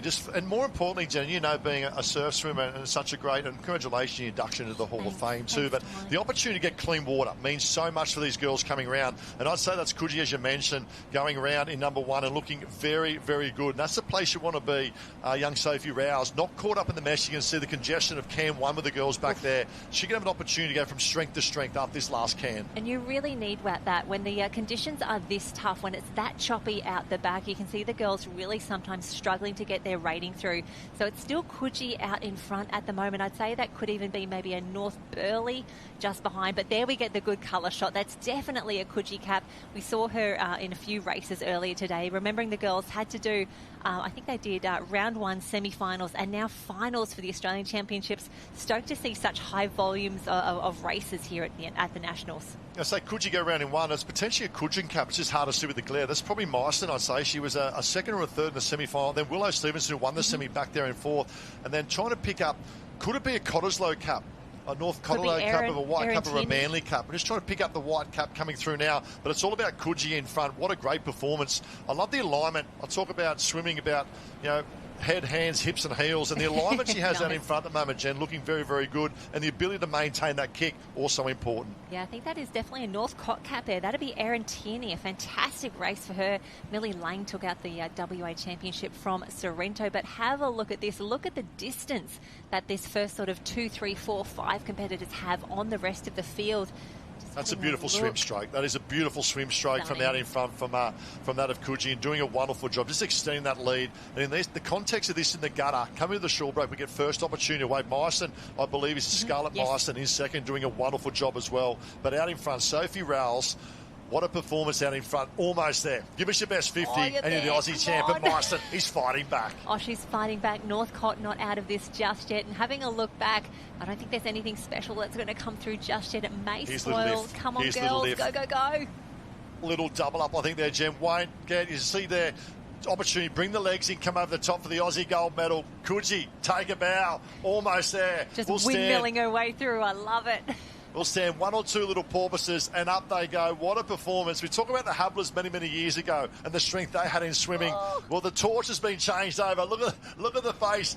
If you smile. cry, I'll Give cry. us something, please, because you are the Aussie champ. Take a bow, Sophie Rouse, from that of Coogee. Oh, fantastic work, Sophie. What an incredible race. What a performance. Just being on that little wave by herself made the difference. Coogee into, we still think that's Northcott in 3. And have a look at that, backing up after the board race win. Chocolate medal for Willow Stevenson there. You can see Avoca, we can see a few of the crew making their way through. And big shout out to, is that Glenelg coming through? Yeah, Glenelg, great performance as well. We had Coogee in 1, Sophie. Annabelle. We had Coogee in 2. Nice. And we'll try and pick up that as well. We're going to roll straight now to under 13 male surf race. We'll have an interview potentially a little bit later on, but what a quality field here lining up again, Jen. Absolutely. You see Liam Blair is on the start line right there. We know he's staring down a 2-minute 200 freestyle, so very, very quick. You see Jake Balmer in the mix from Wanda. Willem Botha, after that incredible board leg, will be back for Allura here. Millie Gaudry, we're just looking at the results from the previous one. We've got Jed Butler from Scarborough in the mix. Now that does look very much like a Burleigh Heads Mowbray cap, Burleigh Heads Mowbray Park cap, and Samuel Thompson from Sunshine Beach rounds out the field. You can pick that cap from absolutely everywhere. The red with the black and yellow stripes there, and as they line up, 32 athletes with a chance to win an Aussie gold medal.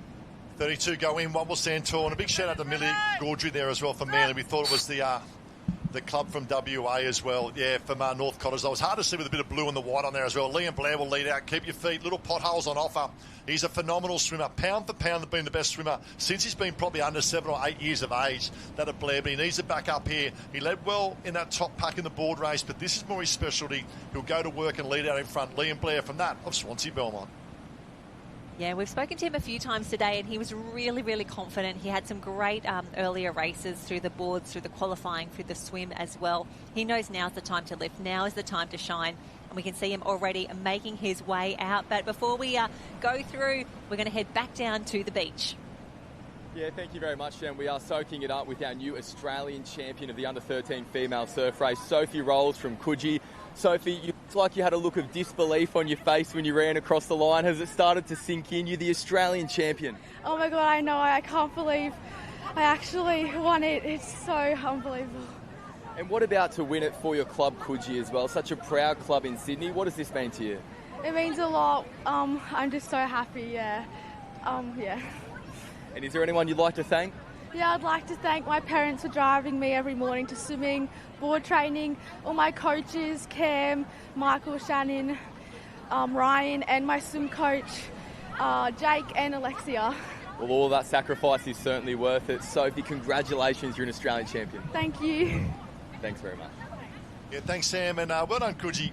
So good. I love seeing the different colours, and look at the face running up on the right-hand side. Back down to 13, male surf race. Liam Blair leads out. Good lead as well. Really impressed with that of Botha from Allura, tucked in second as well. This is all the congestion where you want to stay away from. But look at the rating and the cadence of Liam Blair. He's a phenomenal young man, great young boy as well. From a very, very proud history of a family as well, invested with surf sports for many, many years. But trying to get close enough, Botha there from Allura. Then we go back to the chase pack, tucked in behind there as well, Jen. I think that could be Noah Campbell from Currumbin as well. That is the green and white quarter cap. We think he's currently in third position, just ahead of an absolute pack from Yamba. We've got Leo Dean. We've also got Ziggy O'Brien and Reid Batanovic all in the mix. How good is it to see not only competitors from Wanda, but three of them in the surf race final? Yeah, magnificent. Good surf teams coming up. Now, Liam Blair now starts to put the burners on. You can see the cadences. And I've got told he swims around just over 2 minutes, or 2 minutes for a 200 as a 13-year-old, or 12, 13. He's a tall, strapping young man as well, but look at him go. He's been hanging around the beaches for this moment of an Aussie champs for many, many years, and now he's delivering on the big stage. Both are tucked in second. Good move for the Mighty Vikings you mentioned. There could be Campbell there in third, of Noah Campbell as well. But look at the pace of these top 1, 2 and 3, Jen. The opportunity in this quality field to draw away means the quality of this racing. Absolutely, to have that much clean water and to be able to really pick your path and just know that you've got the speed to bring it home. As the little runners start to come through, and it's such a tease, you can feel the water move you a little bit. It picks you up, it pushes you forward, but it's not enough to bring you home, and you're just hoping that no one behind you is on a wave. And who would have thought that this is what we'd be seeing here? We know how good Liam Blair is, absolutely, but to see 1, 2 and 3 so cleanly kicking away from the rest of the field, that is a dominant performance in what is a really tough age group. Shout out as well, just having a little look back, that is a Collaroy cap there, I think. It could be Coolum Beach. They're both full red, but taking away nothing for this man. It's Liam Blair. It's Kai Hurst-like. It's Lani Patterson-like. And look at the raw emotion. He says, oh yeah, because Liam Blair, you are the under-13 male surf race Aussie champ. Take a bow, champion. And he's very, very happy with that performance. What a race, what a finish as Botha comes through. A huge congratulations. The team from Allura will be celebrating William Botha second across the line, and we're pretty sure it's going to be correct. Who's third, Jen? Come on, Dash from Collaroy. Is he there? He's the red cap third. Are we going to get a red cap in third? A New South Wales potentially clean sweep. Liam Blair in 1. Both are Allura. Look at this. He's dreamt of this moment for many, many years. Currumbin might have stuck in there. Yes. We'll get an update in a moment. Liam Blair, what a moment. He's a big boy, but a proud boy as well, Jen. Oh, absolutely. And he didn't leave anything in the tank. Even with that lead that he had on the rest of the field, he was absolutely powering home, leaning in on those big arms and really bringing in the kick as well. Claims Best claim of the day. So far, 100%. Liam Good Blair, on him. You're the under-13 surf race champion, and you are the best claim winner thus far. So give us a claim when you cross that line, as we now go down to 14 female surf race, an absolute smorgasbord of finals for those on YouTube, and also being shared, I think, on Facebook as well, of the stream on YouTube. All the action of the finals right here. We are 8 races down, 10 to go, with the 6 blue ribbon events of the Ironman and Ironwomen as our grand finale. Under 14 females on the line. Oh, that might be one of the champs, I think. That is the Queensland champ, Clara Short, on screen right there. She had an incredible performance, her and her fellow Black Swans at the Queensland Championships. Clara coming through for a big win in the surf race. You can see 32 ladies on the line right now for the under-14 female surf race final. And a big shout out, Amelia McEwen from the Mount Maunganui Lifeguard Service. Wonderful to see her in the mix as well. Yeah, won semi-final number 1. She did too, Jen. And Coco Balmain, probably the best name I said this morning from that. So good. Of Barrack Point in there as well. Mia Weston from Glenelg had a great semi-final as well. Piper Brenchley, look out for her from Freshwater, the club that Georgia started originally back in many years. Fitzsimmons many years ago. But it's the Black Swans of Maroochydore. Could be young Shorty on the right-hand side off to a very good start. Yeah, great start for the girls there. A special shout-out as well. We've got 2 competitors from Cairns here, Mia Bamford and Lacey Taylor from Cairns in the mix. But before we get too much into this surf race, we're going to head back down to the beach. Yeah, thank you, Jen. We saw just how much it meant when Liam Blair came across the finish line. You are now an Australian champion, Liam. Can you believe it? I can't believe it. I didn't have the best board paddle. I was a bit devastated with that. It's such a hard race to win the board race, and I mean, I was a bit unlucky. So I was hoping and I was wishing I could win this. So now it's come true now, and I've won it. Well, you certainly responded. You come from a proud surf club. You come from a proud surf life-saving family as well. You've watched your dad race as you've been growing up through the years as well. What does it mean to you to now join him as an Australian champion? It means a lot. I mean, I look up to my dad day in, day out, and he's been by my side the whole time, and I can't thank him enough. Well, Liam, we look forward to seeing you racing across the rest of the carnival. Congratulations. Thank you.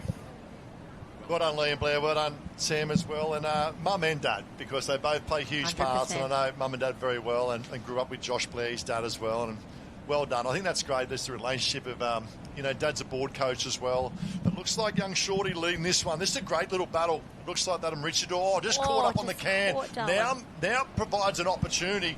Mount Maunganui just got knocked back a little bit, but provides an opportunity, I believe, for Zani Freeman to make a move up to that of Shorty on the outside. Yeah, the girls are really just all in together there. I can see North Burleigh just making her way into the lead now. 2 of our Black Swans from Maroochydore in the mix. Got North Bondi is still there as well. Wonderful to see a bit of a local flair as well. Tia Bell from North Kirra is in the mix, and I think something may have happened a little earlier. I can see thought it was a DQ. It wasn't. Stand down, everyone. Stand down. But here we go. Big racing. Zani Freeman in the lead at the moment. She is the defending champion because she took out the under-13 surf race last Aussie Championships. North Burleigh lead, but the Black Swans are on the chase. You've got Short in there. Looks like Isla Lathan there, tucked in third as well on the outside. You spoke about the local club coming through as well. Then we go back to a few more chase clubs in the mix there as well.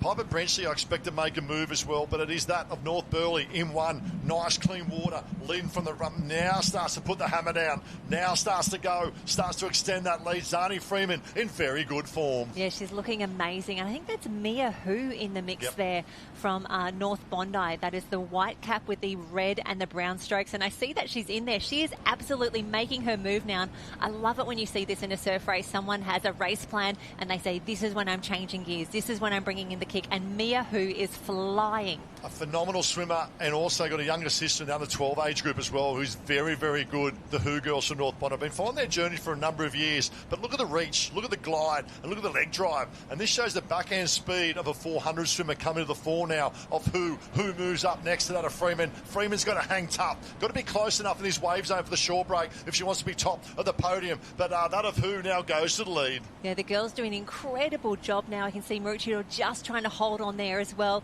The local girl that is Tia Bell from North Kirra in the mix. You can see the girls she did a little stop and pop. You can see just how shallow it is there. The girls need to bring their legs in. Mia Hu, Zani Freeman is a race into Freeman, the first to her feet. Mia Hu has got to fly. Who's got the legs? Who's got the legs? Well, North Burleigh has put the hammer down. Who trying to fight back? There you go. The smile is on the dial. You are the Aussie champ for 2026. North Burleigh and Freeman take a bow. I love that arm straight up in the air. She knew that she had done it, and that means that she is now back-to-back Australian Championship champion. Zani Freeman from North Burleigh took it out in the 13s last year, takes out the 14s now. Mia Hu, what a performance from her as they make their way up and around. What a race, what a finish. The girls are on fire. Great swim from Hu. The ability to come over, gave herself every opportunity to win that race. But the fight back of Freeman, the ability to dig deep, it's her mother-like. Nothing away from Dad Matt. That's mother-like. The grit and determination. Look, stands and says, I want this race. Who had it better up and away? Yeah. The look at the face and determination and the leg drive. And now, that's the excitement. And hang on, there's another claim. I love that from Zani Freeman. What a moment. And Mia Hu, take a bow as well. What a performance. Oh, so close. I know it might be a little bit of disappointment when you put yourself in that position, Jem, but hold your head very high. That was the under-14 female surf race final, under-14 male surf race final on the line. Oh, she did everything right, and it was Isabel Anderson from Maroochydore who took out third position there. Congratulations to all of our under-14 ladies in the surf race. So we move immediately to the under-14 men's surf race. They are away. You've got to stay on your feet as long as possible, boys. Have a look at the start, middle of the field. Could that be one of our Mermaid Beach competitors? Yeah, we've got a couple of Mermaid Beach boys in here in particular. I believe we may have had even potentially a disqualification. I've just got a DNS or did not start. I'll have to try and get an indication of what's happened there. But I know who's swimming well. The Mermaid boys are on absolutely fire at the state championships, led by that of Burgess. Also, we had in there of Gillian O'Connor as well. But Ben Windle was a surprise packer this morning. I saw he's down the beach, and he's in very, very good form. But it's Mermaid, the lead out in one at the moment, and lead out comfortably. Trying to pick up that, tucked in there in a second at the moment, is it Crescent Head? And I might not. I'm just trying to pick up the colour cap of the blue there as well. We don't see it very often, the Kempsey Crescent Head cap, but they're spread from north to south at the moment. But it's Mermaid leading out towards the first can. Yeah, a few caps that you probably haven't seen too much. Let's give them a shout out. We've got Mullaloo, that is Hugo Brearley in the mix. The Lakes with the Lightning Bolts. Max Spicer from Penguin in the mix. That's an aqua blue with two navy blue stripes. Big shout out Penguin, former SLSA Club of the Year. We've got Swingler and Selleck both in there from Cronulla. Warrnambool back in the mix. We've got Cooper Dawson from Tacking Point. And as he said, a few Mermaid in the mix. As we see Mermaid go around the can, let's head down on the beach for an interview. Jen, we are enjoying the emotion of the Aussies down here on the beach with Zani Freeman, who has defended her surf race title here at the Aussies. Zani, that was one of the most incredible sprint finishes. I want to know what was going through your mind as you stood up and were running up the beach. Well, I was number 4 and my dad and Uncle Wes told me to run around everyone. So I just ran around everyone and I was like, oh no, because everyone was already swimming and I was just getting into the water. And then Dad told me I had to be first to the can and I just tried. And Clara was there and I was like, oh my God, I got to go now. And on the way home, I just sprinted so hard. And Mia was there and I was like, oh no, it's going to be a sprint finish. And it was an incredible sprint finish as well. To win one Australian title is an extraordinary achievement. How does it feel to do it twice? It feels amazing. I don't know why I was crying. I think it's just not all real, but I can't believe it. Well, it is real, and you can believe it. You are once again the Australian champion. Congratulations. Thank you. I would also like to thank In Front Surfcraft, CMO, Engine Swim, and my mum and dad, especially my mum for taking me everywhere when Dad's away, and my dad for helping me when it comes to the carnivals. Congratulations, Zani. Thank you. Oh, great, Zani Freeman. I know the family very well and well-deserved. But look at this. Jimmy James Burgess will lead them out for Mermaid, but the chase pack is coming. Swingler, I think it is from Cronulla, making move. And top of the screen, I saw Torquay absolutely flying. Jack Hayes, that might be as well, Jen. Jack Hayes or Oliver Blatchford. We've got a redhead in there and a Torquay. Very similar caps, but it might be Jack Hayes coming home strong. Also, we've got Kobe Luck from Coolum Beach. That is the plain red cap. He's probably in about equal 5th position at the moment, doing an incredible job. We've also got a few different caps in the mix. I think Billy Holford from South Maroubra is in there. As the waves start to come through, you can see the boys stopping, looking, waiting. Boys, you've got to go right now. We think there's some Cronulla in the mix, but I tell you what, Billy Holford really well positioned. He's got Burgess not there. Holford down the bottom of the screen was last year's champion as well, but I think it's all about Burgess at the moment. It's all about that of Mermaid. He was standing prop. He trains under the 10-time surf race champion of Kyhurst. Find your legs. You've got to find your legs, James. Find your legs, because you are going to be the Aussie under-14 surf race champion. What about the chase back for second and third for podiums? But Jimmy James Burgess, man down, but Burgess is the champ. Wanda, Cronulla, filling out the minor placings as well. But what a performance. But James Burgess, take a bow, you're the Aussie champ. Oh my gosh, Jack Hayes from Torquay was in the mix as well, but it was all Mermaid Beach to finish, and a few dramatic stumbles down there on the water's edge. That is so tough when you're travelling at speed, which is all we saw in that race, the under-14 men's surf race, the Championship of Australia. Loving that. 5 or 6 in the mix, my gosh. Oh, plenty more action now as we make our way to the 15 females. We are 10 events down. Oh, my God. Of a super sad day. It is the Aussies. For those, it is the Kelloggs Nutri-Grain Nipper and Youth Aussie titles. Today is all about individual racing. tomorrow. Don't go anywhere. Don't go anywhere for 9 days, because we are all on YouTube, and it's that of team events with the ocean swim tomorrow morning as well here at North Kirra, with the events right across this beautiful Gold Coast. At the moment, we've got events up at Tugun as well. The boats are getting underway. Belinga's got the surf rescue in action as well. The surfing will get underway tomorrow to that of Friday as well. Plenty of action as the under-15 female surf race final on the line. And again, we've spoken about Summer Murray a fair bit, and that is because at last year's Australian Championships, she took out both the board and the swim, and at the Queensland Championships just gone, she won the board, the swim and the iron. So all eyes are on her, but 32 ladies are lining up right now. Remembering they've been racing in these conditions all day. They know exactly what to expect. They will have a race plan. They will have a strategy. And we heard Zani Freeman earlier sort of saying, I had to be here at the first can. I had to move at this stage. I had to pick my line home. So just having a look. Remembering on liveheats.com is where you want to go to pick up all the draws and the results for this event. We can see on the far right-hand side of your screen there, Zara Johnson from Coogin Headland. She is in position 1, and then it is Sutton Miller from Brighton in South Australia. That is the red cap with the white stripes. They are the bookends here for the Under-15 Female Surf Race Championship of Australia. And again, so many caps represented. Savannah Glynn's in there from U Minor, Catherine Jordan and Lucinda Gladstone in there from North Bondi, Olivia Allam is in there from Trigg Island, all the way on the other side of the country. Ellie Neverport and Ella Bridgen is in there. Just so many competitors. Go, go, go! A lot of congestion on the right-hand side. Some deciding to come a little bit further south. Look out for young Lola Richardson from Caloundra, Emily Finlay from Glenelg, and Evie Davis from Manly as well. And then down the other end, we had Catherine Jordan and Alexander Hall, but also Bribie Island and Fraser Wiley as well, which is great to see. So many great clubs in action at the moment, and the girls making their way out towards the first can. Now, Alex Hall from Avoca Beach was one of the ladies who made a really big decision on the start line. They had a split-second pause. They waited for the field to go, and she did a hard right-hand turn, and she moved her way down, probably about 2/3 of the way through. We'll see if that pays off for her, but first we're going to head back down to the beach. Yeah, thank you very much, Jan. I am standing by with James Burgess, who is now an Australian surf race champion. You've been celebrating with your club mates who are standing here behind you. What does it mean to not only win this title, but be able to celebrate with them as well? Oh yeah, it's great. Just in front of the older boys, really good. And you've been riding the roller coaster today as well, but you really put it on the line just then. Did you realise that you would kick clear towards the end?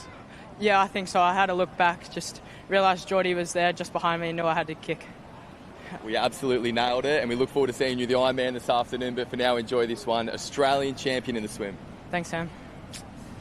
Great job, James Burgess, and well done to Mum and Dad as well. And Mum was a professional Ironwoman many, many years ago. Actually did a lot of training with Carla Gilbert back in the day as well, to Penny. And this is great to see, but here we go. Here's all the action now. We had two distinct groups that went out, Dimmy Jen, but it's Coogin, the mighty Pirates of Coogin, that will lead around the under-15s at the moment. And this is great. It's a good age group. It's a talented age group. You can see the congestion of how tight these girls are. Absolutely. We're thinking that's Ivy Meissen out in front. She's the current New South Wales champion and is very, very confident in conditions like these. We can see the girls. You're not often experiencing or expecting the white water between the first and second set of cans, but have a look at how shallow it is out there. Wow. We haven't seen anyone stopping and getting up and doing a little bit more wading out there. And the tough part here is that it gets your heart rate up so quickly. The girls are absolutely flying. They're sprinting out there. All of a sudden, you've got to get up, you've got to run, you've got to get your knees up. It's really disconcerting.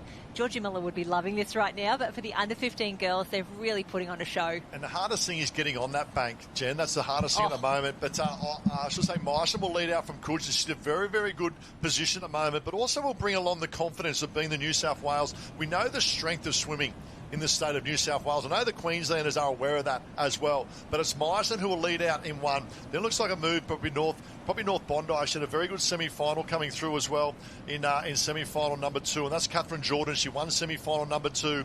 Looks like an Alex Cup there. Then we go back to maybe Raywood trying to make her presence felt back in about 5th or 6th as well, but it's all about Meissen out in front. Yeah, and Lola Richardson from Caloundra, that's the paler blue cap with the red and the white stripes. We can see her just a little further back. She had a great Queensland championship. She's really, really strong in the swim. She's the only Metcalfe competitor in the race as we see the girls make their way through. And Ty, it looks like there's a little bit of a sweep out there because some of them are just having to swim a little bit back onto the can.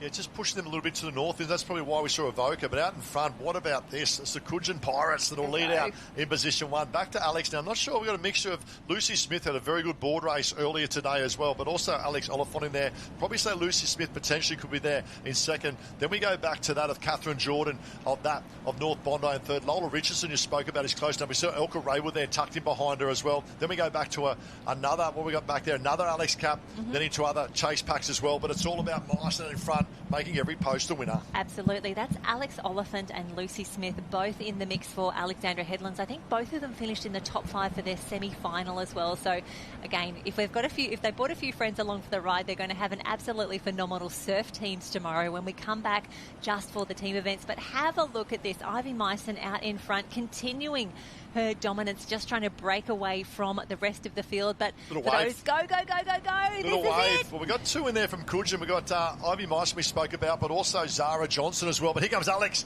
Alex now, the ability to keep that head down. They stand, they prop, but it's still now it's a race in 2. This is big. Give us your best 100 metres, your best 100, Jen, or even 80 metres across this gutter to get that wave zone. Could be the difference between an Aussie gold and an Aussie silver. Yeah, Alexandra Headlands not giving up at all. That looks to be Avoca. Oh no, is that Avoca or Burleigh Heads Mowbray Park? Glenelg. I think that's Glenelg coming through. Stop it. The Glenelg, green with the yellow stripes yes. at Glenelg. What about this for Glenelg? Tucked in their third place. We'll get an update on that one in a moment as well. Probably try and pick up who it might be from coming through, but what a great performance of these girls heading out. Might be Finlay, I think it was, from semi-final in there as well. What a moment for Glenelg, sitting on the podium as we speak. Richardson tucked in behind her as well, but it's Myson, I believe, in 1, trying to pick up whether that's Oliphant or that of Smith in second, but it's a good battle in 1 and 2, but a good battle for 3, 4 and 5. 3, 4, 5. Add 6 into the mix as well. Lola Richardson from Met Caloundra not giving up just yet. I actually thought these girls were nearly at the finish line. That's how shallow it was out there. But it's like, no, they're at the second bank because we are at North Kirra. And it looks like the girls are nearly side by side, eyeing each other off. Still advantage Coogin.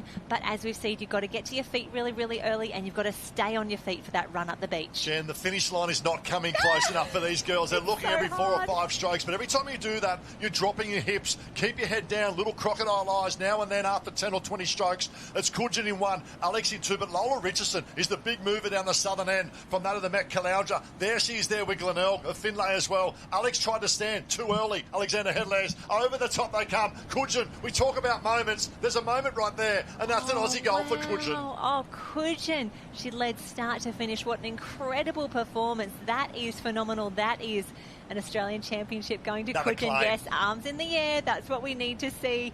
What a race, what a finish. The girls, they have gone around the can so many times. The fact that they are still this fresh. Glenelg so close. Richardson in third. What a performance from Richardson. But Glenelg, Finlay gave it absolutely everything. I see the disappointment. Hold your head very high. Oh, absolutely. What an incredible race.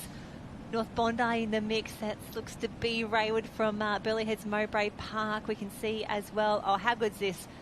Already Myson, updating. yeah. How good. Well done, Alex Oliphant. We spoke about Lucy Smith in that, in the swim, Lucy, say, in the board. Now, clubmate Alex Oliphant steps up there. Lola Richardson, well done as well, third place. Emily Finlay, that is a phenomenal performance from the young girl from Glenelg. Oh, absolutely. Catherine Jordan from North Bondi in the mix. And it was Sutton Miller in that bright red cap, all the way from Sutton in South Australia, who takes 8th position there, but no denying our champ, Ivy Myson from Coogin Headland. We do love it, that white cap with the pale blue star. What a win, what a performance. We are back already rolling through. You know, I'm loving the claims, Jen. I'm loving the claims. It's United Inspired and Iconic. It's the under-15 male surf race final in the water. A super quality. The last time they'll race at that of a Nipper and Youth Aussie titles, from left to right, 35, or 32 I should say, of the best surf swimmers, the under-15 age group in Australia. Oh, it's so good to see, isn't it? And we can see them lining up already. So many clubs represented here, absolutely flying. I love seeing an Anglesey cap in the mix as well. That could be Edward Pollard in the mix, but so many there. And a special shout out, Jackson Rowlands from East End Surf Club in New Zealand. Spoke to him earlier today. Watch for him to make his mark in this one. Well, there's a young man small in stature. If he's close enough at the start going in, Joshy Mercer, look out, because he took out semi-final number 1 to that of North Burleigh, to North Wollongong as well. Let's go to the beach with the champ, Ivy Myson, from that of Coogin with Sam. Yeah, thank you very much, Ty. We are celebrating down here not just Ivy Meisson's first ever Australian title, but also her first individual medal here at the Aussies as well. Ivy, you can hardly believe it. How good does this feel? Yeah, it feels pretty good. I've been training so hard for this all season, and I'm just really happy with myself. Home isn't too far away. I can hear the cheers of your club mates standing behind us at the moment. What does it feel to be able to represent your surf club community like this and have their support? Yeah, it feels so good. The Coogin support, they're a great crew. I love training with them all. And along Su Min, talk to me about those final moments of the race. Well, I kind of got like a little wave and I could see the string of 9, so I had to keep on swimming to get around it, and I just knew that Alex was right behind me, so I just had to push to get on that wave. And you nailed it to perfection. It delivered you an Australian title. Ivy, congratulations. Thank you. I just want to thank my mum, my dad, Scott, Dwayne, and happy birthday, Chloe. I can hear the crowd. Well done, Ivy. Well done to acknowledge Mum and Dad. I spoke earlier about the efforts they do, but back down to 15 male surf race, and the big move was Grange here as well, and Avoca. And I probably think that's Ashton Bone. We have two great competitors from the Avoca Club, Billy McCarthy and that of Ashton Bone, and they're yin and yang. They actually win one of the surf race, one board, one iron, but they are super talented. But I believe that's Ashton Bone. I think he's a taller in stature of the two boys leading out for Avoca. Love the work of Grange, tucked in there in second as well, Jen. But that's probably Jimmy Tovinen there from Grange. I think he was second in the semi-final earlier today. But it's a big move from Avoca out in front. And it's such a stacked field here. We've got Billy McCarthy, who is the defending champion from last year's national champs.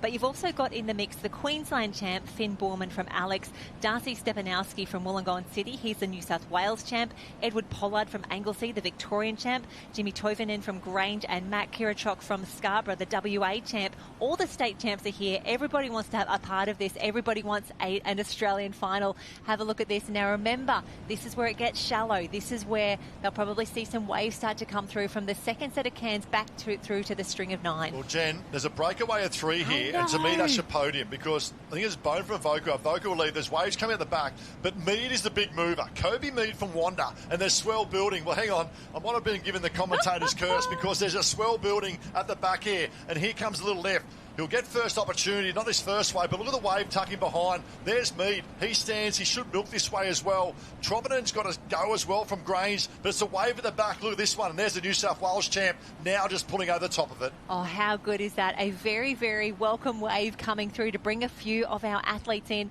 Avoca Beach and Wanda in the mix as well, who we haven't spoken about too much. We think that could be either Jack Mulhern or maybe even Cody Mead in the mix. And have a look at this, Ty.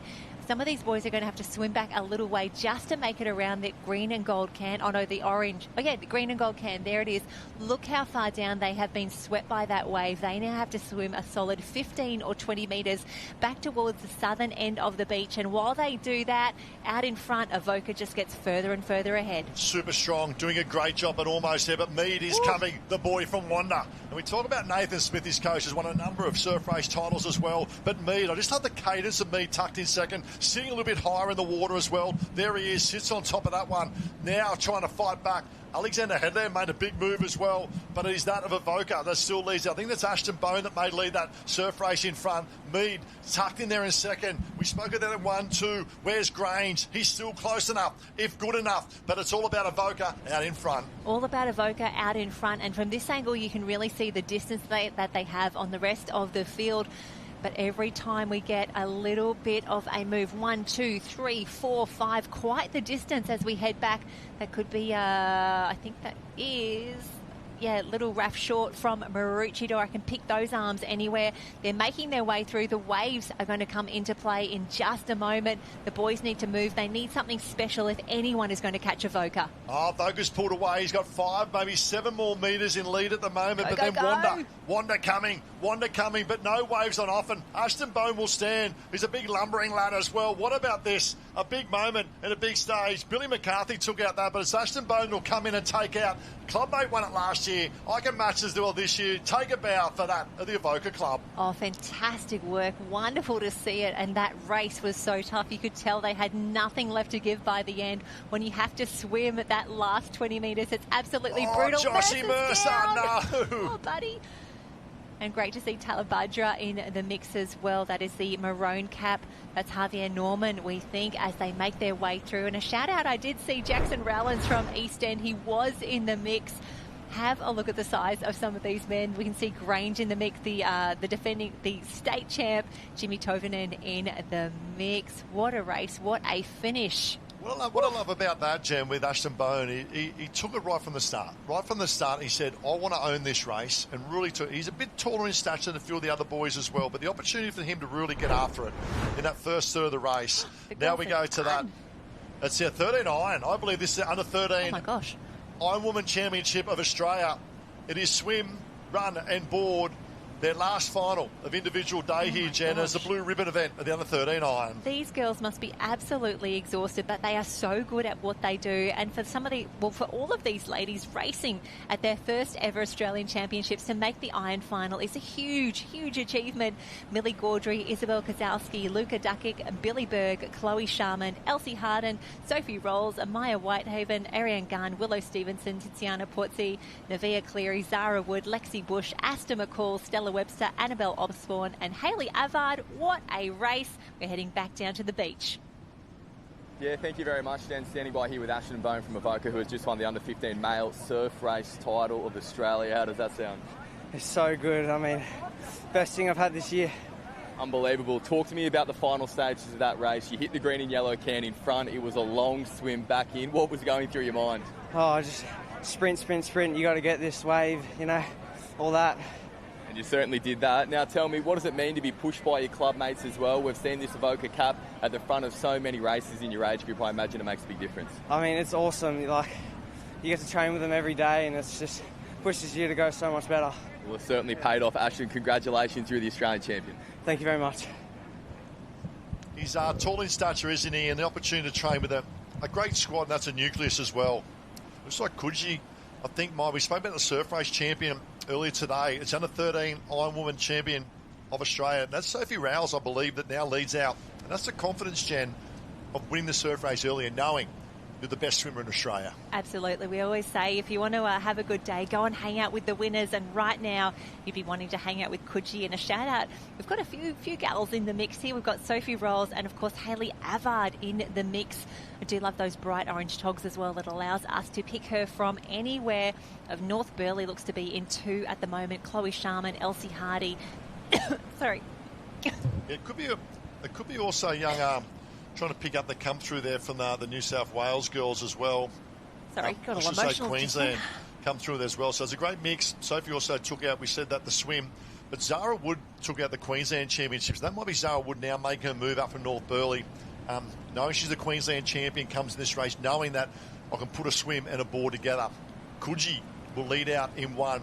Great swimming, young Soph. She had a phenomenal swim earlier today. Sunshine making a good move as well. Might be young Billy Berg there as well. We know how well she can board paddle.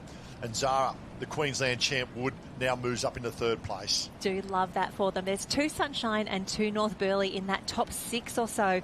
Great to see the Avoca cap back in the mix. We've got a few girls represented here. Tiziana Porzi, Lexi Bush and Stella Webster, 1, 2 and 3. But have a look at the lead that our incredible competitor from Coogee, Sophie Rolls, has out in front. She knows that this is her strength. She needs to work to it. If she could maybe get a little wave, if she could pull down something to make the difference and really make it something special, that would be fantastic. And while we have the under-13 Iron women in action at the moment, the under-13 Iron men in a different arena have just started their race. We can say that of split screens at the moment, the under-13 males on the right-hand side. Now this is now on the left-hand side. The big thing is she's the hunted at the moment, young Soph out in front. I don't know much about her board paddling ability. I know one thing as a swimmer, you have the base because you've done the work. It's a greater resistance in the water that you see with her at the moment. But the danger is coming. In particular, the Sunshine girls, I know how well they board paddle. And Zara Wood now moves up into 2nd as well, the Queensland champion. And then you've got the Australian board champion from an hour ago, Willow Stevenson from Burleigh, in the mix as well. So now she leads out young Soph. She's the hunter at the moment. We need your best board leg of your life if you want to be the Ironwoman champion. But she'll lead out for Coogee, and what a day it's been for Coogee. Oh, just phenomenal. Millie Gaudry is in the mix as well from Manly. It's a very pale Manly cap. We didn't call her the wrong name earlier, so Millie, our apologies. We promise we're going to get it right for you now in this iron. Have a look at the lead that Coogee have opened up, and great to see two Sunshine Beach competitors in that top three. The girls going through, picking up their boards. They'll be absolutely flying, and Ty, this is where it's really exciting. You get to see who's going to make a move. It looks like we're all going straight out that sweep at North Kirra, not making too much of a difference at this stage. It's the ability to dig deep, Jan, and fight one more round. You can see little errors, and that's fatigue that starts to come in, because you need to fight one round. These girls have been around the cans 13, 14 times. Their legs are tired as well. They'll head out in the board races. We go back to the men in the action here at the moment, and leading out, we can see the Allura, how well they've been in position 2 at the moment. But we expect to see Liam Blair. There he is, the boy from Swansea, dominated the surf race. He said he was disappointed with his board race. I'm sure he'll make amends in this one. Oh, absolutely. He knows that he's got a big swim, and he's got, again, that confidence from taking out a big surf race just, well, whatever, half an hour ago maybe. If he can put two big legs together here, he's absolutely on fire. And we've got Willem from Allura just in 2. Yeah, William Botha. He's a great swimmer as well, but I love the work tucked in there as well. Might be that of Charlie Roberts, trying to see if that's it looks like a North Bondi Cup, or potentially it could be a North Wollongong. I think it's a North Bondi Cup of Charlie Roberts in the mix there as well, coming through. So it's Liam Blair that will lead around and lead very, very comfortable. We spoke about his dad was a professional Ironman. This is the event he'd really want to win. He can win the surf races, but I know the iron is something special for their family. Oh, absolutely. Have a look at the lead that he's opened up. Definitely deja vu after that surf race earlier, where he absolutely turned on the afterburners, and this is where he made his move. And this is where Allura knew that knows that he has to go as well. You can't give Liam Blair too much distance, but have a look at the 6-beat kick that he's got on the way home as well. We can only dream about that on the way out, let alone on the way home. Well, he's playing to his strengths, isn't he? He knows how well he can swim pound for pound, and Botha's probably getting sick of seeing his feet of Liam Blair, but he's a phenomenal swimmer as well, William Botha. Now the luck of the short break coming in, we can see the audience, the supporters filling the beach here at North Kirra for what is phenomenal day 1 of the Kelloggs Nutri-Grain Nipper and Youth Aussie Champs, and Liam Blair will lead in 1. He's the hunted, and we saw that with the girls, and we'll try and pick up the finish of the girls' race. They're just going around the apex can as we talk about now. Still Coogee in front, but the big mover in the girls is Sunshine. We might see if we can pan back to the girls for the final here. Sunshine's making a big move on the left-hand side. This is the final leg. They're on the 13s, and all of a sudden, Sunshine, and that's Billy Berg. Billy Berg's now made the move. Got to fight back to that green and gold can at the moment, but it's Sunshine beats in 1. Here comes Coogee and the chase pack behind. Oh, the chase pack behind, catching some waves on their shoulders there. What an incredible performance, and what a perfect time to catch back here. Have a look at this. Sunshine Beach, absolutely loving these conditions right now. Head down and go, go, go. I love the rating of Billy Berg. She loves the surfing as well. I know pound for pound she'll pull away and she'll go all day being a surfer. But what about this from Coogee hanging in there? Billy Berg will lead in 1. Coogee on the chase of Sophie in 2. What about the graphics from the Big Boys team? This is unbelievable. So and an Aussie champ. And I think that could be a Voca just chasing behind as well. It looks like she's just about to come through.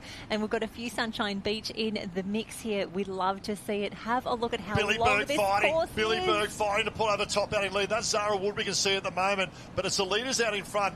Here comes Coogee fighting back. But Billy Berg in front. Here comes Coogee. Not enough.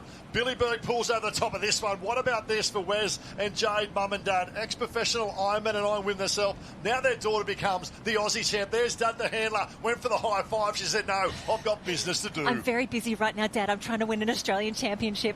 How good is this? Sunshine Beach will be loving these results, and you're going to get to know the Sunshine Beach Cap very, very intimately. They will be absolutely everywhere in the team events tomorrow. So a big win for Berg. And I'll tell you what, a gold and a silver medal for this young lady from Coogee. She gets the finishing tape, the big smile. Willow Stevenson, who won the board, has now moved up into 3rd, I think, as well. So it'll be Sunshine, Billy Berg in 1. Then we go back to Liam Blair, the under 13 male iron. Back to that of the Southern Arena now, and it's Liam Blair. What about this performance and an execution of dominance of young Blair, the under 13 iron? Yeah, just phenomenal racing. My gosh, these under-13 Iron women are phenomenal. We're going to go to the Ironman, and out in front you can see that is Blair from Swansea Belmont. And wave at the back, Jen. Sets, and you can see how shallow it is there as well. No dramas at all, but he will stop and pop. And it's absolutely dealer's choice. Every athlete gets to decide, do you stop, do you pop, do you roll? You've got to make that decision in a split second. And as we say, the worst decision is in a decision. But first, let's head back down to the beach. There is finals flying at North Kirra Beach from every single angle. For just a moment, we'll chat with our under-13 Australian Ironwoman champion, Billy Berg. Billy, everyone on the beach knows your family name. We've been watching your parents race for so long. What does it mean for you to be an Australian champion now? It means a lot to me. It's definitely very important, and I'm so happy that I could achieve it. And you certainly have achieved it. We are going to head back to the final of the under-13 Ironman now, but Billy, congratulations. Thank you so much. Oh, fantastic work, Billy. Thank you so much for having a chat. The newest Australian champion there. But we are back now for the under-13 Ironman, and it is still Blair out in front. You can barely see him. He is out by himself, probably a solid 50, 60 metres for Swansea Belmont. So we now turn our attention to these incredible sets that are coming through the back break at Kirra. Is absolutely showing its magic, but Blair, he's the only one on camera. He's the only one for miles. What an absolutely dominant performance. And just because he's this far in the lead, Ty, he's not giving up. He is absolutely flying home. What's interesting is Billy Berg just won, and obviously mum and dad, but Dad Wes Berg, professional Ironman. He used to race against Liam Blair's dad of Josh Blair in the professional series as well. Now they're both delivering the next generation of the Bergs and the Blairs, but William both up. Big, almost put at the top of that wave at the back. Had to negotiate because had to make his way around the swim cans at the moment. But Liam Blair, I knew if there was a race today that he wanted to win, loves his swim, but this is one in particular. It's the Blue Ribbon event. It's the Ironman event for the under-13s. It's the first time. And the last one, look at the size of him too, Jem. He moves to a big Mal next year as well. And he must be looking forward to that. He's done an exceptional job on a nipper board to perform the way he did today. But Liam Blair, take a bow. Oh, we're all just getting emotional up here in the booth. But Liam Blair makes his way up and around, ditches the board, doesn't need that anymore. Has time for some high fives. Loves has a good time. Claim. Yeah, he loves a good claim. Wait for it. Give us Get a claim, ready. Liam. There it is. On cue, boy. Well done, mate. Oh, yes. Well done. He's a great young man. He took out the surf race. He did very well in the board race. Didn't get what he wanted. He says, come on, you are the Aussie champ. Swansea Belmont, the Blair family and Liam Blair, take a bow. Fantastic racing, and we can see Willem from Allura. Big number one down the camera. Loving that. Willem Botha coming through. And Alexandra Headlands. Great job. Rounding out the podium, and you can see just how long this run leg is now. Ocean Grove in there as well coming through. Talabudra, Kai Husband, what a great performance. He very unlucky. Under 14 female, action plenty. We have 4 irons to go, Jen, to wrap up what is the Kelloggs Nutri-Grain Nipper and Youth Aussie Championships. Great age group. At the moment, looks like young Shorty leading out for the Black Swans and Maroochydore. 1, 2, and almost 3 of that and Maroochydore at the moment. Definitely 1 and 2, but North Bondi making their move up on the left-hand side and maybe going to go around in first. It is a little bit of movement on that first can. North Bondi will lead here, Jen, in that of the first lead. Let's go to the beach with the champ and the best claimer on the beach of Liam Blair. With that, with Sam. Yeah, thank you very much, guys. Liam, we only spoke with you minutes ago about how much it meant for you to win the surf race. Now you're an Australian Ironman champion. How does it feel? It feels absolutely amazing.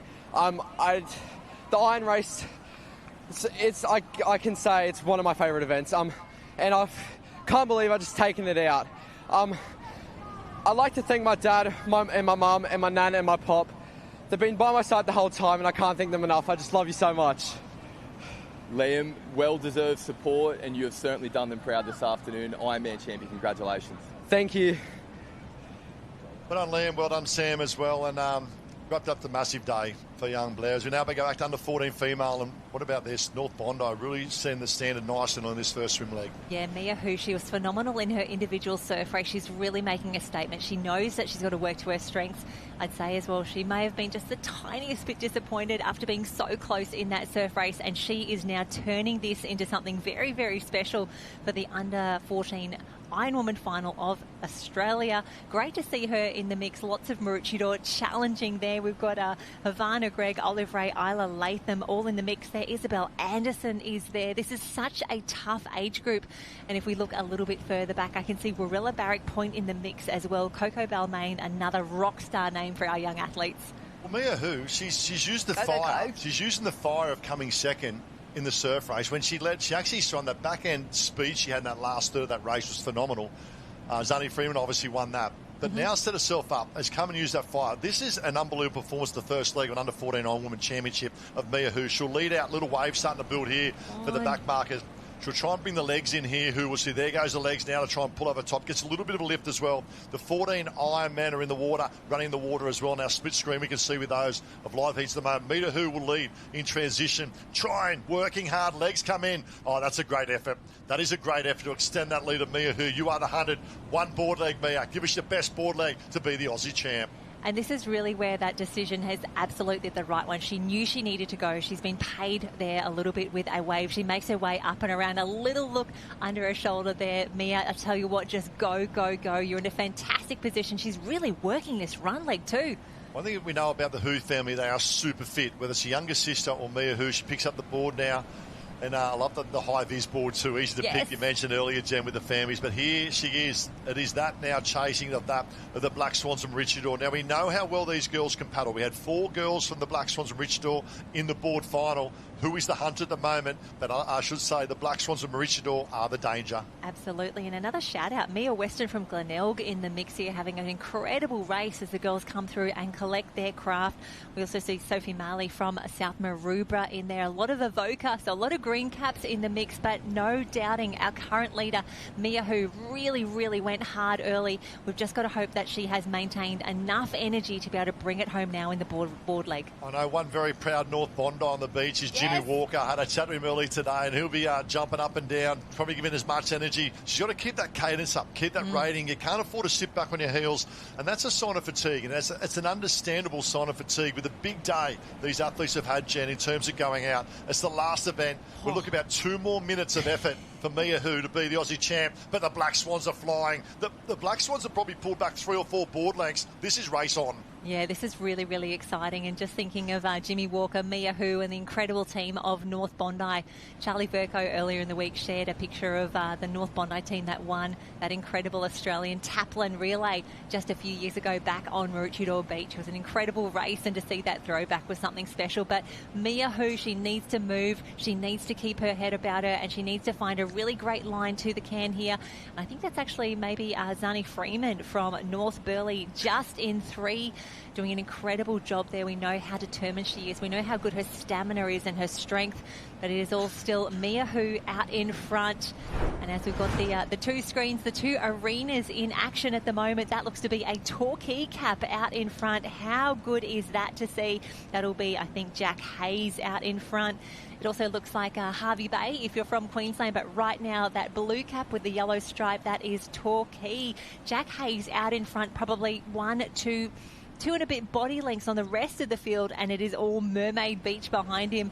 We've also got that is Jai Clark from Met Caloundra, having an incredible race there, the pale blue cap with the red and the white stripes. How good are the drone shots here for the Big Voice team? You can see the final on the other side, but the clarity of the water here on the Gold Coast, and a big shout out. Stunning. But leading Jack Hayes is the Victorian surf race champion as well. I mean, a board race champion, I say.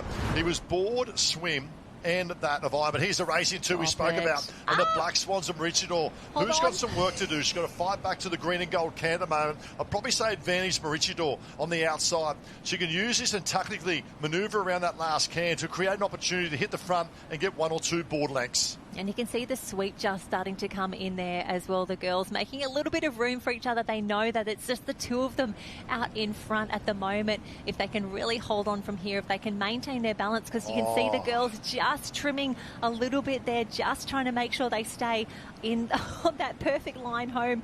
Maroochydore and North Bondi, have a look at this. They've got a solid 30 metres on the rest of the field. You've got to think that the Aussie gold medal is going to one of these two girls. That's the Blue Ribbon event. It's under 14 Ironwoman fighter. Comes down the two. Little swell starting to boo. We got Who in there as well. We'll try and pick up the map of the Black Swans from Maroochydore. We've got three that finished top in the semi-finals of Greg Anderson and Latham as well. And Ray was in there as well, in the mix as well. So here they come for the girls, up and running. Who seems to have the inside at the moment for the North Bondi? The Black Swans are fighting back. Oh, but no. Mia Hu for North Bondi. What about this? She's found something to give a little bit. We went so close to the surf race. But Jen, she's the under 14 Ironwoman champion of Australia. Mia Hu, take a bow. Mia Hu, she set it up absolutely perfectly in that swim. She went so hard so early, and it has paid off now. North Bondi adds another gold medal to their collection. Maroochydore will come through in 2 and 3. Wow. Great points for the Black Swans there, but Mia Hu, what a confident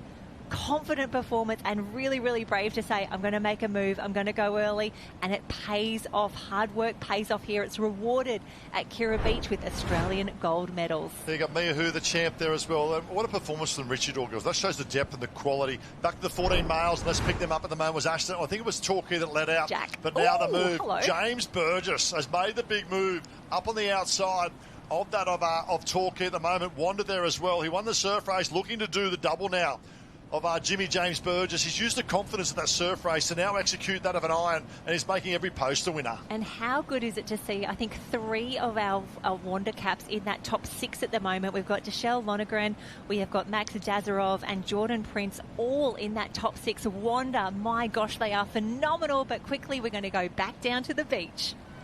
Yeah, thank you very much, Jen. We are in here with the celebrations for Mia Hu, the under-14 Australian Ironwoman champion. Mia, you've had 2 of the most incredible sprint finishes today. What does it mean to win this one and become the Ironwoman champion? I was a bit disappointed after winning the first one, losing the first one, but winning the second one just feels way better. Was this the dream, to win the Ironwoman, and in a race like that as well, you're faultless? Yeah, winning the Iron was my goal coming to Aussies, so pretty happy with that. You should be as well, Mia. Congratulations, an incredible performance. Thank you. Incredible performance, well done there. And second in the surf race now, he'll be back under 49. James Burgess lead, but there's swell building. There is swell building, and the eyes have lit up from Torquay, Wanda and Matt Caloundra, because here comes the lift out the back. They're fighting hard, the Wanda boys. Torquay, will he get there? No, Burgess will be on. Burgess will be on. Jen, how far in front of you? Because there's more meat in the wave behind. Oh, there's more in the one behind, and also the boys need to make sure they get around all the cans. There's going to be at least 6 of them on the wave behind. They will all come through together. A little bit of push and shove out the back. You can see they are angling very hard down to the southern end of the beach, keeping the board speed up, but you have to go around that final can. You have to go around the green and gold, and you can see some of them have had to pull up a little short. Oh, no. Big move from Wanda. Oh, no. Caught on the can. Schoolboy error for the boys going round at the moment, but Wanda's made a big move. James Burgess lifts a rating. Burgess going to try and pull it atop this one, because Wanda is coming. James Burgess won the surf race earlier today. Wanda's coming, Jen. Here comes Wanda. Here comes Wanda. He's got to stay on his board, and then as they come up and around, they've got to stay on their feet. The potholes are absolutely deadly down here at North Kirra Beach. Shout out to our incredible host. If you like a sprint finish, here you go. Mermaid Beach first to his feet. He nearly went a little bit too early. Who wants it the most? Wanda's coming up the inside. Oh, Wanda. Might be Lonergan there from Wanda coming. Oh, the back of Burgess. Burgess will come round. 50 minutes to go. James Burgess, a little bit of peak. Lonergan coming. The boy from Wanda has taken out the under-14 Ironman Championship of Australia. My gosh, wow. What a finish. If you're thinking of adding more sprint running to your program in 2027, if that race didn't make that decision for you right now, an Ironman is no longer a swim and a board. If you cannot run, if you cannot sprint, you're going to have a really tough day at North Kirra Beach. I'd hate to think what's going through Nathan Smith-Dog's heartbeat at the moment. Oh, look at this. He went around the bird. Burgess drifts across in front, gets a little bit caught up, Lonergan. Managed to recompose, reset. Burgess comes around, has a little bit of a bow peak. Here's a little right-hand side. There it is, the bow peak. And the move up on the right-hand side after that look, Lonergan. Look at the face of determination. Burgess giving it absolutely everything, but just can't get there. But the claim, What a race, what a performance, what a finish. Wanda picks up another Australian Iron title. There is so much happening down here on the beach, and two very, very special races yet to go here. The under-15 Ironman and Ironwoman finals. Here we go. The ladies will be up first. Jump onto live heats, open another tab. 2 races to go. Under-15 Iron up first. Last Iron final in that the Kelloggs Nutri-Grain Nipper and Youth Chelsea Championships. They'll step up the Opens next year. It's the under-15 Ironwoman final. We saw some good form in semi-final, in particular of North Bondi. When Wenham's there from North, and O'Driscoll from Manu there beach from New Zealand as well. Trains under Danielle McKenzie back in the old days as well. I know she's down there, and best of luck with the little lady lump she's got there as well. But look at Olivia Allen from Trigg Island.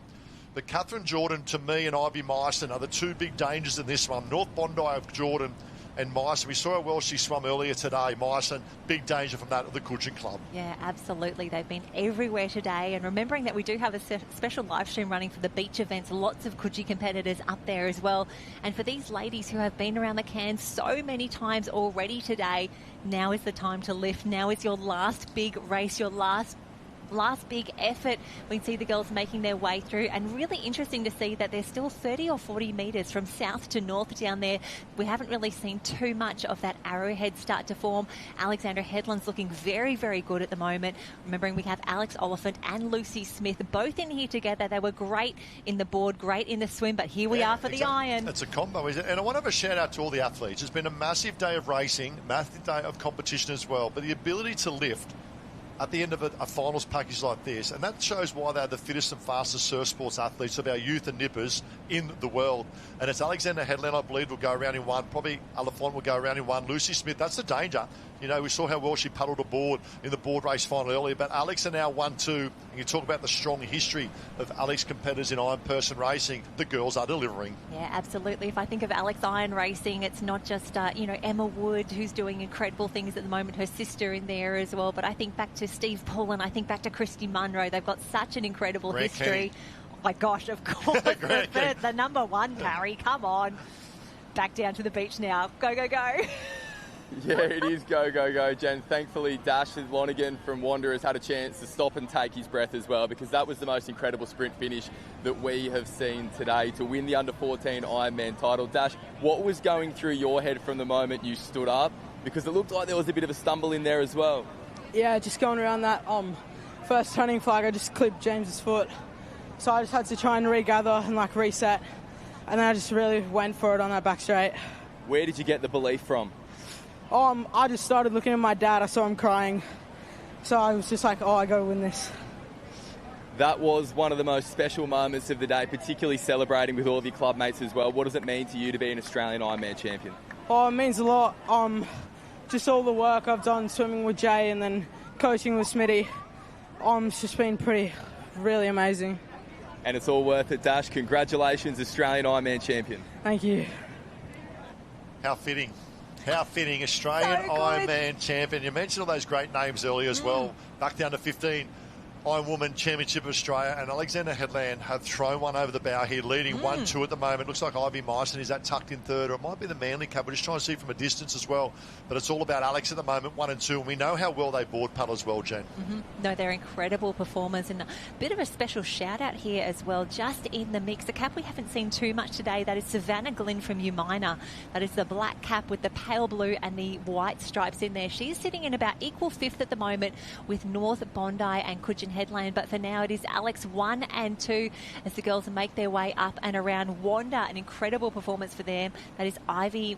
We've got Ivy and Evie in the mix, but for now Alex up and around. The girls are on fire. Yeah, that's like Evie Davis coming through there in the swim leg as well. So here we go. Alex will go round 1 and 2, and it's hard not to look, isn't it? So good. Hard not to look behind, but you know you've got to give us all those hard transition sessions, all those iron sessions throughout I talk about popcorn seeds in a jar, and you put every session's a popcorn seed in the jar, and then come Aussie weekend, you put it on the burner, and that popcorn's jumping out. This is the moments we're talking about right now of all those hard yards, all those hard moments, and a big move on the right-hand side. Is that you, Minor?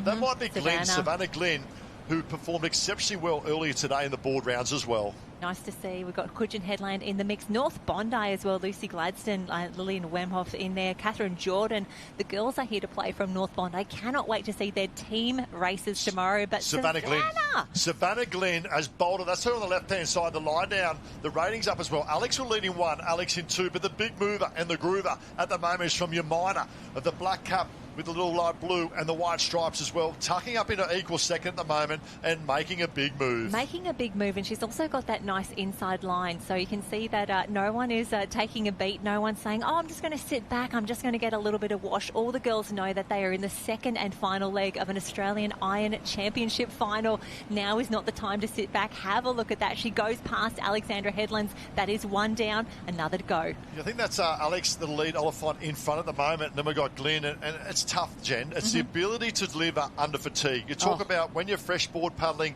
when you're fresh swimming, but it's the ability to now deliver your best board leg under fatigue is where they've got to dig deep. Alex will lead. Oliphant will lead in 1, but Glenn, but also the chase pack behind him making some progress as well. Here's the big move. Here comes a big move from Savannah Glenn up on the inside now. Across this bank, shallow bank, as we talk about as well. Glenn sits some prop advantage. The Alex girls stood up, threw on top, maintained that board speed, and now extend the lead by 1.5 board lengths. And you can see the girls behind them just got tipped a little bit more by those waves, and you can see they are through 1, 2 and 3. They are clear, and it means that anything that hits them now is just going to hurt the girls a little bit more behind them.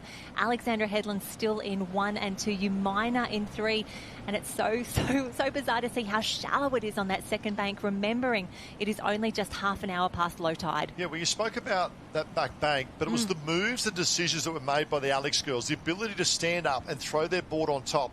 They're really good. Savannah Glenn actually punched the board through, head on the resistance, dragged it back a little bit. The other girls used that momentum on top of the wave and now paying the advantage. Now Glenn fighting back once again. Yeah, Glenn on the inside there. It looked like one of our Alex competitors just got caught on the can a little bit. They're back. They're rating really, really quickly because they've seen some incredible runs, some incredible waves, I should say, coming through off these last black and white cans. As we look a little further out to sea, we can see some swells.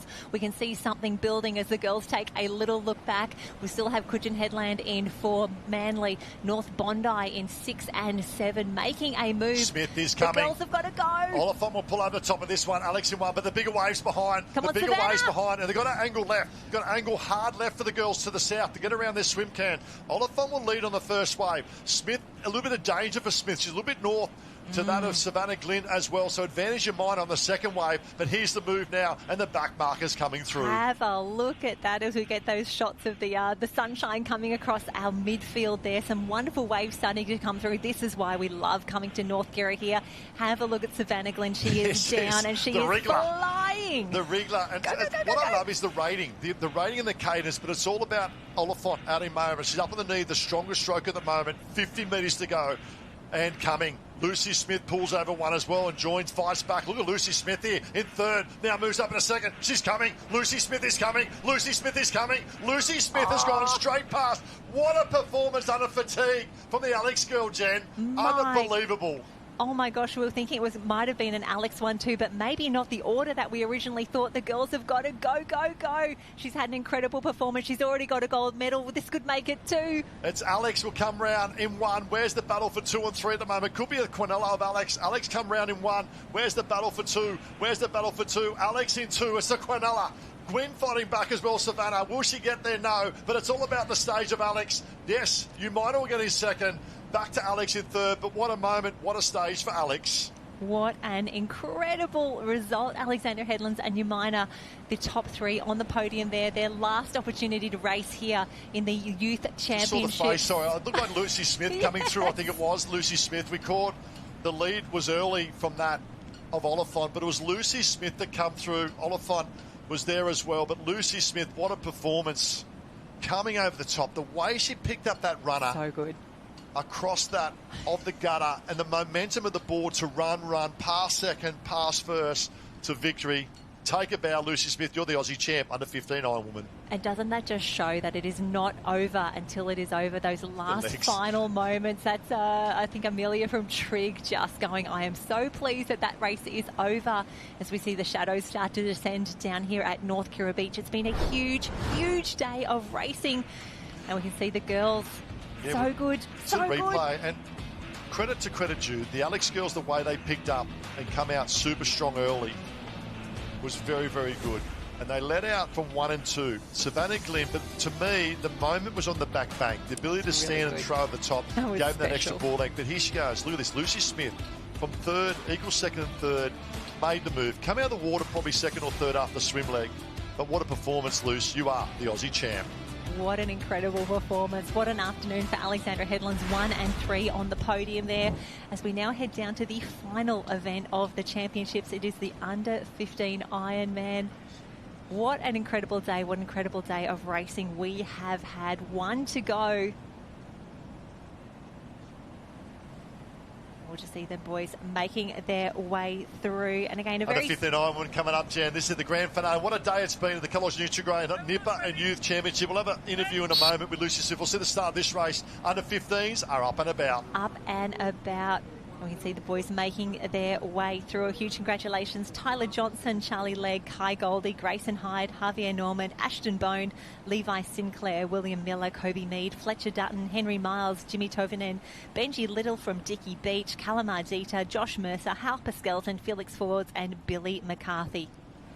Great field, great battle. We expected the Avoca boys to come up and about very, very early.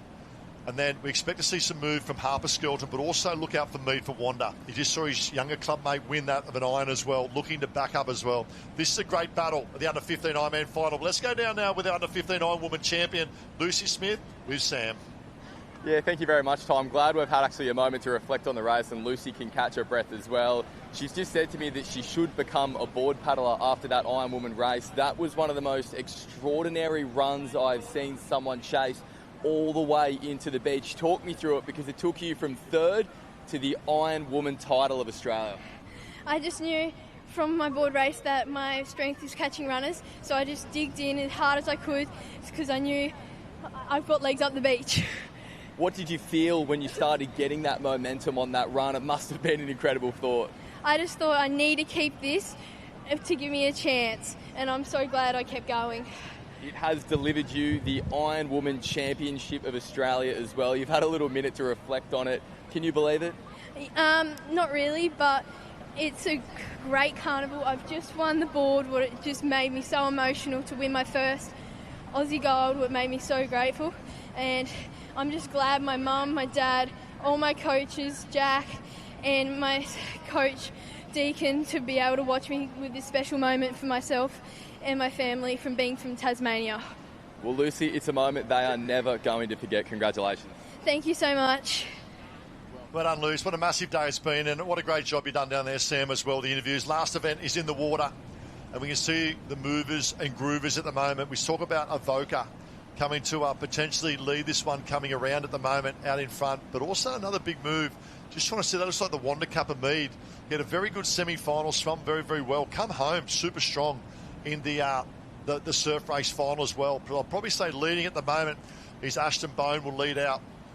It is the Matt Barclay in Memorial Iron under 15 Ironman title as well, in great memory of a great athlete and a great human, of Matt Barclay as well, of this under 15 Ironman title. But it's Ashton Bone, I believe, leading in one, Mead in second. Yeah, they're doing an incredible job, and a very special race to be a part of. Matt Barclay, a young Maroochydore lifesaver who lost his life in competition a little while ago, and we've named a few events after him. If you ever visit Maroochydore Surf Club on the Sunshine Coast, you'll see we've got a club room. He's got a special bench up there as well. Sort of all of our incredible Ironman racing today, we race in his honour. And as we say at Maroochydore, life is short, make it wide. Racing for you today, Matt. Yeah, well done, and shout out to the family as well. And it's a great history and legacy as well. But Avoca lead now, and that's Ashton Bone, I believe, will lead. We can see Billy McCarthy back in third as well, but tucked in second. I like the way this boy's going about his business. That's young Mead there. He saw his younger clubmate win the iron earlier. Pound for pound, we know swimming-wise, Bone's a better swimmer. But I do also know that he's done a lot of work on his board. He's made his weakness his strength, that of Ashton Bone, under the work of Trevor G. And here we go now. Mead is second. That's the danger. Billy McCarthy now, clubmate to Bone, comes around. They train day in, day out together. Bone will go around in 1, Mead will go around in 2, and Billy McCarthy in the chase in 3rd. Oh, it's so good. What an incredible final we have here. The fact that these boys, 1, 2, 3, making their way through. There is a Avoca everywhere down here on the beach. We are loving this. We're loving the conditions as well. It just gets a little rough, a little choppy, a little messy down here at North Kirra, our incredible host for this championships. Remembering, it's a very interstate race here. We've got Jimmy Toven and the South Australian champ in the mix here as well. They've had an incredible championship as well. Just having Jen, really impressed. You see the back markers coming through. That's Fletcher Dutton there, and also Cook Hill coming through there as well. Great board paddlers, these boys. And also looks like Harper Skelton. He won the board earlier today, but giving away a long start. But out in front, Ashton Bone, I love this. New South Wales are dominating this at the moment. It's Avoca in 1, Wander in 2, back to Avoca as well. And I had a chat to Harold Marshall earlier today about Ashton Bone, about how he's been a very good swimmer for many, many years. And Harold goes, he's finally figured out how to paddle a board. And I tell you what, he potentially may become the under 15 Ironman champion in the honour of Matt Barclay and the memory of Matt Barclay as well. But look at this, Mead now moves up in a second. This is where they've got to go, Jem. This is where the most resistance going out is, this white water here. You've got to really attack this and maintain that board speed and make good decisions. Absolutely. You don't want to get caught in this white water. We can just see, I think it was Wanda who just went off a little bit down to the south. And you can just see how shallow it is here. I think they are nearly out. If they can get over this next one, go, go, go. Yes, they are in clear water now. The boys absolutely need to fly. An incredible race to be a part of. You can see how shallow it is. A few of them. I can see North Bondi there. Maybe, no, that is, my apologies, Kalamardita from North Wollongong was able to actually stand and do a few little bunny hops as well. Bone leads, but Mead from Wanda. A little bit of an unorthodox lie-down style too. It's a little bit of a yin-yang with his paddling lying down in second for Wanda, but it's working. And whatever works for you, make it happen. Now Mead moves up on the tail of Bone. Bone's trying to hang in there. Look at Mead. He's flying in second. Billy McCarthy back in 3rd as well. Big move from Grange in 4th place. He's the mover and groover. Grange, big paddle in 4th at the moment. But all the action, what's on offer for the Waves Little Wave building? Little wave building. Bone's going to work. Bone's going to work. Bone's going to work hard. Will he get there, Jen? No, doesn't get there. Yeah, I definitely agree. Earlier you said Tovenand, that is the competitor from Grange, the blue cap with the red and black, red and white square on top. Here comes Billy. Here comes Billy. Billy McCarthy has pulled over 1 for 3rd. He joins Mead in 2nd. And I love the alignment of where he is, Billy McCarthy. A little bit further to the north, will allow to run with the ocean and join his training partner of Ashton Bone. Oh, you can see the boys, they know they need to get around, and we have seen some of our athletes get into a little bit of trouble just getting, you can see there's a strap that goes off the side of the Oh, Billy McCarthy's got it in his eyes, I can tell. He wants this one. Bone's looking around left and right. He looks over and he sees his training partner, and Billy McCarthy says, hello, hello, hello. Oh, look at that. Avoca Beach will be on their feet right now watching this, and they've both pulled down a little runner. This could make the difference. This could set up a 1-2 finish for Avoca. They've got a solid 10 metres on the rest of the field. Here's the lift, Jen. Here's the lift. Bone, right, left-hand side. Billy McCarthy, right-hand side. Club mate. We talk about mate versus mate. We talk about state versus state. We talk about club versus club. Billy McCarthy too early. Bone stands. Bone stands. McCarthy's probably got the leg speed. I reckon McCarthy's got the leg speed. Bone's trying to go with him. Here comes big bad Billy McCarthy. Bone side by side. Billy McCarthy says, move over. You can have the swim, but I want the iron. How good is that? McCarthy took a leap over a pothole there, and have a look at this. The arm goes up. The claim is made. The Australian Championship is secured. Jen, so good. Matt Barclay Memorial Under 15 Ironman champion is Billy McCarthy. And a big shout out there, the coach there, Trevor G. I know a lot of coaches do a lot of work. To the club, very proud surf sports club, the Avoca Club. We talk about the history. I chatted this morning about with Georgia as well about the ski fraternity of Riley and Lockie Tame, and we see Harold down there as well. But what about this sprint finish? Every position counts. I love the club caps, the Cudgeon, the Burleigh, the Grange, the North Wollongong tricolours. This shows what today's been all about. Of Aussie's day one, of the Kelloggs Nutri-Grain, Billy McCarthy. What a performance. The under 15 Ironman champion. Take a bow, mate. Outstanding. Oh, what a way to finish day one of the Australian Championships down here at North Kirra Beach. What a race. What a finish. We're heading back down to the beach. Yeah, thank you very much, guys. We are down on the sand celebrating what was another extraordinary sprint finish, another extraordinary moment for Avoca, and it has seen Billy McCarthy win the Under-15 Australian Ironman Championship. Mate, that was an incredible finish. How did you find the energy? How did you find the speed after that little stumble to come across the line? Mate, I just had to dig in, you know. Like, I was flat, you know, that swim was hectic. That board, I had to bloody paddle them down. But I got like 2 decent runners, and I just milked them pretty hard. But yeah, you know what, we got there. So yeah, wow. Avoca's a proud surf club with an incredible history in this movement as well. It's had a quiet few years, but we are now seeing you and the rest of your teammates drive this force as well. What does it feel like to be a part of such a driving force at the moment? Oh, it's brilliant, mate. You know, we've got all the boys coming through. They're training so hard. They just want it. That's the difference. They just want it. Yeah. Billy, you've had so much success in so many races, but does anything compare to winning an Australian Ironman title? Mate, this takes the cake. You know, happy with that. And like, I couldn't have done it without race 1. Couldn't have done it without Finns. Couldn't have done it without, you know, the community that supports me. So yeah. Congratulations, mate. You've earned it. Enjoy it. Cheers. Thank you. Well done, boys, and couldn't have done it without his trainer mate Ashton Bone either, I can tell you that. Looks like the rehab here, the rehash here, the event, the replay, and Ashton Bone took it out. Really impressed with young Mead from Wanda. I hope he ended up third. I'm not sure he ended up third in that one, but Ashton Bone led round, and Mead gave it everything. You can see he's 3 or 4 ball lengths away. Then he made his move up. And look at this. This is where Billy McCarthy is. He's another probably 2 or 3. But it's the ability to milk the ocean and read the ocean coming home. Bone knows, training partner, Billy's got the legs. He said, I've got to negotiate, try and get around. And the claim, the Matt Barclay Memorial in terms of that under-15 Ironman champion, Billy McCarthy, well done, mate. Yeah, fantastic work, Billy. Ashton Bone in 2, Tyler Johnson in 3 as well. What an incredible day of competition. Remembering this is day 1 of 9. If you want to come back tomorrow, we're going to do it again, but with our friends, because tomorrow is all about the teams. Plenty of action tomorrow. Ocean swim tomorrow morning. It's been a phenomenal day of racing. The Kelloggs Nutri-Grain, that of the Nipper and Youth Championship, and all the action. Willow Stevenson started with that. Young heirs from Redhead stood up tall as well. And Liam Blair took the stage as well. On behalf of Jen Parry and myself and the commentary team, a huge thank you to all our viewers around. But come back tomorrow. Day 2 of 9 coming up. Have a great afternoon. We look forward to seeing you tomorrow.